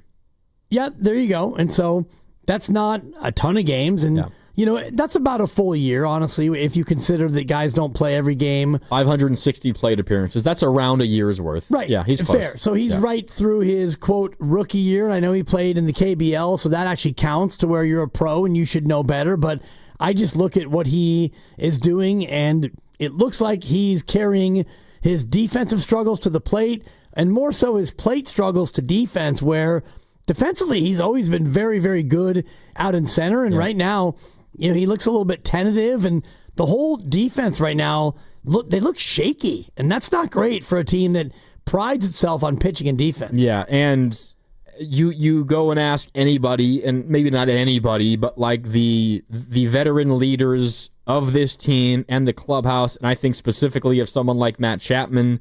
I know Willie Adames feels this way, and a lot of the others. You go and ask them about Bob Melvin, and they will go to bat. They say they absolutely love Bob Melvin, and that's not that surprising. Bob has always tended to be a player's manager. I know it did not go well for him in San Diego. That felt like he just had a difference in opinion with a number or a couple of the really key guys in San Diego, namely Tatis and Machado. I don't think he was just universally hated there, but they definitely butted heads.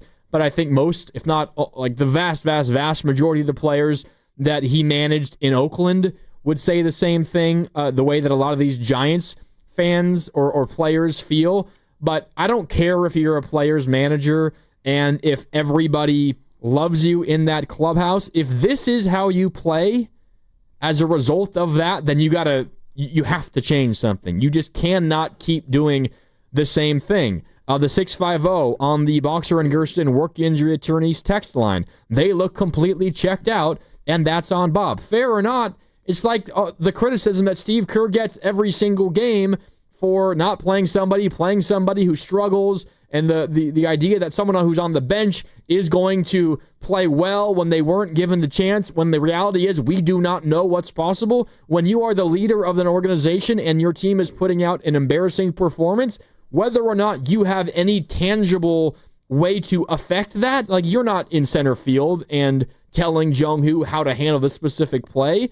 Whether or not that's on you physically or for whatever reason, you're the manager. It falls at your feet. You have to answer for this mess. No doubt. And it's the same thing in any business. If you have a restaurant and you are the manager of the restaurant and sales are down by 20 or 30%, and you could go to the chef and say, well, the chef's not making very good food. And you go to the wait staff and you could say, well, the wait staff is not very good at getting to the table and getting the food out. And, the food runners are bad and the dishwashers are sending out dirty dishes and the busboy this and the maitre d' that. And you could look at all the rest of it, but ultimately it falls at your doorstep at some point. And right now, the Giants, I don't think, are at a point where you're looking at Bob Melvin and saying, okay, Bob, you got a series or two, or else, we're going to have to make a real hard change. I look at the overall product right now, and are they lethargic?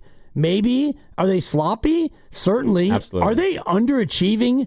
Yes. Absolutely. So as a manager, it's up to you to now try to push different buttons. And I think about our station here and our boss, who has been here now, 7 years? And, when things here in our station are not where he wants them to be, he will push different buttons, whether it's additional show meetings or, shaking somebody up or, getting a new guest or whatever it is. We've all been on the receiving end of those a couple of times. Many times. Yeah, many times. And so, it's not always comfortable, but at least from a management standpoint, he's trying to do what he can to shake up the group. And, I've coached high school to probably 20 or 25 seasons, and you've got years where things are going bad. And I used the analogy earlier where I tried to shake up a team one time, and my senior leaders came to me and they're like, no, that's not, it's not us. Like, that doesn't work for us. And so as a coach, I actually learned a lesson that, every team is different. So maybe this team is not a team that will respond to you flipping the spread or Buster coming downstairs and going off on somebody. Every team is different, but somehow, some way, you have to reach this team. You have to reach Elliot Ramos and Jung-Hoo Lee and Rafi Devers and Hayden Birdsong. I mean, you can now reach him in the 916, but you get the point where it's like you need to find a way to, I don't know if it's a players-only meeting or a closed-door meeting or whatever it is, but 6 in a row, including a bad sweep in Toronto and now Atlanta cuffing you around. You got to find a way to snap out of this now. Yeah, I think most baseball fans, and I think I am this way, when you hear all right, the manager's got to light a fire, and we all just immediately think it's okay, flip a spread, right? That's the way that we think it happens. I don't know how much that happens in today's baseball. I don't think really much at all. but there are other ways to reach a team, and it is Bob's job to find the way to reach this team.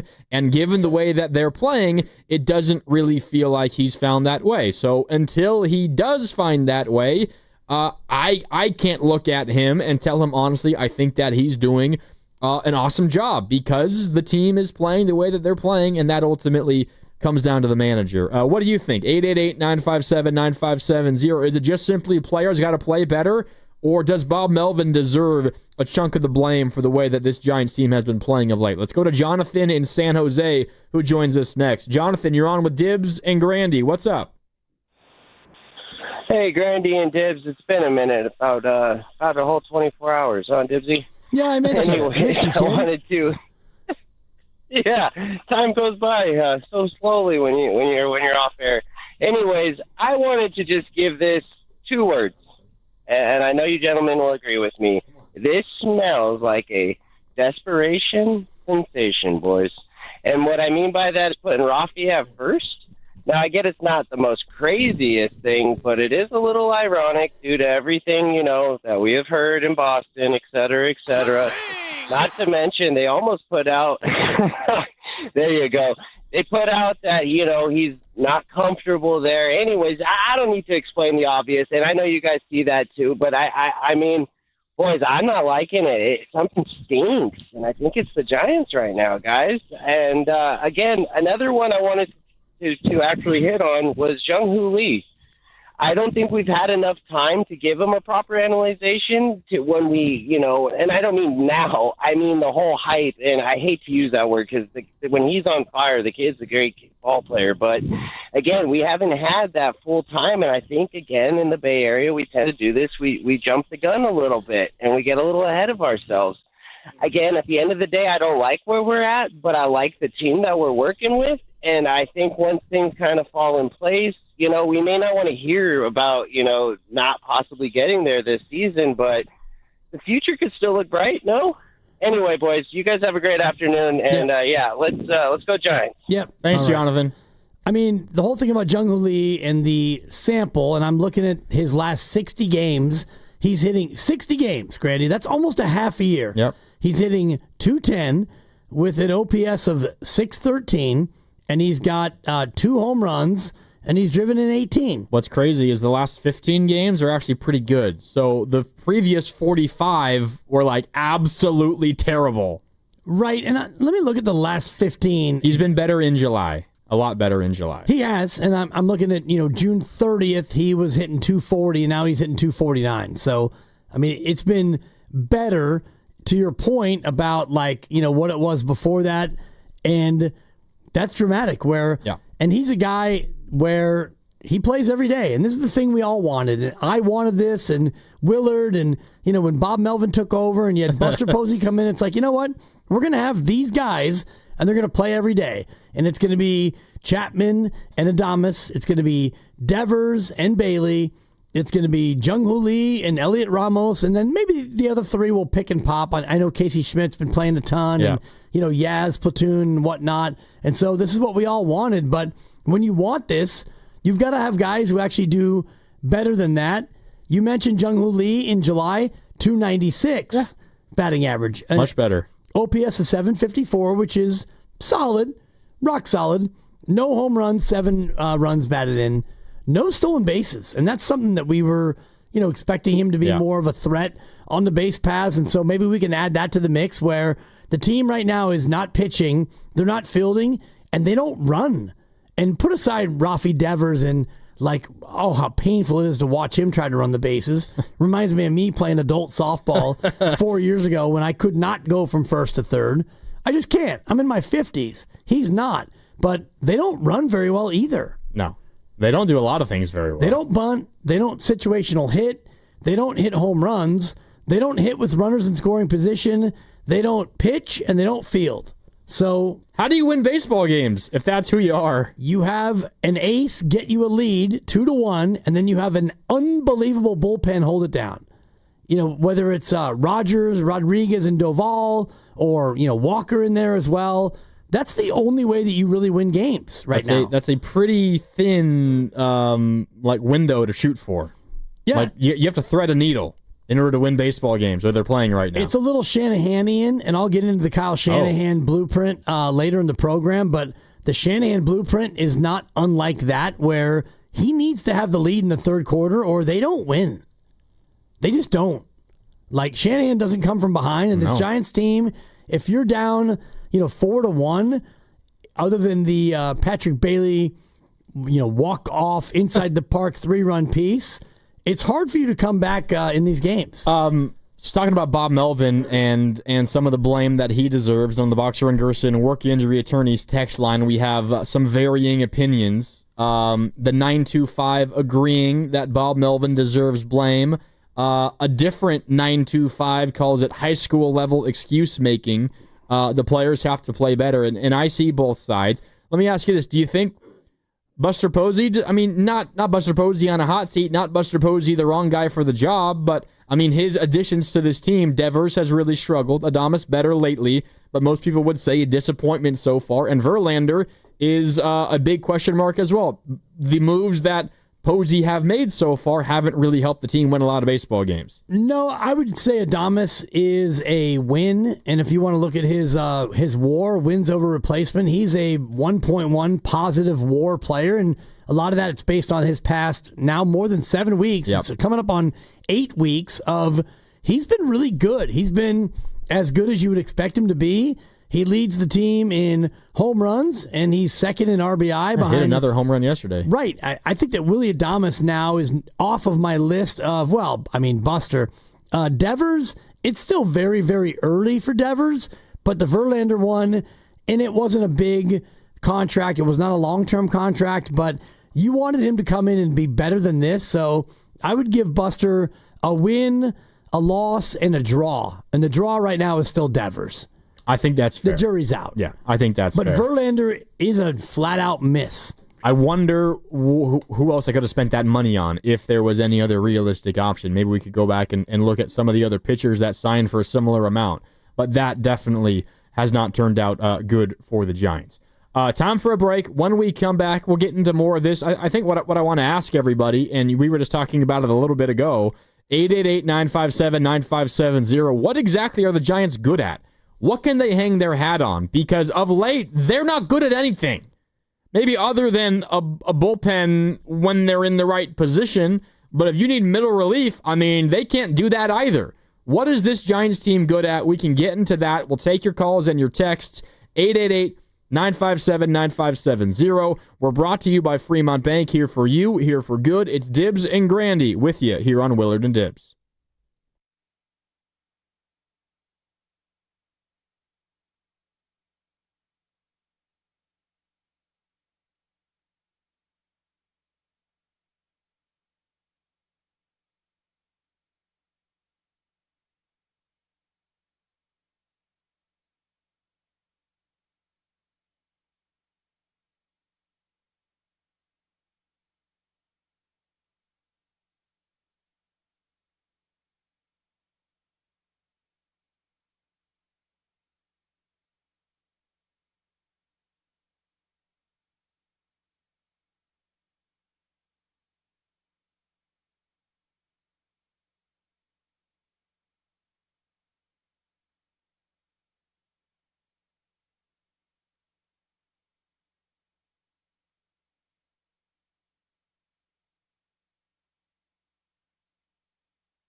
Now, back to Willard and Dibs on 95.7 The Game. Welcome back. No Willard. It's Dibs and Grandy with you on a Tuesday here on 95.7 The Game. Picking apart another Giants loss, 9-5 in Atlanta. They've lost 6 games in a row. Dibs, if I were to ask you this, and all the listeners out there as well, 888-957-9570. These current Giants, and we're probably heavily influenced by recent games, but these current Giants, what are they good at? What would you say? What's their best attribute? I mean, I feel like you're putting me on the spot right now. Would you say is it the bullpen still? It still is the bullpen. The top 2 starters? Is that about it? I mean, if you think about like rotation, bullpen, base running, fielding, hitting, and then power hitting would be, I think that would be the main like 6 categories of baseball. Yeah. Rotation it's good. I do. Very top heavy. It is, and you put aside Logan and Robbie, their last 2 starts, which were not great, but they've been holding it down. They're both all-stars. Your rotation is probably, throughout the year, a B-. So the bullpen, I would say, would be an A-, if not even a straight A. Your bullpen's been awesome. And, in mop-up roles, whatever. Every team, when you're trailing and you're going to go to mop-up, your mop-up guys are not going to be great, whether it's Bivens or Beck or whoever else you're just throwing out there to try to eat innings. So I don't hold that against them. The bullpen would be the thing that they're the best at. Power hitting, I would say they're a D+ or a C-. They just don't have consistent power. They've got flashes. Overall hitting, which I would account for clutch hitting, timely hitting, situational hitting, overall hitting, probably a C- as well. You're not a very good hitting team. When you need a clutch hit, you don't get it. You don't get a lot of guys in scoring position. Base running, you're probably a D-. You don't have a lot of speed. Terrible. Your third base coach has made a number of bad calls. Yep. And you've got guys who actually physically cannot run. Wilmer Flores and Rafi Devers, they cannot run. Fielding, you should be a B+ or an A-. You have 2 Gold Glovers of your 8 out there. Your catcher is a Gold Glover, and he's been a B+. Your third baseman, when he's played, has been an A- at worst. And I know he had a play yesterday that many people thought he should have made.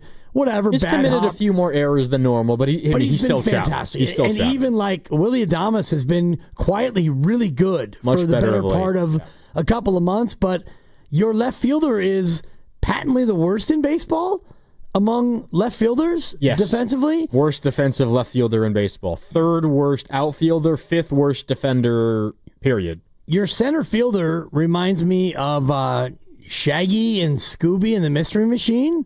Like, he's seeing ghosts out there.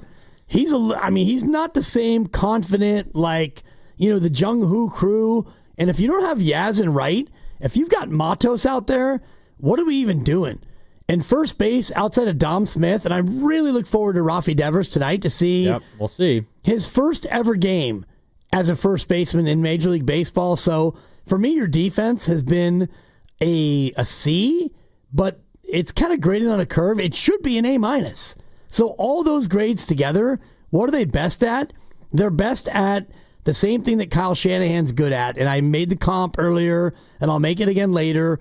When Shanahan gets the lead, late 3rd, early 4th, they almost always win. Last year was weird. You didn't have McCaffrey, and you had kind of a funky year. But in general, if Shanahan's up 24-20 and he gets the ball with 9 minutes left, he wins. And it's like the Giants. If you're up 3-2 going into the 7th, and you've got Frisbee guy Rogers, you got Rodriguez, you got Doval, and maybe a dose of Walker, you're going to win because those 4 guys are awesome. Yeah, but to your point, in order to take advantage of the biggest strength of your team, which I would agree is the bullpen, you have to give your bullpen a game to save. You have to give them a lead, like in the 6th or 7th inning. And you look everywhere else up and down this Giants roster, and I know they've got Logan Webb and Robbie Ray, 2 all-star pitchers. Beyond that, Landon Roop, who came out of nowhere and has been awesome. But I have a one question mark on him. I don't necessarily expect him to pitch at that level the rest of the year. In fact, I definitely don't expect him to pitch at that level for the rest of the year because he's never thrown this many innings before in his career. You got 2 question marks on Verlander because he's 42 and has already struggled, and the other spot doesn't exist. So add 100 question marks onto that one. I have a pitching staff that is incredibly top-heavy, but I don't really have a lot of belief in definitely 4 and 5, but maybe even 3. I have, at best, an inconsistent offense, and I feel like I'm being very generous calling them an inconsistent offense. And you're right to split it down to power and average. They're below average in both of those categories offensively.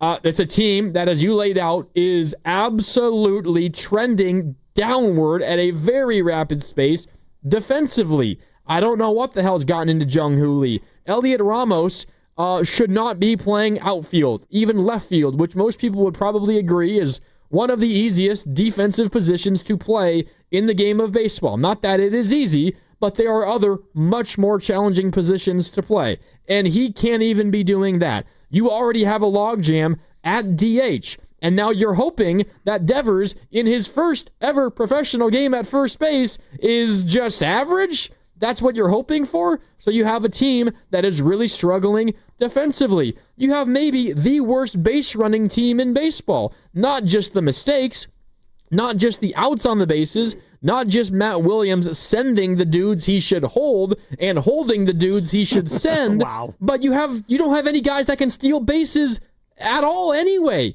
You are losing games in all of those small areas, and the one strength that I see that is undoubtedly a strength, Dibs, it is the bullpen. That is not enough to carry you to a postseason berth. I don't see a single attribute or characteristic of this team that I feel good relying on night in and night out that is the pinpoint attribute of a playoff team. I just don't see it. No, it's hard. And when you talk about threading that needle, and you and I both basically said the same thing, which is, yeah, your bullpen is the best thing you've got going for you. And so you get into that spot. And if you have the lead after 6, you're probably going to win more games than you're going to lose. Yep. And that's awesome. But what if you're trailing, I don't know, after 1, like last night where your starter gives up 5? Those are games where you can kind of not automatically write it off, but it's not going to be a situation that's going to, portend toward you winning a lot of games. And so the needle you're trying to thread is pitching and defense. And if the defense isn't great, and it hasn't been for the majority of this season, then you get into a tough spot. I'm looking at Major League Baseball wins above average, WAR, by position, and the Giants and their bullpen, they're number 4 in baseball in bullpen wins above the replacement average across all of Major League Baseball. And that is basically the only category where you are in the top 5. And even your starting pitching, you're number 20 across all 5 of your guys. You've got 2 elite. You've got 1, middle of the road, Landon Roop. He's slightly better than middle of the road. He's been an above average number 3 so far this year. He has, but then you look at Birdsong, Hicks, Harrison, Verlander, a little dollop of Jelly. Yeah, Jelly started 1 game. Right, so that right there accounts for about 40% of your other starts, and they have not been good. So you go across the board, and even at catcher, wins above replacement, you are 26th. Your catcher doesn't hit. He's good defensively. Your first baseman is 24th. And so, actually one of the interesting ones is second base, you're 8th. Your second basemen have been, pretty productive, and it's been Fitzgerald early. He was terrific. And then Koss, Wisely, Schmidt, they've all contributed a little bit, but I'd go position by position, and more often than not, you're bottom 3rd in all of these. Relief pitching, yeah, you're up there. DH is bad. Left field is actually one that's interesting because as bad as he's been defensively, you are 15th in wins above replacement in left field because he hit so great early on. Yeah, and he hasn't hit for a while now.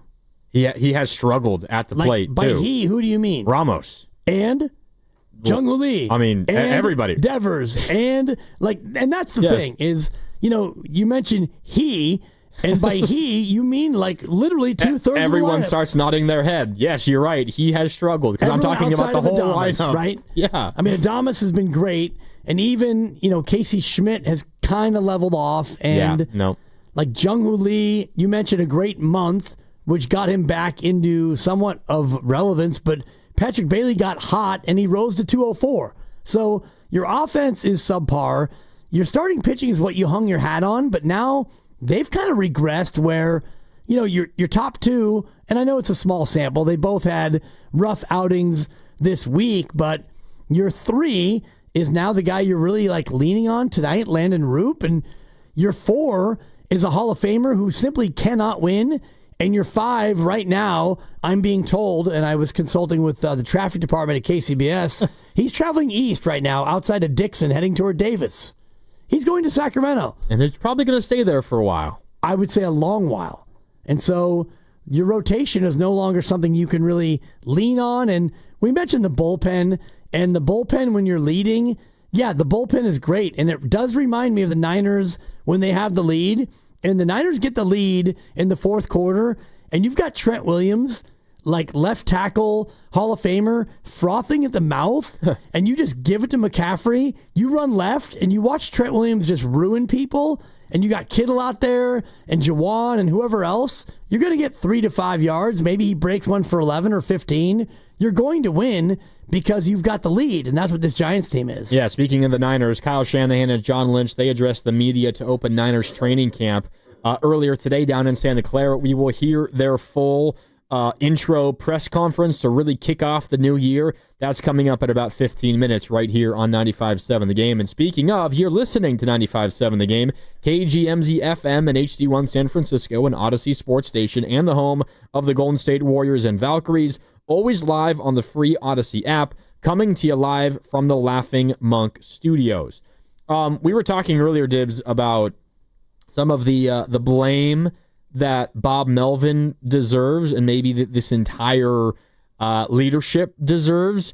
And I gotta be careful on how I say this because I don't mean to say that I want the Farhan and Kapler era back. Like I desperately do not want that. I said yesterday, part of the reason why this is so frustrating has been because of the elevation of expectation. And I would rather be disappointed because I was so excited originally about a team than be just kind of nonplussed at a 500 baseball team. But when I think back to what those teams were, those Farhan and Kapler era teams, we ran through some of the numbers yesterday, but through 101 games in 2022, Dibs, the Giants were 50-51. In 2023, they were 54-47. In 2024, they were 48-53. This year, they're 52-49. Essentially, all records are plus minus like 3 or 4 wins of each other. It's largely the same record-wise. There's some variability here, but largely it's the same. I just looked up a random year, 2023, when they were actually 7 games over 500. They were 2 games better than the Giants currently are. This year, in 2023, they were better. On this day in 2023, Dibs, the Giants lineup was Lamont Wade Jr., Jock Peterson, J.D. Davis, Michael Conforto, Mike Yastrzemski, Luis Matos, Blake Sable, Brett Wisely, and Casey Schmidt. That was the Giants' starting 9, a team that was 7 games over 500, better than this current team. This current team's lineup tonight, if you haven't heard it yet, Jung-Hoo Lee, Elliot Ramos, Rafi Devers playing first base for the first time in his career, Willie Adames, Matt Chapman, Wilmer Flores, Casey Schmidt, Patrick Bailey, and Luis Matos. I don't know how you view those 2 lineups, but to me, you have one that is clear, far and away, a much better lineup, and it is the one that the Giants are going out there with today. So when I think back on the Farhan and the Kapler era, and I compare it to what's happened so far this year, the one thing that I can give Farhan and Kapler credit for that we have not yet seen from Bob Melvin and these Giants, that era of Giants baseball, the Farhan and Kapler era, they managed to squeeze every last possible win out of that roster. They got the maximum return on that talent, in my opinion. Now, it was lesser talent. Right. There's less wins, you would think, realistically in that group of talent. But they got, I think, the maximum performance and the maximum wins out of that group.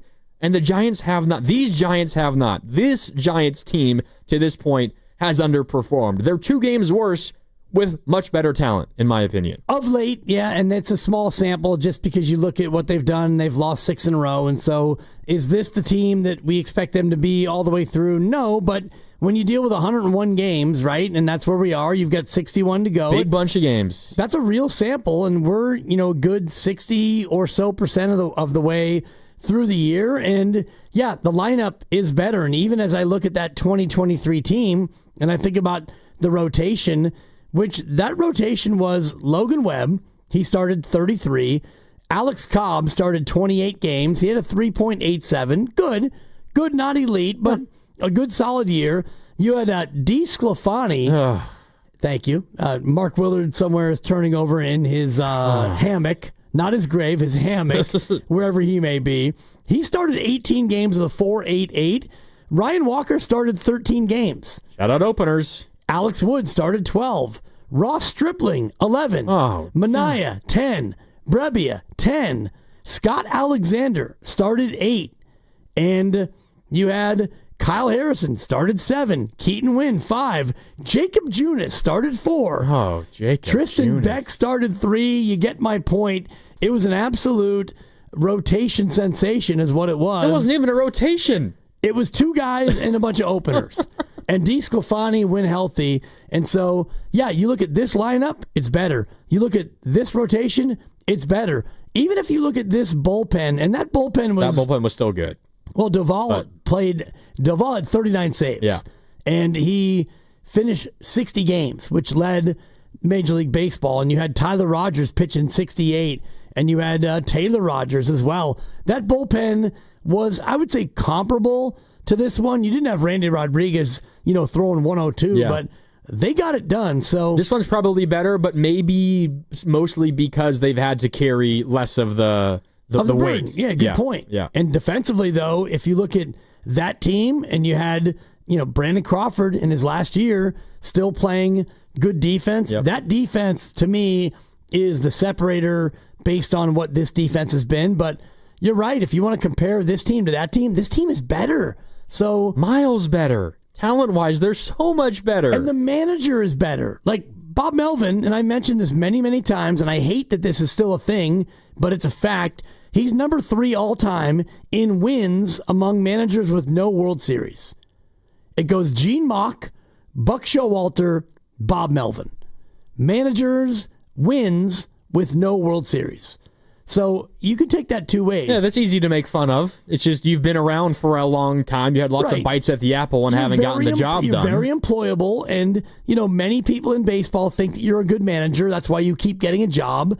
But the other side of it is you've not been able to get a team over the line, and I don't even think he's ever been to a World Series. No, I don't think so. A's no, Padres no, Giants not yet. No.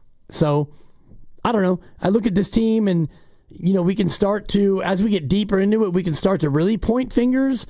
Right now, I think if you're going to point a finger, you need to have 25 fingers and then another couple of hands for management as well. You're all to blame. Yeah, they are. Like the only one who I would say right now is not blameless might be Willie Adames. Just because. Who is blameless. Right. He's the only one right now that if I was going to rat-a-tat-tat blame across the whole room, Willie for almost 8 weeks now you've been Willie. Like, you've been the player we thought we were going to get. Yeah.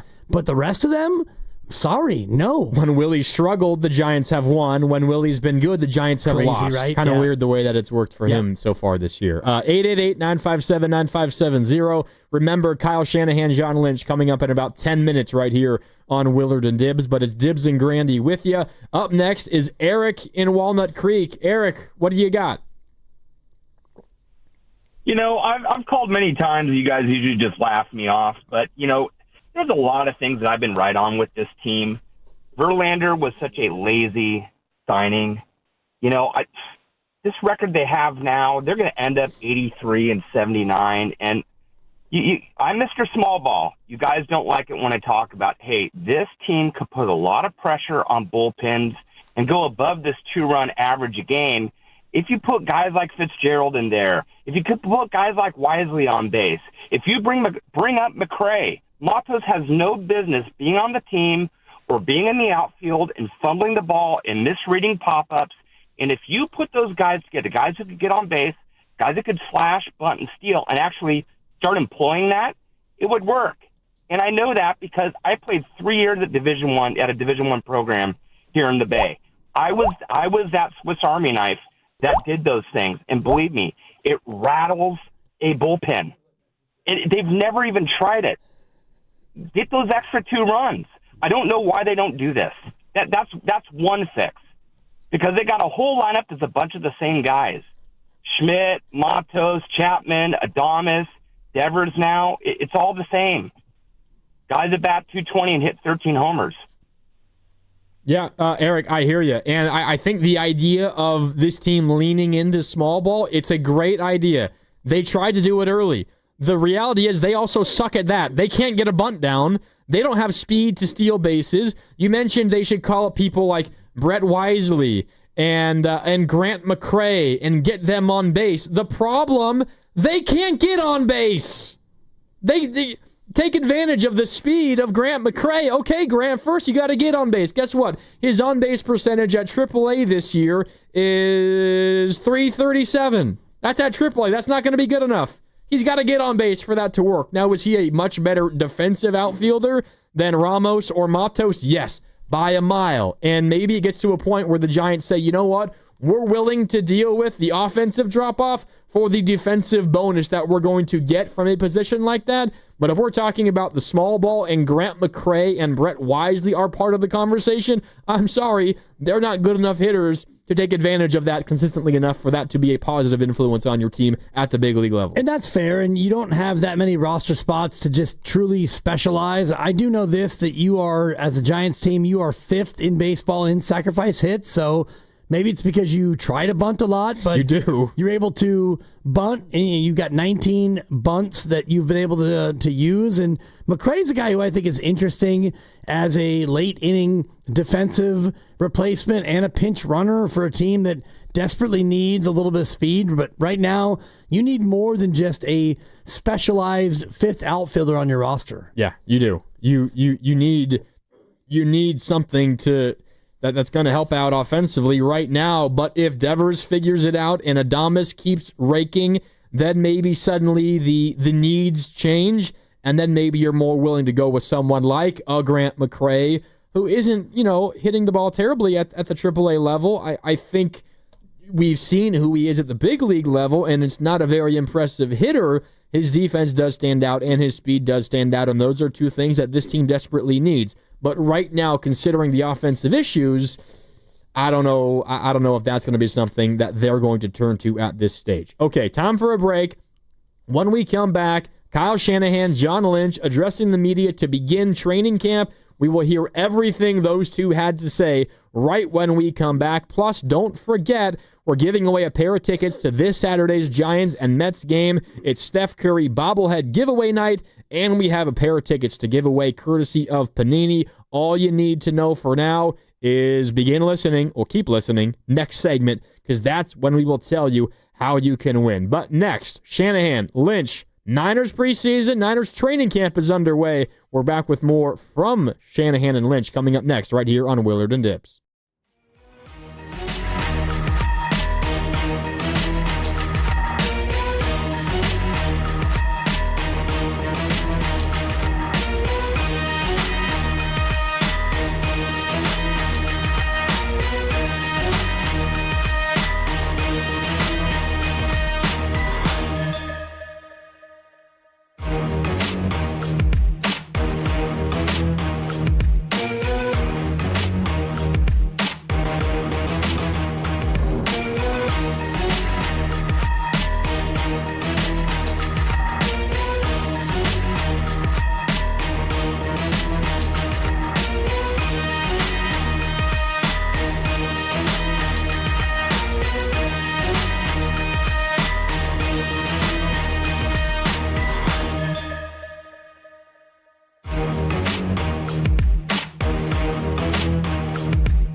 Now, back to Willard and Dibs on 95.7 The Game.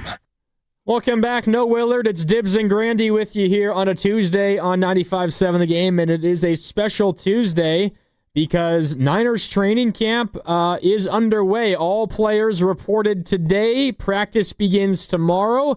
And with that in mind, Kyle Shanahan, head coach of the Niners, and John Lynch, general manager of the Niners, they met the media and addressed everything under the sun leading into 49ers training camp. And here it is, everything Kyle Shanahan and John Lynch said today to begin Niners training camp. Well, go ahead, please. John, can you bring us up to date on the PUP and NFI guys? Which ones do you expect to be cleared to practice tomorrow? And specifically Ricky Pearsall, what's his situation? Yeah, I think we put them on PUP, all these guys, for a reason. When they took their physicals, they weren't deemed to be ready on that specific day. In some instances, they'll come off relatively quickly. It's kind of a ramp-up situation where they've been away. We want to assess them. We want to get them off to the side and kind of build them up. Abundance of caution. And that also preserves the right, in some cases with PUP, NFI to use that at the roster cut. But in some of these instances, we anticipate it being short-term. Ricky would be one of those. Is there a possibility he could practice tomorrow? He likely won't. You'll see him out there off to the side, likely. Ricky had a bad hamstring in OTAs. I mean, not real bad, a normal one.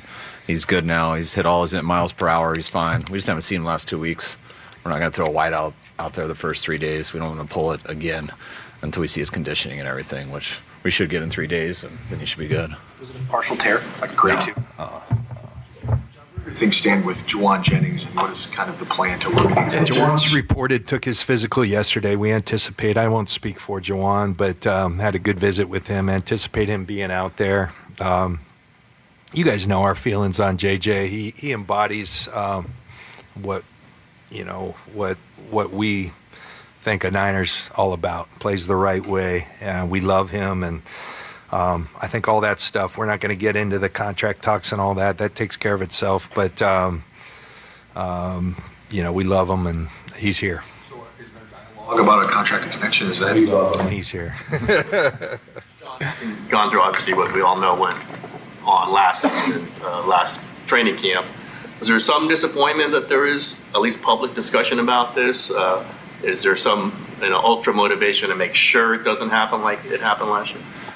No, it's kind of a sign of the times. It's just, it happens. And I think every team has this. We're probably hyper-focused on our team. And, like I said, I told you what we feel about Juwan. He's an integral part of this team and a guy we'd like to have around here for a long time. Or wide receiver questions. What's the latest sense of Brandon Ayuk and when he could resume practicing, and any more information on Demarcus Robinson and whether he'll be suspended to begin the season? Yeah, that's a league matter as with respect to Demarcus, and we'll let that play out. The league will handle that. We knew there was a possibility when we signed Demarcus and have accounted for that. So we'll see. That's a legal matter that is playing out. With respect to BA, he did a lot to his knee, and I would tell you that he's in really good place considering all that. Now, what does that mean in terms of a timeline and all that? We're continuing to assess and get information. He did a lot of his rehab away from here, and so, I think when you get these guys back, there's all kinds of objective measurements that you want to do. And so he'll be working on his rehab and with our guys, and I think we're encouraged on where he's at, but not anywhere close to having a set-in-stone timeline. When it came to how the offseason went, obviously you guys are very familiar with the business side of this. Did you kind of see this coming down the pipeline with Juwan, given the injuries in the offseason and the moves in the offseason, that he would possibly want to kind of ask for a new contract? Yeah, I think you anticipate all situations that make sense when a player's in that situation. I see the same thing with Colton McKivitz. Those are two guys to me in very similar situations that I think the way they feel about us is the same way we feel about them. That's the easy part. The hard part's the business side. When people talk about how to avoid drama and stuff and things like that, and trying not to say negative about it. I think that's just business. I don't call that drama. I call that business. I mean, if you want to avoid all drama, then just be really extremely bad at business. And just be ridiculous on everything, and I guess there'd be no drama until you tear your team apart doing that. So, like, you look into all that stuff, but, like, we got a great relationship with these guys. As two guys, that does make sense. We do everything we can to make that work out, but it's not always easy to make it work out, so we'll see how that goes. I saw some receivers. You trying out some receivers. I know you must be trying out various positions, but saw that it come across.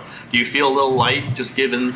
Anytime we don't have 12 receivers for any NFL camp that I've been in 21 years, I feel light. And so we have 12. That's a hard thing with PUP because when a guy's on PUP, it counts on your 90. So even though we have 12 receivers in our building, with BA not being able to go throughout training camp, that means you only have 11.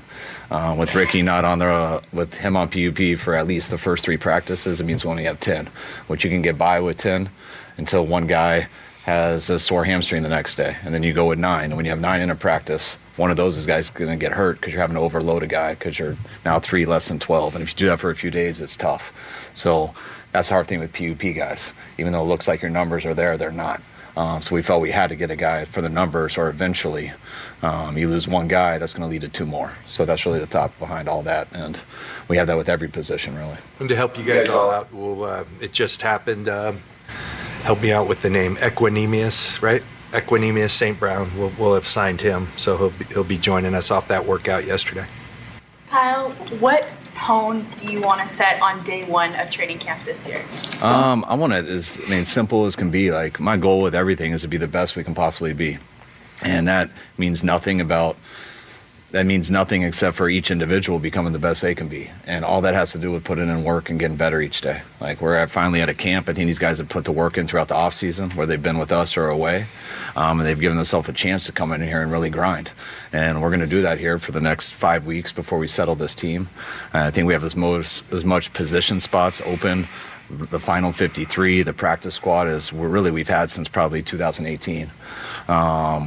And I really want everyone to come in and focus strictly on that. Be the best you can be, work every day, and we'll see what that adds to make our team collectively. But if I could simplify me rambling better, it's time to go to work.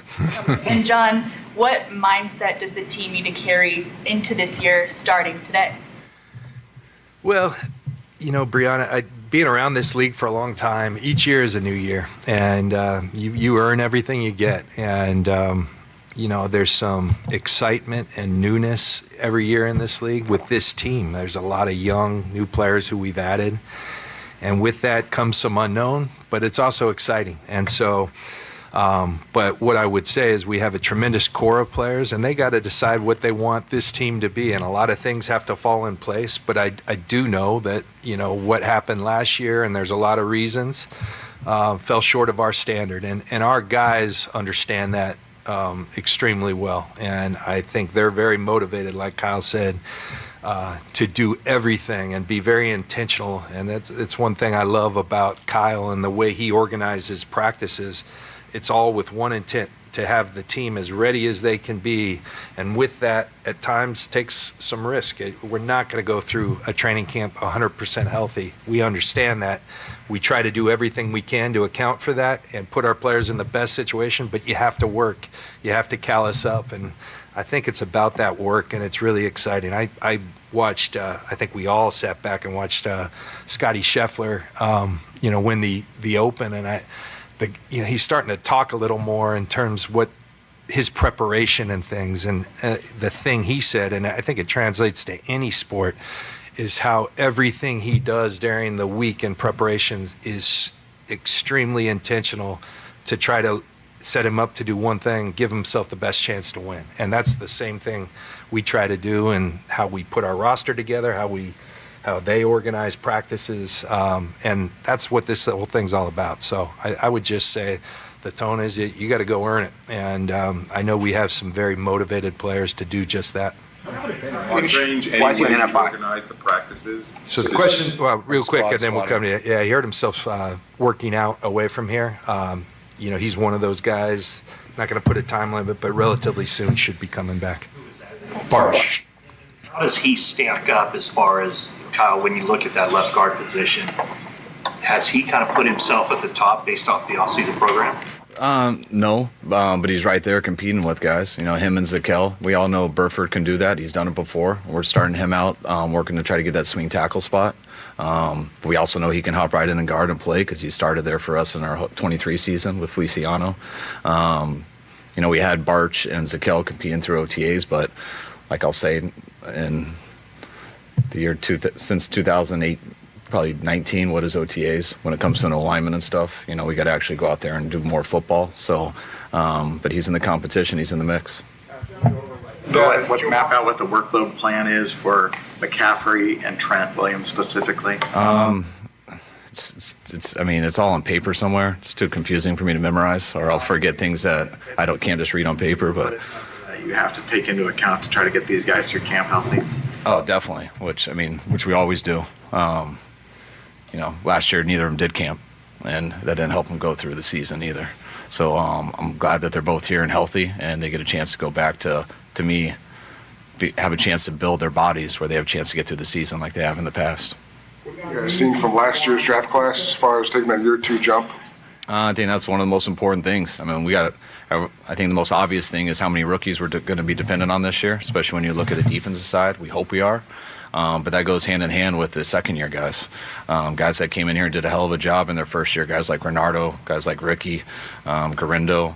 You got Mustafa, who will be back sometime during the season. But it's huge for those guys to take a second step. I mean, you talk about the sophomore slump a lot, and we're not in a position that we can afford that. So we're dependent on those guys to not have a sophomore slump. And, I mean, I see it the same in some third-year players who haven't. I mean, guys like D. Winters and stuff. He got some playing time a little bit more last year, and he can't take a step back. We need all these guys to take a step forward. And talk about second-year players. I have the same for the rookies, but I'll go to our vets also. Like, our vets need to take a step forward. Anybody here, I mean, it's a cliche thing, but you're getting better or worse. You're not staying the same, and I want to make sure I'm getting better. I want to make sure every player on our team's getting better. Shout out to Corey Rush for anticipating the sophomore slump question. Good work, Corey. Up on that, especially with the rookies on the defensive side of the ball that you'll be relying a lot on. Realistic expectations for the defense starting out the year. Obviously, you want them to produce and play well. You've seen Robert Saleh have an effect on them already in the offseason, but when you guys kind of huddle, what do you think are the realistic expectations for the defense early on in the season? Yeah, well, one, I think we got a lot of good vets, who have established themselves in their league. I mean, I can go over numbers, but there's not many people in this league better than Fred and better than Nick. Love what Demo's done here these last few years and the vet he's become. But yeah, there's a chance we could have 6 rookies or 6 new guys starting. There's a chance we could have 8. We'll see how it plays out. And anytime you say that, that's different. That is a different team. That is a different side of the ball. And so that does take some time. That's why I'm so excited to get started with camp so we can start working that we got a really good head start in OTAs. When you have a young defense like that, you think of 6 out of our first 9 games are on the road. I know that'll be a huge challenge for them. But I think we have the capability with some of the veterans that we've had here, some of the new guys that we've added, some of these vets we've brought in to create some competition with these new guys, that as long as we keep getting better throughout the year, I think we have a chance to turn it into a real good defense. John, do you expect Juwan to be out there? So just to clarify, you're not expecting a hold-in situation? And then if I could ask a second question, has he formally requested a trade? I saw the same tweets you guys saw, but I'll just stick to what I said. Juwan's here. We expect him to be out on the field. Yeah. So he hasn't formally asked for a trade. Yeah. No. What's your understanding of Demo's legal situation right now? That something occurred down there. We've talked with Demo. Of course, we would prefer our players not get involved in those things, but I think that, again, that's a legal matter, will work itself out. And we got a lot of faith in Demo, who he is as a person, what he stands for. Go ahead, Jennifer. It was actually about that one, but last couple off seasons, you've had players send you pictures about how their progress has been. Has anyone been extremely interactive with you about what they've been doing during the off season? Not really. I mean, the one in the past that got a lot is because I was on him a little bit before he left. I just saw a real cool video that Trent sent to our strength coach today. So, but he didn't send it to me, but it was neat. He can still vertical jump more than any man I've ever seen his size. So that was cool to watch. But I'm more excited to see the videos of them with some pads on playing football. Is it 3 practices without pads and then? We have to do 4. Yeah, that's the rule. 3 one day off, a 4th. That's the acclimation period, and then we roll. Or injury ones, Yetur and Dillard. Are those 2 of the guys in the boat that you expect a little bit sooner? I think it's similar to Ricky, that because they've been away, we could put them out there right now with how they check, but we're going to be safe, evaluate them for these 3 days with them, with Dustin, both of our Dustins. We'll have a day off, and then we'll decide if we want to put them in the next block. Malik posted a picture today that looked like he's walking out with some pads on. Is his recovery going maybe faster than you would expect? His recovery and how he is as good as it could be. Like, just the way he works, the way everything checks, it's amazing. But it's still an ACL, so you still got to give it the time. And I think, to add to that, it's a revision. It's one he had previously hurt. And so I think with that, the time element, I think Malik is going to outperform every time because he's a special athlete, and then he's a special human being who's going to do everything and more. But there is, I think, especially with the revision, just a time element that doctors want to see you get to that puts some. He wants to be out there today, believes that he could be, but we have to kind of hold him back. Give you guys timetables because timetables change all the time, and then Branch will hold me accountable 6 months later. But when you look into all 3 of our ACL guys, whether it's Rourke, Mustafa, and BA, they're all kind of in the same boat of the time to come back, which isn't going to be training camp. I mean, it could be, but that would be very surprising. All right, but it'd be sometime in the season, hopefully the first half, and that's what we're hoping. And they're all 3 kind of in that same area, even though they all did it at different times and have different situations, but they're all about the same health time. Tracy, yeah. Obviously, you haven't had a practice yet, but how have you seen kind of the infusion of youth excite and motivate some of your veterans? I thought it was awesome during OTAs. I mean, I think you've heard us talk pretty positively throughout the offseason. I think the irritation of the year before had a lot to do with that, but I also think the added in so many young guys who, when they came in, it's not just added. Young guys don't add the right type of energy and everything if they're not the right type of guys. But what we saw throughout OTAs after the draft, those guys acted like pros. They worked, they were energetic, they communicated, they asked tons of questions, and I think that helped motivate some of the veterans. Like, all right, we want to do this. We want to definitely fix what we did last year, but we know we can't do that with the help of all these young guys, new guys who came, and I think they showed us in OTAs that we're all very excited that they're going to give us a chance. How much relief was there? You may have to rely on a number of rookies, especially defensively, like you mentioned. How do you, measure their readiness and maybe give them some grace as they develop and get familiar with the system and get up to speed?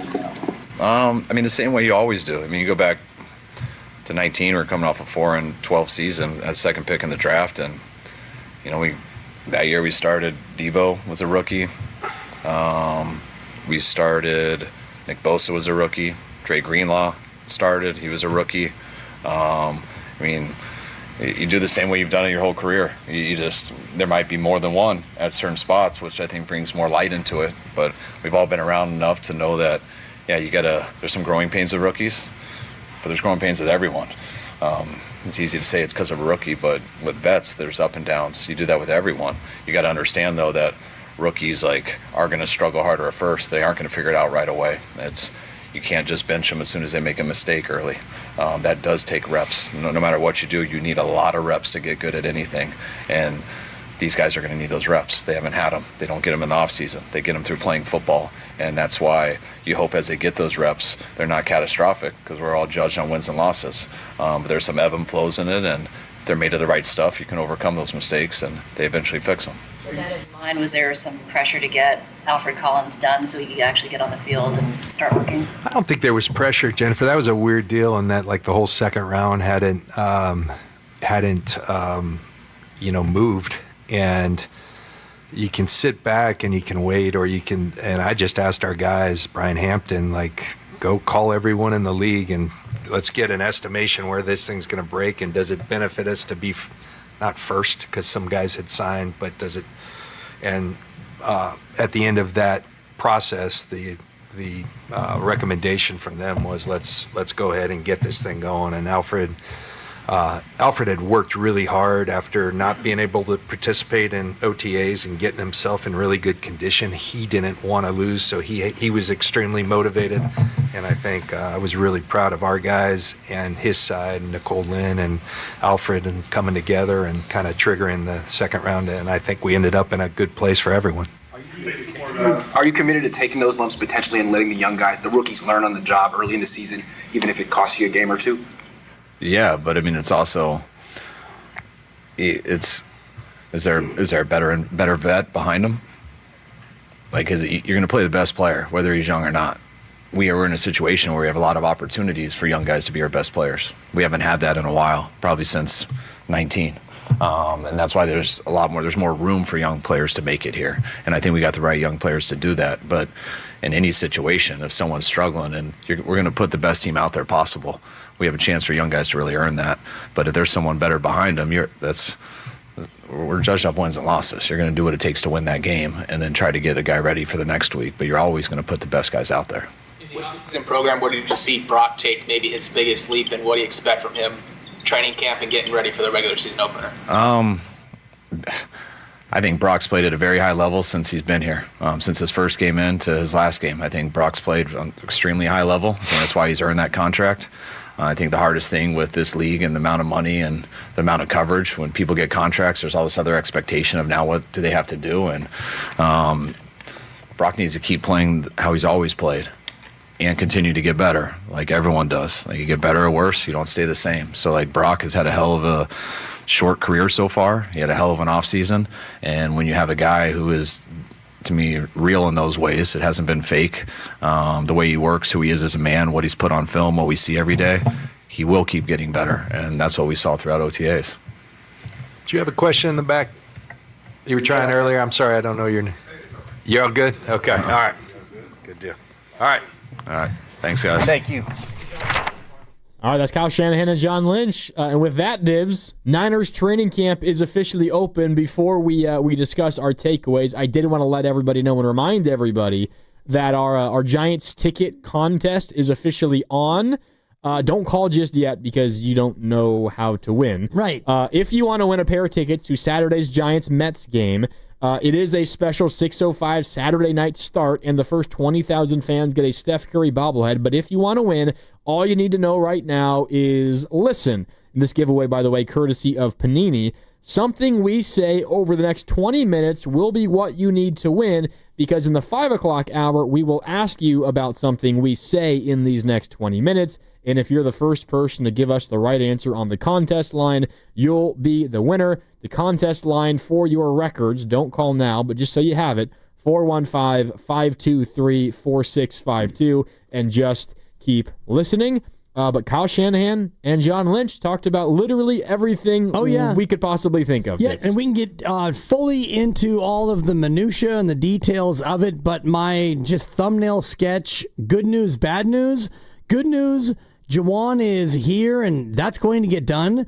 Bad news, Brandon Ayuk, it might be mid-season. That's what I heard. And maybe a couple of others that might be mid-season as well. And we can get into that. Because Ayuk did not only the one ligament, but the two. And, I ran down the numbers of the return-to-play protocol based on a 2-ligament repair. And it normally is between 300 and 320 days. And that would put him into about week 8. So, yeah, I do think it becomes interesting that they signed Equanimous St. Brown, who is Amon-Ra's brother. Yep. Very, very good blocking wide receiver, by the way. Yeah, he's a great blocker, and they signed him. It doesn't mean he's going to make the roster, but we can get into the wide receiver position on the other side, because I do think it's interesting that they brought in a boatload of guys and how many they have in camp and who can play and who can't play. And camp gets underway officially tomorrow. Yeah, first practice is tomorrow, and there is a lot to dive into based on what Kyle Shanahan and John Lynch had to say. All right, time for a break. When we come back, we will dive into all of that. We're brought to you by Fremont Bank, here for you, here for good. It's Willard and Dibs. Dibs and Grandy with you on 95.7 The Game.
Now, back to Willard and Dibs. What was on the menu? 7 steaks? 2 whole chickens? I went and got a giant Wagyu steak for him. So I'm ecstatic about that. On 95.7 The Game. You know what I'm ecstatic about, Dibs? Tell me. Niners training camp is here. It's here. It's football season. Starting tomorrow. They're going to be out there doing their thing. Who's going to be out there? Is Juwan Jennings going to be out there? I mean, he'll be out there, but I don't know if he'll be out there. I would imagine he will be like present and out there. I don't think that he'll be running around and like catching passes and doing stuff. Here's what John Lynch and Kyle Shanahan had to say when they were asked, do you expect Juwan to be out there and involved? You know, I saw the same tweets you guys saw, but like I'll just stick to what I said. Juwan's here. We expect him to be out on the field. Yeah. So he hasn't formally asked for a trade. We expect him to be out on the field, and he hasn't formally asked for a trade. Now, I guess there's how you exactly translate what he says there. We expect him to be out there on the field. Is that out there participating or out there just kind of watching everything that's going on, like a John Lynch might do out there on the field, just watching? Right. And depends on what you are asking him to do as far as him being out there on the field. And if he is in a certain mode of where he wants to either be traded or get a new contract, and he reported, which he did, he's here and he's him. So will he be out there on the field? I mean, he could be out there, but he could be, you know, somebody in a baseball cap and shorts and, you know, flip-flops or slides or Crocs or whatever he wants to rock. And it doesn't mean that he won't be out there.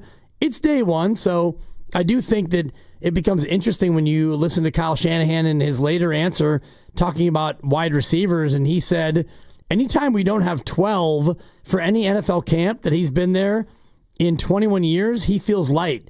So we have 12, but even though we have 12, BA's not there, so we have 11. And Ricky's on PUP, so we have 10. And he said, well, you can get by with 10 until one guy has a sore hammy the next day, and then you go with 9, and then you have 9. And if one of those guys get hurt, now you have 8. And so when he started talking about 12, he had 12 with BA 11, with Ricky 10. He didn't mention Juwan, which gets you down to 9. So I guess in that answer, he's figuring that, you know, he would be one of the 10 that would be out there. And as you go through a practice and you think about needing 10, that's about right, because as you know, Grandy, when you go through these camp practices, you've got the first team, the second team, the third team. And so, you know, right now your first team would be Juwan, if interested, and it would be Cowing and probably, Robinson until he gets suspended. So that's your first team. Then you go to, you know, Watkins, and, you know, you go further down the depth chart, and then your threes might include Equiminius St. Brown. They signed him today. He got signed, and I do think that he's an interesting piece because he is such a good blocker as a receiver. So as you start to run through who your 10 would be without Brandon Ayuk and without Ricky Pearsall for now, that group is not a who's who of guys who've actually gone out there and done great things. Speaking of Ricky Pearsall, here's what Kyle Shanahan had to say about Ricky and the injury that has him currently on the physically unable to perform list. Ricky had a bad hamstring in OTAs. I mean, not real bad, a normal one. He's good now. He's hit all his miles per hour. He's fine. We just haven't seen him the last 2 weeks. We're not going to throw a wide out there the first 3 days. We don't want to pull it again until we see his conditioning and everything, which we should get in 3 days, and then he should be good. Interesting answer from Shanahan. First said he had a bad hamstring at OTAs. Well, not that bad, just a normal one. And then said he's probably not going to do like the wide receiver drills and practice like a normal wide receiver would for at least 3 days until they kind of get a gauge of where he is at physically, because they don't want to make it worse or have him re-aggravate something. It doesn't seem to be too serious. At least currently, maybe not too serious, but it is still a concern. But that's one wide receiver. The way that they answered the Juwan Jennings questions, though, Dibs, and I don't know if you interpreted it this way or anybody else, and you can give us a call and let us know, 888-957-9570. The way I heard them talk about Juwan was setting the stage for he's going to be here tomorrow and he's going to practice with us. Like, he's going to be running through drills. Now, maybe they don't actually believe that, and that's just a negotiation tactic and a way to bargain. And by setting the stage and by setting the expectation that he will be practicing, and if he doesn't, that looks bad on Juwan, and maybe that's a piece of leverage that they could use. But based on what they're saying, I interpreted that as them saying, yes, he will be here, and we expect him to be practicing with the rest of the wide receivers tomorrow. Right, and they can expect that. And, he can show up tomorrow and have turf toe or bilateral Achilles tendonitis or a strained quad, a tweaked hammy. I think I might be coming down with the cold, Coach. Yeah, maybe. I mean, you could come down with a temperature of 98.7, and that technically is a low-grade fever. So whatever it is, I mean, they can play this any way they want to play it. And perhaps John and Kyle had that answer thinking that by the end of business today, they're going to have a rework deal, and Juwan will be made whole. And so that could happen between now and I think the first session tomorrow is at like 10:15 or 10:30. I'll check. They're out there. I was looking at the schedule earlier today, and I do think that it's kind of a mid-morning vibe where, you could get to the field tomorrow and Juwan could show up at, 7:30 or 8 o'clock and start getting ready for practice, and the deal can get done with his agent, Drew Rosenhaus, and Kyle Shanahan and John Lynch. And, the deal can be that close to being done. And so they can say, we fully expect him to be out there, and they could be knowing full well that the deal is going to get done, or it could be what you are kind of hinting at, which is, yeah, it's a leverage play, and we expect him to be out there because he's under contract, and, we're not going to trade him. He hasn't requested to be traded, so why wouldn't he be out there? Yeah, no formal request to be traded. Right. Maybe it's been more informal so far, but it is always interesting, the words that Shanahan and Lynch choose. And there was even a point in the presser where I forget who was asking the question, but the question essentially was the importance of last year's rookie class. It was also about this year's rookie class, but specifically last year's rookies, this year's second-year players, and it was in relation to like a second-year jump is what you need as opposed to a sophomore slump. And at the end of Shanahan's answer, John Lynch hopped in and said something along the lines of, shout out to Corey Rush, our PR guy, for getting us ready for the sophomore slump question. I say all that just to say that these guys, they have been briefed, and they generally have been warned by Niners staffers and told best ways to answer certain questions.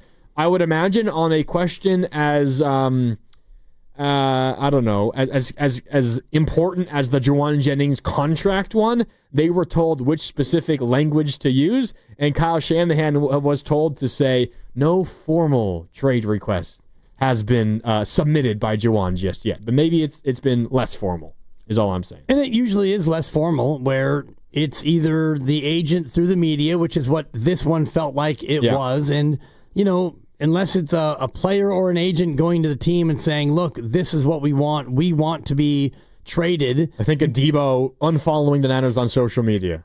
Right. That's a less formal way of getting your message across. Right, and hearing George Kittle earlier in the week saying, Debo just needed a change of scenery, that tells me that there was more behind the scenes where, Debo was in a spot where he kind of wanted to go do something else somewhere else, and maybe it was the role, the fit, whatever it was. It's okay. I mean, you get to a spot, and I've been there professionally where, you're in a certain situation for a number of years, and you realize that you might be better off going to a different organization and trying to start over and do something different. And so you do that. And for Debo, it's no hard feelings, and you go be a Commander and all the rest of it. I don't think Juwan is yet to that point. And yeah, if it was not a formal request, and Kyle and John, I'm sure, heard about it because they're on social media and they're aware of social media and all the rest of it. But, ultimately, I think Juwan Jennings and his agent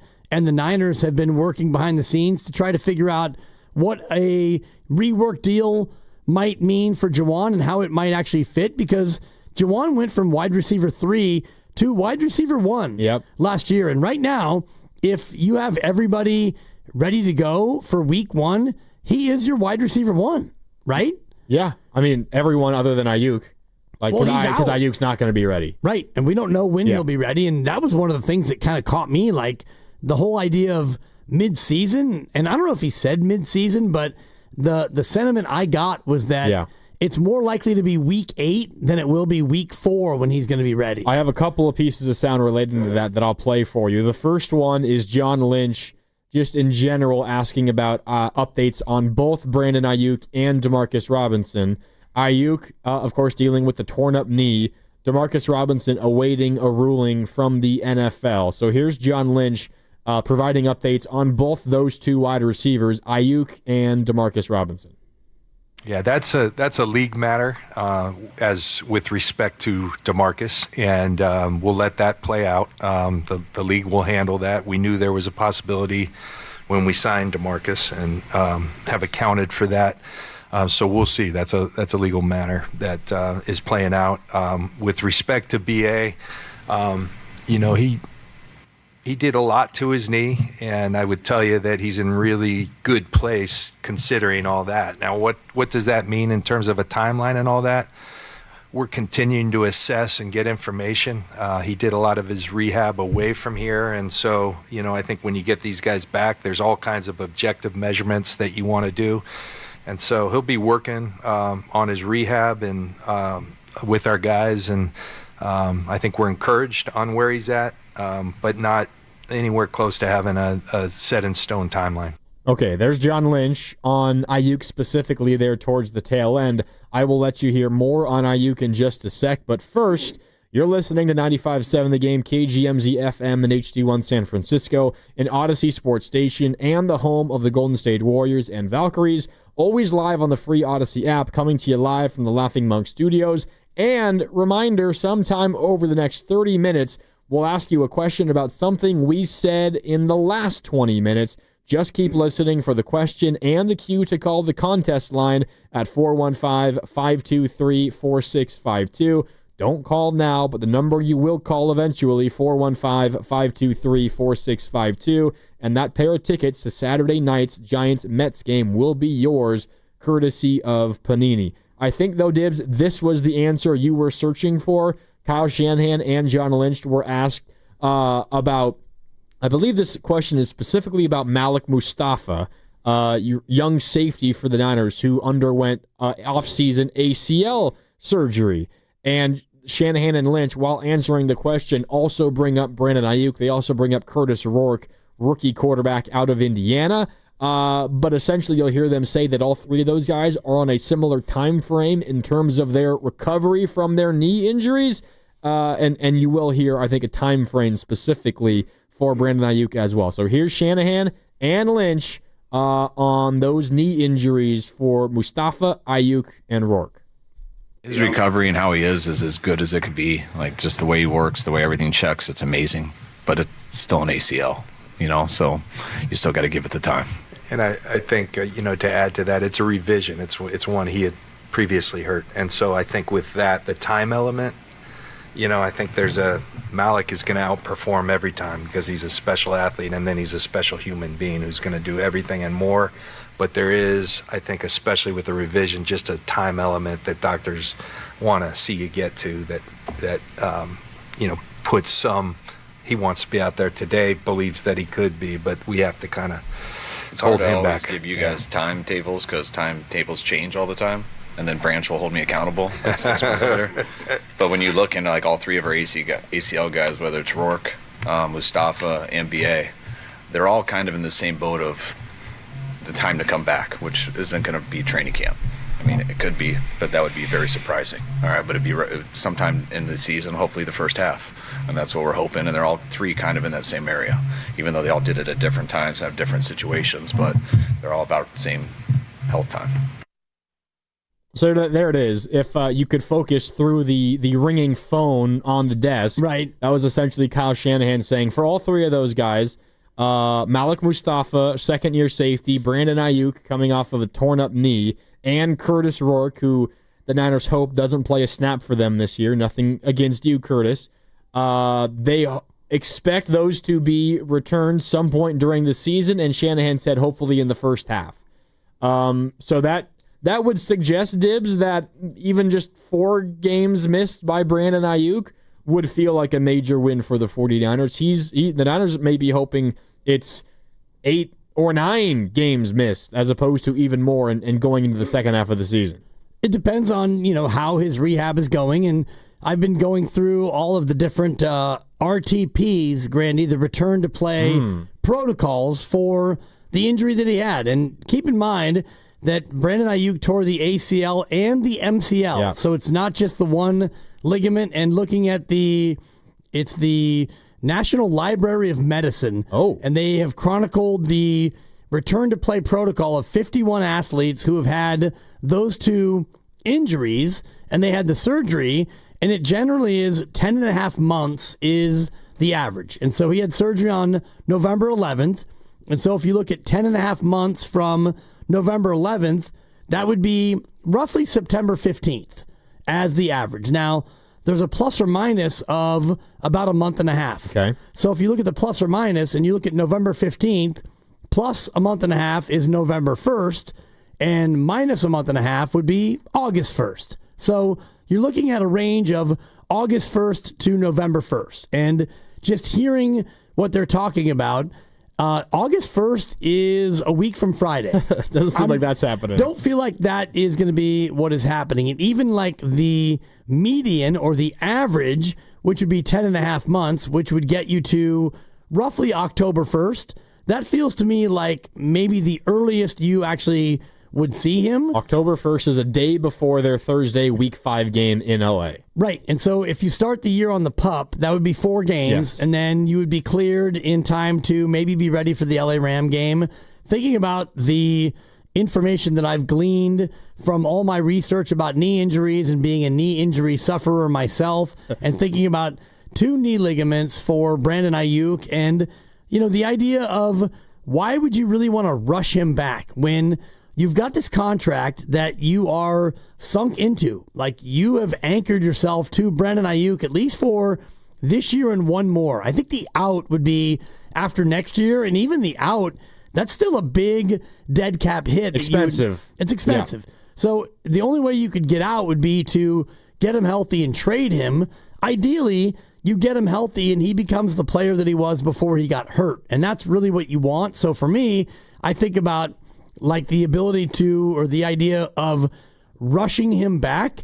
There's no sense in rushing him back. So even if he waits a year after surgery, November 11th of 2025, if he comes back November 11th... That'd be for week 11. It would be his first game. Right. That would give you 11, 12, 13... By week 14. 15, 16... You have 7 regular season and hopefully playoff games, to where after 7 regular games, you would hope that come the playoffs, he would be closer to where you would want him to be. So for me, the more I think about it and the more I hear them talk about it, it seems like the first 4 weeks, they're off the table. The next 4 weeks are kind of a maybe for Ayuk. Yeah, which I think, considering what we expected, we probably felt pretty good that he would be back at some point in the first 8, but that does not seem like a given. And you can say the same thing for Malik Mustafa if we get away from the wide receiver room for just a little bit, Dibs.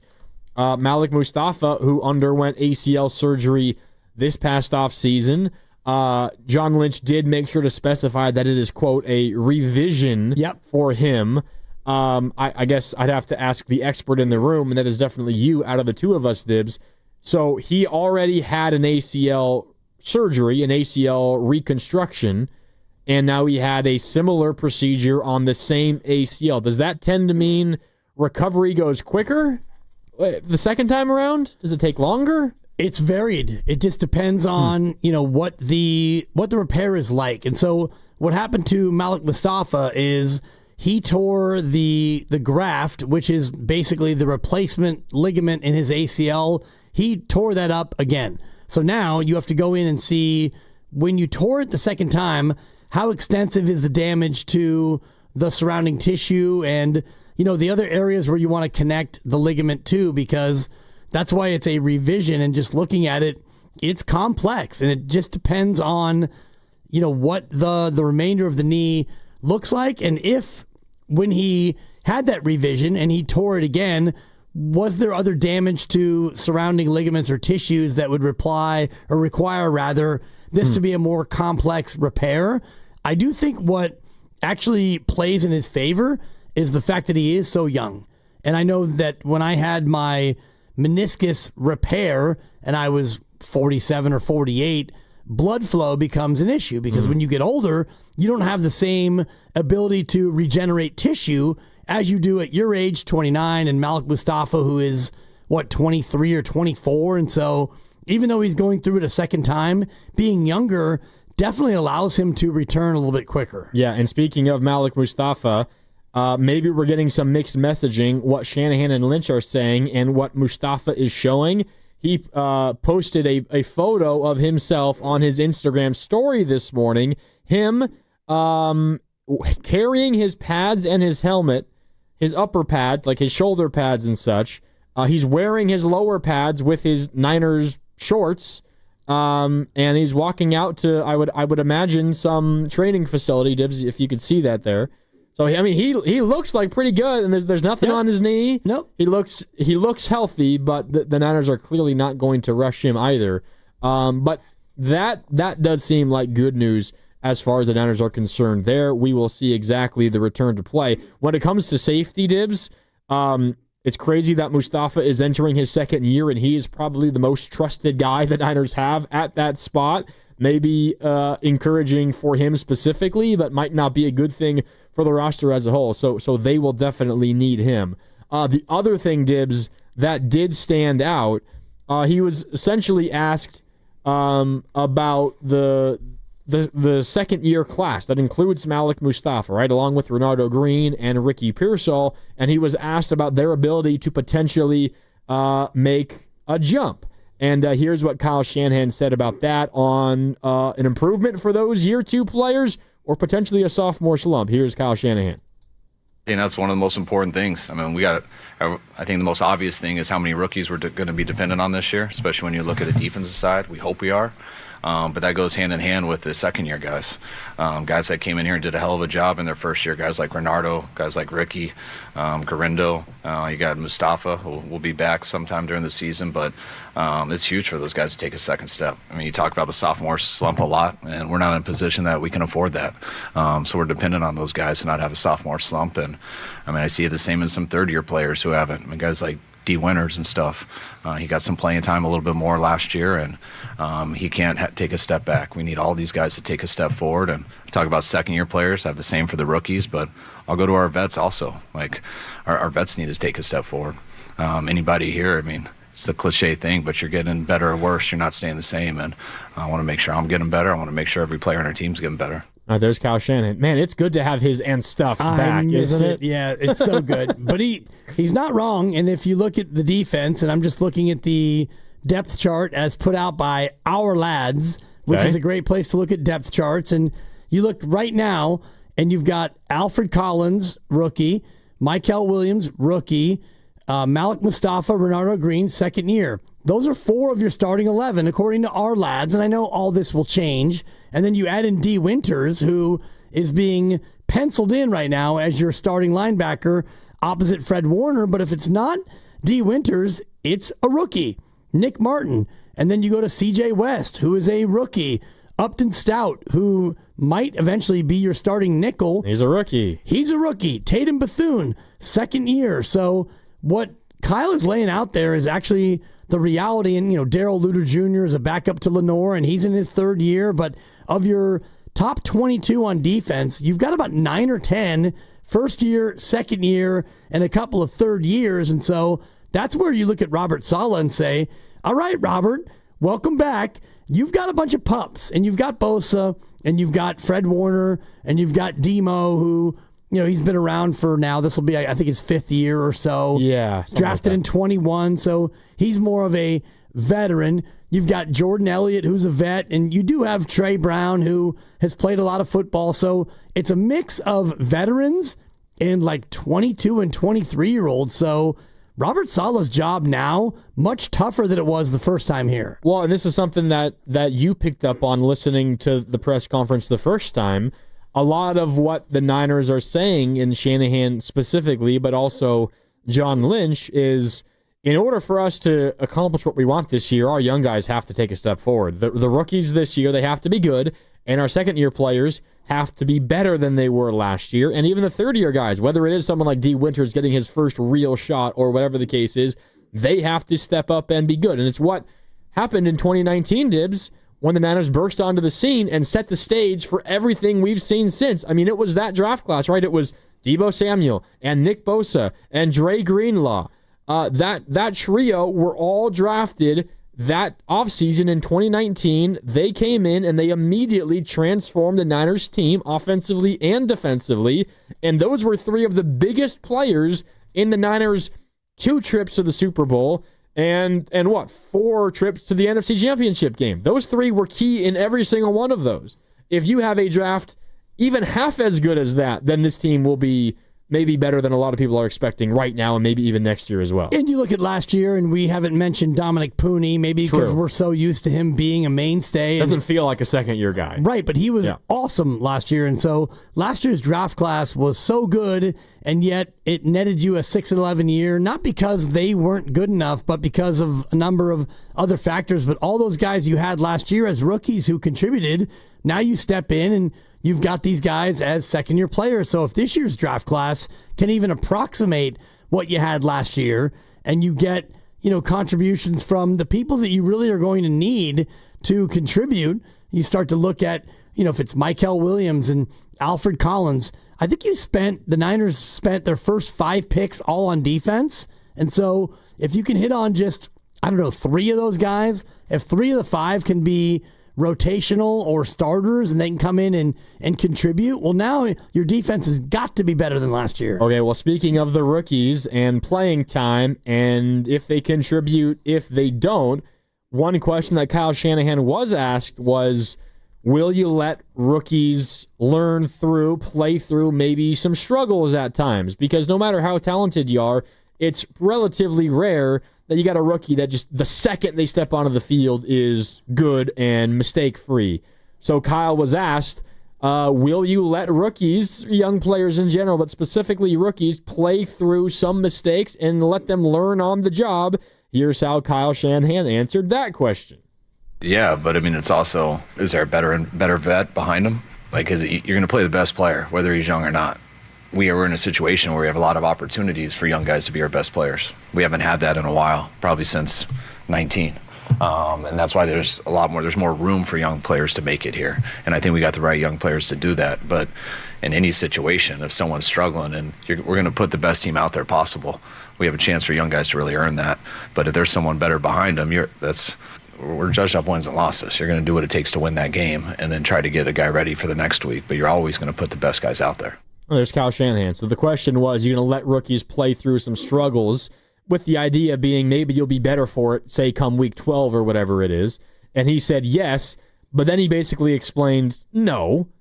Interesting, Kyle Shanahan, because he said yes to the question, and then it basically said, well, not if they're not the best player. He's always going to play the best player no matter what, so he's not going to play a young player for the sake of playing a player because they're young and maybe they have more room to improve. He's not going to be willing to put up with some of those growing pains if they have a better option, which makes sense if you're trying to win football games right now. But the correct answer to that question, Kyle, should be no, not no matter what. I mean, it is no matter what, because, you want to go out there and win games, and he's right and stuff. You're judged by wins and losses. And, when you look at the roster, and like I was rolling down some of the names, and this is not the official depth chart, but let's just say that you start with Alfred Collins as one of your interior defensive linemen. I would bet the Niners are expecting that to be the case. Okay. They're hoping, right. I think. And so if he comes out and he gets a start, and after a couple of games he's getting moved to the side, he's getting moved back, and he's not doing the job, well, you got Kevin Givens, and you've got the guy in the Guardian cap, Evan Anderson, who you found last year, who was actually pretty sturdy for you. He had a good year, and he's going to make this team. So if Collins is not getting it done, same thing with Mykel Williams. If he starts and he's not able to be the game wrecker on the edge, well, you've got Bryce Huff, and Huff is going to play anyway. Yeah. And you know how they, Coach Kasarik, they rotate these guys, all of them anyway. So everyone's going to get reps. It's not going to be Collins and Williams getting 90% of the snaps. Everybody rotates in and out, but if you get like 2 or 3 or 4 games into it and the vets are doing better than the rookies, well, the vets are going to get more of the snaps, and that's where the D. Winters and Nick Martin one becomes interesting, because D, now entering his 3rd year, he should be the heir apparent to Dre Greenlaw, but if he gets beaten out by Nick Martin, well, then Martin's going to get the start. He's going to get more of the snaps, and vice versa. So it has to be a meritocracy in the NFL. You can't just lean to your draft guys, or you can't just lean to older players because that's what you want to do. Yeah, I agree. Yeah, everything you said, I'm right there with you, and Shanahan is as well. My point is he answered the question. The question was, will you play rookies through struggles? And he said, yeah, and then explained why the answer was actually no. So it was kind of an interesting way for Shanahan to answer the question. But there's nothing wrong with that. Now, you might get to a point where, and this is maybe where a Steve Kerr comparison comes in. Maybe you're better in present day, whether it's now for the Warriors or, March of a basketball season. In football, you're better in December as a result of allowing your young players to play and learn. Maybe as a result, you're better come the end of the year. But a team like the Niners, Dibs, who's coming off of missing the postseason and only winning 6 games, you might not have the room to take a chance and maybe put a worse team out there week 1, week 2, week 3 with the idea of being better down the road in mind, because you just got to win as many games as you possibly can. Like if you're the KD era Warriors, you can live with maybe doing some of the other stuff because your talent is just going to beat everybody else out at all the other positions. But the Niners are probably not in a spot talent-wise where they are just far and away the best roster in the NFL anymore to encourage them to take a risk like that. And it's also football, where in football you can't really play around with that, because let's just say you want to go with a rookie in the secondary. You want to play Upton Stout over Trey Brown as your nickel cornerback, and Upton maybe isn't quite there, but you want to see what he has, and you want to give him his reps, and you want to give him his time, and he gets cooked for a big play, or he gets cooked for a touchdown, and you lose a game. Losing a game in football is worth a whole hell of a lot more than in the NBA, especially because the NBA, if you are top 10 of 15, you at least get in the play-in. And, you get to the NBA and you've got 20 games left to go, you can kind of buckle down and you can tighten your rotation and you can, maybe go on a run. If you're in the NFL and you are kind of playing around with the roster and you're trying to see this and see that, and, you're 7-7, and now you need to go 3-1 just to maybe sniff a wild card, well, it's too late. So in football, you can't really trifle around with games just trying to see what guys have. Yeah, I'm with you. You know who else spoke today in addition to Shanahan and Lynch? Who? Brock Purdy. Really? The new multi-million-dollar man, Brock Purdy himself. He spoke. I will get to that coming up in just a sec, but first, it is time. If you want to win a pair of tickets to Saturday night's Giants-Mets game, now is the time. So listen very carefully. That Saturday game, by the way, which is a night game, interesting, Saturday night game, the Mets are in town. It also is Stephen Curry bobblehead night. The first 20,000 fans will get that Steph Curry bobblehead, and we're giving away a pair of tickets courtesy of Panini right now. All you need to do is be the first person to the contest line at 415-523-4652 with the answer to the following question. Dibs and I earlier were reacting to Shanahan and Lynch's press conference, and one of the things that stood out to us was that Shanahan said this player has not formally requested a trade. What is the answer to that question? What player are we talking about? Call the contest line right now, 415-523-4652. Be the first to give our guy Ken the answer, and you will win the pair of tickets to Giants-Mets on Saturday, courtesy of Panini. Good luck, and thanks for listening. Okay, Brock Purdy. This is a really interesting answer that he gave. He was asked, of course, about the contract that he signed, and essentially was asked if financial stability, Dibs, if that changes him and his mindset at all. Here's what Brock Purdy had to say. No, I mean, obviously the organization, that's their way of, showing that they, put their trust and faith in me as a guy to lead this organization, and I'm very honored for that. Obviously, I've always believed that I'm able to be that guy for this organization, and so, but it doesn't matter how much I get paid, man. Every single year, my process has been, how do I get ready for this game, and any play or situation that I'm put in, this is my answer, and I got to go get to my answer, and do that consistently, find ways to win games, obviously put a season together, get to the playoffs, and try to get and win a Super Bowl. And that doesn't matter how much I get paid. So for me, it's still getting better. The tape doesn't lie. I got to watch the tape, and Shanahan, Kubiak, Lombardi, they're all real with me about where I need to get better, and they push me with that, which I love. And so, but that's my mindset every single day. It doesn't matter how much I'm getting paid or what. I'm going to go out there, and anytime I step out in the field, I'm the quarterback for the San Francisco 49ers, and there's a standard that I got to play at and a chip that I have to have on my shoulder every single rep, every single day. So I don't look at it any differently. I never have, and I won't. So that's where I'm going to be at moving forward too.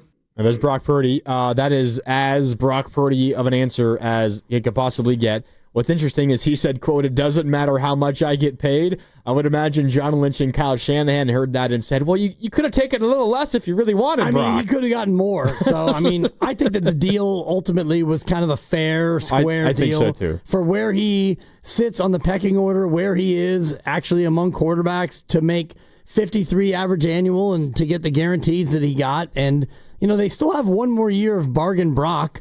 I mean, bargain, he's making $9 million this year, but he's not making 53.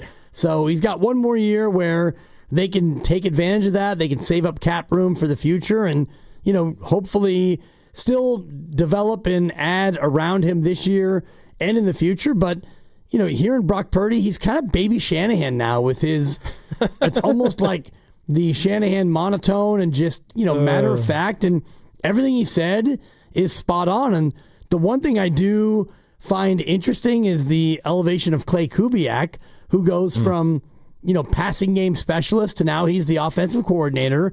And we know that Kyle Shanahan is really the offensive coordinator, but Clay Kubiak and Kyle, they work hand in hand. So Kubiak elevated up to replace Brian Greasy, who's moved on to other pastures elsewhere. So I just wonder, I don't really wonder, can Clay do it because he's been there, but this is a new role for Clay Kubiak, and for Brock Purdy, it's a new guy who's going to be in his ear. Yeah. And I mean, the important thing there from Brock, I can poke fun and say, well, Brock, if the money didn't matter, then you could have taken less and you could have helped, given the Niners an easier access to building a better roster. I'm just having fun with Brock there. But I think the larger point is the amount of money that he's getting paid won't change his process.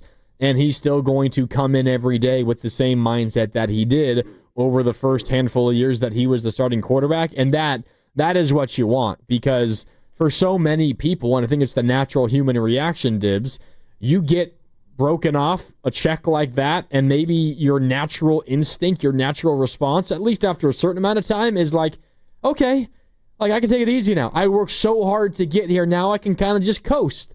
And it's one thing to say it, it's another to do it, so we will see how it looks the rest of Brock's career.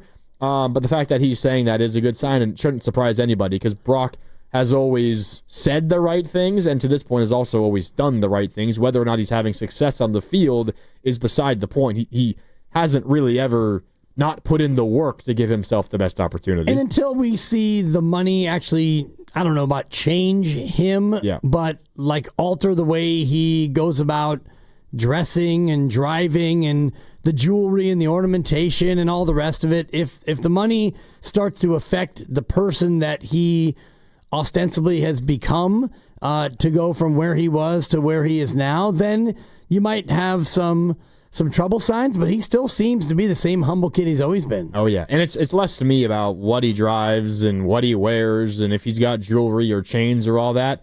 And it's more about the way in which he attacks his work, which feels a lot more important to me. Kyle Shanahan asked what he expects from Brock Purdy this year now that he got the big contract. Here's Purdy's head coach, Shanahan, on expectations for Brock. I think Brock's played at a very high level since he's been here. Since his first game in to his last game, I think Brock's played on an extremely high level. I think that's why he's earned that contract. I think the hardest thing with this league and the amount of money and the amount of coverage, when people get contracts, there's all this other expectation of now what do they have to do. And Brock needs to keep playing how he's always played and continue to get better like everyone does. Like, you get better or worse, you don't stay the same. So like, Brock has had a hell of a short career so far. He had a hell of an offseason. And when you have a guy who is, to me, real in those ways, it hasn't been fake.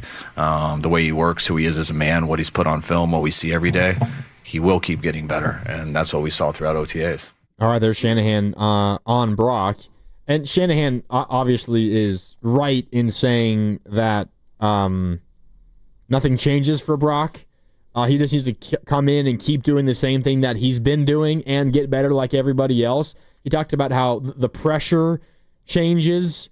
Maybe it's the same on the inside, but I can guarantee you, Dibs, and we're in the media, we are part of this, but when you are paid that much money, expectations from the outside looking in get ratcheted up. And if Brock Purdy has a game where he throws 3 interceptions and one of them costs you the lead at the very end of the football game, the conversation will be a little bit different when he's making whatever it is, $40 million a year versus when he was making less than $5 million a year in the past.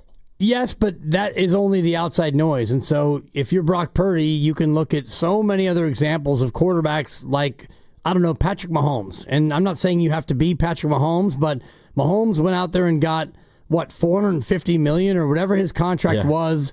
It was an obscene amount of money and not fully guaranteed. Now. It's a bargain now, but the contract he got was massive, and then he went out and won 2 Super Bowls. And Josh Allen now has gone out and gotten a huge contract, and Lamar Jackson got a big deal, and he won the MVP. So you don't have to look too far to see other players who've gotten a lot of money and still gone out and just handled their business. And for Brock, it's not even about the next contract. It's not even about proving this contract. It's about going out there and doing what you love. Like, you love playing quarterback, and you are the quarterback of the Niners, and you have a good team, and you will be good most likely most of the time because your organization has that as a standard. So go out there and play football. Do what you enjoy. The money's going to be there. And if you're worried about the full boat of your contract, the $265 million, well, then play well, and then that money will be there too. Yeah. I mean, he's fine in that respect, but the pressure does get ratcheted up from the outside, and now he's looking at trying to get this done with, I think to this point, Dibs, it's last year was a challenge because there was no McCaffrey and Trent missed time, and Ayuk got hurt, week 4. From a we're entering the season standpoint, though, this is the least amount of offensive talent that Purdy's ever had around him. Now, I know last year was different once injuries happened, but in terms of entering a season when we all expected McCaffrey to play, Ayuk got signed, Debo was still here, Williams, Trent was healthy, Kittle was healthy. That was last year. This year, now you go in, Debo's gone, Ayuk is currently hurt, Ricky Pearsall, we'll see. Juwan Jennings wants a contract or wants to be traded. This is the I don't know, the least amount of talent he's had around him on offense in his career, which isn't saying that much because he's been as part of the most talented offense in the NFL in his career, but there is more on his plate than I think there ever has been before. I think that this year has the potential to be more talented than last year. If you want to look at last year where Ayuk played 4 games, he was out. You're going to get more than 4 games from Ayuk, you would expect. You're going to have McCaffrey, and I'm not guaranteeing that he plays all 17, but he starts the year healthier than he did last year. Kittle is Kittle. I don't think that Kittle has taken any step back. We won't know until the year starts, but Kittle is every bit as Kittle as you would expect him to be. Juwan Jennings, assuming that they deal with the contract, I imagine that he'll be the same player that he was last year, and you would think that Pearsall is going to be better in his second year. Trent Williams likely to play more games based on not having personal tragedy. I know he's older, and we can never assume health or injury, but I look at this offense and what potentially will be around Brock Purdy, and I think it's going to be better than what last year was. Not as good as 2 years ago.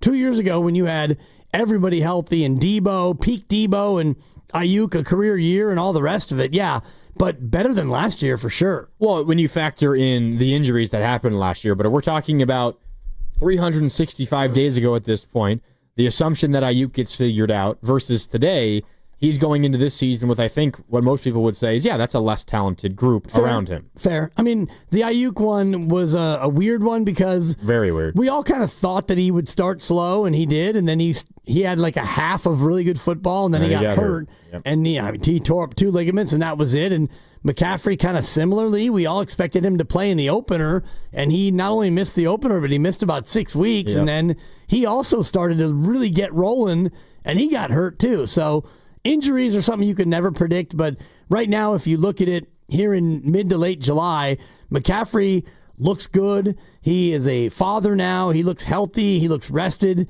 Kittle is ready for a big year. Juwan Jennings coming off a big year, assuming his contract gets sorted. So I look at the offense right now, and I do think it's better than it was last year. Yeah, one thing that I think it was John Lynch and Kyle Shanahan speaking earlier today, they did say specifically on McCaffrey and Trent Williams, they've already both arrived, and they both look healthy, and they're ready to go, and that is really, really important. But you brought up Juwan Jennings.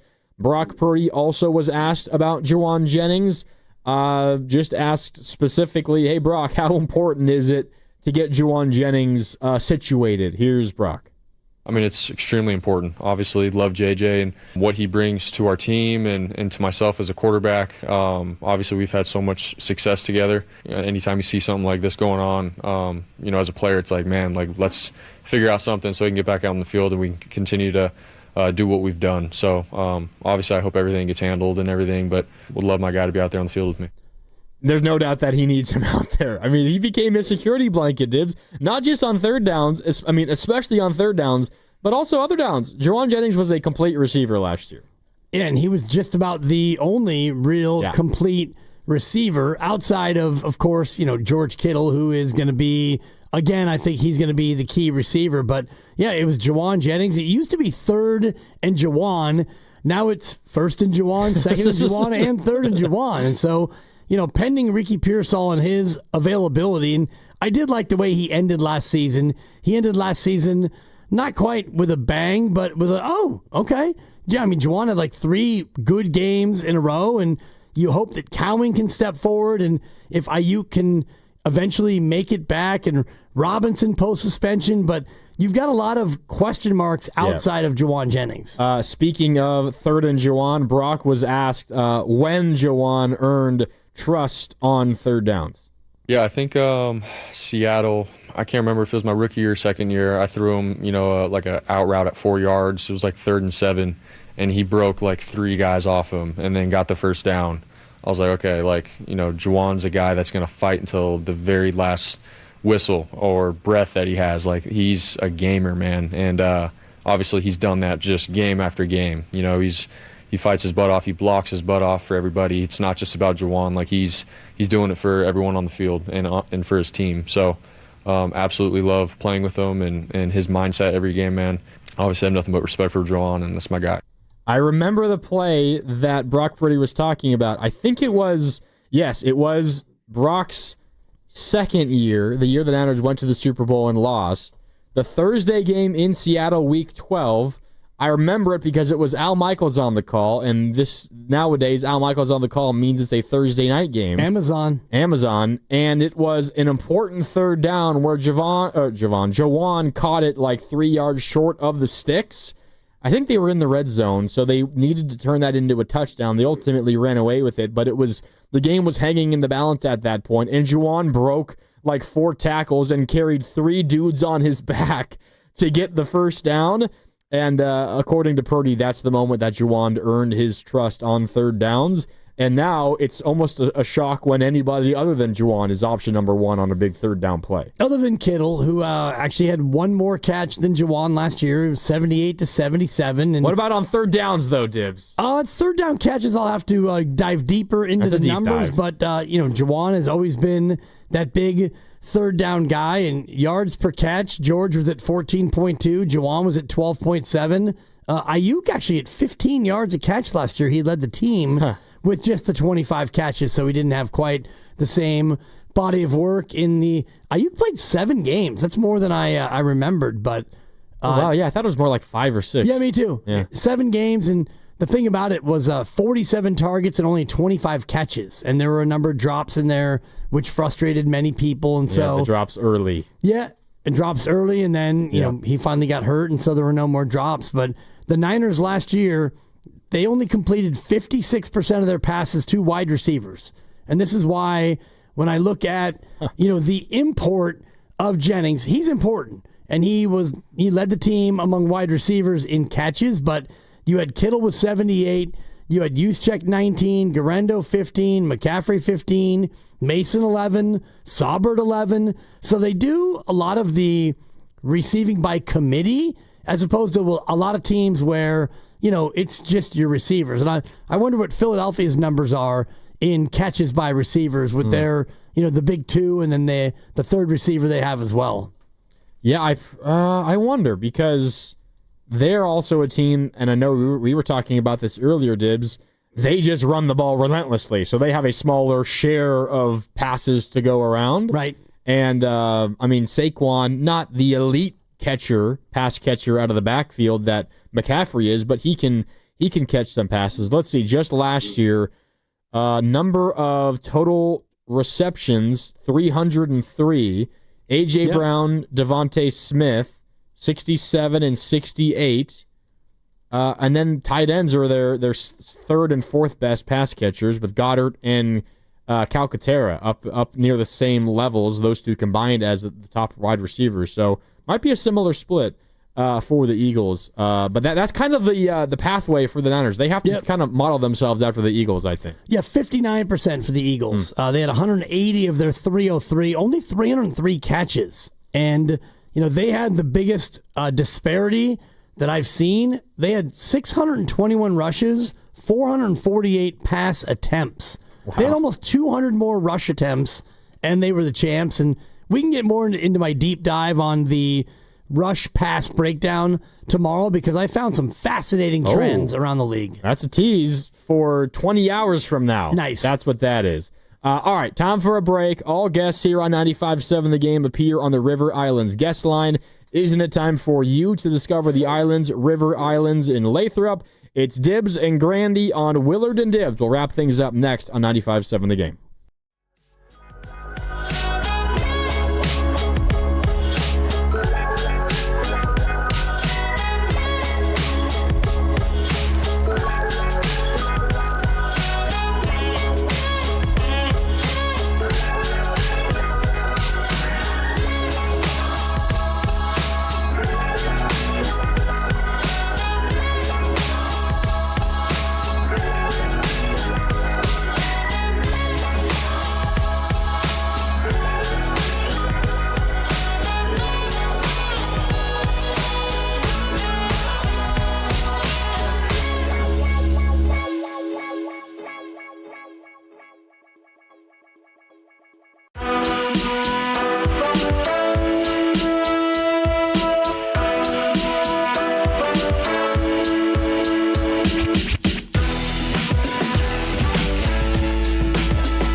Now, back to Willard and Dibs. Can you sing with that voice? Literally. I did Daddy Warbucks in middle school, and it was talk singing. What I'm telling you, Telly Savalas. Why see? That's singing. On 95.7 The Game.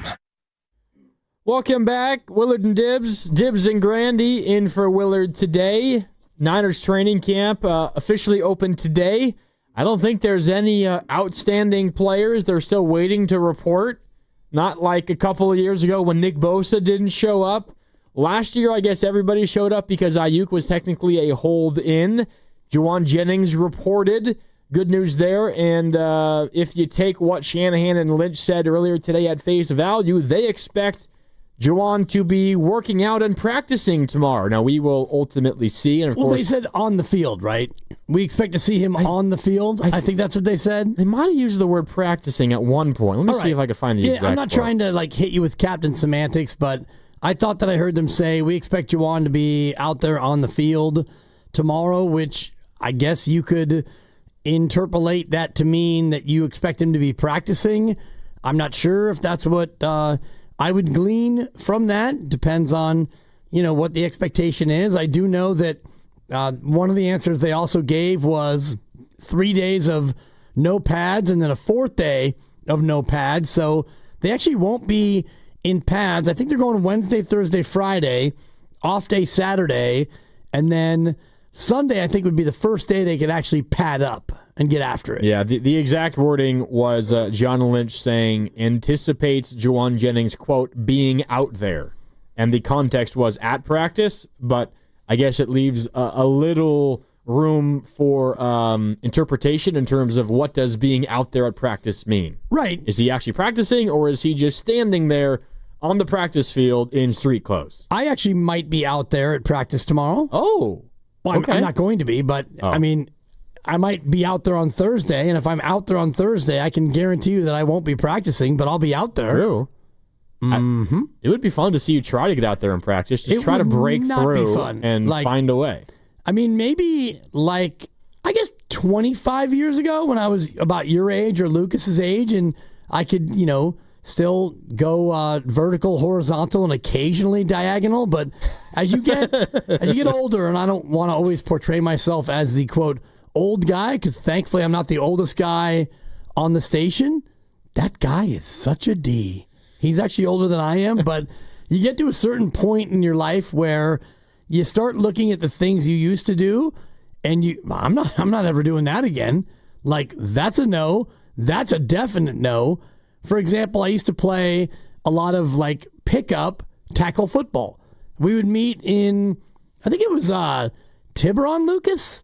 One of those I don't know where you used to play. I'm trying to Corte Madera. I apologize. Corte Madera. There was a middle school or a grammar school, and you show up, you park your car, and about 12 or 14 other people would be there, and you just play tackle football. I can never say I've played pick-up tackle football. I've played tackle football with a group of friends, but I've never just shown up to a random place. Live a little, Grandy. Come on. I didn't know pick-up tackle football was a thing. The great Ryan O'Neal and his brother and Eric Zamarki and other Marin luminaries, it was a thing. It's we're just going to show up. Billy Wilson would be there, and Mike Purdy and Party, I apologize. We just show up, you play football. And sounds fun, yeah. Fun, at your age, but now the very idea of running around and being tackled by other adults, no thank you. Put me in traction now. Oh, I miss the days of when growing up, all the kids in my neighborhood, we'd play a game of tackle football every Thanksgiving. That was a highlight of my year. That was always so much fun. My brother Mikey 1.0, White Hill School in Fairfax, Lucas, Mikey 1.0 would put together a game. He still actually hosts the game. It's a little bit of a different vibe now that he's 2.0, but back then it was show up at 8 o'clock. He brought the keg. And nice. Well, we played flag, but it was rough flag. You go for the flag, but if you happen to tackle the person in going for the flag, that was okay. The way that I can guarantee I'm able to grab your flag is by first bringing you to the ground anyway, and then I can just take your flag off. Exactly. Or, and this is all my older brother and his friends, the way that they would go about getting my flag would be, we're going to go ahead and concuss you and then we'll take the flag off of your quivering corpse. That's a good strategy if the refs are going to allow it, Dibs. They're just taking advantage. There were no refs. I know. Shout out the 90s. But anyway, that's one of the things that you check off the list of things you'll no longer do. Like downhill ski, I think I'm good on that. Like water ski or scurfing, snowboarding. These are things that as you get older and eventually, hopefully, the two of you whippersnappers get there, you're going to realize that there are, like Lucas, he still tries to play like adult league hardball baseball. Apparently he can throw 90. Not a thing. That's funny. That's funny. But, I mean, it's not too far in the future where there's going to be a UCL or a shoulder. Don't tell that to Luke. He's already dealt with so many issues. Right. And it's the reality of getting older, is all I'm going to say. Throwing 7 innings every Sunday, my arm feels like it's falling off every Monday. Dude, no doubt. And are you throwing like high 70s? You still touching 80 on occasion? In the 70s. Okay. It's not bad. Yeah, not bad. Yeah. Thank you. I was born in the 60s. I lived in the 70s, man. It was pretty cool. I'll be honest. So, in terms of what's left, what do you still play? We were just talking about table tennis, ping pong earlier. I know you can still play that. Oh, yeah. Like table tennis, I can do. Pickleball? Pickleball, sure. I can still pickle it up. You play golf? Golf, absolutely. Yeah. Unfortunately, even tennis, like I could play tennis, and you and I have gone back and forth about me talking trash about how I could beat you, and honestly, I probably can't because I'm 57 with a bad knee. 56, but coming up on 57, the point is well made where if I were to go out and play tennis, I can play, but the frustration of not being able to do what I once was able to do, it almost makes it to where it's not worth it. Like, you're going to hit one in the corner, and I'm going to waddle over and get it, and, feather one back to the middle of the court, and you're going to put me in the other corner, and I'm not going to be able to get there. And then it's really frustrating. Speaking of, getting older and abilities diminishing a little bit. Oh, boy. Trying to bring it back to the 49ers. I wonder when Trent Williams is ever going to get to that spot. The fact that he hasn't yet, like that he's still top of the league in terms of tackles in this sport is absurd. And there's no denying his importance because, he missed 7 games last year, and the Niners went 1-6 in those.